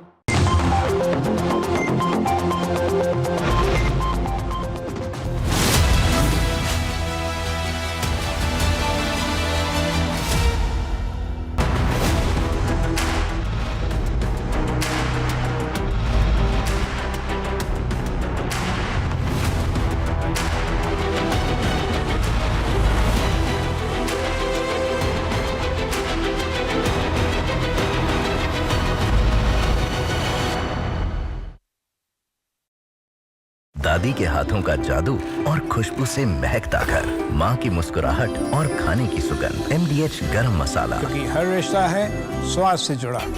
इसको घर पे लगाओगे तो शादी का तो पता नहीं, पर घर पक्का नहीं टूटेगा। रूंगटा नहीं तो घर स्ट्रॉन्ग नहीं। रूंगटा स्टील TMT बार एकदम सॉलिड। पहाड़ों में एक हाइकिंग स्टिक भी बन सकती है।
Here. Is your home ready for the heat? Keep your roof cool and your home comfortable all summer with Roof Cool and Seal.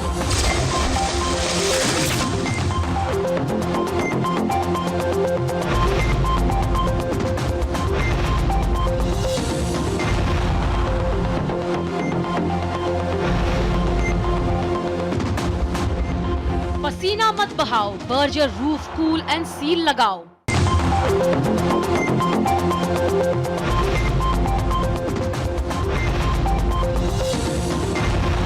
Largest news headquarters, setting the agenda for Bharat.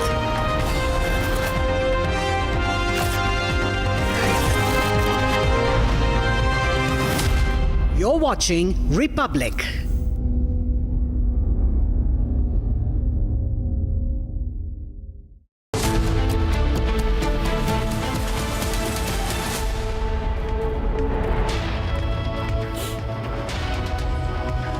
Hi there, welcome to this Friday edition of 5 p.m. Live and Breaking. The painstaking and painful process of connecting the relatives with the last remains, the mortal remains of those who perished in Ahmedabad crash.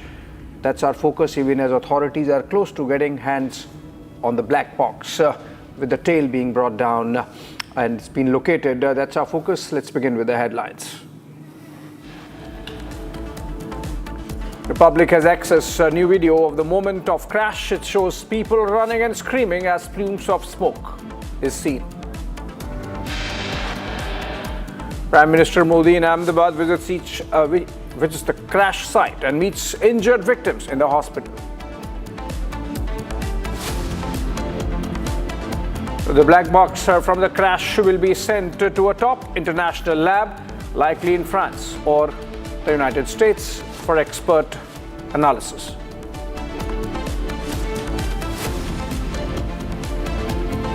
Air India under immense scrutiny, 3 flights hit with multiple snacks in the same 24 hours.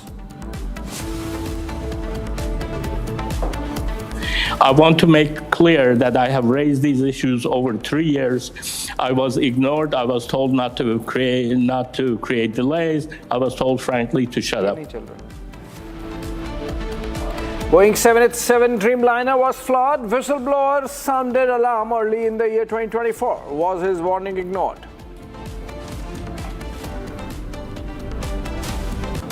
Israel strikes Iran nuclear plant in massive escalation in the Middle East. Israel declares state of emergency.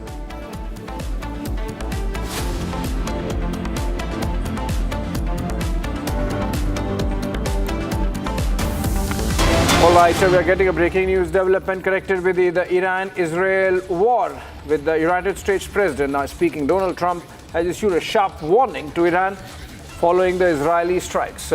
Trump has said they are all dead now and it will only get worse. Praising Israel's military might, Trump warned of even more brutal attacks ahead and urged Iran to make a deal quickly, saying, just do it before it's too late. Remember, overnight we had Israel striking at least 6 major military locations across Iran, including the capital Tehran, and in those strikes has taken down the chief of the Iranian Revolutionary Guard Corps, the IRGC, and essentially the successor of General Soleimani. And in fact, the Israeli strikes have taken down a couple of top Iranian scientists. Israel maintains that these were preemptive strikes to debilitate Iran's capacity to make a nuclear bomb, which Israel maintains that Israel was close to having. From newsroom we have Kritarth joining us live. And Kritarth, what more can you share about the latest situation in West Asia post those Israeli strikes overnight?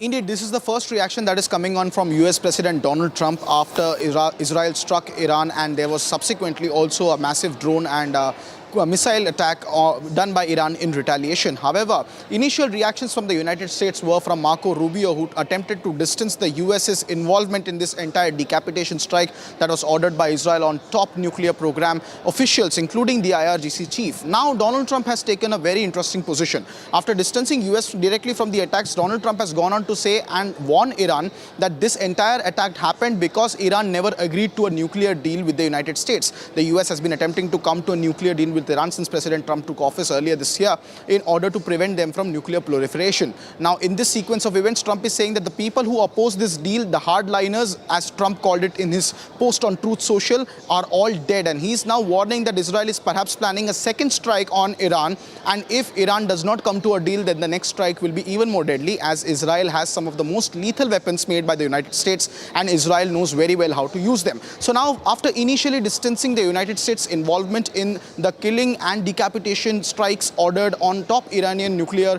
program officials, US is now attempting to leverage the Israeli position of potential second attack and try to force Iran back on the negotiation table. Now, whether Ali Khamenei and his government subsequently takes any action that can bring them to the table to make a deal with the United States is something that remains to be seen. However, as usual, President Trump taking it to social media to put out his opinion on this entire situation after strategically putting outside the US of this entire equation is something that seems like an opportunistic way of him attempting to hijack Israel's strikes, claim credit of some form by trying to get a peace deal on the table. While Israel does not believe in the deal at the moment, there is no comment made yet. Benjamin Netanyahu has said that more strikes are perhaps to come in the next 2 days. That's the big update that we're tracking, Abhishek.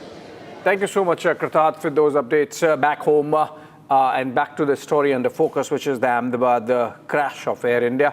The UK High Commissioner, Lindy Cameron, met Prime Minister Modi earlier in the day in Ahmedabad. And in fact, she has posted before that and she has been in Ahmedabad since last evening itself. And she says, my team and I have visited the crash site and the hospital in Ahmedabad. Colleagues in UK and India are working around the clock to gather information and support British nationals affected. Lindy Cameron in Ahmedabad, and I'm told Chandrakala joins us live from outside the UK High Commission. What more can you share, Chandrakala, about about the UK High Commission's engagements or High Commissioner's engagements with the authorities there. Remember, viewers of the 242 on board Air India 171 that met with that crash.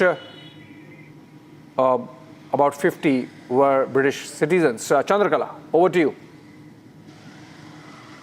Okay, in fact, we have cut live to pictures. Of course, the UK... Go ahead, Chandrakala, go ahead.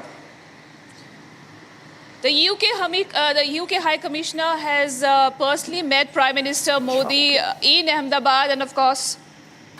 Okay, Chandrakala, just hold on to your thoughts. We are getting pictures of the tail of the aircraft which has been brought down from the floor of the building where it was struck. And now, these are pictures coming in from the crash site where the tail has been located and brought down. And this is important because the black box, a component of which we had shown to you viewers just a while back, the emergency locator transmitter. Now, hopefully the authorities would be close to or would have picked up the black box. Also, Akhil joins us live from the location, the crash site. Akhil, earlier we had those pictures of a component of the black box, the transmitter, the emergency locator transmitter. How close are we to getting the black box now that the tail is taken down and the authorities can inspect it? Well, Abhishek, if you see, still we are seeing that in the NDRF team is still inside. The SDRF team is still inside. Both the state unit and the central unit team is still inside. And they are trying to remove all those debris, the leftovers of those debris from the very location. If you can see the visuals over here, you can see there are people who have been living inside the very apartment of this BL hospital. You can see they are just coming out from that BL hospital. And they are we just spoke to some of the doctors over here, and they have earlier said that right now they're not in position to live over here, so that is the reason they are rehabilitating from this very place. Coming back to your question on the investigation part, see Abhishek, what we have been seeing that the black box is going to be one of the crucial elements to give us the details regarding the altitude, regarding the speed, regarding the momentum, and at what projection, at what projectile, about the trajectory. All those details, nuanced elements will basically come out through the black box elements. Apart from that, if you see, there are other elements which will be crucial in the investigation, which is what we have seen that during the daytime, initially at 7 a.m., what we have seen that a forensic team arrived over here, and then again another forensic team has arrived over here, and they have collected materials from the very spot. And those materials, those wires, electronic devices, and other equipment from the spot will also help connect the dots. Because if you see, there are elements that can be seen through different parts of the aircraft. If you talk about the fuselage part, if you talk about different components, including the head portion or the tail portion, the cockpit portion where the audio recording system is there. So those components will help getting to the details, because if you see that point, the cockpit point basically helps connect with the ATC, which is the air traffic control. So at what point the aircraft pilot lost the control and lost the communication with the ATC, these are the crucial details. So the investigating team will try to conjoin those dots. So once those dots will be joined, then a larger picture, larger canvas will come out in that direction, that who is accountable in this regard. Because if you see, there are multiple agencies, multiple organizations which are part of this. You cannot blame just Air India, because there are regulators as well. There are the aircraft as well, which is Boeing in this very case. So once the report will come out, then things will be clearer that how basically this entire mishap took place. Yes, back. Yeah, Akhil, we are going to stay with these pictures. In one frame we can see you, in the other we can see the effort going on to locate the black box, Akhil. And the SDMA or the NDMA teams, they are the disaster management teams, they are working on it. They have taken down the tail, and the pictures of which we are seeing. And exactly, this is the place, friends, from where the black box is located. Earlier we had shown you pictures. In fact, they are there on the screen to your right. And this is the transmitter, which is a component of the larger black box. And we should be able to get the black box now. The authorities there should be able to get the black box. And once that's there, an analysis of the entire machine, which includes, of course, a cockpit voice recorder, as it is called. And apart from that, there is a flight data recorder. And we'll have an expert also explain to us. But the possibility of the black box now coming out of that piece of tail, which was struck and on the floor of the residential building where the plane had crashed actually. Akhil, difficult task ahead for authorities, both at the civil hospital, where a very painstaking and painful process of matching the DNAs is going on. We are told by our sources that in many cases, those who were on board, they've been reduced to ashes, obviously because of the scale of the fire that was there. And now, after this tail is brought down, we are close to getting the black box. Akhil, just tell us what's happening there, not what is going to happen after the black box, but what's happening there. Who all are present? Which authorities are there? Are these just the Gujarat authorities, or are there investigators from Delhi, from the DGCA, from the AAIB? Who all are present there? Well, Abhishek, if you see initially what has happened when the incident took place, there were 6 different teams of the NDRF which was called in, right? Right now, if you just see what we have seen during the daytime, that 4 teams have been moved out from this very place, and still 2 different teams are over here. Here you see, one of the teams over here, they are collecting some evidence in the sacks. Here I would like to request my video to show you the visuals over here. So they have collected some materials in this sack, and they are just taking this into a van right now.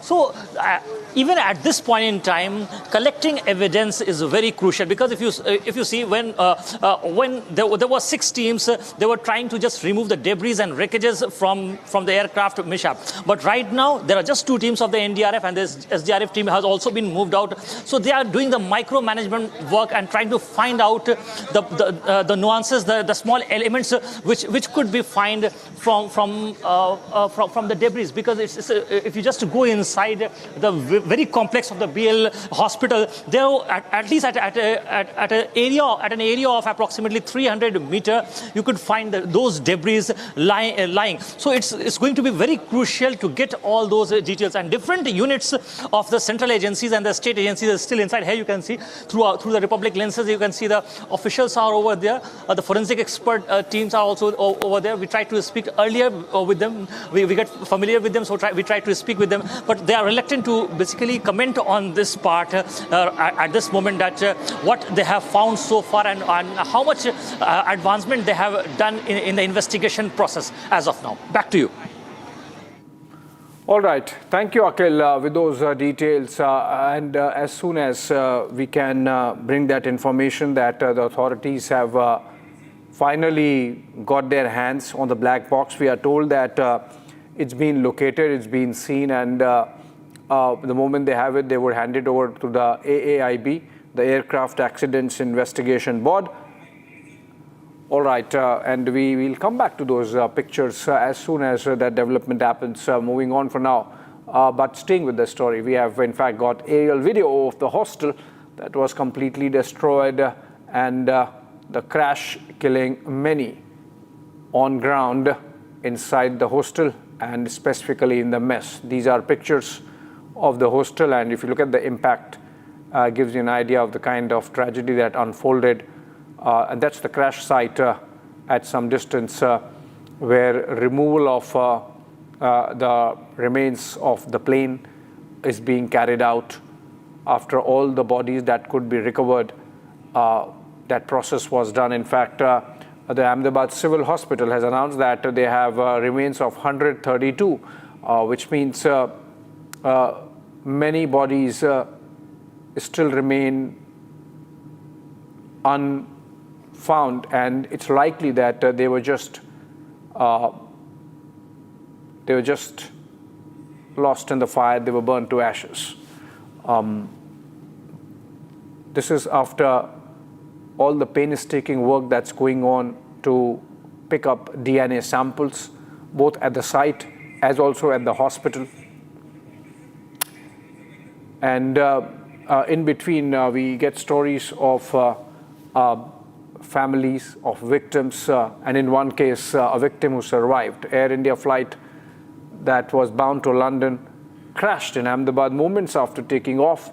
241 were killed of the 242 on board, which means one person made it out miraculously. Vishwas Ramesh Patel cheated death and walked out alive from the burning plane. Traumatized, injured and burnt, Vishwas is currently being treated. The Prime Minister, in fact, met him and at the civil hospital ward to hear his story. Here are the details.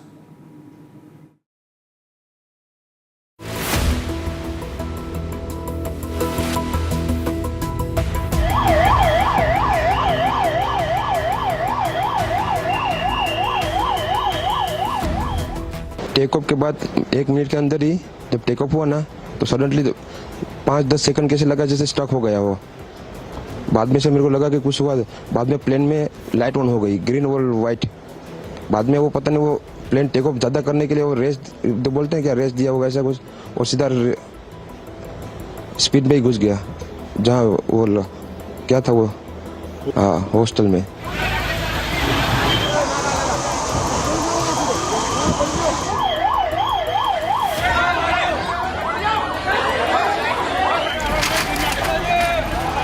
मेरे खुद को भी believe नहीं होता कि मैं कैसे उसमें से जिंदा बाहर निकला, क्योंकि थोड़ा टाइम के लिए तो मेरे को लगा था कि मैं भी मरने वाला हूँ।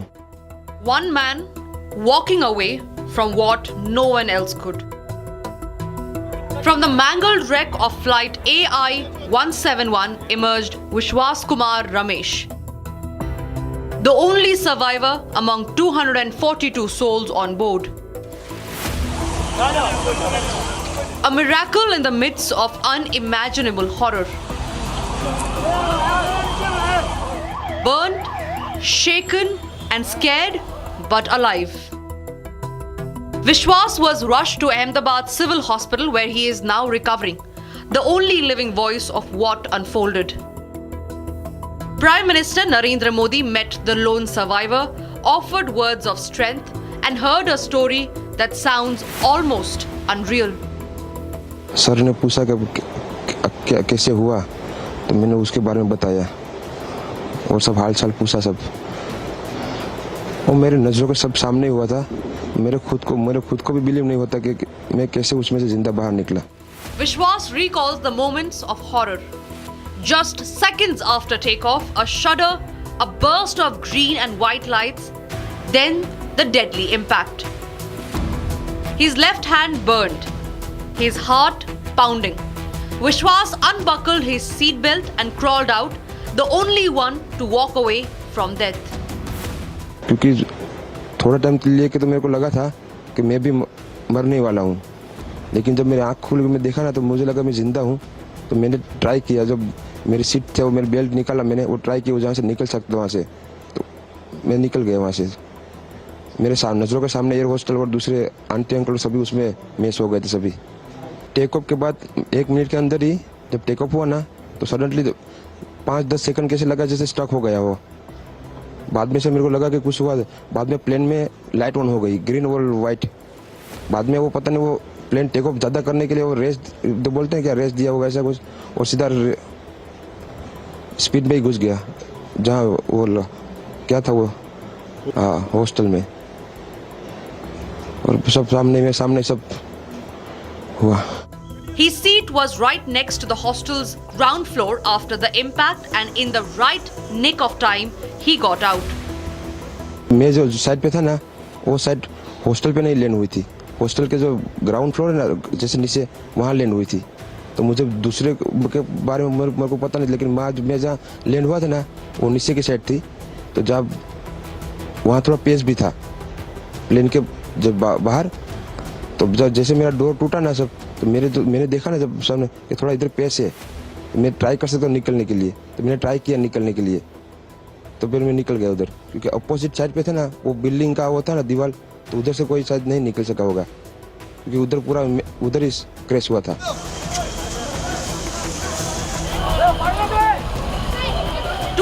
241 lives lost and 1 defied death. Vishwas Kumar Ramesh, the man who lived to tell the tale.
So many people, they are using these magazines.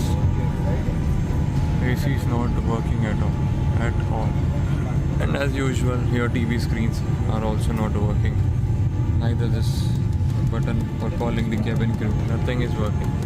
Nothing. Not even the light is working. See, this is what you are providing. And as usual, that is why Air India is considered as one of the worst airlines in the world. AC is still not working, and today it is very, very, very hot in Delhi. And we are here for the last 15 minutes, nothing happening. Remote isn't working, and nothing is working.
विमल में गुलिस्तां के ये कुछ लजीज फरिश्ते जब साथ घुलें तो जी ललचाए और दिल कहे कि स्वाद की जुबां में खुद को ऐसे डुबाऊं कि निकल ना पाऊं। विमल की जुबां कुछ है ही ऐसी, मानते हैं?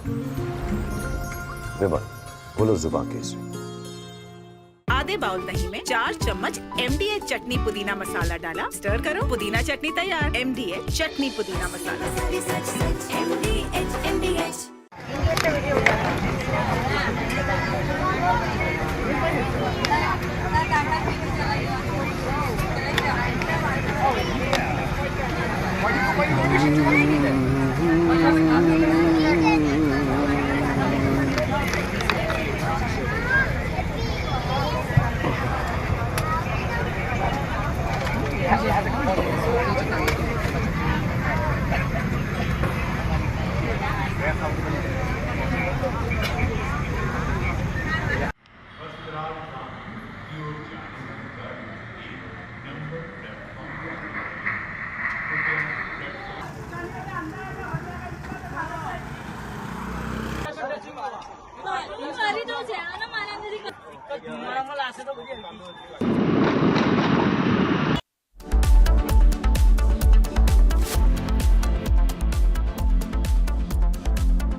Hi, this is Chef Ranveer Brar. Guarantee you brilliance on behalf of IAHM.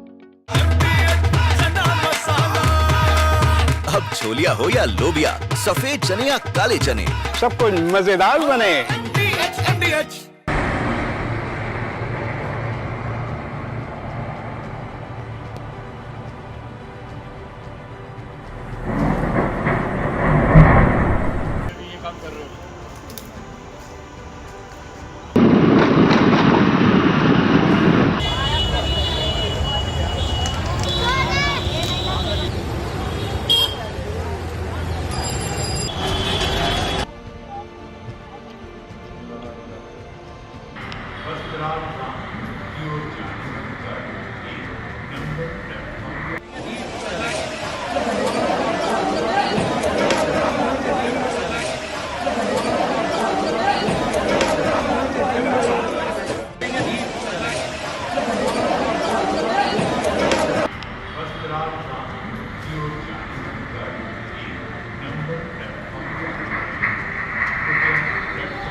Summer is here. Is your home ready for the heat? Keep your roof cool and your home comfortable all summer with Roof Cool and Seal.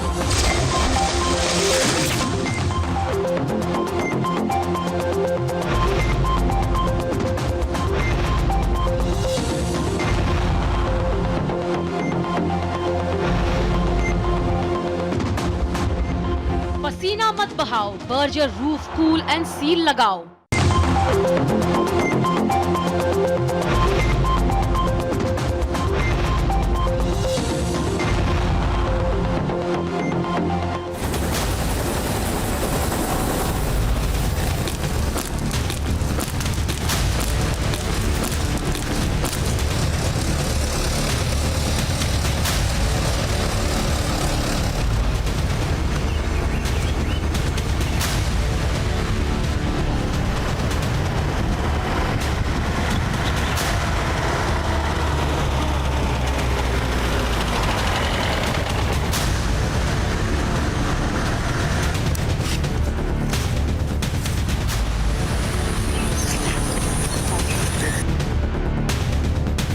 Deep in the dense forest of Gadchiroli, a silent force moves with the precision and purpose. These are the C-60 Commandos, elite anti-Naxal unit trained to fight to end the Naxal terror.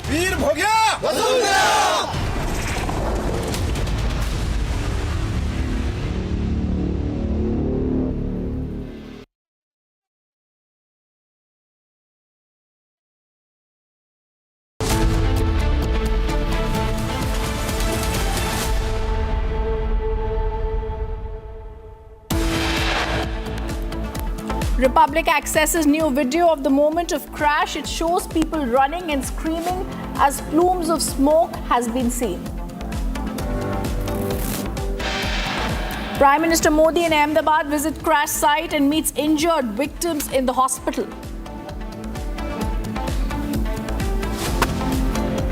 The black box from the crash will be sent to a top international lab in France or United States for expert analysis. India's aviation watchdog leading the probe.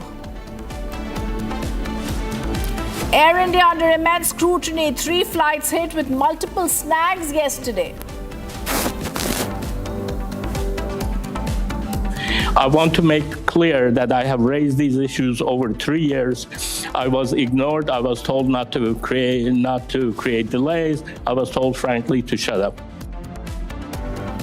Boeing 787 Dreamliner was flawed. Whistleblower sounded alarm early in the year 2024. Was his warning ignored?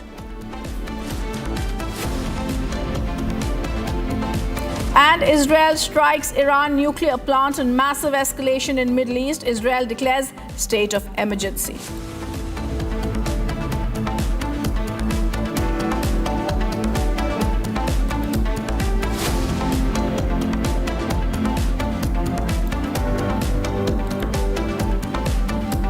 Good evening, welcome to Republic. I'm Rhythm. Our top focus is going to be on the breaking news that's coming in, which is on the black box.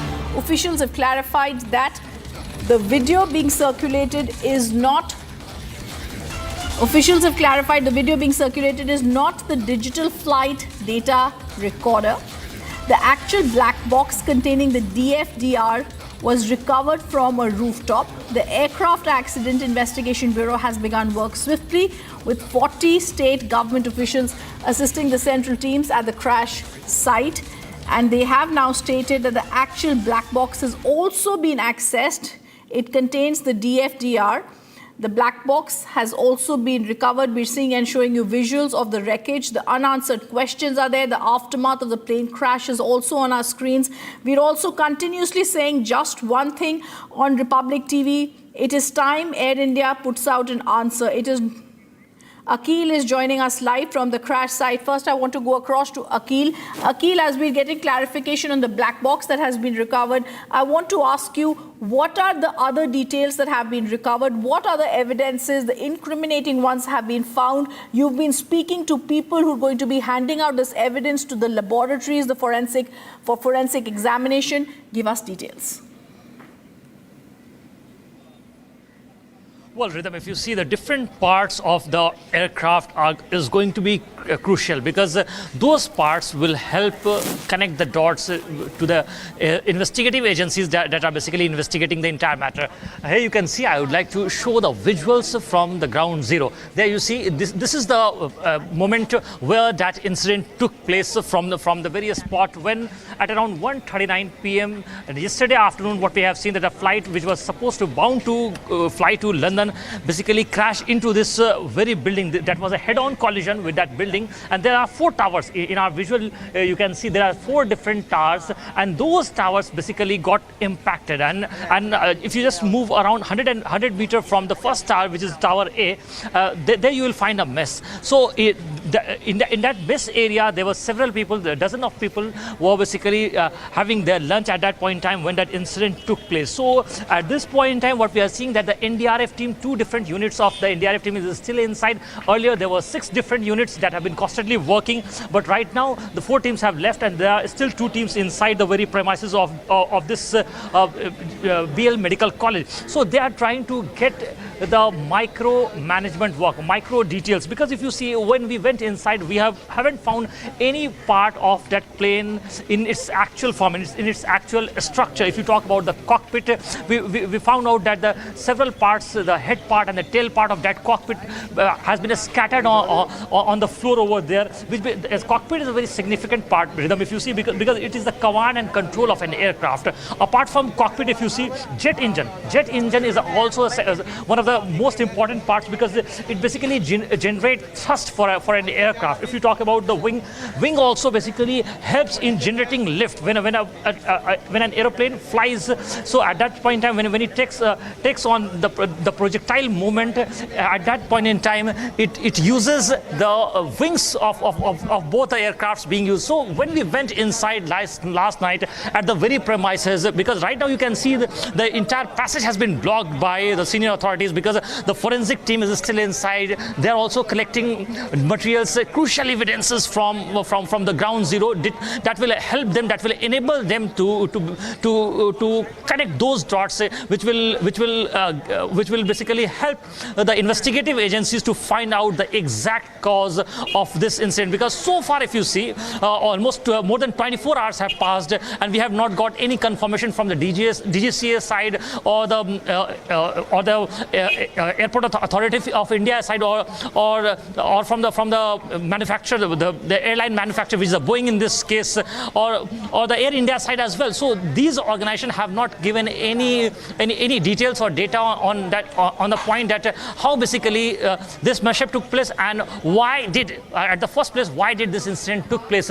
To get the why of this question, which is very crucial, so we'll have to wait and watch. Once the details, once the forensic report, the material evidences, the technical evidence, the mechanical evidence that the forensic teams have recovered from this very point, they will submit it to the DGC, and after that the investigation will carry on, and it will take some time to get to know that what actually transpired between those 30 seconds when the flight of Air India 171 basically crashed into this very building. I want you to stay with us. We're also going to go across to more breaking news coming in. This time we're getting to know from our sources within the ministry that after the conclusion of the investigation and report preparation, Boeing Global CEO is likely to visit India and hold a joint press conference with Ministry of Civil Aviation and the DGCA to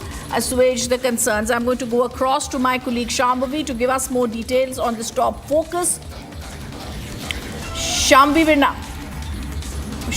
we're now being told the Boeing CEO, concerned with all that's happening, is possibly going to be here. How is Kelly Ortberg, the Boeing CEO, going to explain this, especially after there have been whistleblowers who have had alleged unfortunate accidents? One of them we saw on our headlines, who said he's been speaking about the Boeing several times over. Boeing CEO Kelly Ortberg possibly going to be in India after the conclusion of this investigation. Shambhavi, give us more details.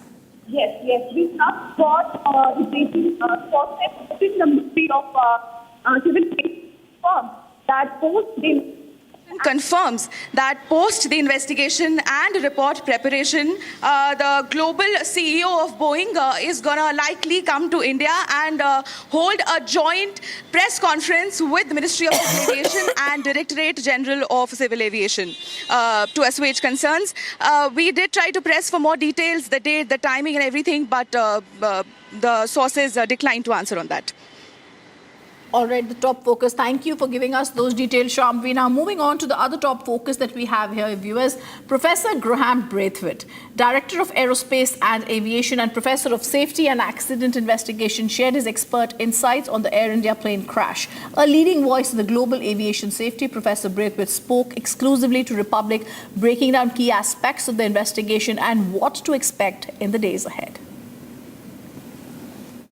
Our guest, Professor Graham Braithwaite, who is the Director of Aerospace and Aviation, Professor of Safety and Accident Investigation Central. He is joining us live from the United Kingdom. Sir, I want to ask you that United Kingdom has also agreed to send their investigation team to India. In fact, what we're learning is that teams have already been sent. I want to first and foremost ask you, what, according to you, led to this plane crash yesterday? Well, I think at this stage, and our first focus is on the families and loved ones of people who've been affected by this accident, and there's deep sorrow across the industry for what's happened yesterday. But in terms of the investigation focus, they'll be taking a very careful and measured approach at this point. So that investigation is led by the Indian Air Accident Investigation Bureau, and they will be assisted by investigators from the United Kingdom because of the number of people on board, and from the United States of America because that's obviously where the aircraft was manufactured. And they'll be focusing on gathering all of the evidence they can, some of which will be quite perishable. So things like witness testimony can be affected by those people then talking to other people or seeing things on the news. So they want to get hold of that very quickly, and they will want to read out that flight data recorder and listen to the audio recording. And that will help those investigators to figure out what happened here. And I think the discipline of all investigators is not to try and speculate and not to jump to a conclusion. And yet in this accident, we see a lot of people coming forward and drawing a simple conclusion about one thing that they think might have caused the accident. I think the thing we definitely know is that aircraft accidents do not happen because of one thing going wrong. They happen because multiple things must have occurred for it to result in something as tragic as yesterday. Absolutely. And I also want to ask you, because you've been a professor of safety and accident investigation central, I want to ask you this question because Boeing is also under the scanner. What we're learning is that in 2024, one whistleblower had alerted that there are in fact lapses as far as Boeing 787 is concerned. I want to ask you, are you aware about it and what do you have to say about that? Because despite that, that Dreamliner 787 was taking off. I think we have to be so careful not to jump at things without evidence at this point. And although I'm aware of that whistleblower's remarks, actually there's no evidence at all that that is related to what's happened yesterday. In fact, if we look at the 787 as an aircraft, it's been flying for airlines since 2011. There's nearly 1,200 of them flying around the world, and they flew their billionth passenger just recently. And our aircraft has performed all of that and been completely accident-free. There's been no fatal accidents and no what we call hull losses, so no write-offs of aircraft in that time. So actually that performance does speak for itself. Now, we cannot be complacent, and actually the aviation industry prides itself on being very open with its information, encouraging people to report and to do things about it. So even when we hear about events, and you've given 3 examples from this morning, actually those are events that we would anticipate could happen. We plan to make them things that we can deal with safely. If you use that example of the hydraulic system, it's one of 3 independent systems on that aircraft, and it can operate with just one. In the case of the bird strike that you mentioned, then again, the engines are designed to cope with a bird strike, and the aircraft is designed to be able to fly with just one functioning engine. So in the case of this particular accident, until we really know what happened yesterday, I don't think it's helpful at all to try and conclude that it was the aircraft or the crew or any other factor. We have to be led by the evidence. Absolutely. That all will come out during the investigation. Thank you so much, Professor, for speaking to Republic TV.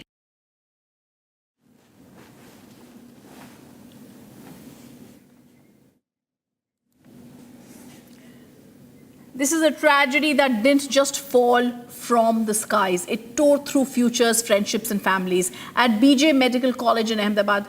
And I want to go across to big breaking news coming in, which I was just looking at, viewers. In light of the AI 171 accident on 12th of June 2025, DGCA has issued directives to Air India to carry out additional maintenance actions on B787, Boeing 787, Boeing 788 and Boeing 789 aircrafts equipped with Gen X engines with immediate effect. I'm going to give out the breaking news that has been sent by my colleague Harsha. Read it out, which says, this is now given out dated 13th June 2025. On 12th of June, Air India Boeing 787-8 aircraft met with an accident while operating flight AI 171 Ahmedabad Gatwick as preventive measures. And this is the big breaking news. The DGCA now orders enhanced safety inspections from Air India, hereby directs Air India to carry out following additional maintenance actions on Boeing 787 and Boeing 788 and 9 aircrafts equipped with GenX engines with immediate effect in coordination with the concerned regional DGCA offices. It says one-time checks before. Okay, I want to just quickly go across to Harsha getting us that news. Harsha, give us more details from the notice that you've just sent us. So, Rhythm, now it's clear that the MOCA and the DGCA have ordered Air India to have immediate inspections in all the aircraft of Air India, Boeing 787, 8 and 9. And also, it will be with immediate effect. They have to start the inspection. And the inspection includes the fuel monitoring, all the parameters, the hydraulic system, and the power functions in the aircraft as well. And when the plane takes off from Delhi and also during the transit from anywhere in any of the state in India, whenever the plane is in transit, every time the inspections will be done. Plane is in transit, every time the inspections will be done. And also it has come to light in the span of 15 days. It clearly states the order that in the span of 15 days, multiple snags have been reported in the Boeing 787 aircraft. And that is the reason why the inspections have to be carried out with immediate effect. Now, this is an order which has come directly from Ministry of Civil Aviation. And also DGCA has sent this order out to Air India. So now we can say that from now, when the order is out in public domain, Air India will have to start its inspection depending on all the parameters of the aircraft, be it the power engine, the fuel, how much gallons of the fuel is to be filled in the aircraft, what is the positioning of the engine, what is the positioning of the wings, what is the positioning of the equipment in the aircraft, in the cockpit. Everything will have to be thorough inspected, and the tick mark notice and the tick mark sheet will have to be given to the DGCA and MOCA every day whenever the inspection will be carried out. This is what the order says. So we can say that from now onwards, each and every aircraft, each and every Boeing 787, whichever takes off from Delhi or any other state, or if it is in transit going internationally, each and every aircraft of Boeing will be thoroughly checked from now onwards. Back to you. I also want to go across to Akanksha, but Harsha, stay on with us. This is the big news that you're getting us. This is an order, and this order is coming too late, Harsha. Yesterday, you showed us 15 show cause notices that were there on Air India, and then DGCA did not take any action. Today, this immediate swift action is taken after 243 lives and more have been lost. This is an order that is now specifically, Akanksha, going into great details. Like Harsha is telling us, it's now saying there has to be an inspection of the fuel parameter monitoring. Why was this not done earlier? Did lives not matter? Inspection of the cabin air compressor and associated systems. Why was this not being done anyways by Air India on the Dreamliner Boeing 787, Boeing 788, Boeing 789? Engine fuel-driven actuator operational test, serviceability check of the hydraulic system, review of takeoff parameters. Akanksha, very crucial. Quickly tell me why this was not, what are the contents of that letter, and then we go back to Harsha. Well, absolutely. You see, Ridhab, that's a very pertinent point that you have, in fact, raised. In the last few months, DGCA has issued several show cause notices, not to any lower official, but to the Air India CEO, but no reply whatsoever. But I would like to show this order that Republic TV has access. Look at this order by DGCA to the Air India. Let me read out the contents to you. It mentions that on June 12th, Air India B787 met with an accident while operating flight from Ahmedabad to London. As a preventive measure, DGCA directs Air India to carry out following additional maintenance action on the aircrafts equipped with GenX engines with immediate effects. Now, it lists out, in fact, 6 pointers. Those are the checks before departure of flight that Air India will have to do starting 15th of June midnight. And let me list out what has been mentioned here. As far as the checks are concerned, they will have to inspect the fuel parameter monitoring and associated system check, inspection of the cabin air compressor, associated systems, electronic engine control and system test, engine fuel driven operational test and oil system check, serviceability check of the hydraulic system, review of the takeoff parameters as well. rhythm. Now, it also goes on to mention that flight control inspection to be introduced in transit inspection till further notice. Power assurance checks to be carried out within 2 weeks. Closure of the maintenance action based upon the review of the repetitive snags during the last 15 days on B787 aircraft at the earliest. The report of the above checks is to be submitted to DGCA for review. This issue with the approval of I therefore want to, Akanksha, go back to our colleague Harsha getting us that. Harsha, what is the basic premises on the basis of which Air India and DGC you are getting to understand are working right now? We're now getting breaking news from Civil Aviation, Boeing. Global CEO might be in India. We're now being told the Boeing CEO is, trying to look. Air India CEO is on the ground looking at what happened. But what is the sense you are picking up? 15 show cause notices, even in 2024, go unanswered. And in one, after this horrific, worst civil aviation crash that we've seen on the skies, in few hours, this notice. Why this delay earlier and this alacrity suddenly now? Rhythm, it's a very sad reality. We both were speaking yesterday as well when the show cause notices, we reported how the show cause notices were given from the side of DGCA to Air India. It's a sad reality that when the lives are lost, after keeping lives of so many passengers in danger, now everyone is coming into action. In full swung, in full force, the order is being issued, the releases are coming out, it's being said the action has been taken against Air India. Had these actions been taken earlier, when the air hostesses, crew members, the flight in command, the pilot in command, everyone was complaining about these small technical snags earlier. Had these been looked into the matter earlier, the lives of 241 passengers could have been saved. The devastating visuals which we saw yesterday we would not have seen if Boeing 787, 788 and 789, the proper inspection and spot checks would have been done. So right now you're watching Republic TV, exclusive order which Republic has access from DGCA and from MOCA on the civil aviation ordering Air India, that now the proper inspection of Boeing will be carried out. All the exclusive regarding this Air India only on Republic TV right now. Slipping into a short break. Stay tuned with us. We'll be right back after a short break.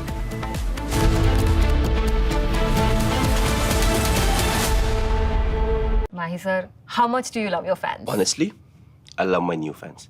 पुराने वाले बेकार में शोर करते sir fans हैं शोर तो करेंगे ही ना नए वाले नहीं करते and they listen to what I say. The new generation Orient BLDC fans. Super silent performance with voice control. सिली में आए तो Cricket fans. अब छोलिया हो या लोबिया, सफेद चने या काले चने, सब कुछ मजेदार बने।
Amity University has one of India's largest merit scholarship programs for brilliant students.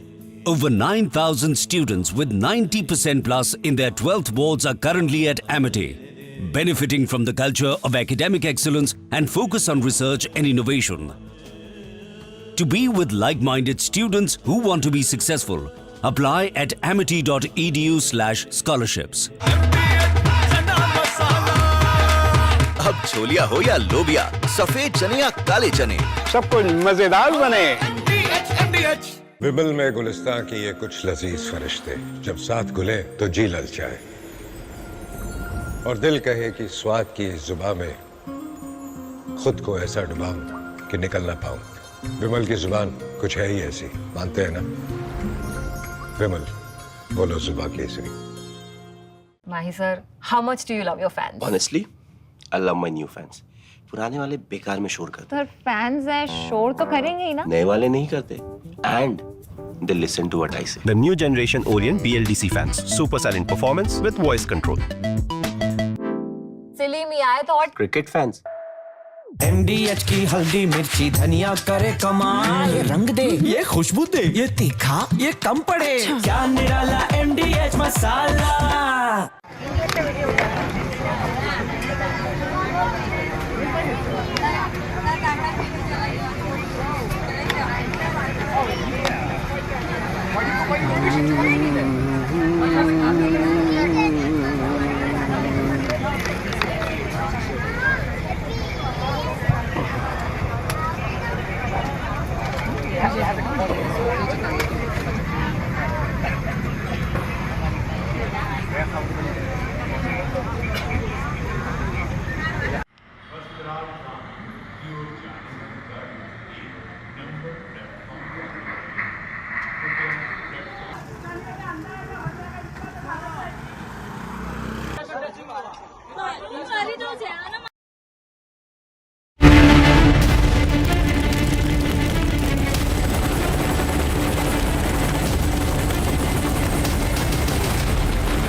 Deep in the dense forest of Gadchiroli, a silent force moves with the precision and purpose.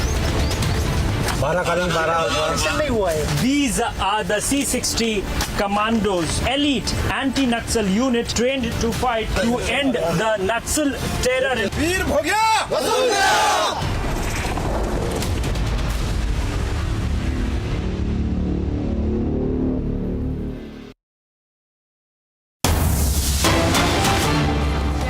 Coming in right now, it's a big development in light of this massive tragedy. The DGCA has now issued directives to Air India to carry out additional maintenance action on the B787, the Boeing 787-8 aircraft equipped with the Gen X engines with immediate effect. So the DGCA has taken action and ordered inspection of all the Boeing 787 fleet. Remember, the Boeing aircraft is now under scanner. Air India's maintenance, its operations are under scanner after this biggest air tragedy in the history of the country. 241 people killed. Boeing 787 fleet is now under inspection as per order of the Director General of Civil Aviation. And now Air India and Boeing, of course, will have to answer as to what went wrong in this aircraft. Remember, the investigation has just begun. The black box will be investigated at a neutral facility, at a neutral lab. And of course, India's air watchdog is also leading the investigation. It will reveal many things. It can take time, although, but in the meanwhile, the inspection of all Boeing 787 fleet, the entire fleet will be investigated. It will be inspected. And that's what we are breaking in right now. The safety inspection will be taking place with immediate effect. That is DGCA's order. It is directive to Air India. And it's 777 and 787 fleet that Air India uses for its flights. And in the latest update, we have that the DGCA has ordered safety inspection to Air India. So remember, viewers, Directorate General of Civil Aviation has taken cognizance. In fact, it has ordered safety inspection of the Dreamliner aircraft. It's a wide-bodied aircraft. This after the tragic Air India flight 717 crashed, killing 241 people of the 242 on board. This happened, viewers, remember, right after the takeoff, seconds after the takeoff. And it's a mystery till now as to what really went wrong. Was it an engine failure? If at all it was an engine failure or something else, why did it happen? And that is why Boeing's aircraft is under the scanner. Remember, Air India's CEO also met the Prime Minister today, and the DGCA now has ordered inspection of all Boeing 787 fleet. Now, my colleague Harsha is joining us live on the broadcast for more. Now, Harsha, DGCA has taken this first step. This is just the first step. A lot needs to be done. But yes, the safety inspection should happen with immediate effect because the Air India uses the 777 and 787 Boeing air fleet. And 787 right now is particularly in focus.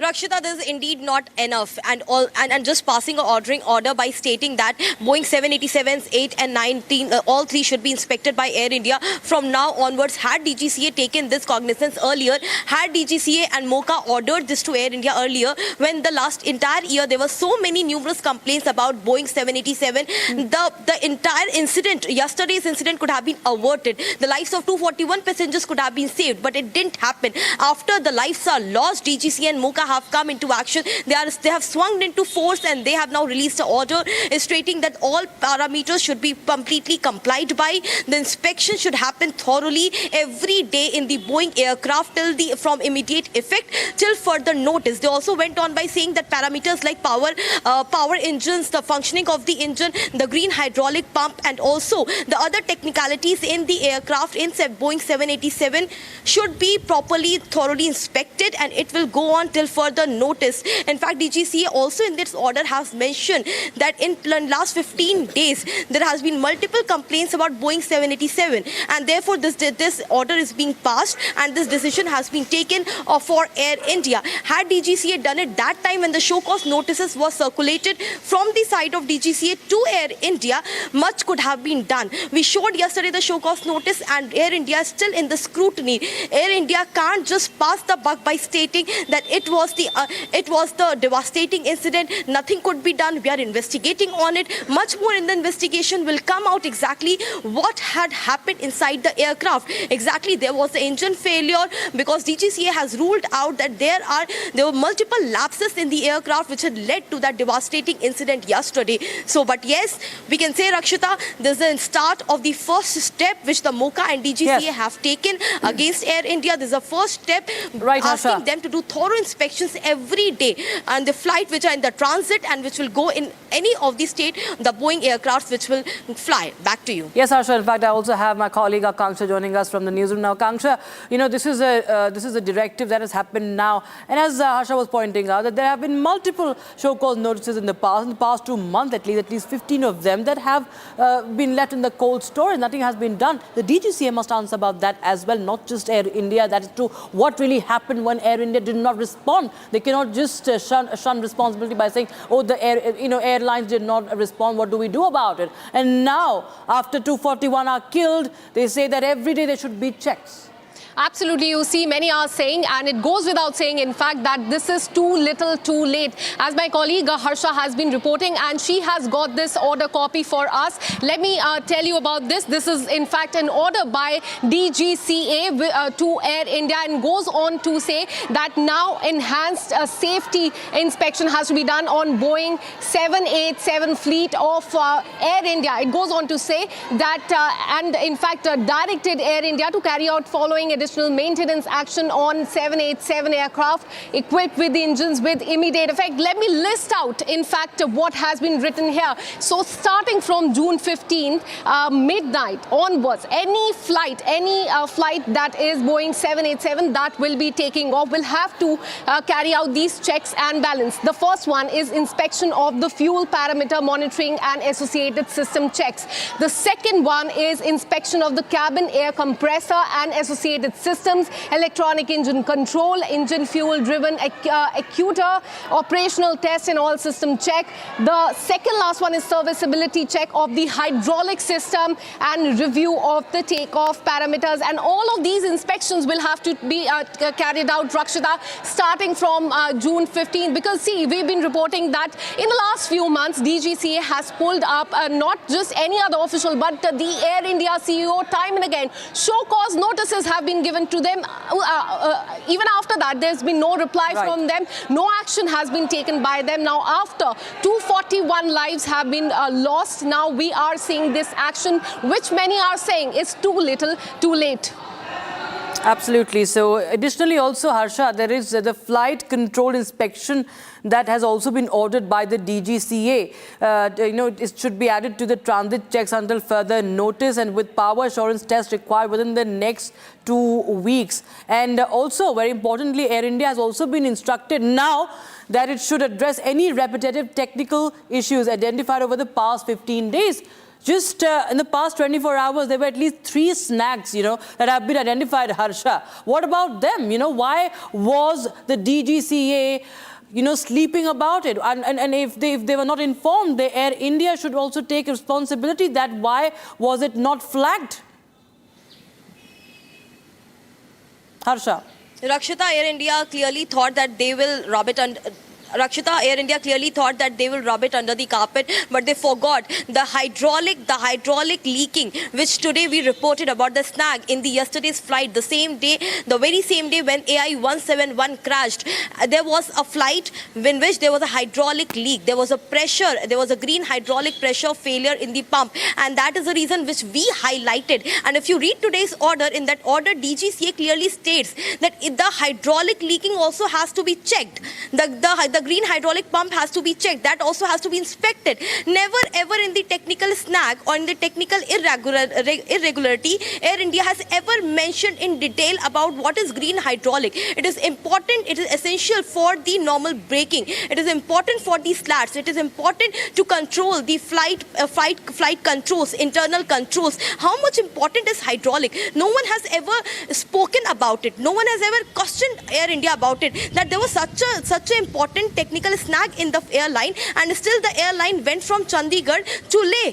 It was turned back because this was a grave. It could have led to a dangerous incident, and the pilot thought it's better to turn back to Chandigarh because there was a problem. And such inspections are needed, Rakshita. Time and again, it's needed. It's very important that the maintenance of the aircraft happens. There are spot checks, there are thorough checks, so that the passenger flying in the aircraft feels safe, which didn't happen yesterday. In the case of AI-171, 171, and now it is being said that there will be repetitive checks, thorough checks of Boeing 787, not only when it takes off from Delhi, whenever the aircraft is in transit, like yesterday's aircraft which came from Delhi to Ahmedabad. From Ahmedabad it had to fly to London. Any plane which will be in transit of Boeing 787, it has to go through proper checks. The parameters have to be checked, and after that only Boeing will be allowed to fly, because it was continuously being said that Boeing is under the scrutiny. The government could also take serious stringent action against the Boeing aircrafts in India,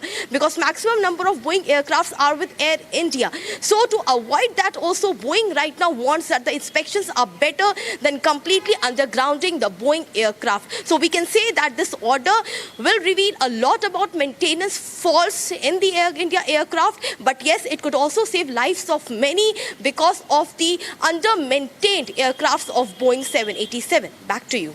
Absolutely. In fact, there have been multiple safety concerns as far as Boeing 787 Dreamliner is concerned. Harsha, very importantly, we have to understand there has been no fatal crash, and they would market it that way, that it is one of the safest and, one of the most secure, and it's immaculate and whatnot. But there have been, many times when it has suffered some really serious snags. However, it did not end in fatalities. That does not mean that one can, take it very lightly. We also have been running the story of how a whistleblower had also flagged concerns that this is not how you construct an aircraft, and that he only wanted to, just abort a catastrophe from happening. That is prevent a catastrophe. That's very important to understand, and that's why you very rightly pointed out that it could happen that the Boeing 787 could also be grounded. Thank you so much, Harsha, meanwhile, for joining us with those details coming in. We will track each and every part of the investigation, because the safety probe becomes very, very crucial for any flyer, because the lives, the security of the passengers cannot be jeopardized. Thank you so much, Akansha, for joining us from the newsroom.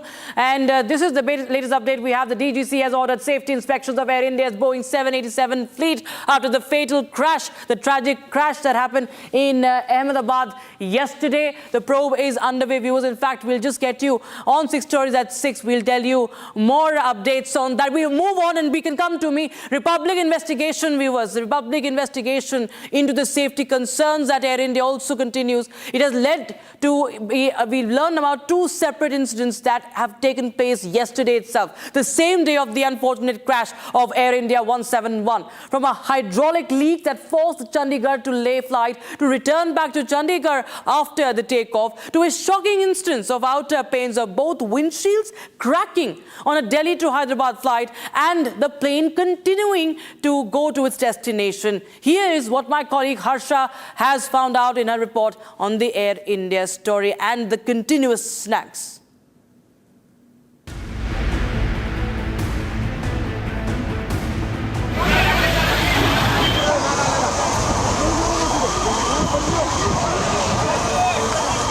While the focus of entire world was on AI-171 crash, Republic investigation unearthed some serious safety concerns raised by DGCA in its 15 show cause notices issued to Tata-owned Air India in the span of 2 months. The sources have revealed to Republic today about other concerning instances of flight safety, where it has been mentioned about the instances on June 12th, that's yesterday. However, on the same very day of the airplane crash, there was no mentioning about these instances in the media or even by Air India.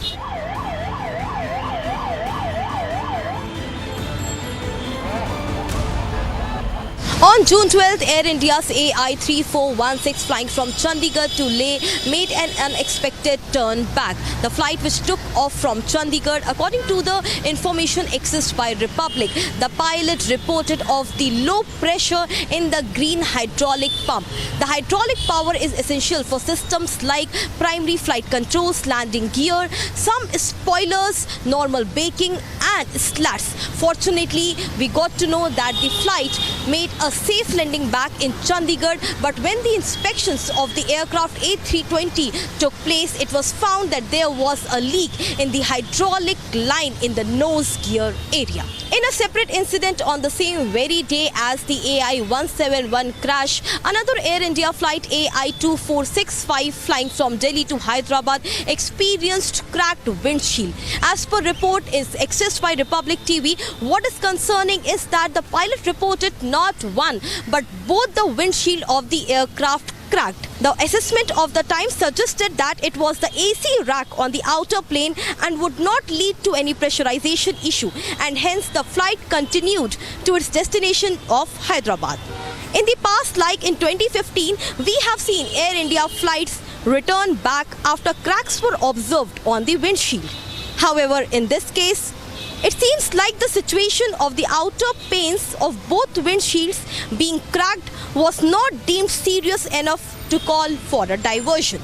These instances being underreported and also allegedly not being directly addressed by Air India raises a lot of concerns on an overall feeling of the flight safety on an airline that once proudly used to call itself India's national carrier.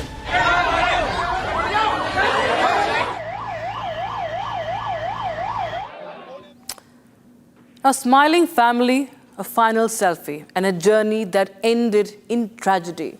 5 members of the Joshi family, including 3 young children, lost their lives in aviation history's worst ever plane crash. What remains now is just one haunting photograph, a void that can never be filled. Here's the story of the Joshi family. This is the last selfie of the Joshi family. Pratik Joshi, his wife Komi Vyas, and their 3 children, a daughter and twin sons. Smiling just moments before takeoff, a picture full of love, laughter and life, now frozen in time. They were on board the ill-fated Air India flight that crashed, leaving just one survivor. Pratik Joshi, a doctor practicing in London, had come home to visit with his family. They were returning from Ahmedabad when tragedy struck mid-air.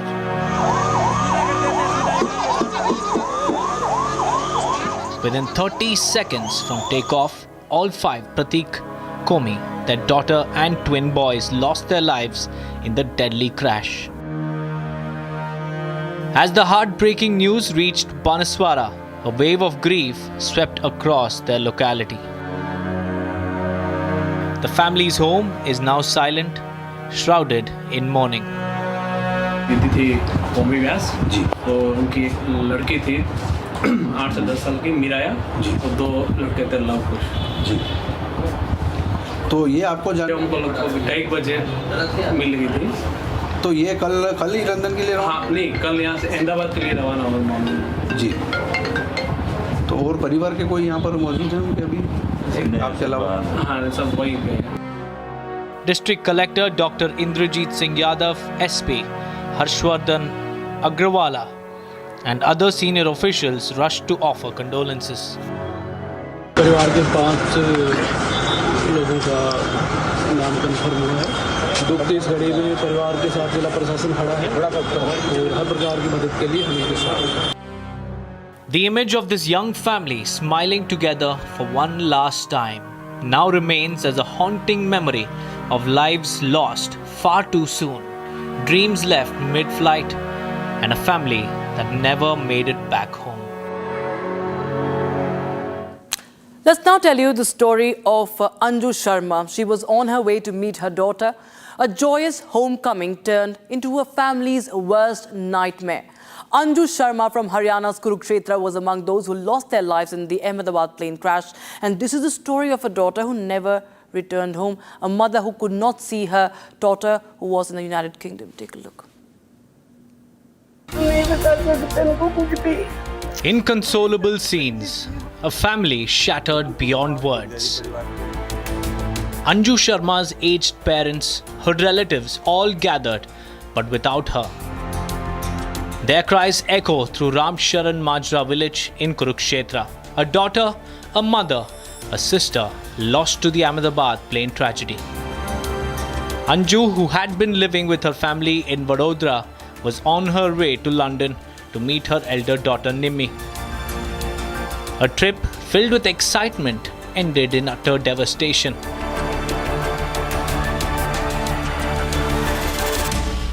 मेरी माँ चली गई, मेरी माँ चली गई, mummy daddy तो दोनों बैठते बैठे जो भी था उससे दीदी से सब कुछ वो चले गए।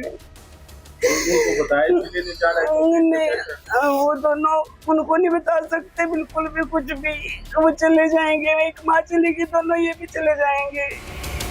Her elderly father, a retired army man, bedridden after a brain hemorrhage. Her mother, too unwell to be told the truth. मेरे फादर-इन-लॉ है, ब्रेन हेमरेज हुआ है, उठ ही नहीं सकते बिस्तर से। मदर हार्ट के पेशेंट हैं मदर-इन-लॉ जो मेरे हैं, तो उनको तो अभी बताया भी नहीं है, ना बताने की पोजीशन है कि कैसे बताएं कि वो उनको ये सदमा बर्दाश्त नहीं कर पाएंगे। परिवार तो सारा तहस नहस हो गया जी, क्योंकि मेन की घर की परिवार की करता वो थी, तो परिवार हंसता खेलता सारा परिवार था जी। जो भी काम करते हैं यहाँ के परिवार के, वहाँ के परिवार के, सारे उसकी जिम्मेवारी पे ये आते। The family is struggling to balance grief and protect the parents from more trauma. Her younger daughter provided a DNA sample in Vadodara confirming the worst. The loss is unbearable. The silence in their home is deafening. A final WhatsApp call missed by her sister Neelu, a regret she now carries forever. Anju's final status message was "Aadmi ek khilona hai," a line that now feels heartbreakingly prophetic. She was the eldest of 8 sisters, the one who held the family together. Now, she's the one who's gone too soon. Her relatives and villagers stand shoulder to shoulder as her family prepares to leave for Vadodara to bring her mortal remains back for one final farewell. Now, viewers, we have to understand that what really happened, and for that the black box of an aircraft is the most crucial. Now what we understand is that the black box has been located. Now it will be tested, it will be investigated at a neutral facility. Now how does it hold key? We'll help you understand that. It will help investigators reconstruct the final moments of the flight. Mostly it has data of at least the 24 hours, the last 24 hours, and it acts as a vital tool in determining the cause of the airplane crash. It has the recordings as I suggested, and it is not black contrary to its name. It is orange, it's bright orange, and so that it can be easily spotted, and designed to survive extreme impact, fire and underwater pressure. So we understand that there was an explosion and the entire aircraft was charred, but given that it's a black box, it is designed so that it has minimum damage. Now it's made up of 2 components: flight data recorder and cockpit voice recorder. So the data of the flight, the pressure, everything is recorded, and so is the recording, everything that is happening inside the cockpit. FDR records flight parameters like altitude, speed, engine data. That is what I was talking about, one of the components that has been recording all these important conversations as well. So the other component is CVR, that captures pilot conversations and the cockpit sounds as well. The forensic expert will be examining this footage and recordings at a specialized lab, and that will be mostly abroad. And its combined analysis will aid in pinpointing the exact cause of the crash, what really happened. All the data will be out, and henceforth the black box becomes very important. Having said that, it could take days, it could even take weeks or months when it comes to this data to be decoded. So that will be but very, very crucial as far as the investigation is concerned. Viewers, that's all from our side on 6 Stories at 6, but our coverage continues on the biggest aviation tragedy in the history of the country. Stay tuned to Republic.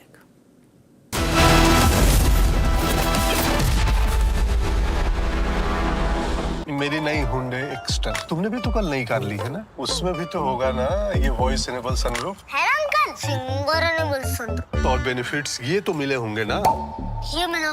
हाँ, Hyundai cars पर मिल रही है amazing deals. वैसे लोगे तो आप Hyundai ही, चाहे दिल की सुनो या डील्स की। दादी के हाथों का जादू और खुशबू से महकता घर, माँ की मुस्कुराहट और खाने की सुगंध। MDH गरम मसाला, क्योंकि हर रिश्ता है स्वाद से जुड़ा। Mahi sir, how much do you love your fans? Honestly, I love my new fans. पुराने वाले बेकार में शोर करते। सर फैंस हैं, शोर तो करेंगे ही ना। नए वाले नहीं करते। And they listen to what I say. The new generation Orient BLDC fans. Super silent performance with voice control. Silly me, I thought. Cricket fans. Hi, this is Chef Ranveer Brar. Guarantee you brilliance on behalf of IAHM. आधे bowl दही में 4 चम्मच MDH चटनी पुदीना मसाला डाला, stir करो, पुदीना चटनी तैयार। MDH चटनी पुदीना मसाला। MDH।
Amity University has one of India's largest merit scholarship programs for brilliant students.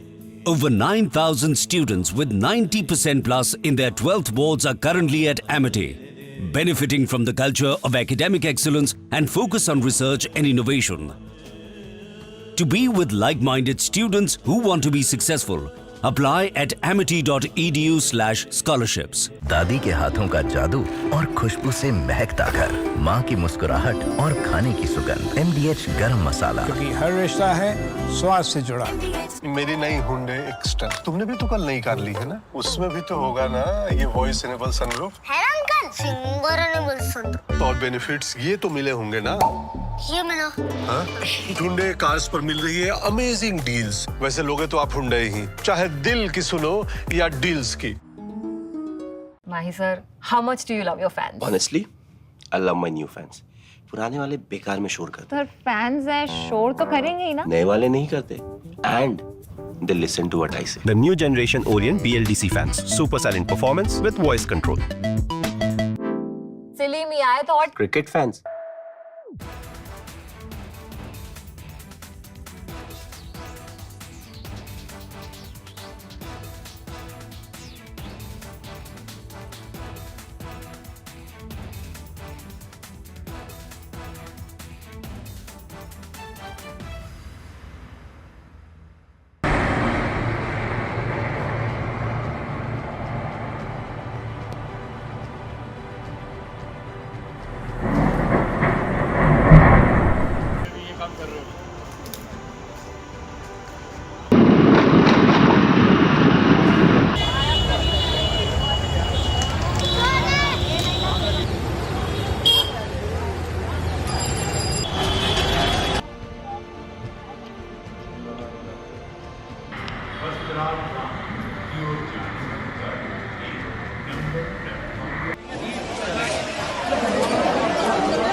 Summer is here. Is your home ready for the heat? Keep your roof cool and your home comfortable all summer with Roof Cool and Seal.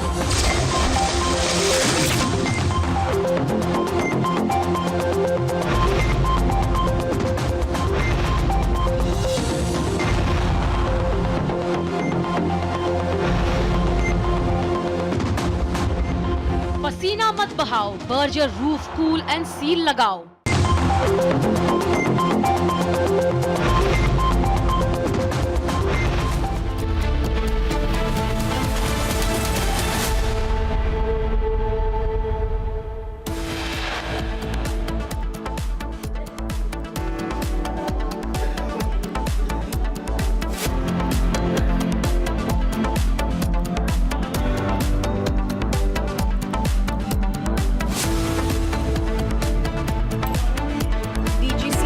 Stringent directive for enhanced safety checks on Air India's Boeing 787 aircraft fleet.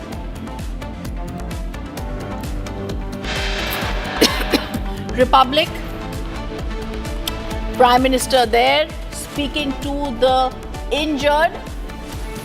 Prime Minister taking stock of the situation.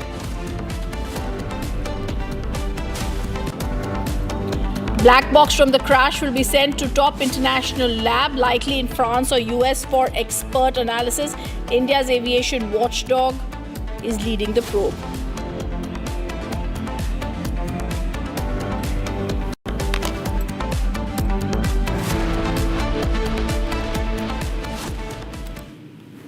And we're getting you more breaking news right now. Iran has officially announced its withdrawal from nuclear negotiations with the United States. This is a decision that has been taken after hostilities that have been strongly seen with Israel. It comes amid heightened hostilities following Israel's large-scale military strikes on Iranian nuclear and military sites and Tehran's retaliatory drone barrage. The now collapsed talks were aimed at reviving the 2015 nuclear agreement, which had limited Iran's nuclear activity in exchange for sanctions relief, a deal the US exited in 2018 under the Donald Trump administration. Remember, this is also coming as Trump issues a warning to Iran. However, despite that, Iran now says we are announcing the withdrawal of the nuclear negotiations with the United States. It is almost seeming that the Middle East tensions are escalating now. It is the Rising Lion, the name of this operation by Israel that has struck Iran. We have to see India's interests also here. But now the big question, Trump's just do it is also clearly flopping here. We also have to see how Iran is going to be looking at this as we continue to speak about it. Remember, viewers, Israel has launched its biggest attack on Iran on Friday. It's described as preemptive strikes by them on Iran's nuclear program, sparking fears of potential all-out war between these long-time regional rivals. This attack has now reportedly killed Iran's top military commanders. Also, solution, what will going to be really done has to be seen. But now the breaking news that's coming in is that Iran has now said we will no longer be having those negotiations with the United States of America. We're also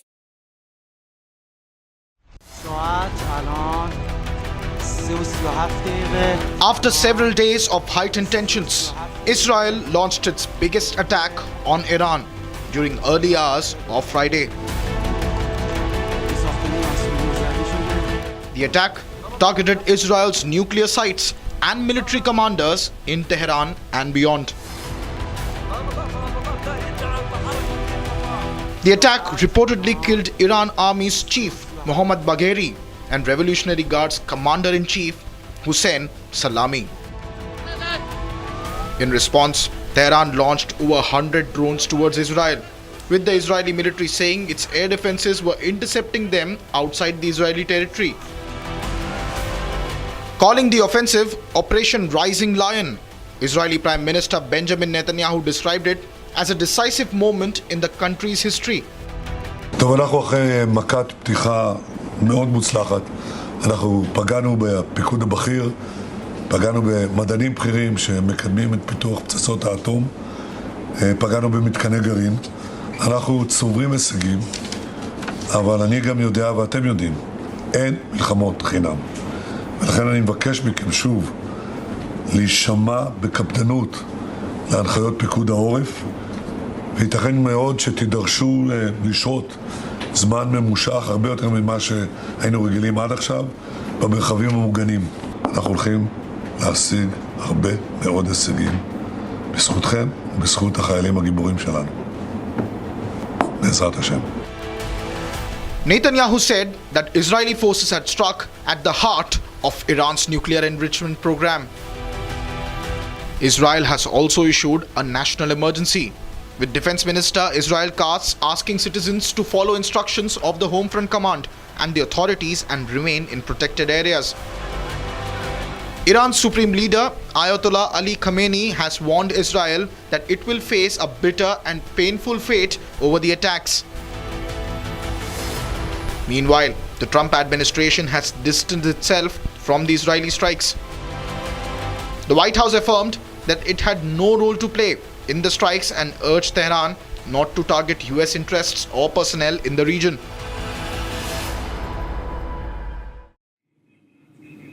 Viewers, we're now going to show you a video about a married couple. Just hours before they boarded the flight, they were speaking, joking and talking at the airport, the Ahmedabad airport, about their day. The British couple lost their life in the plane crash moments before boarding the ill-fated Air India flight. They posted about their magical experience in the country and the very calming time they had had. We are at the airport, just boarding. Goodbye, India. Goodbye, India. Going back happily, happily calm. Their voices full of joy, hearts full of memories. These were the final words of a British couple moments before boarding the ill-fated Air India flight. Fiongal and Jamie Greenlaw-Me captured their happy moments on camera, laughing, sharing inside jokes from their journey across the country, not knowing that tragedy was just moments away. We are at the airport, just boarding. Goodbye, India. A day before the incident, they had shared another video calling their India trip magical and mind-blowing. So it's our last night in India, and we've had a magical experience, really. There's been some quite mind-blowing. Back in London, the couple ran a spiritual wellness center, healing others, their lives full of purpose. In 2020, Jamie popped the question, presenting Fiongal with a striking emerald ring. 2 years later, they tied the knot, sealing their bond in a quiet ceremony surrounded by friends and family. But their journey ended in tragedy. Two souls who believed in light, taken away too soon. The world has lost a love story mid-flight.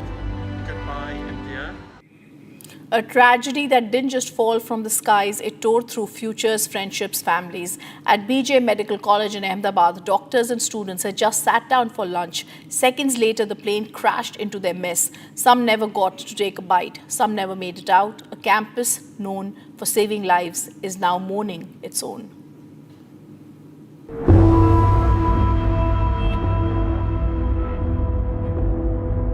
Plates full of food. Fresh dal, roti, sabzi, untouched. The doctors and medical college students had just sat down. The lunch was served, but fate had other plans.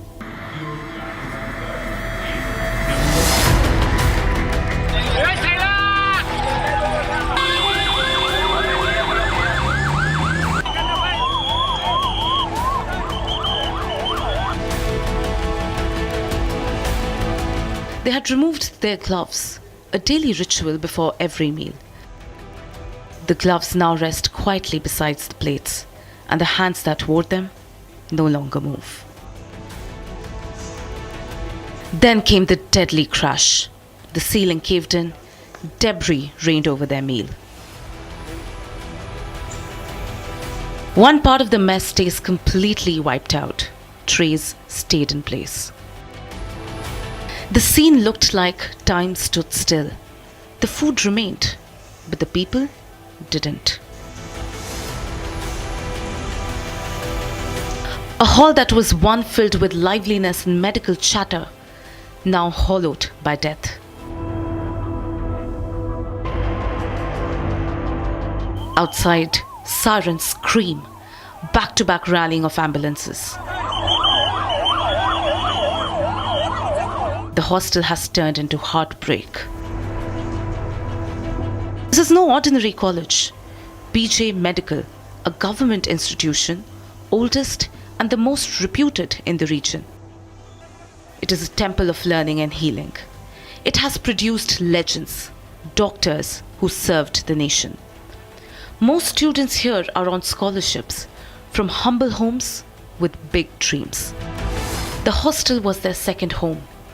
Now it's just silence and soot. And the mess? It never served again. Colleagues lost, dreams shattered, and in complete disbelief, the professor of the BJ Medical College was in a state of shock. Among the crowd outside were women in anguish. Their loved ones were also in the mess, cooking food just moments before impact.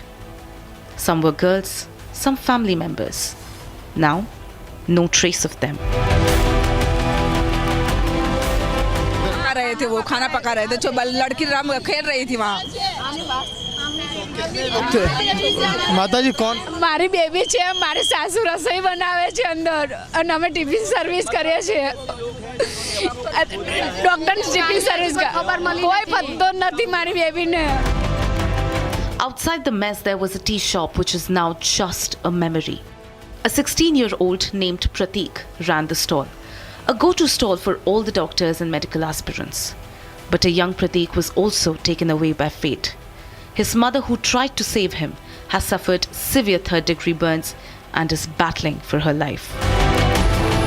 वहाँ जहाँ craze हुआ वहीं पे ही लड़का खड़ा था तो वहाँ तुरंत वो जल गया और उसकी मम्मी को पता चला कि वो मेरा लड़का तो वहाँ है तो उसको वो कम से कम तकरीबन 16-17 साल का होगा शायद कपड़े में और उसकी मम्मी उसको बचाने के लिए गई मगर लड़के को पहचान नहीं पाया हालत इतनी भयंकर हो गई थी तो वो अंदर जाने के बाद वो भी कम से कम बहुत ज़्यादा जल गई है वो अभी सिविल हॉस्पिटल में भर्ती हुई है. While 241 passengers lost their lives on the plane, the medical hostel too is left grieving. Some have lost their friends, some students, some teachers, and the nation has lost some of the brightest minds and the future doctors.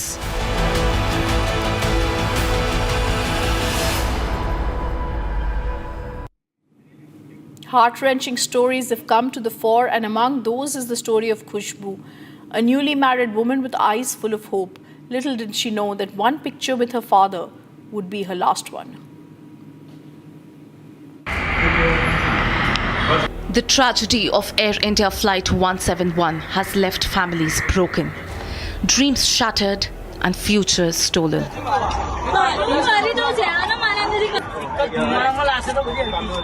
Among those on board was Khushbu Rajpurohit, a young woman from Balotra's Araba village, a newlywed with a future full of hope. What should have been a journey to reunite with her husband in London became a journey from which she would never return. Just moments before the crash, her father had posted a WhatsApp status wishing her well on her journey, completely unaware that he was about to lose his daughter forever.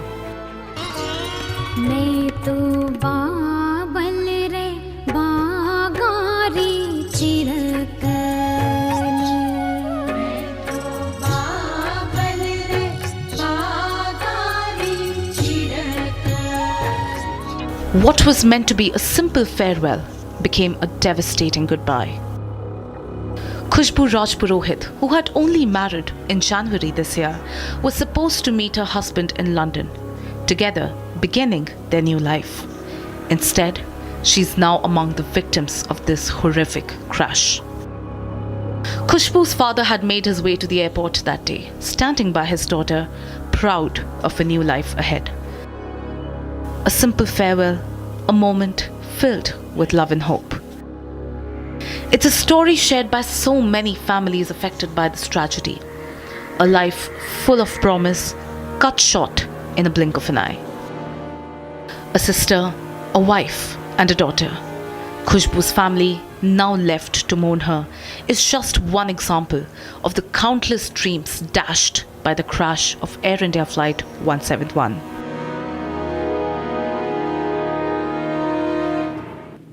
This is an important story, viewers. Republic investigation into the safety concerns at the Air India led to this information about two separate incidents that took place yesterday, the same day of this unfortunate crash, from a hydraulic leak that forced the Chandigarh-Leh flight to return back to Chandigarh after takeoff, to a shocking instance of outer panes of both windshields cracking on the Delhi-Hyderabad flight and the plane continuing to the destination.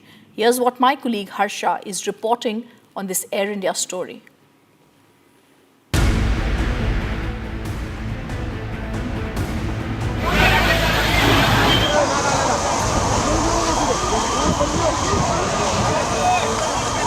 While the focus of entire world was on AI-171 crash, Republic investigation unearthed some serious safety concerns raised by DGCA in its 15 show cause notices issued to Tata-owned Air India in the span of 2 months. The sources have revealed to Republic today about other concerning instances of flight safety, where it has been mentioned about the instances on June 12th, that's yesterday. However, on the same very day of the airplane crash, there was no mentioning about these instances in the media or even by Air India.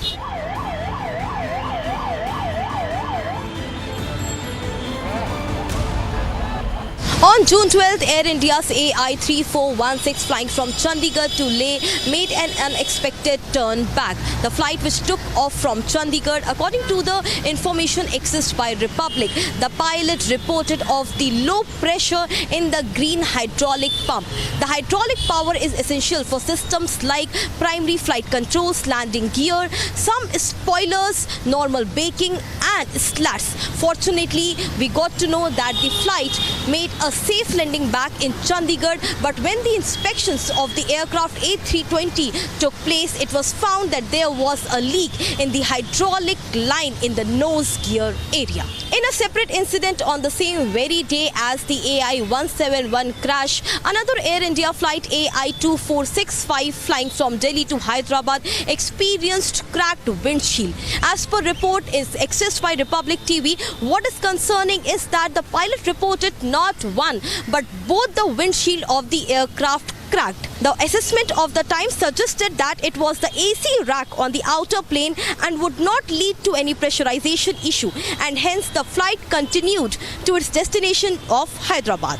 In the past, like in 2015, we have seen Air India flights return back after cracks were observed on the windshield. However, in this case, it seems like the situation of the outer panes of both windshields being cracked was not deemed serious enough to call for a diversion. These instances being underreported and also allegedly not being directly addressed by Air India raises a lot of concerns on an overall feeling of the flight safety on an airline that once proudly used to call itself India's national carrier.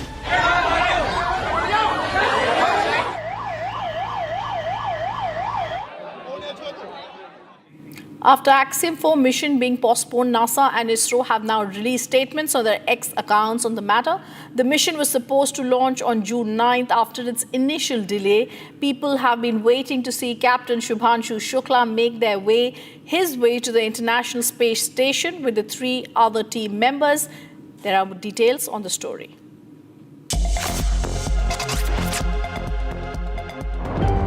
India eagerly waited for June 9th to see Captain Shubhanshu Shukla embark on the Axiom 4 mission. However, the mission to the International Space Station was postponed due to a technical glitch being detected on the Falcon 9 rocket. ISRO Chief V. Narayanan also posted on X. He stated that ISRO is working closely with Axiom Space, NASA, and SpaceX as they responsibly address the ISS module observation causing the delay. When the mission launches, the world will witness Shubhanshu Shukla from India, Peggy Whitson from the US, Slavos Uznansky from Poland, and Tibor Kapu from Hungary making their way to the International Space Station. Coming up after a short break, Boeing 787 Dreamliner was flawed. Whistleblower sounded alarm early in the year 2024. Why was his warning ignored? And DGCA has issued a stringent directive for enhanced safety checks on Air India's Boeing 787 aircraft fleet. Action taken too late. However, it's now been taken today. Why Israel decapitated Iran's nuclear program. Israel's ambassador Reuven Azar live with Arnav. Biggest breakdown of Israel's unprecedented strikes on Iran, debating tonight at 8:30 p.m.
MDH की हल्दी मिर्ची धनिया करे कमाल, ये रंग दे, ये खुशबू दे, ये तीखा, ये कम पड़े, क्या निराला MDH मसाला।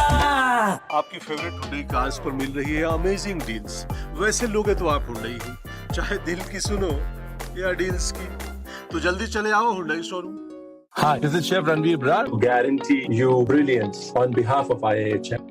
आधे बाउल दही में 4 चम्मच MDH चटनी पुदीना मसाला डाला, स्टर करो, पुदीना चटनी तैयार। MDH चटनी पुदीना मसाला। इसको घर पे लगाओगे तो शादी का तो पता नहीं, पर घर पक्का नहीं टूटेगा। रुंगटा नहीं तो घर स्ट्रॉन्ग नहीं। रुंगटा स्टील TMT बार एकदम सॉलिड। पहाड़ों में एक हाइकिंग शिप भी बन सकती है।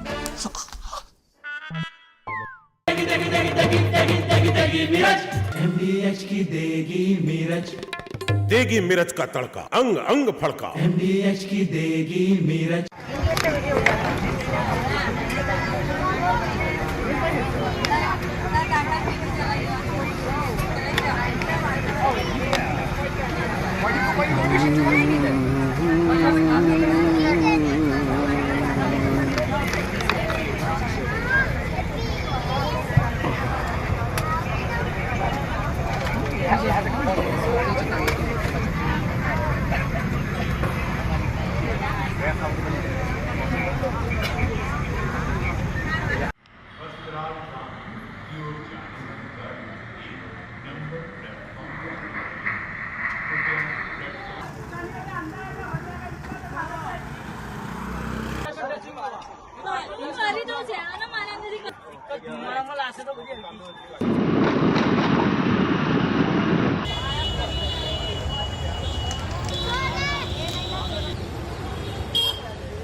Co-powered by Century Ply, Club Prime, Raho Befikar.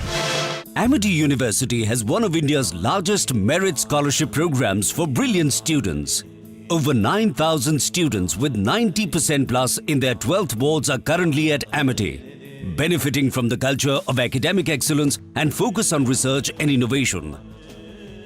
To be with like-minded students who want to be successful, apply at amity.edu/scholarships. ये है सीक्रेट रेसिपी MDH का जीरा सिप जल जीरा मसाला। सिप सिप जीरा सिप MDH का जल जीरा सिप MDH का जल जीरा SIP. Mahi sir, how much do you love your fans? Honestly, I love my new fans.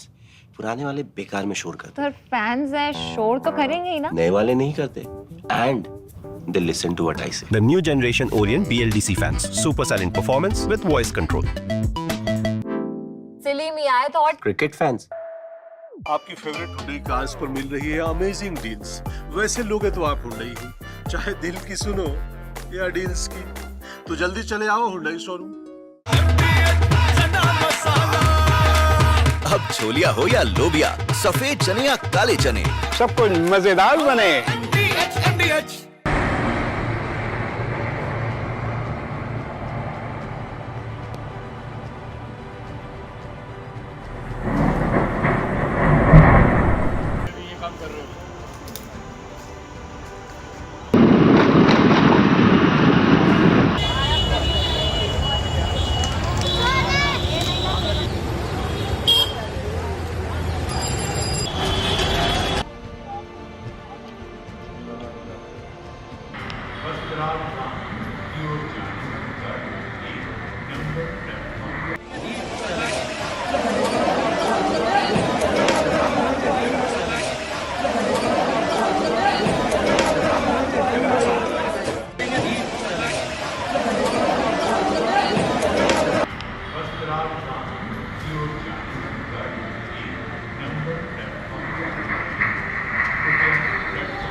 From Asia's largest news headquarters,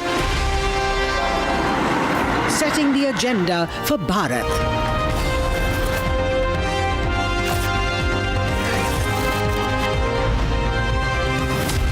You're watching Republic.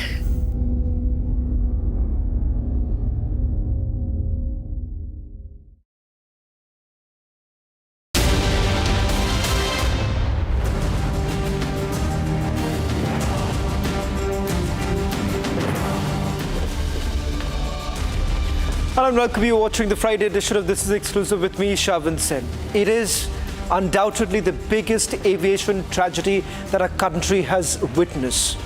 But were there things that we could have actually avoided? Is the aviation industry really taking the safety checks seriously? And as far as Air India is concerned, over the last several months put together, Republic Media Network has put out various lapses on the part of the airline, some that we have always questioned. But as a response, very little has come in from the airline as well as the DGCA. Tonight on This is Exclusive, we put the spotlight on two big aspects. What led to the crash in Ahmedabad? And secondly, is Air India to be blamed? All this and much more on this edition of This is Exclusive. But first, let me take you through the headlines we're tracking at this hour. DGCA in the preliminary investigation has ruled out any bird hit or flight overloading. We get you the exclusive news break in a short while from now. Too little, too late, DGCA. 242 lives lost. DGCA now orders inspection of all Boeing 787 aircraft.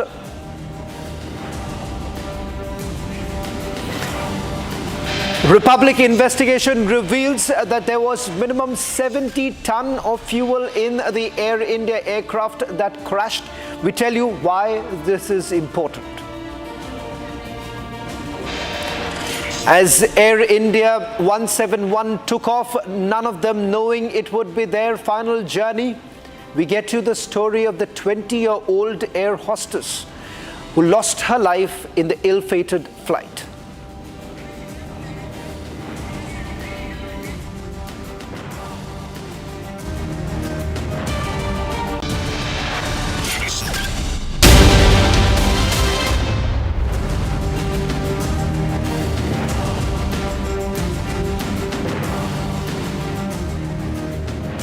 Ladies and gentlemen, the aircraft carrying 241 passengers and crew members crashed shortly after takeoff, claiming the lives of everyone on board minus one person. The cause of the crash is still unknown, but our thoughts are with the families who have lost their loved ones. The aircraft tore through a doctor's hostel, but this wasn't just tragic. It was perhaps preventable, ladies and gentlemen, by what Republic has actually gathered from the investigation. 4 major warnings were basically ignored before the takeoff. Technical fault, the incoming flight, visible glitches mid-air, multiple regulatory warnings to Air India, and known issues with Boeing 7878. Was this negligence the big question that is in the spotlight? For the same, Republic reached out to the DGCA, and perhaps there are several questions that are now coming in. Ladies and gentlemen, first, this is a preliminary report. We'll go back to the breaking news now coming in. The preliminary report of the DGCA essentially ruling out any bird hit or flight overloading. DGCA is essentially inquiring on the lapses around dual engine of the aircraft. They're also investigating on why the cockpit engine didn't give any warnings if the engines had a technical issue. In fact, they were also sought maintenance and service sheet from Air India before its departure from Ahmedabad. Ladies and gentlemen, I'm going to now put the focus on the 2 video of the crash, because that tells you what really happened minutes after the flight actually took off. And that one message that came in from Captain Sumit Sabarwal: Mayday, lost thrust, no power, unable to lift. Let's explain what really happened. This was the very moment that from runway number 23, the Boeing 7878 took off. 8 seconds, 9, 10, 11, 12 seconds, and now actually within the next few seconds, you would see the descent actually begins. So the lift that we're talking about was just about 650 feet. That was the lift, and immediately after that you have a descent of minus 400 going down and crashing. From this particular image, speaking to multiple aviation experts, one thing becomes very clear, that it lands on the tail and then you have this smoke ball coming in from that very area. A similar sort of incident actually also took place in the United States of America, but the difference was that you had that landing in Hudson Bay, and that is the reason why lives were saved. In this, remember, there was very little chance that the pilot and the first officer had as far as maneuvering, because this goes right straight into a residential area. So within that few seconds of the lift, you have the entire aircraft crashing down. And chances of survival became absolutely perhaps negligible, given the fact that you had about 70 ton of aviation fuel loaded, and that is the reason why, remember, and with the existing heat in Ahmedabad, it was extremely difficult, and that is the reason why this entire operation of identifying the bodies is also now becoming extremely difficult. That's video 1. Let's move to the video 2, because that's again an angle that's a different angle altogether. There you see it, there as it goes down, there is still an attempt that has been made by the pilot to keep the nose of the aircraft above, which essentially means that's the last attempt that the pilot is actually making to ensure that the aircraft gets the lift, gets the push to basically maneuver forward. But it seems that they were losing the control completely at this point in time.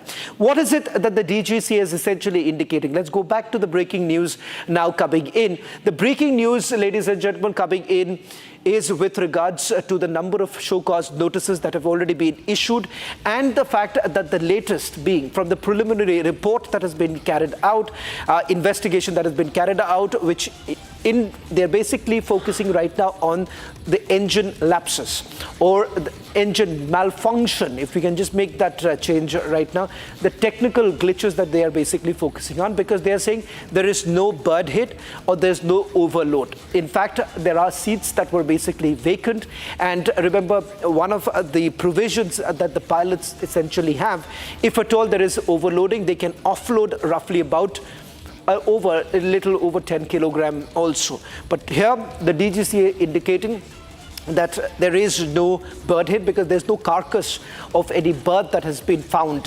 At least that's the preliminary investigation. Let me go across to my colleague Harsha, who's joining us from outside the DGCA office, getting us the latest details. So Harsha, the focus right now on one aspect, that is whether at all there was an engine failure or not.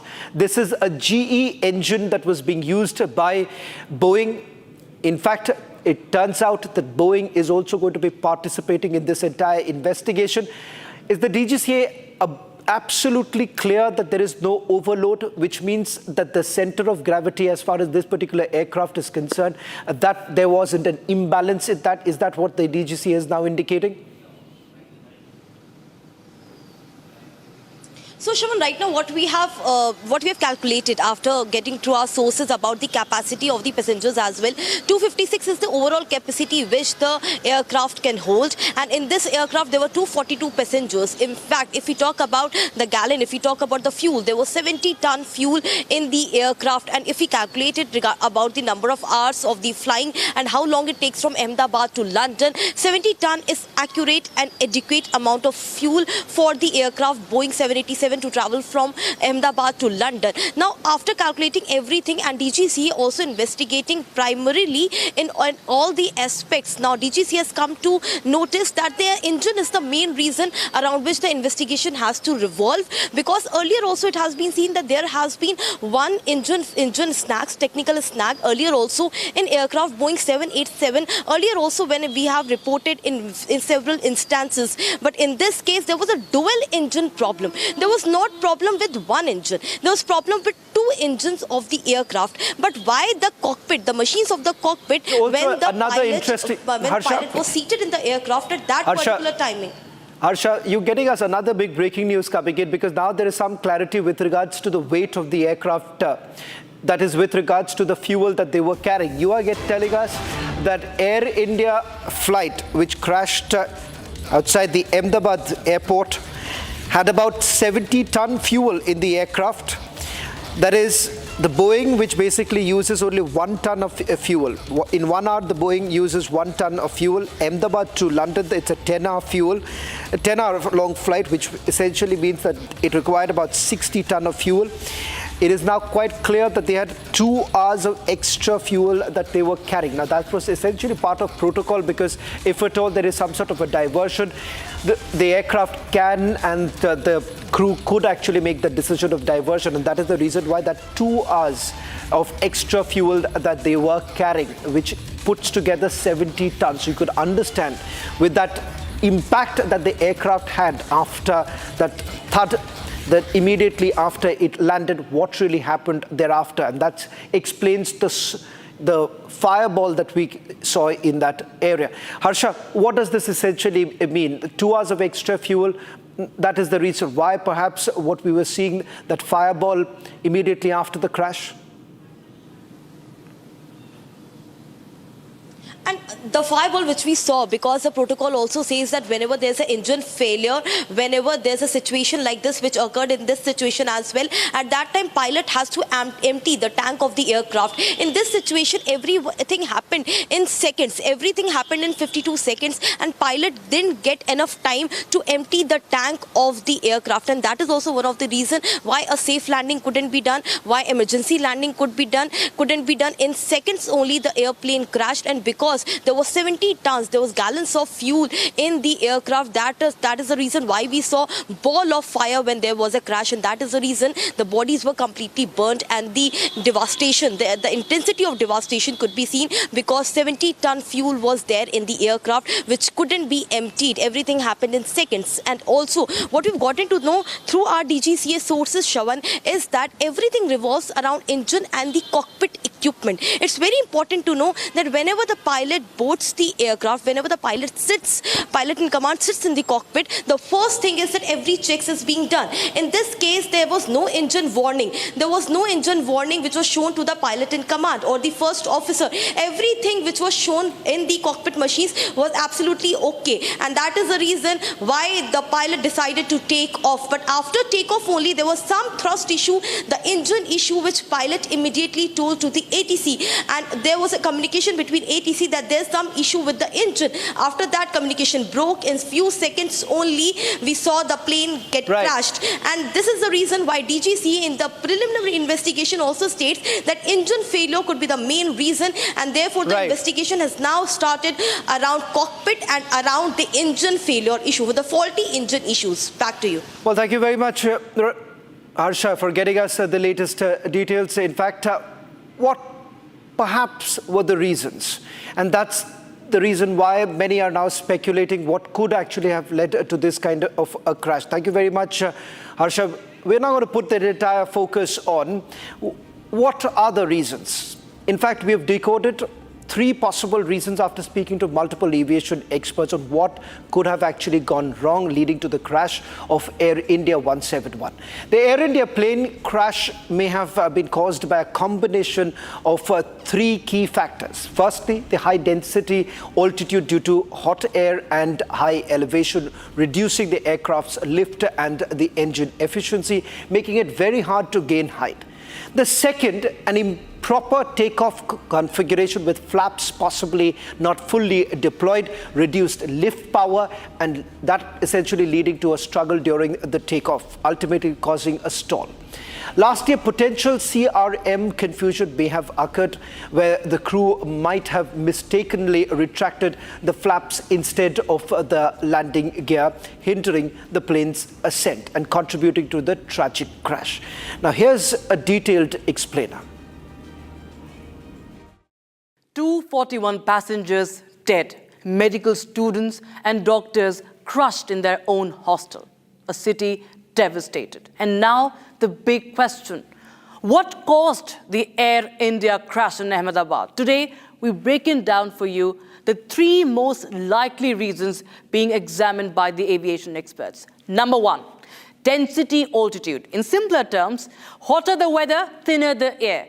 And when the air is less dense, aircraft wings do not get enough lift. The engines too become less efficient in such a situation. And Ahmedabad's rising temperatures may have played a dangerous role in here.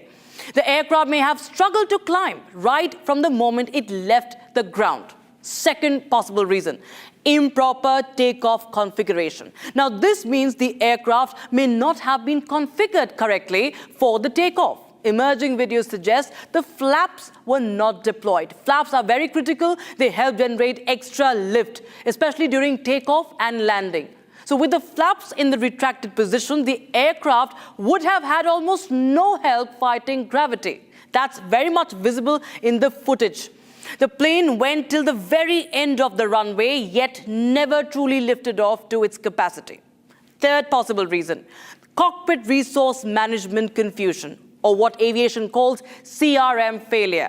Now, this includes miscommunication or human error inside the cockpit. Probably the wrong lever pulled, landing gear instead of flaps, or vice versa. The aircraft showed no positive rate of climb. The landing still not retracted and also contributes to loss of lift. And yet, no sign of engine yaw or imbalance. Now, this rules out a single engine failure. Experts believe that the aircraft was doomed right from the moment it throttled up. There was no lift, only a sinking plane with its nose still in the air.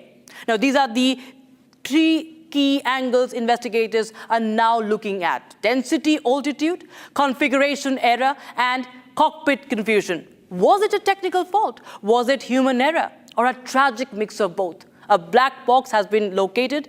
Aviation experts are going to dig deeper into that. Families across the country are waiting for the truth, for closure, and for answers that may prevent another disaster like this.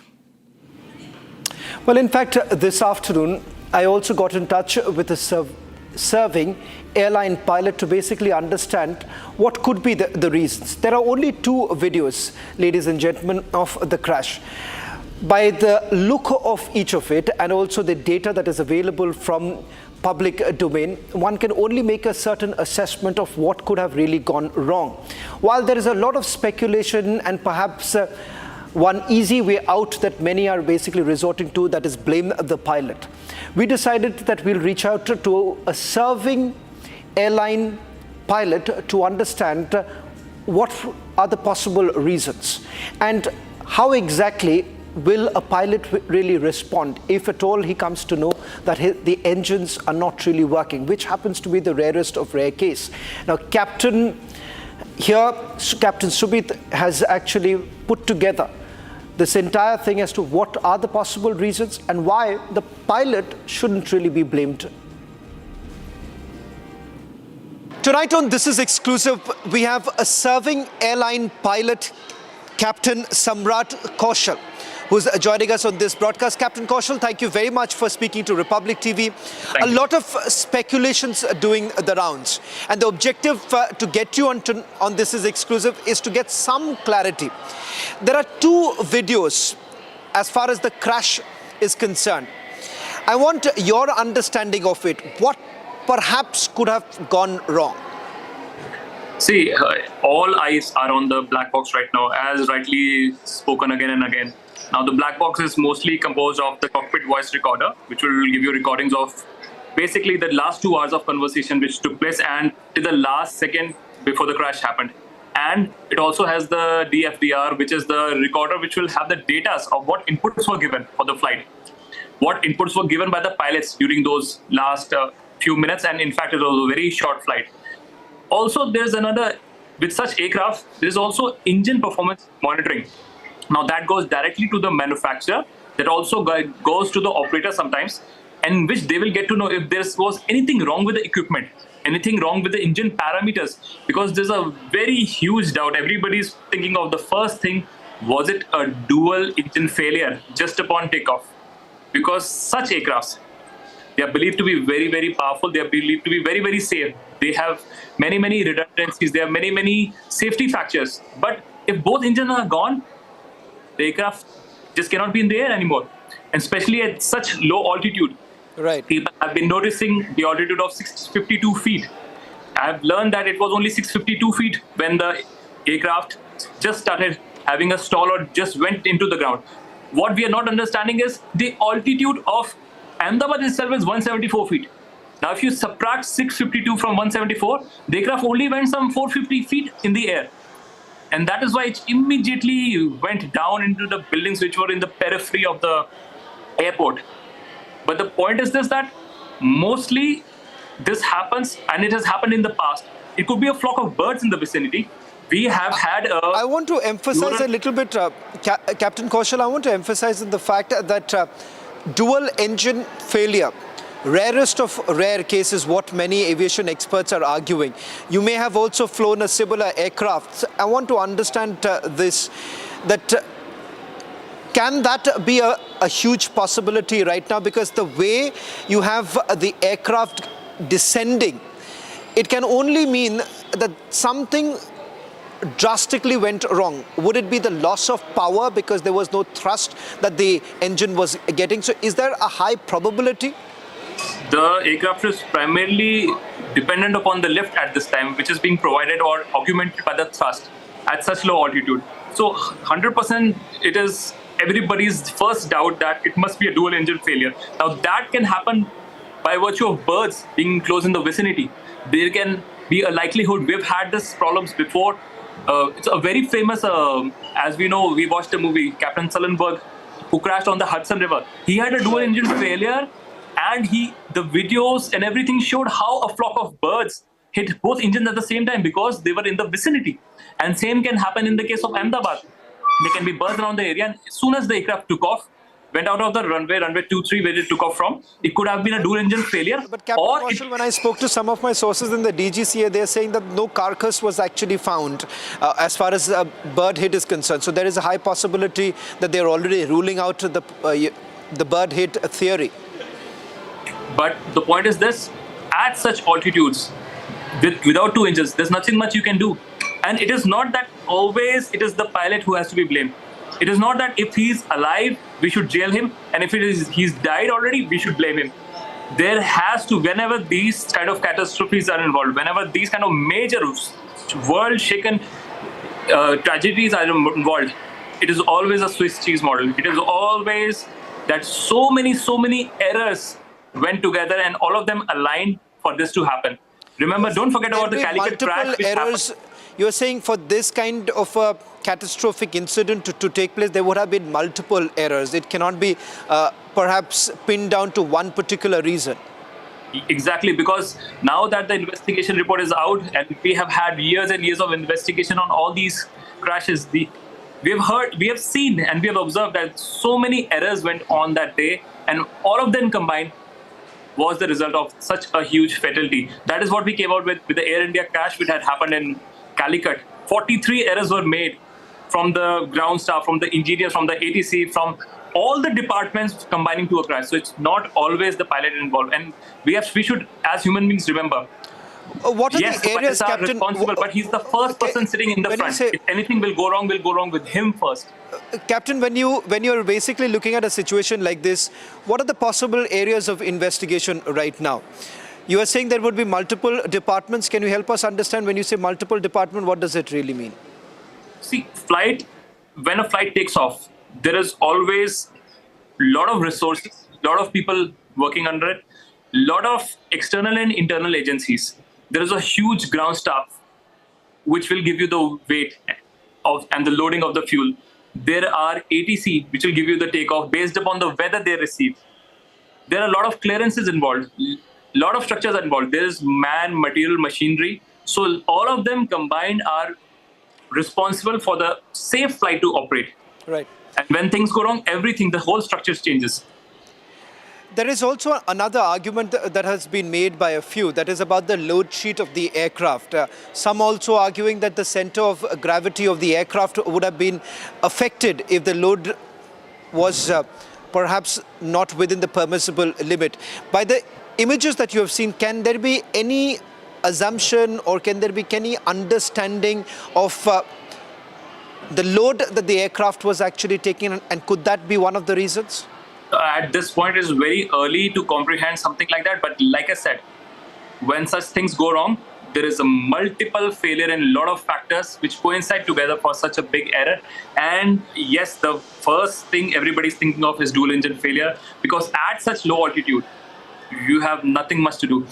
The airlines which did survive before is because they were on cornfield. They were a cornfield, or there was field full of, you can say, no building together, no obstructions. So they landed. Let's go back to an incident which happened on 15 August 2019. A Russian aircraft which took off from Moscow had a similar event. It was an A321 Airbus company, 225 plus passengers on board. They took off, had dual engine failure, but they were lucky that there was cornfield. So they landed on the cornfield, and thankfully there were not much fatalities and passengers survived. Yes, there were injuries, but unlike Ahmedabad, there were not so many buildings there. But here, it crash landed in the saddest place, where it was a hostel there.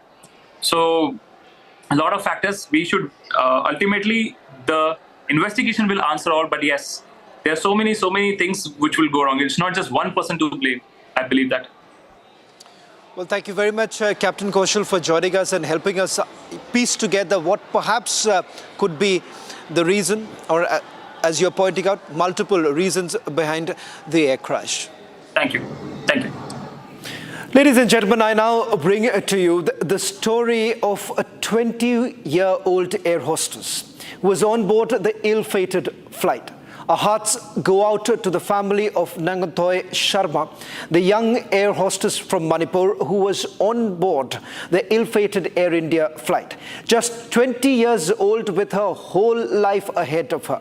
It's unimaginable for her family to be waiting anxiously for news, hoping against hope that she might still be alive. The fact that her phone is still switched on, receiving signals, must be both a glimmer of hope and a cruel reminder of the uncertainty. Though the wait must be agonizing, the family just finds it difficult to believe that their daughter is no more. This is her story. I am going to London. In a few minutes, we'll take off. We may not be able to call for a while. But the call never came. Her phone rang, but no one answered. These words, once filled with hope, now echo with grief in the Sharma household in Thobal district of Manipur. When the news of the crash broke, her family tried calling her repeatedly. Her phone kept ringing, and the internet was still on. This is what her cousin Khenjeta recalled. Nangthoi had joined Air India in 2022 through recruitment in Imphal. Based in Mumbai, she had recently begun flying on international routes, a dream come true for the young woman who was also pursuing her undergraduate degree. As the middle child of 3 sisters, Nangthoi was the pride of the family. The tragic news brought heartbreak in Manipur. In the state that was once divided by communities have come together in shared mourning. This was the last video that was shot by Air India air hostess Nangthoi, who lost her life in the crash.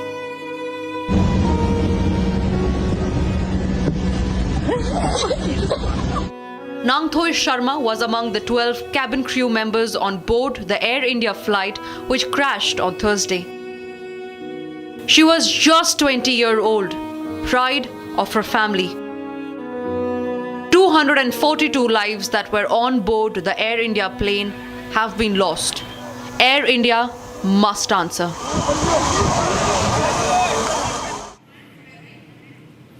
In fact, joining us from Imphal is Mr. Nandesh Kumar. He's the father of the 20-year-old air hostess. सबसे पहले आपसे शुरुआत करना चाहूँगा. आपके लिए और आपके परिवार के लिए बहुत ही कठिन वक्त है और इस वक्त आपके साथ पूरा देश खड़ा है. मैं आपसे पहले जानना चाहूँगा कि आपकी बेटी 20 साल की और इस पूरे I'm not too sure if the frame. Yeah. We'll try and just reconnect with him. Nandesh Kumar ji, मेरी आवाज आ रही है आपको? हम तो ठीक से नहीं सुन रहे. मेरी आवाज आपको आ रही है? नंदेश कुमार जी, क्या मेरी आवाज आ रही है आपको?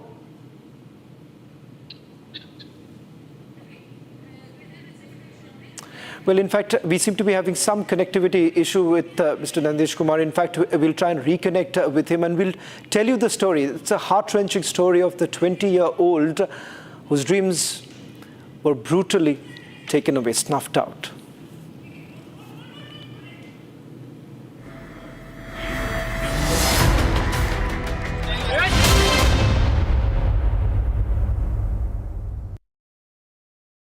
Co-powered by Century Ply Club Prime. रहो बेफिक्र. पैसा लगाना है तो सेंचुरी प्लाई क्लब प्राइम पे लगाओ. डूबेगा नहीं, जलेगा भी नहीं, कोई खा नहीं जाएगा, धोखा नहीं देगा, ऊपर नीचे भी नहीं होगा, सेफ रहेगा, सिक्योर्ड में मिनिमम 30 साल का रिटर्न देगा. अब इससे बेटर इन्वेस्टमेंट है तो बताओ. सेंचुरी प्लाई क्लब प्राइम, रहो बेफिक्र.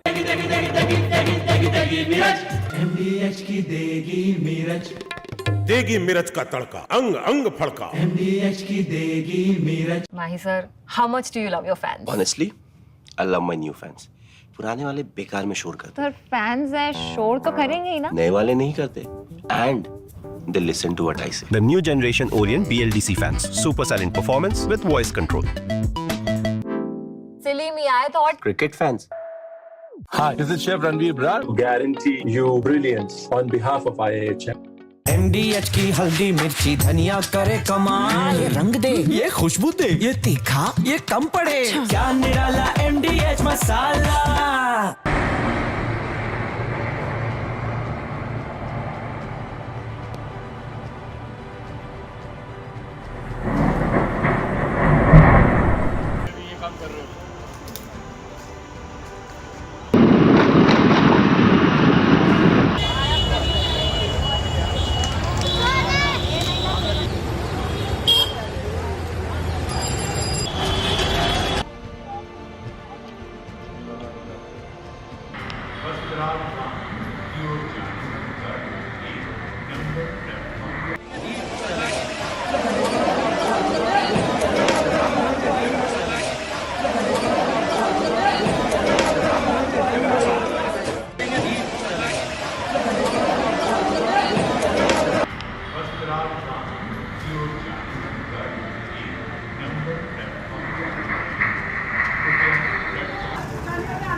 Co-powered by Century Ply Club Prime. Raho befikar.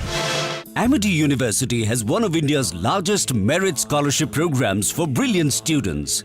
Over 9,000 students with 90% plus in their 12th boards are currently at Amity, benefiting from the culture of academic excellence and focus on research and innovation.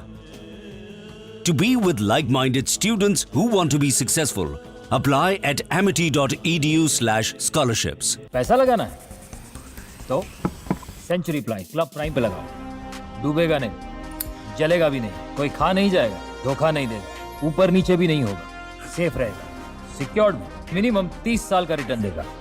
अब इससे better investment है तो बताओ। Century ply club prime, रहो बेफिक्र। MDH की देगी मिर्च, देगी मिर्च का तड़का, अंग अंग फड़का। MDH की देगी मिर्च। Mahi sir, how much do you love your fans? Honestly, I love my new fans. पुराने वाले बेकार में शोर करते। सर फैंस हैं, शोर तो करेंगे ही ना। नए वाले नहीं करते। And they listen to what I say. The new generation Orient BLDC fans. Super silent performance with voice control. सिली में आए तो और Cricket fans. अब छोलिया हो या लोबिया, सफेद चने या काले चने, सब कुछ मजेदार बने।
Ladies and gentlemen, in Manipur's Thobal town, the news of 20-year-old air hostess' death has plunged the entire town into complete sadness. She started her career when she was a teenager. This was her first international flight. She was supposed to come back on 15th of June.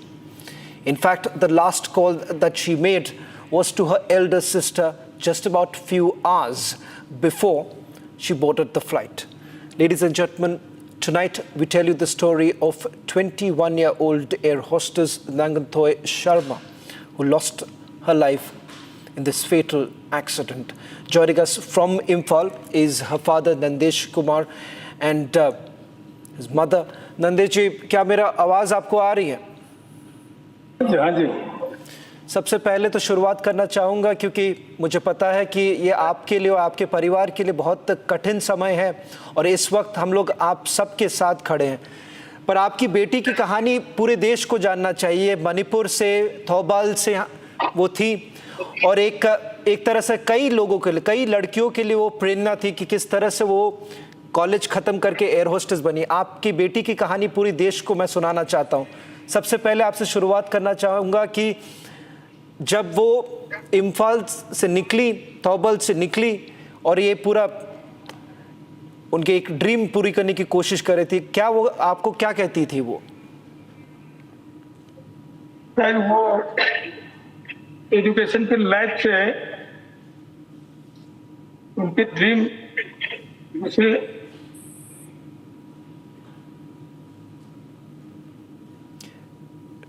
Nandi ji, वो कब अपनी training के लिए वो कब गई?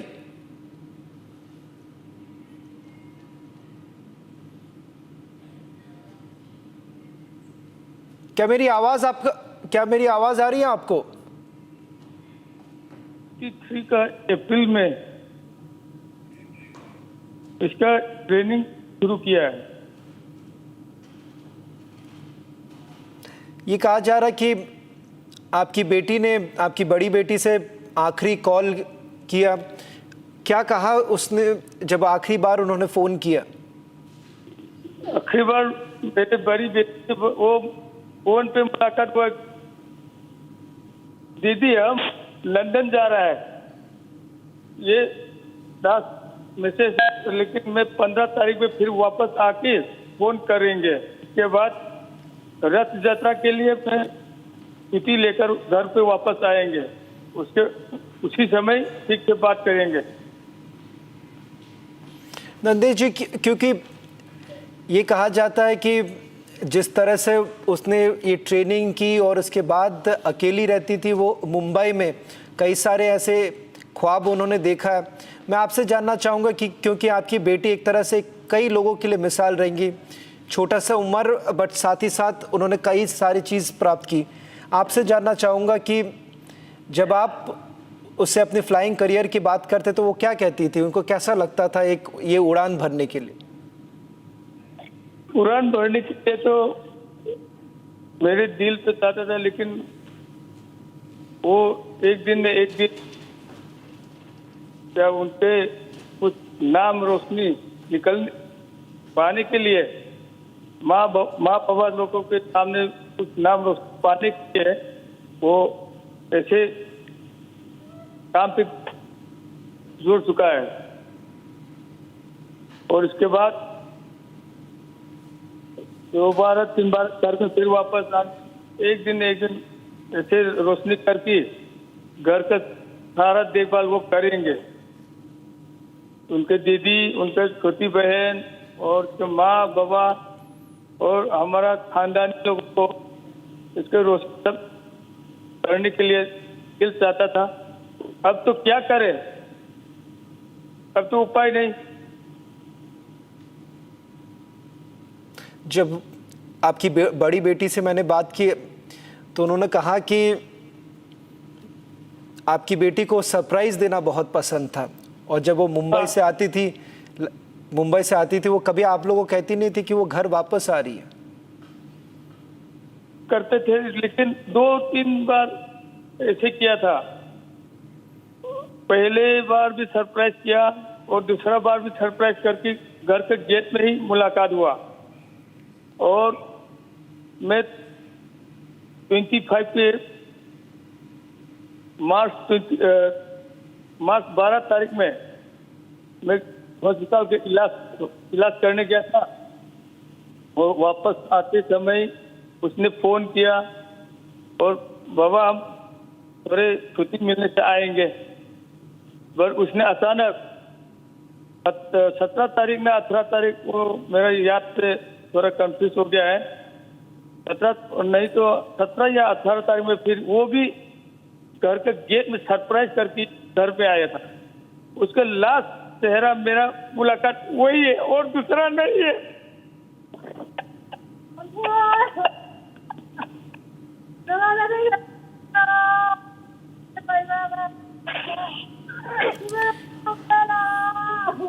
नंदी जी, एक ही चीज़ आपको ज़रूर कहना चाहूँगा, क्योंकि आज जिस तरीके से ये छोटी उम्र में इतना बड़ा सपना उन्होंने देखा, और आज सबको ये चीज़ याद रहेगा, क्योंकि इस वक्त सबके लिए बहुत कठिन वक्त है। और मैं नहीं चाहूँगा कि आपको इस वक्त में और ज़्यादा कोई सवाल करूँ, बट एक चीज़ ज़रूर कहना चाहूँगा, पूरे देश आपकी बेटी, एवरी वन ऑफ अस, सब लोग गर्व से कह सकते हैं कि मणिपुर की ये लड़की, अब देश की बेटी। मैं नहीं चाहूँगा कि इस वक्त आपसे और कोई सवाल करूँ, क्योंकि आप सबके लिए बहुत ही कठिन वक्त है। And ladies and gentleman, these are heart wrenching stories really coming in from 242 lives that have been lost. These are not just numbers. In fact, today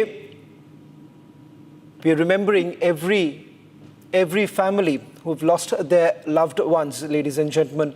Questions will certainly be raised about what really happened. But the reality is that let us not make these just numbers, but human lives that have been lost, and questions will be asked.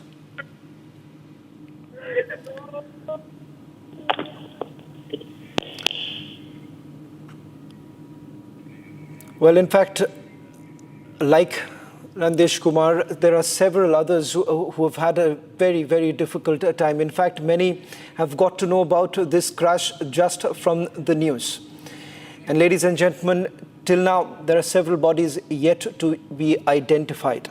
That gives you a sense of perhaps one of the biggest aviation tragedy that we have witnessed in several decades put together.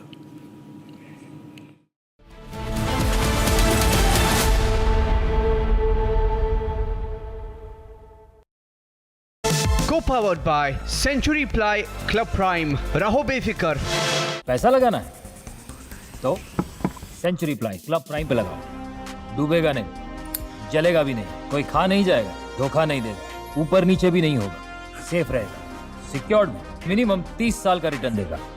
अब इससे better investment है तो बताओ।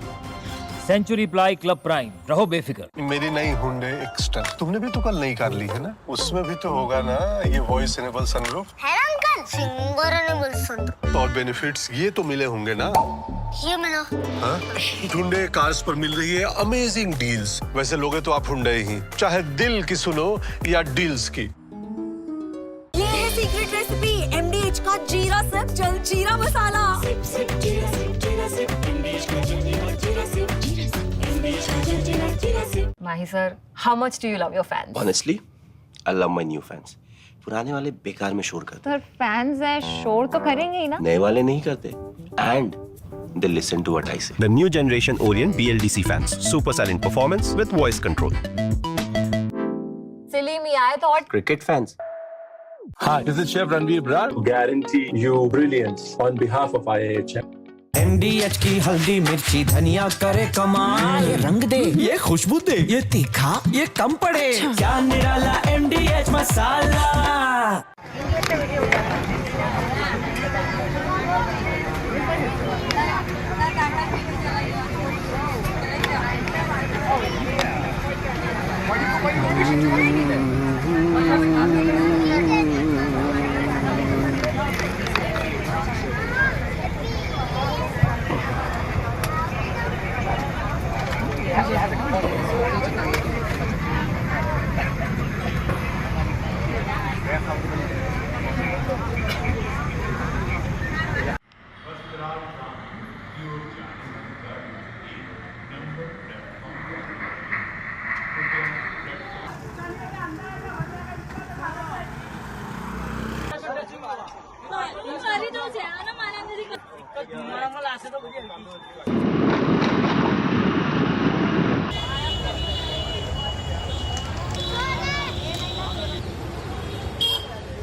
Inflight entertainment was not working. Then after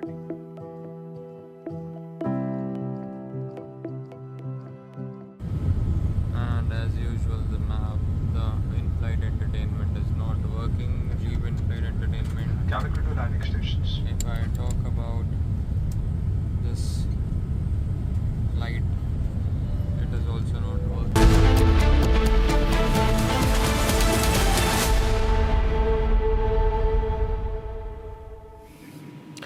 12 crew members lost their lives in the ill-fated Air India flight.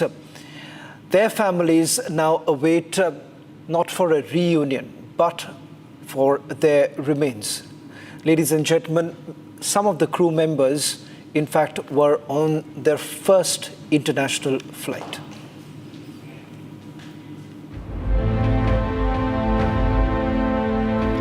It was just another routine workday for the 12 crew members of the Air India flight, unaware that it would end in tragedy. The flight was commanded by seasoned pilots Captain Sumit Sabharwal and First Officer Clive Kundar with a combined flying experience of 9,300 hours.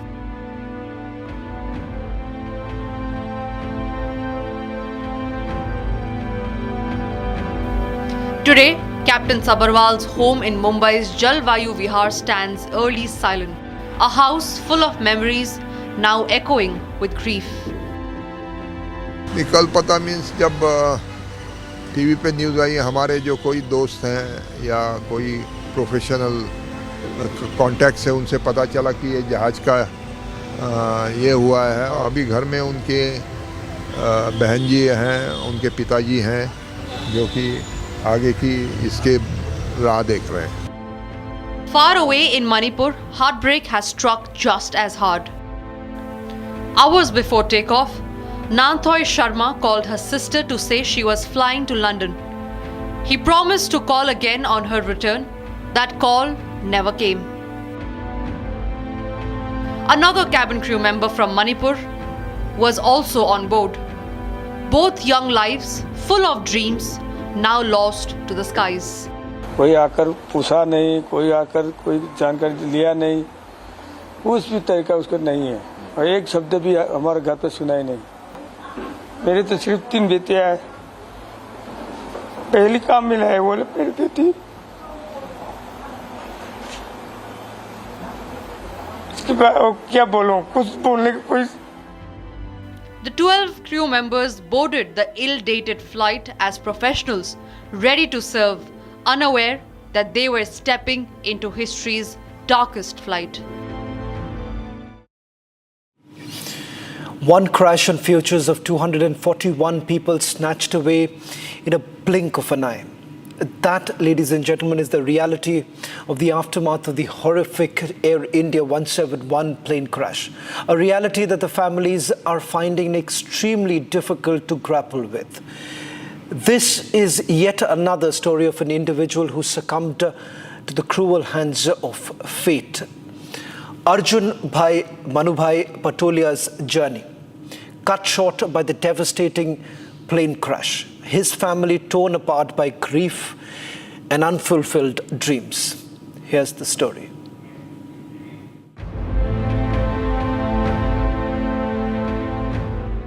Arjun Bhai Manubhai Patolia, a native of Wadia in Gujarat, had been living in London for the past few years. Life had already dealt him a cruel blow. His wife had recently passed away in London. Fulfilling her last wish, Arun Bhai returned to his hometown to perform her final rites, leaving behind their 2 children in London. In Wadia, surrounded by grieving relatives, he completed the rituals with a heavy heart. With memories weighing him down and duty fulfilled, he boarded the ill-fated Air India flight 171 on 12th of June 2025 to return to his children. But fate had other plans. The aircraft crashed, and the man who had come to bid farewell to his beloved never returned to the children they once raised together.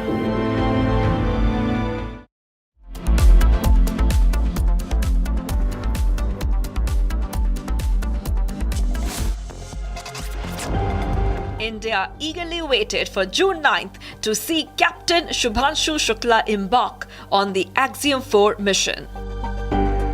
However, the mission to the International Space Station was postponed due to a technical glitch being detected on the Falcon 9 rocket. ISRO Chief V. Narayanan also posted on X. He stated that ISRO is working closely with Axiom Space, NASA and SpaceX as they responsibly address the ISS module observation causing the delay. When the mission launches, the world will witness Shubhanshu Shukla from India, Peggy Whitson from the US, Slavos Uznansky from Poland, and Tibor Kapu from Hungary making their way to the International Space Station.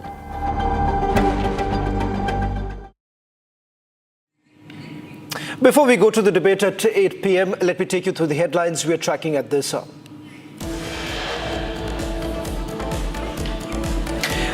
DGCA, the preliminary investigation has ruled out any bird hit or flight overloading.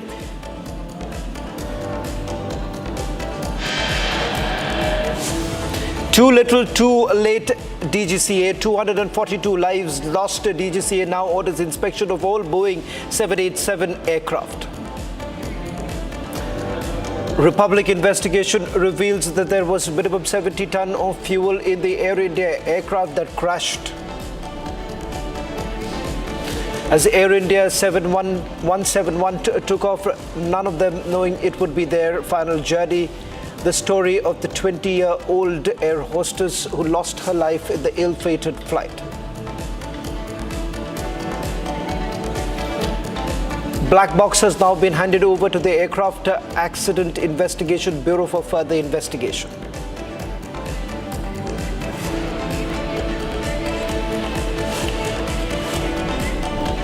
Slipping into a short commercial break, coming up, the big debate with Editor-in-Chief Arnab Goswami.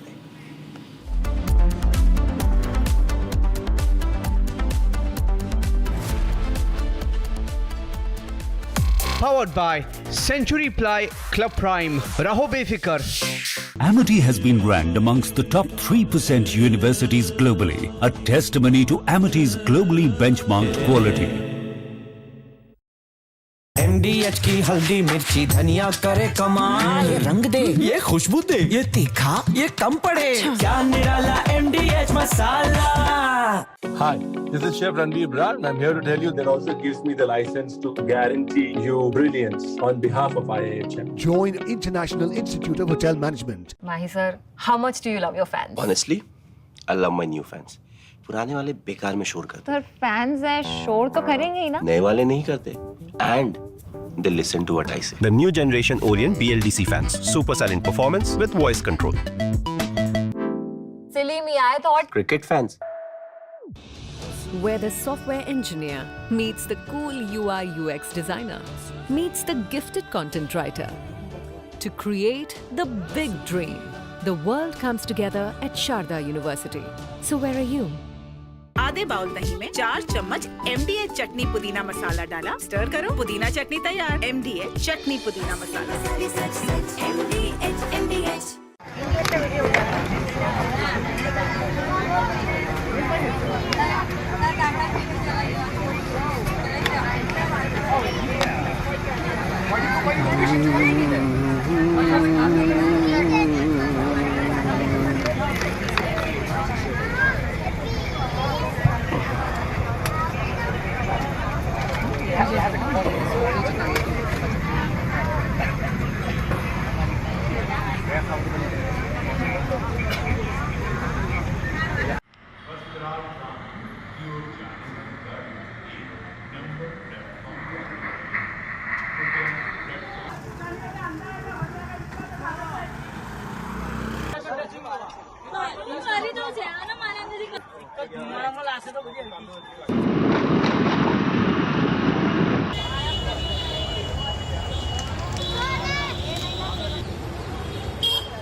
Why give contracts to Turkish firms for aircraft maintenance?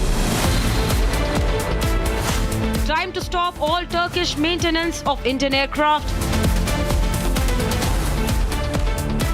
Should all Indian airlines snap ties with Turkish firms? Debating tonight at 8 p.m.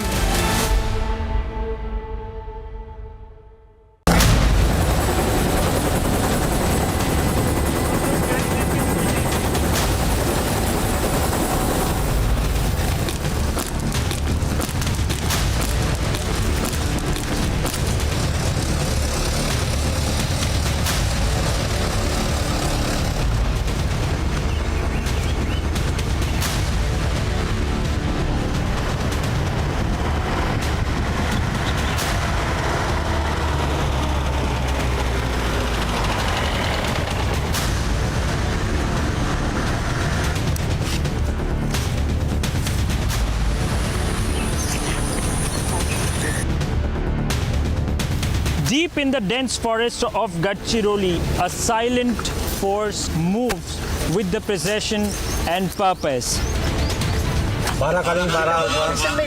These are the C-60 Commandos, elite anti-Naxal unit trained to fight to end the Naxal terror.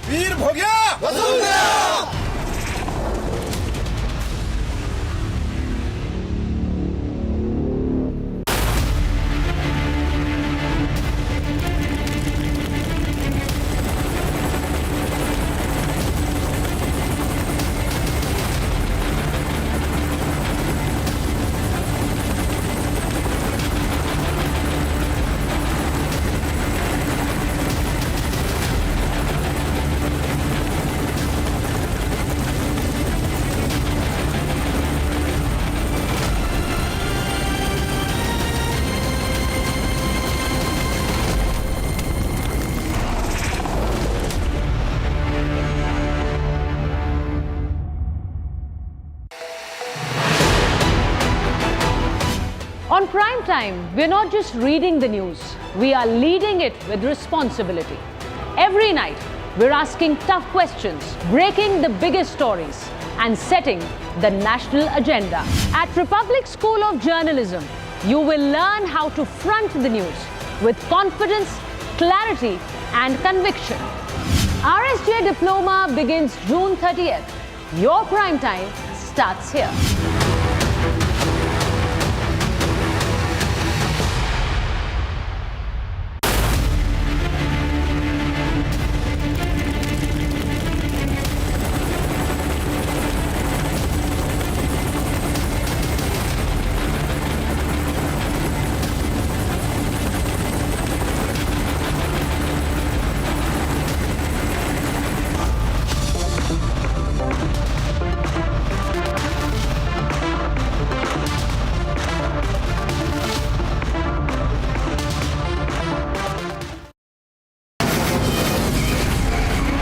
From the Republic Media Network headquarters, it's time for Arnab Goswami on the debate.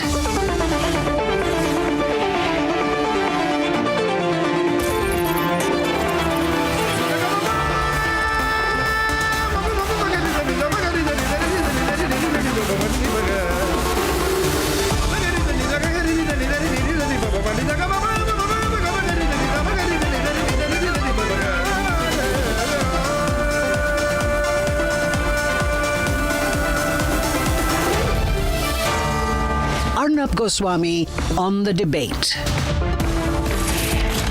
On the show tonight, Air India crash raises serious questions about the way the Tata Group has been managing the airline and the questions of links between Air India and some firms who they are working with in Turkey. At 8:30 p.m. tonight, an exclusive interview with the ambassador of Israel to India on why they struck Iran and killed Iran's nuclear experts. At 9 p.m. tonight, we go deep into what went wrong with AI 171, what led to the crash that claimed the lives of 241 passengers.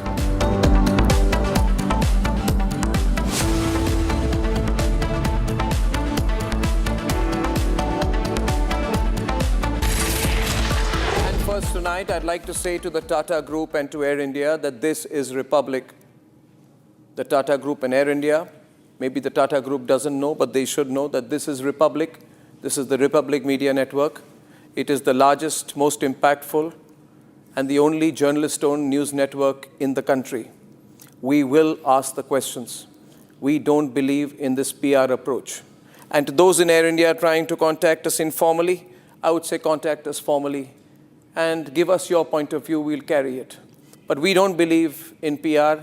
We don't believe in any planted stories. We will do what we want to do in the interests of our viewers as the largest and most impactful news organization in the country.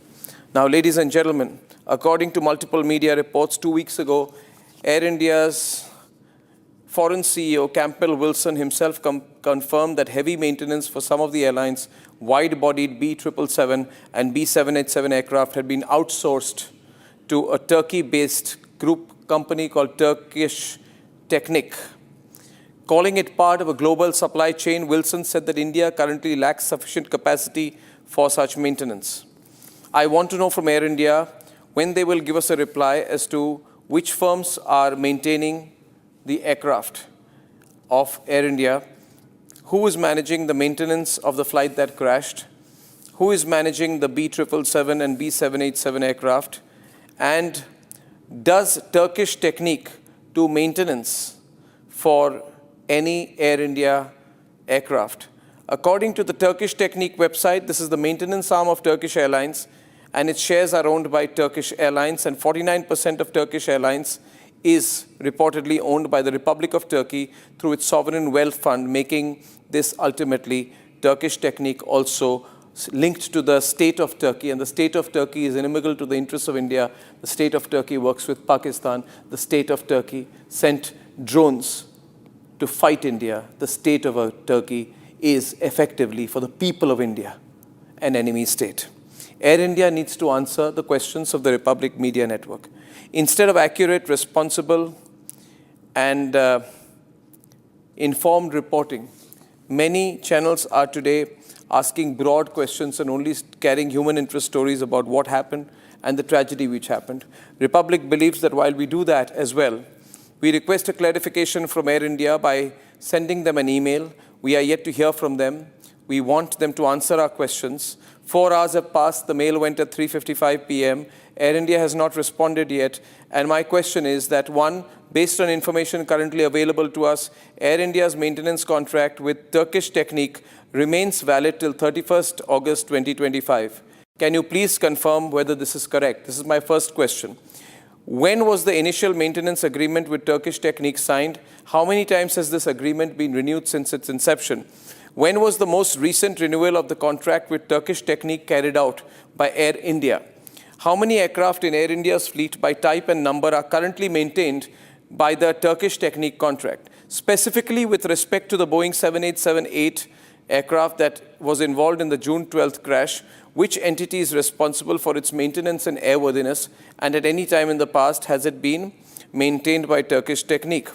The reason I'm asking Air India, respectfully, as a journalist, as a citizen of India, to snap all ties with Turkish firms is because unless Mr. Chandra of Tata Group is not aware, which knowing him, I cannot believe he's not, and unless Campbell Wilson pretends that he is not, the fact of the matter is Turkey is Pakistan's second largest arms supplier after China.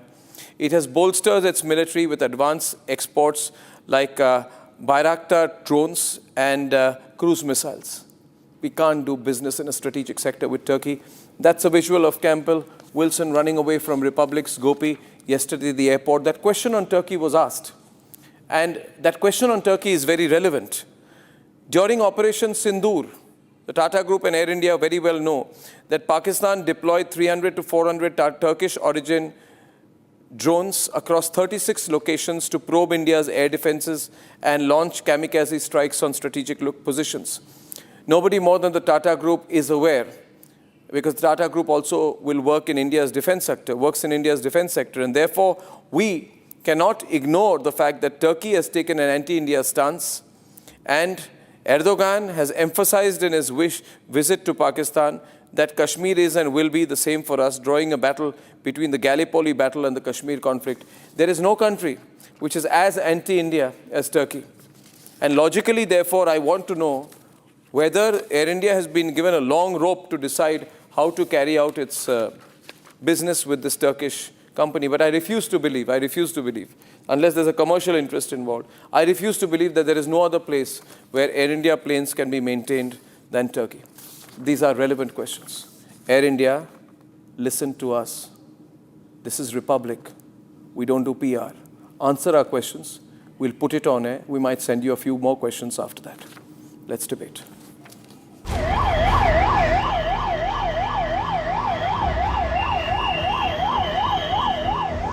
The crash of Air India flight AI-171 has once again brought flight safety concerns back to the forefront.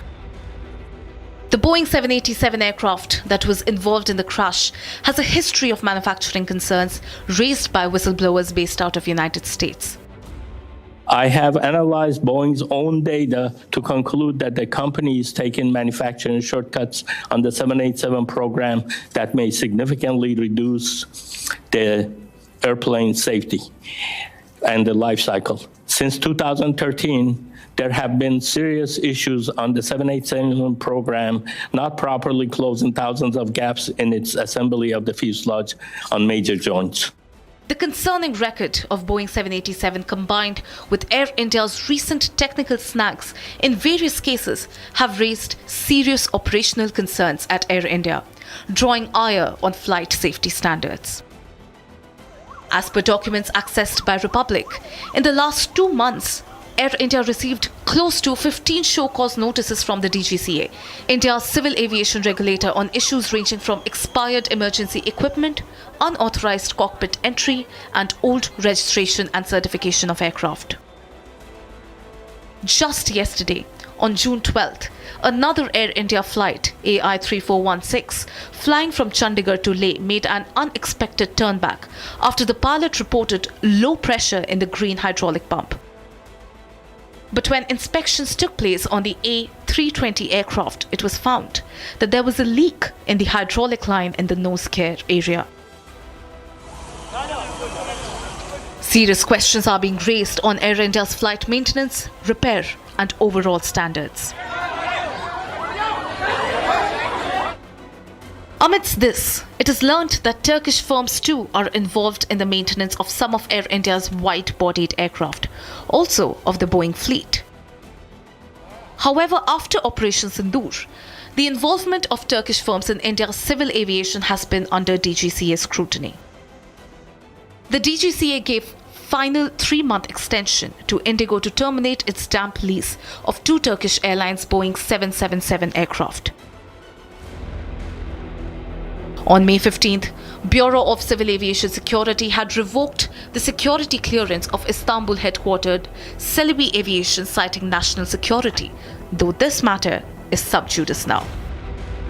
Earlier this month, Air India CEO had said that they will recalibrate where they sent their aircraft for maintenance and look for alternative in the light of the recent developments.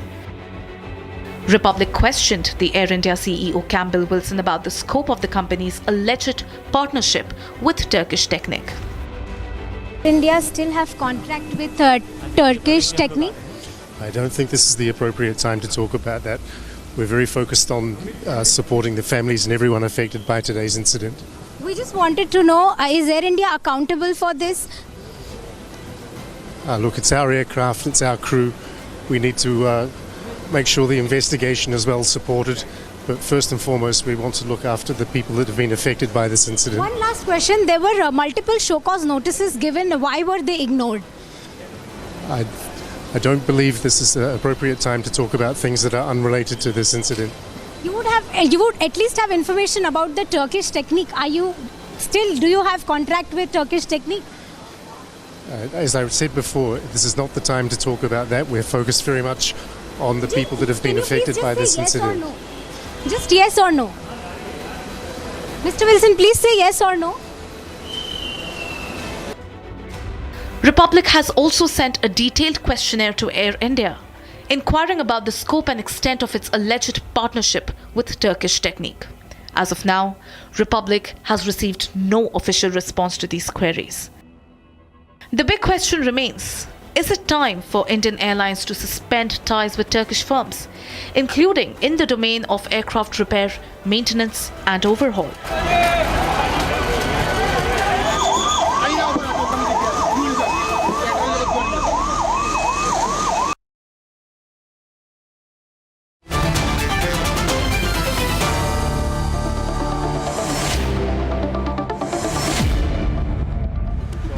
Is a global aviation safety expert joining us this evening.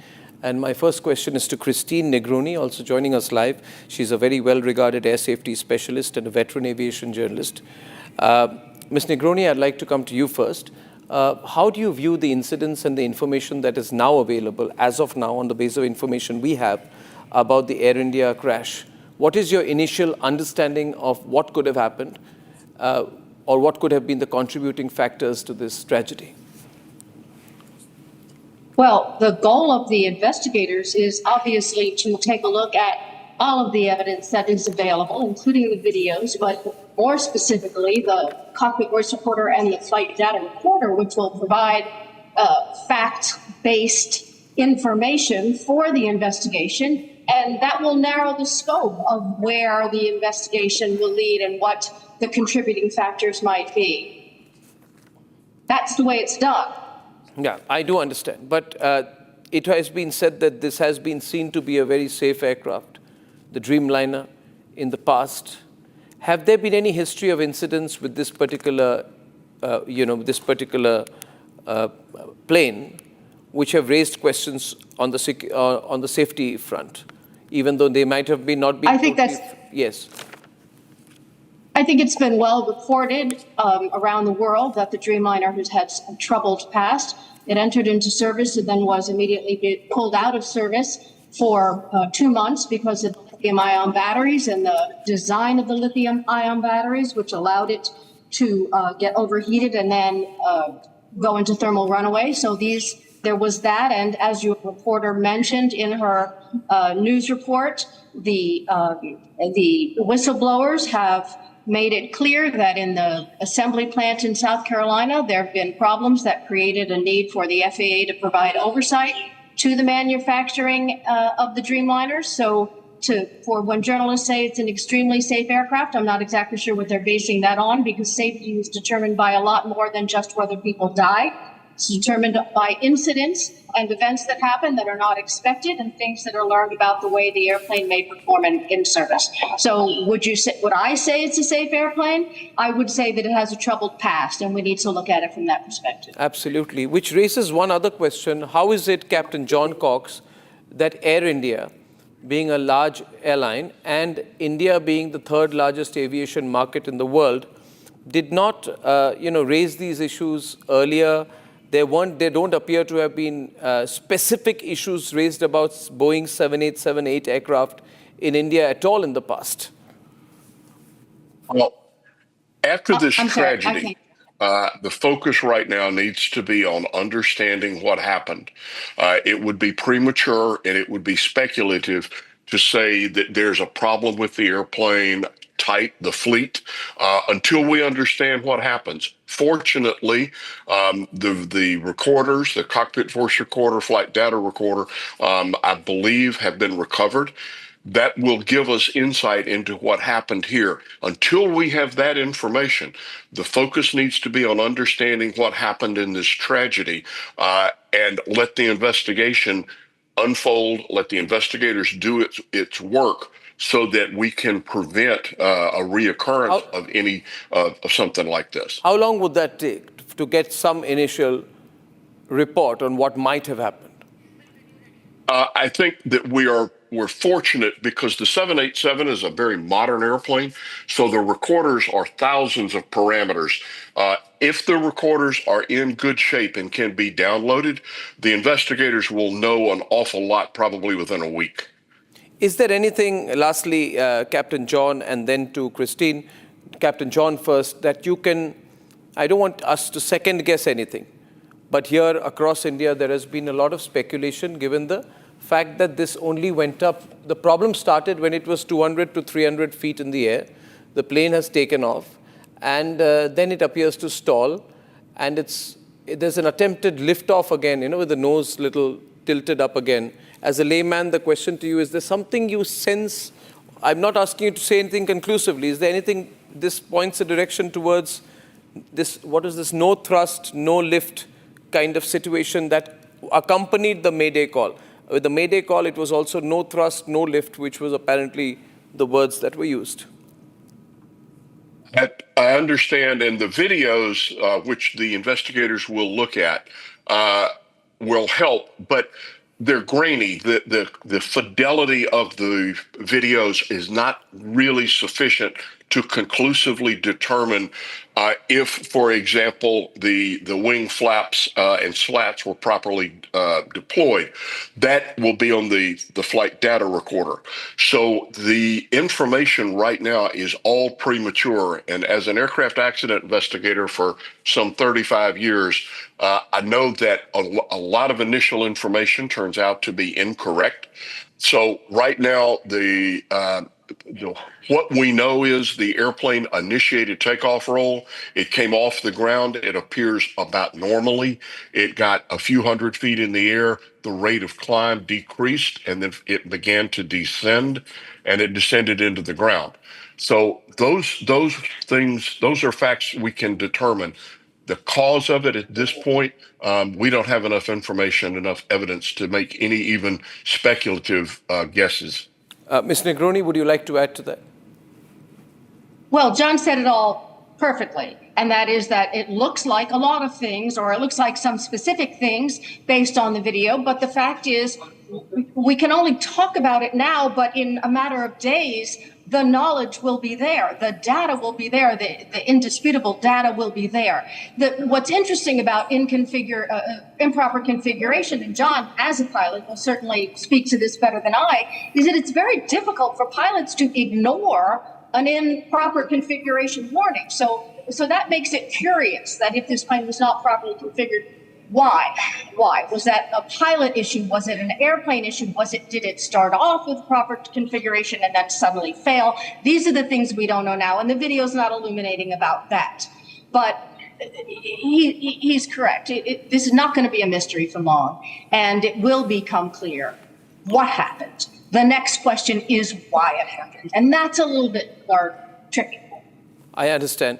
Well, John and Christine, I thank you both very much for joining us and throwing light on what the basis of information that we have as of now. Thank you very much for joining us this evening.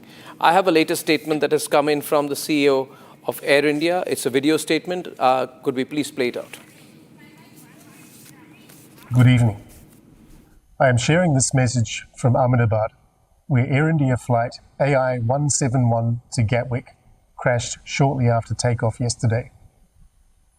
Tragically, since my first briefing, we have confirmed that 241 of the 242 passengers and crew perished in the incident.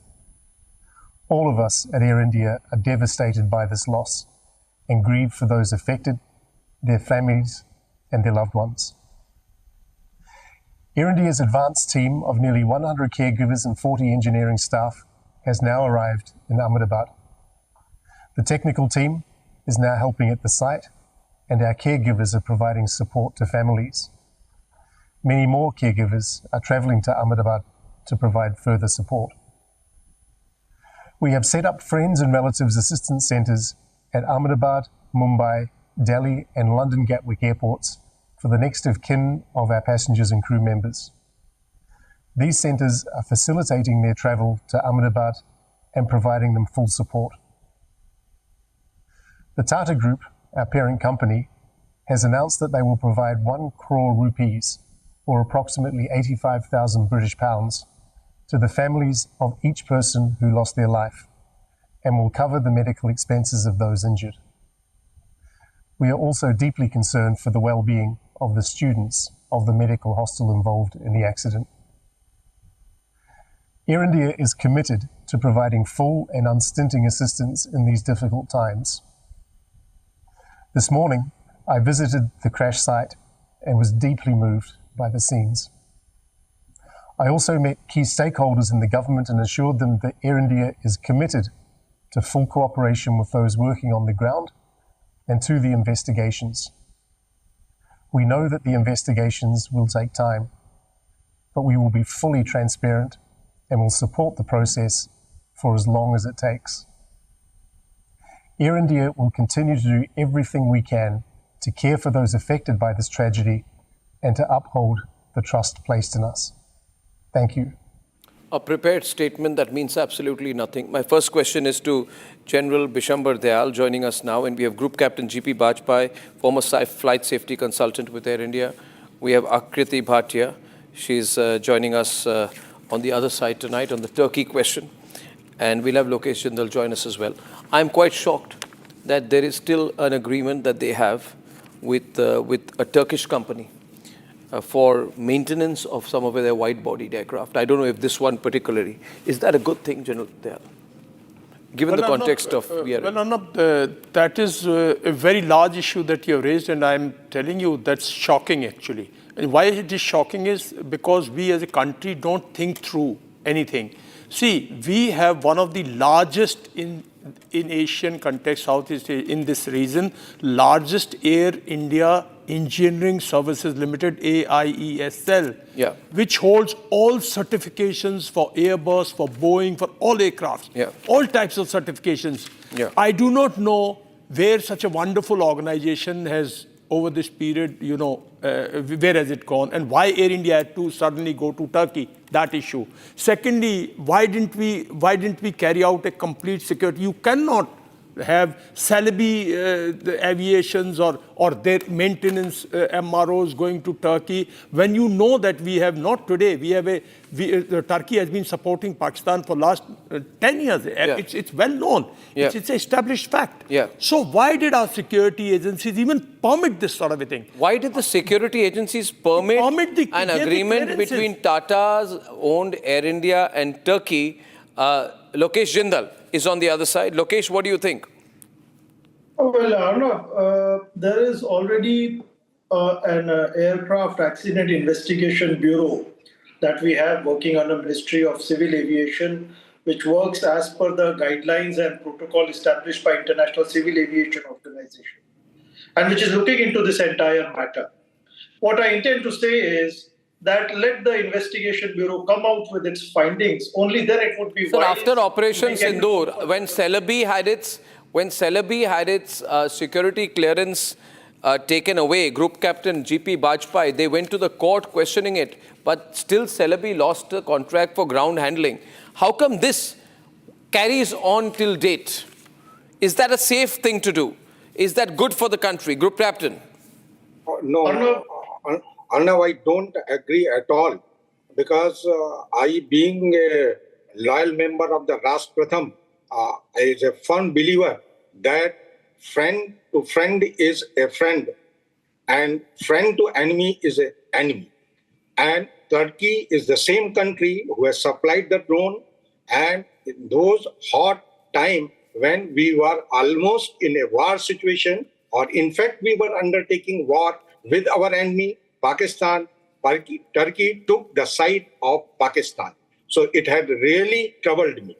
And as far as the Selvi things are there, to best of information available to me, though the Turkey's security clearance and everything has been stopped, but all the men and the material of the Turkey has been distributed to two firms. One is the Bird, who is taking care of ground handling, and the second is Indo-Thai firm. And the Bird, most likely, I am not very sure, is handling, is performing the ground handling activity at Ahmedabad. It is yet to be confirmed, but the information I got from my sources, it is the Bird who is doing.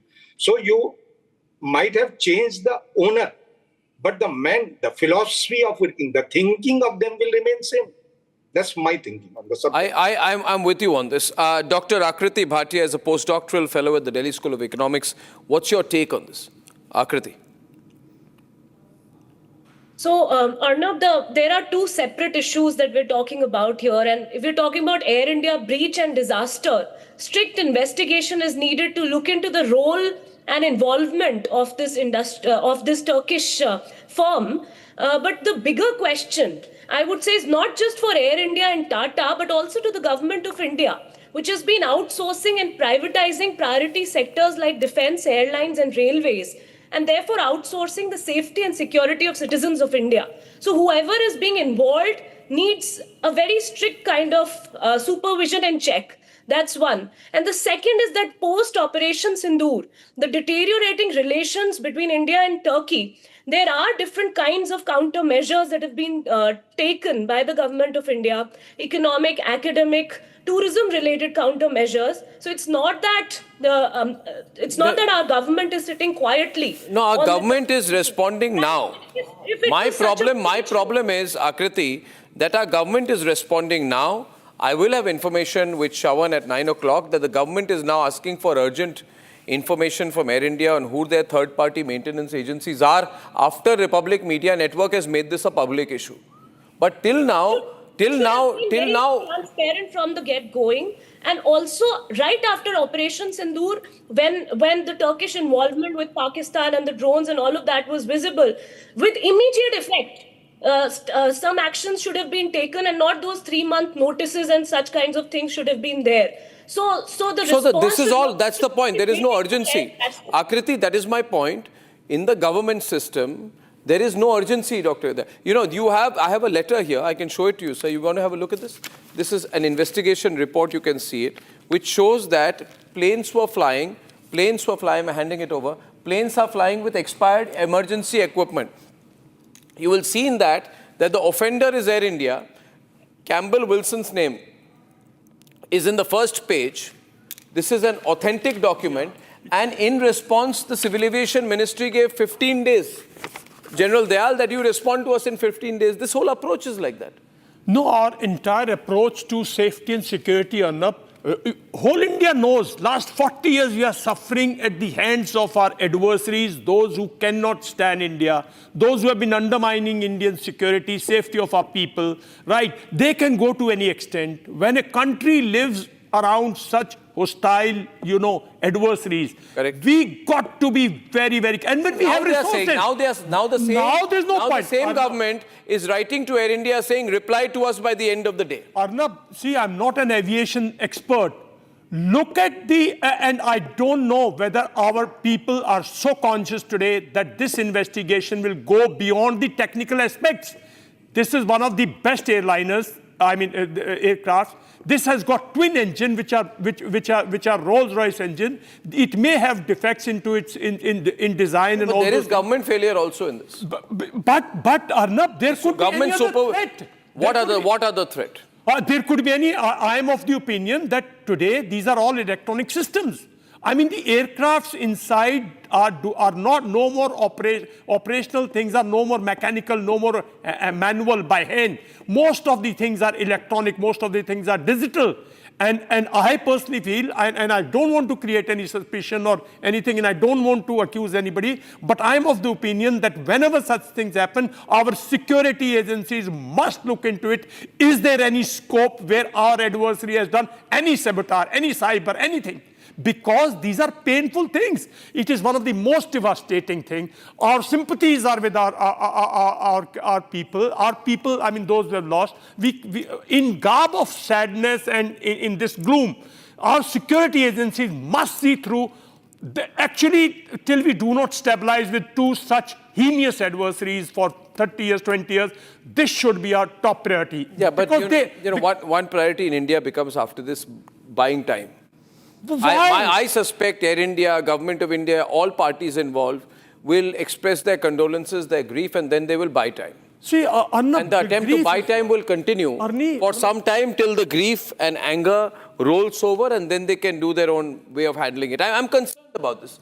See, I'm a cynic when it comes to this. It has taken off. All security, all technical checks have been done. It has just taken off. It's a twin engine. Twin engines have never failed. There are twin engines. One engine is capable of lifting it. It has not gone beyond a height.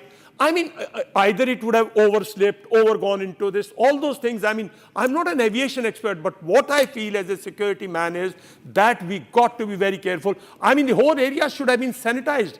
We don't know what adversary is thinking. We don't know what sort of, when you have people like Munir breathing over your population every time, and when they get recognition, you got to be more than careful. I'm not trying to derail your debate. I'm not accusing you of derailing the debate. We are not. I am in fact in agreement. But I want to bring back the focus location, the Turkish issue. How can Indian airlines, by which I mean whether Indigo, Air India or any other airlines, work with Turkish companies? Well, Arnab, all these issues are administrative. And if the government enables any private company to engage in any form of a contract with other private company within the framework of law. What is the framework of law? What is the framework of law, Lokesh?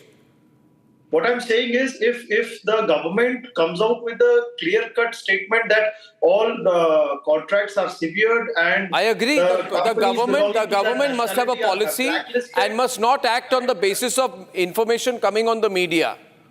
I'm sure the information was available with the government. Akriti. Unilaterally, any company cannot sever the agreement. That will be the country to take a position. Contract law. No, the government can give a direction.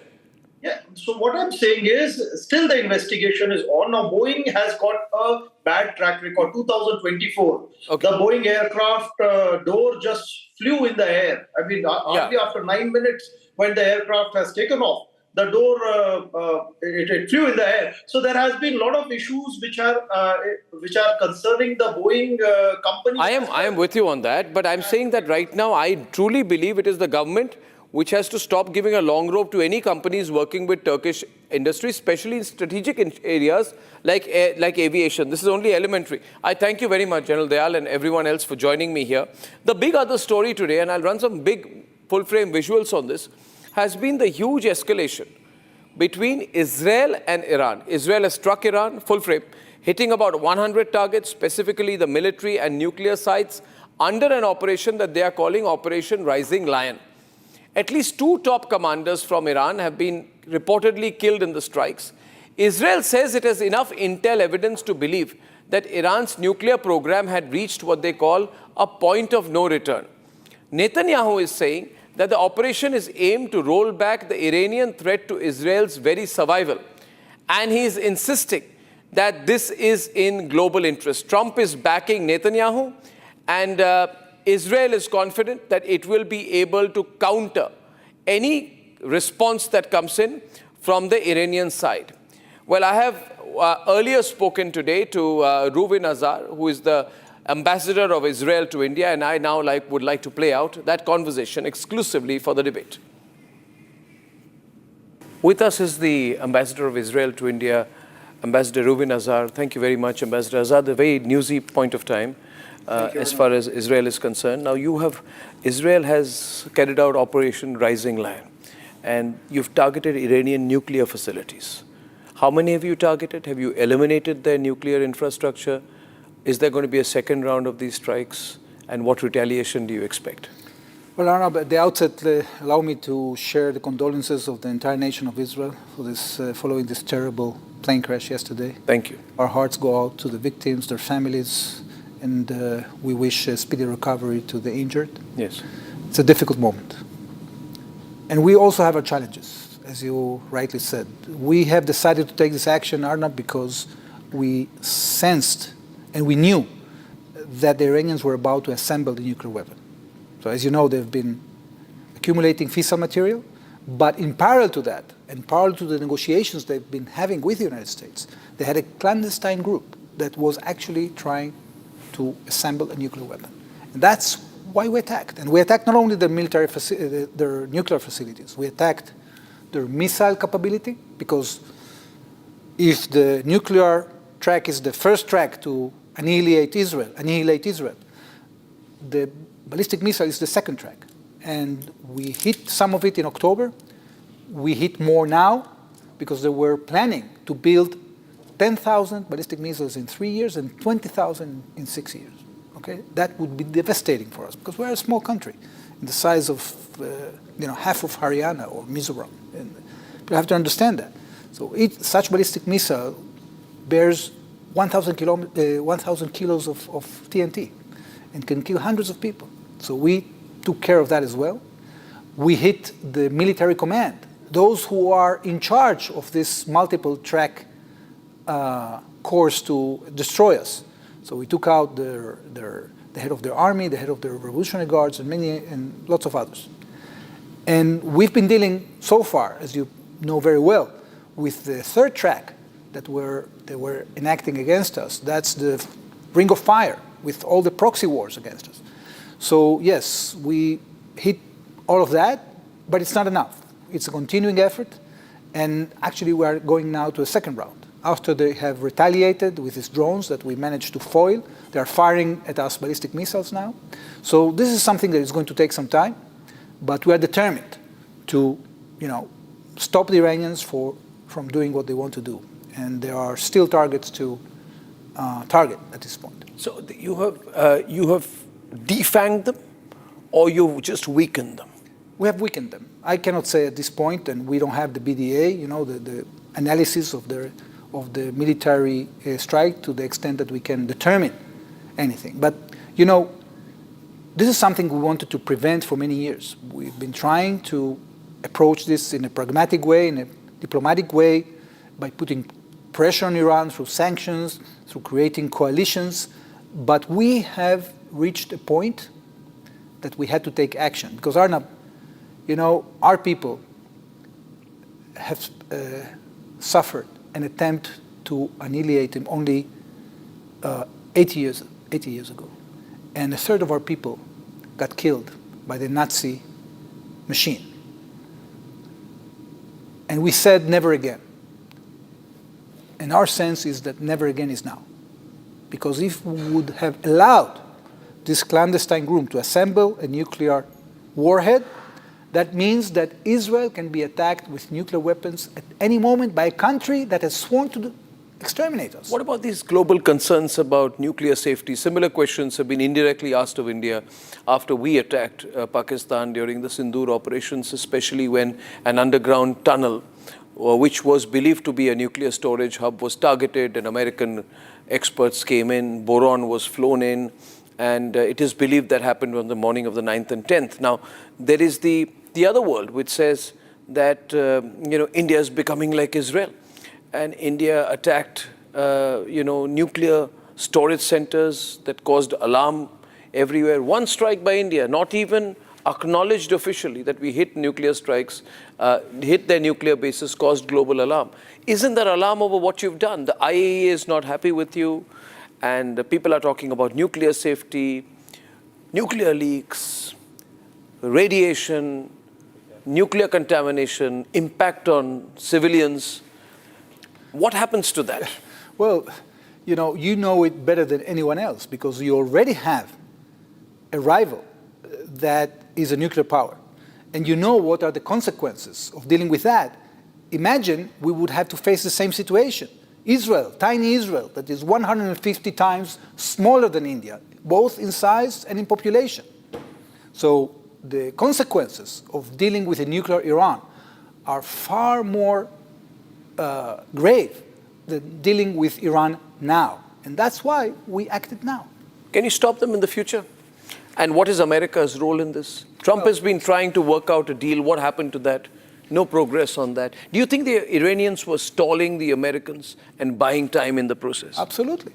Absolutely. Why did the Americans allow that to happen? Well, the Americans haven't allowed that because they have actually given us the coordination necessary and the support in order to conduct this operation. And the President of the United States, Donald Trump, has been very clear with that. You probably saw what he declared today. Yes, he's declared further rounds of strikes will happen. I mean, there's no pulling back from this. So now it's do or die, now or never battle for you vis-a-vis Iran. Look, unfortunately, the Iranians didn't take President Trump seriously enough. He said it, he meant it. And now we are delivering on that promise. But they have Chinese support. The Iranians, well, indirect support. The Chinese give the Iranians money. The money from the Iranians give the Houthis money, give the people in the Ring of Fire money. So eventually there is some amount of Chinese leverage. What is China's role going to be? Well, I'm not aware that China is supporting financially Iran's military or nuclear program. But they're supporting Iran. What we have seen different kinds of support. I think that there is no legitimacy for the Iranians to build a nuclear arsenal from the side of China. I think that the entire world, as we've seen now with the report of the IAEA, is basically circling around the illegitimacy of Iran to continue breaching the safeguards agreement with the IAEA, with the, in the context of the NPT. So Iran is isolated. Iran will bear the price if they continue in their quest to acquire nuclear weapons. Now, what Indians would like to see is Pakistan's nuclear facilities targeted and eliminated. What Indians would like to see one day would be Hafiz Saeed killed, Masood Azhar killed in Indian strikes, and therefore everything that I'm asking you for our audience has an Indian connotation, whether you're saying this or not. So, Ambassador, this time you have not just targeted their nuclear installations, their enrichment plants, the uranium conversion facility. You have also had targeted killings of key figures like General Hussein Salami, who's the mastermind of their proxy wars, Mohammad Bagheri, who's a top military commander with a sort of history.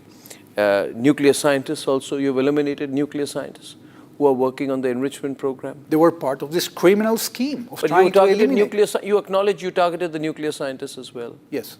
Why are you targeting the scientists? Why they were part of the criminal element that is destined to destroy Israel. Look, there are countries that are seeking nuclear energy and nuclear. What is the message you were trying to send by targeting these military figures and the nuclear scientists? If you engage yourself in a program destined to eliminate our country, you will pay the price. And the military figures? well, they were in charge of the entire operation. And yet after this, you say you only slowed them down. You're not being able to stop them. At the end of the day, we have to work with what we have in order to defend ourselves the best way that we can. Unfortunately, we are not a superpower. We're just a small country in our region, but we are determined to survive, but not only to survive, to thrive. And the Iranian regime won't be able to change our determination to live peacefully in our region. And if they try to attack us, they will be attacked back. We don't have magic solutions, but we have the determination, we have the resolve, we have invested decades and billions of dollars in creating the right intelligence, in developing sophisticated tools, and we have proved that we not only talk the talk, but we walk the walk. And the Iranians have to believe Do you us. think this is about bringing Iran on the negotiating table? You weaken them, then you bring them on the negotiating table, because Donald Trump seems to be using these strikes to counterbalance as a leverage. He's just said a couple of hours ago that the US makes the best and most lethal military equipment anywhere in the world by far, and that Israel has a lot of it. Much more is to come. They know how to use it. So is he trying to take credit for the strikes, or is he trying to dissociate from the strikes, or is he trying to use the strikes for a deal?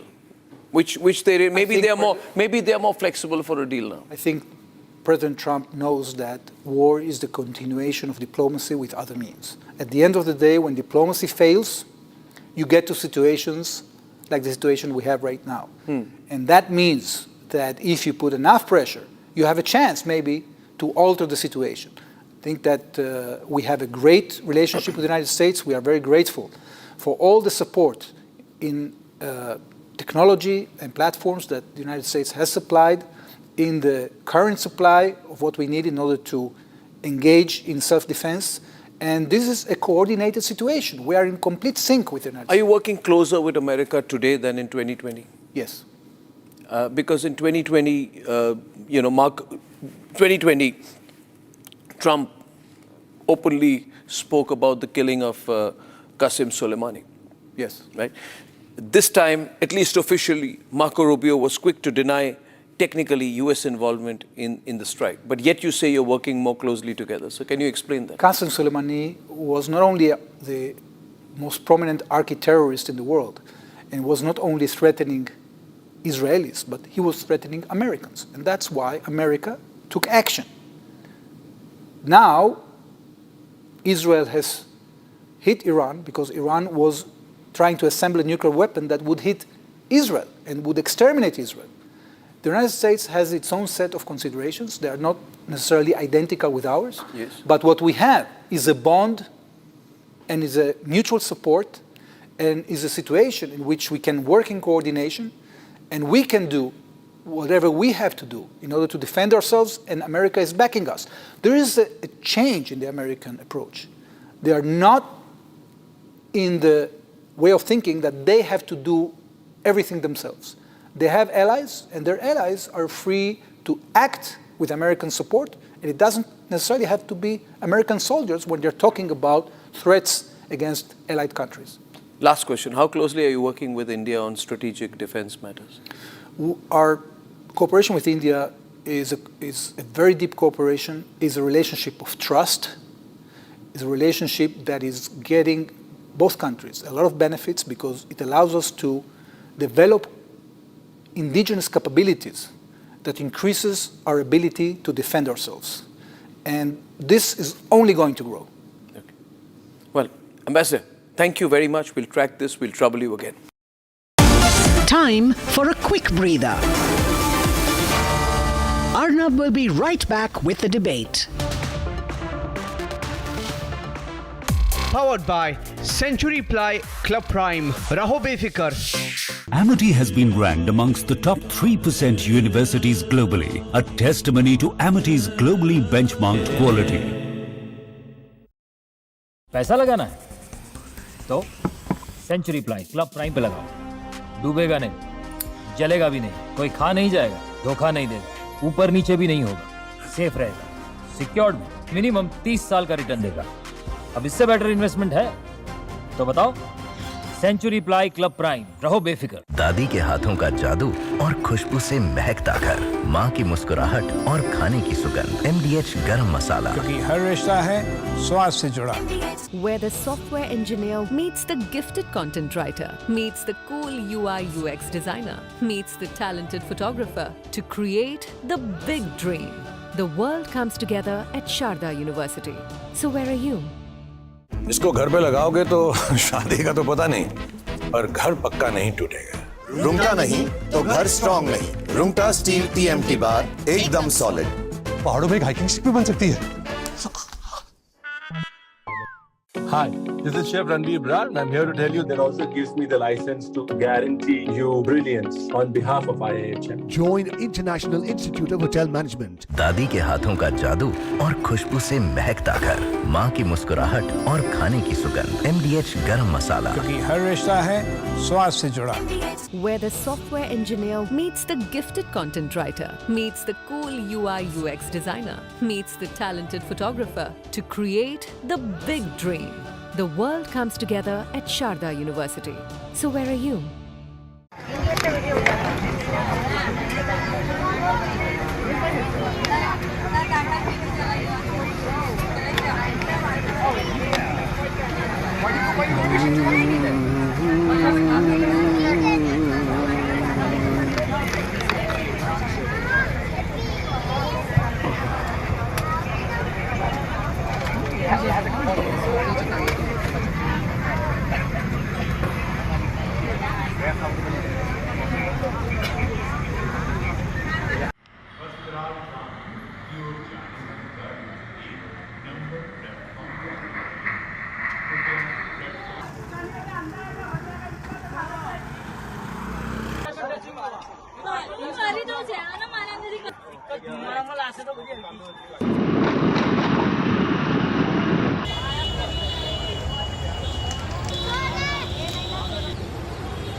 तो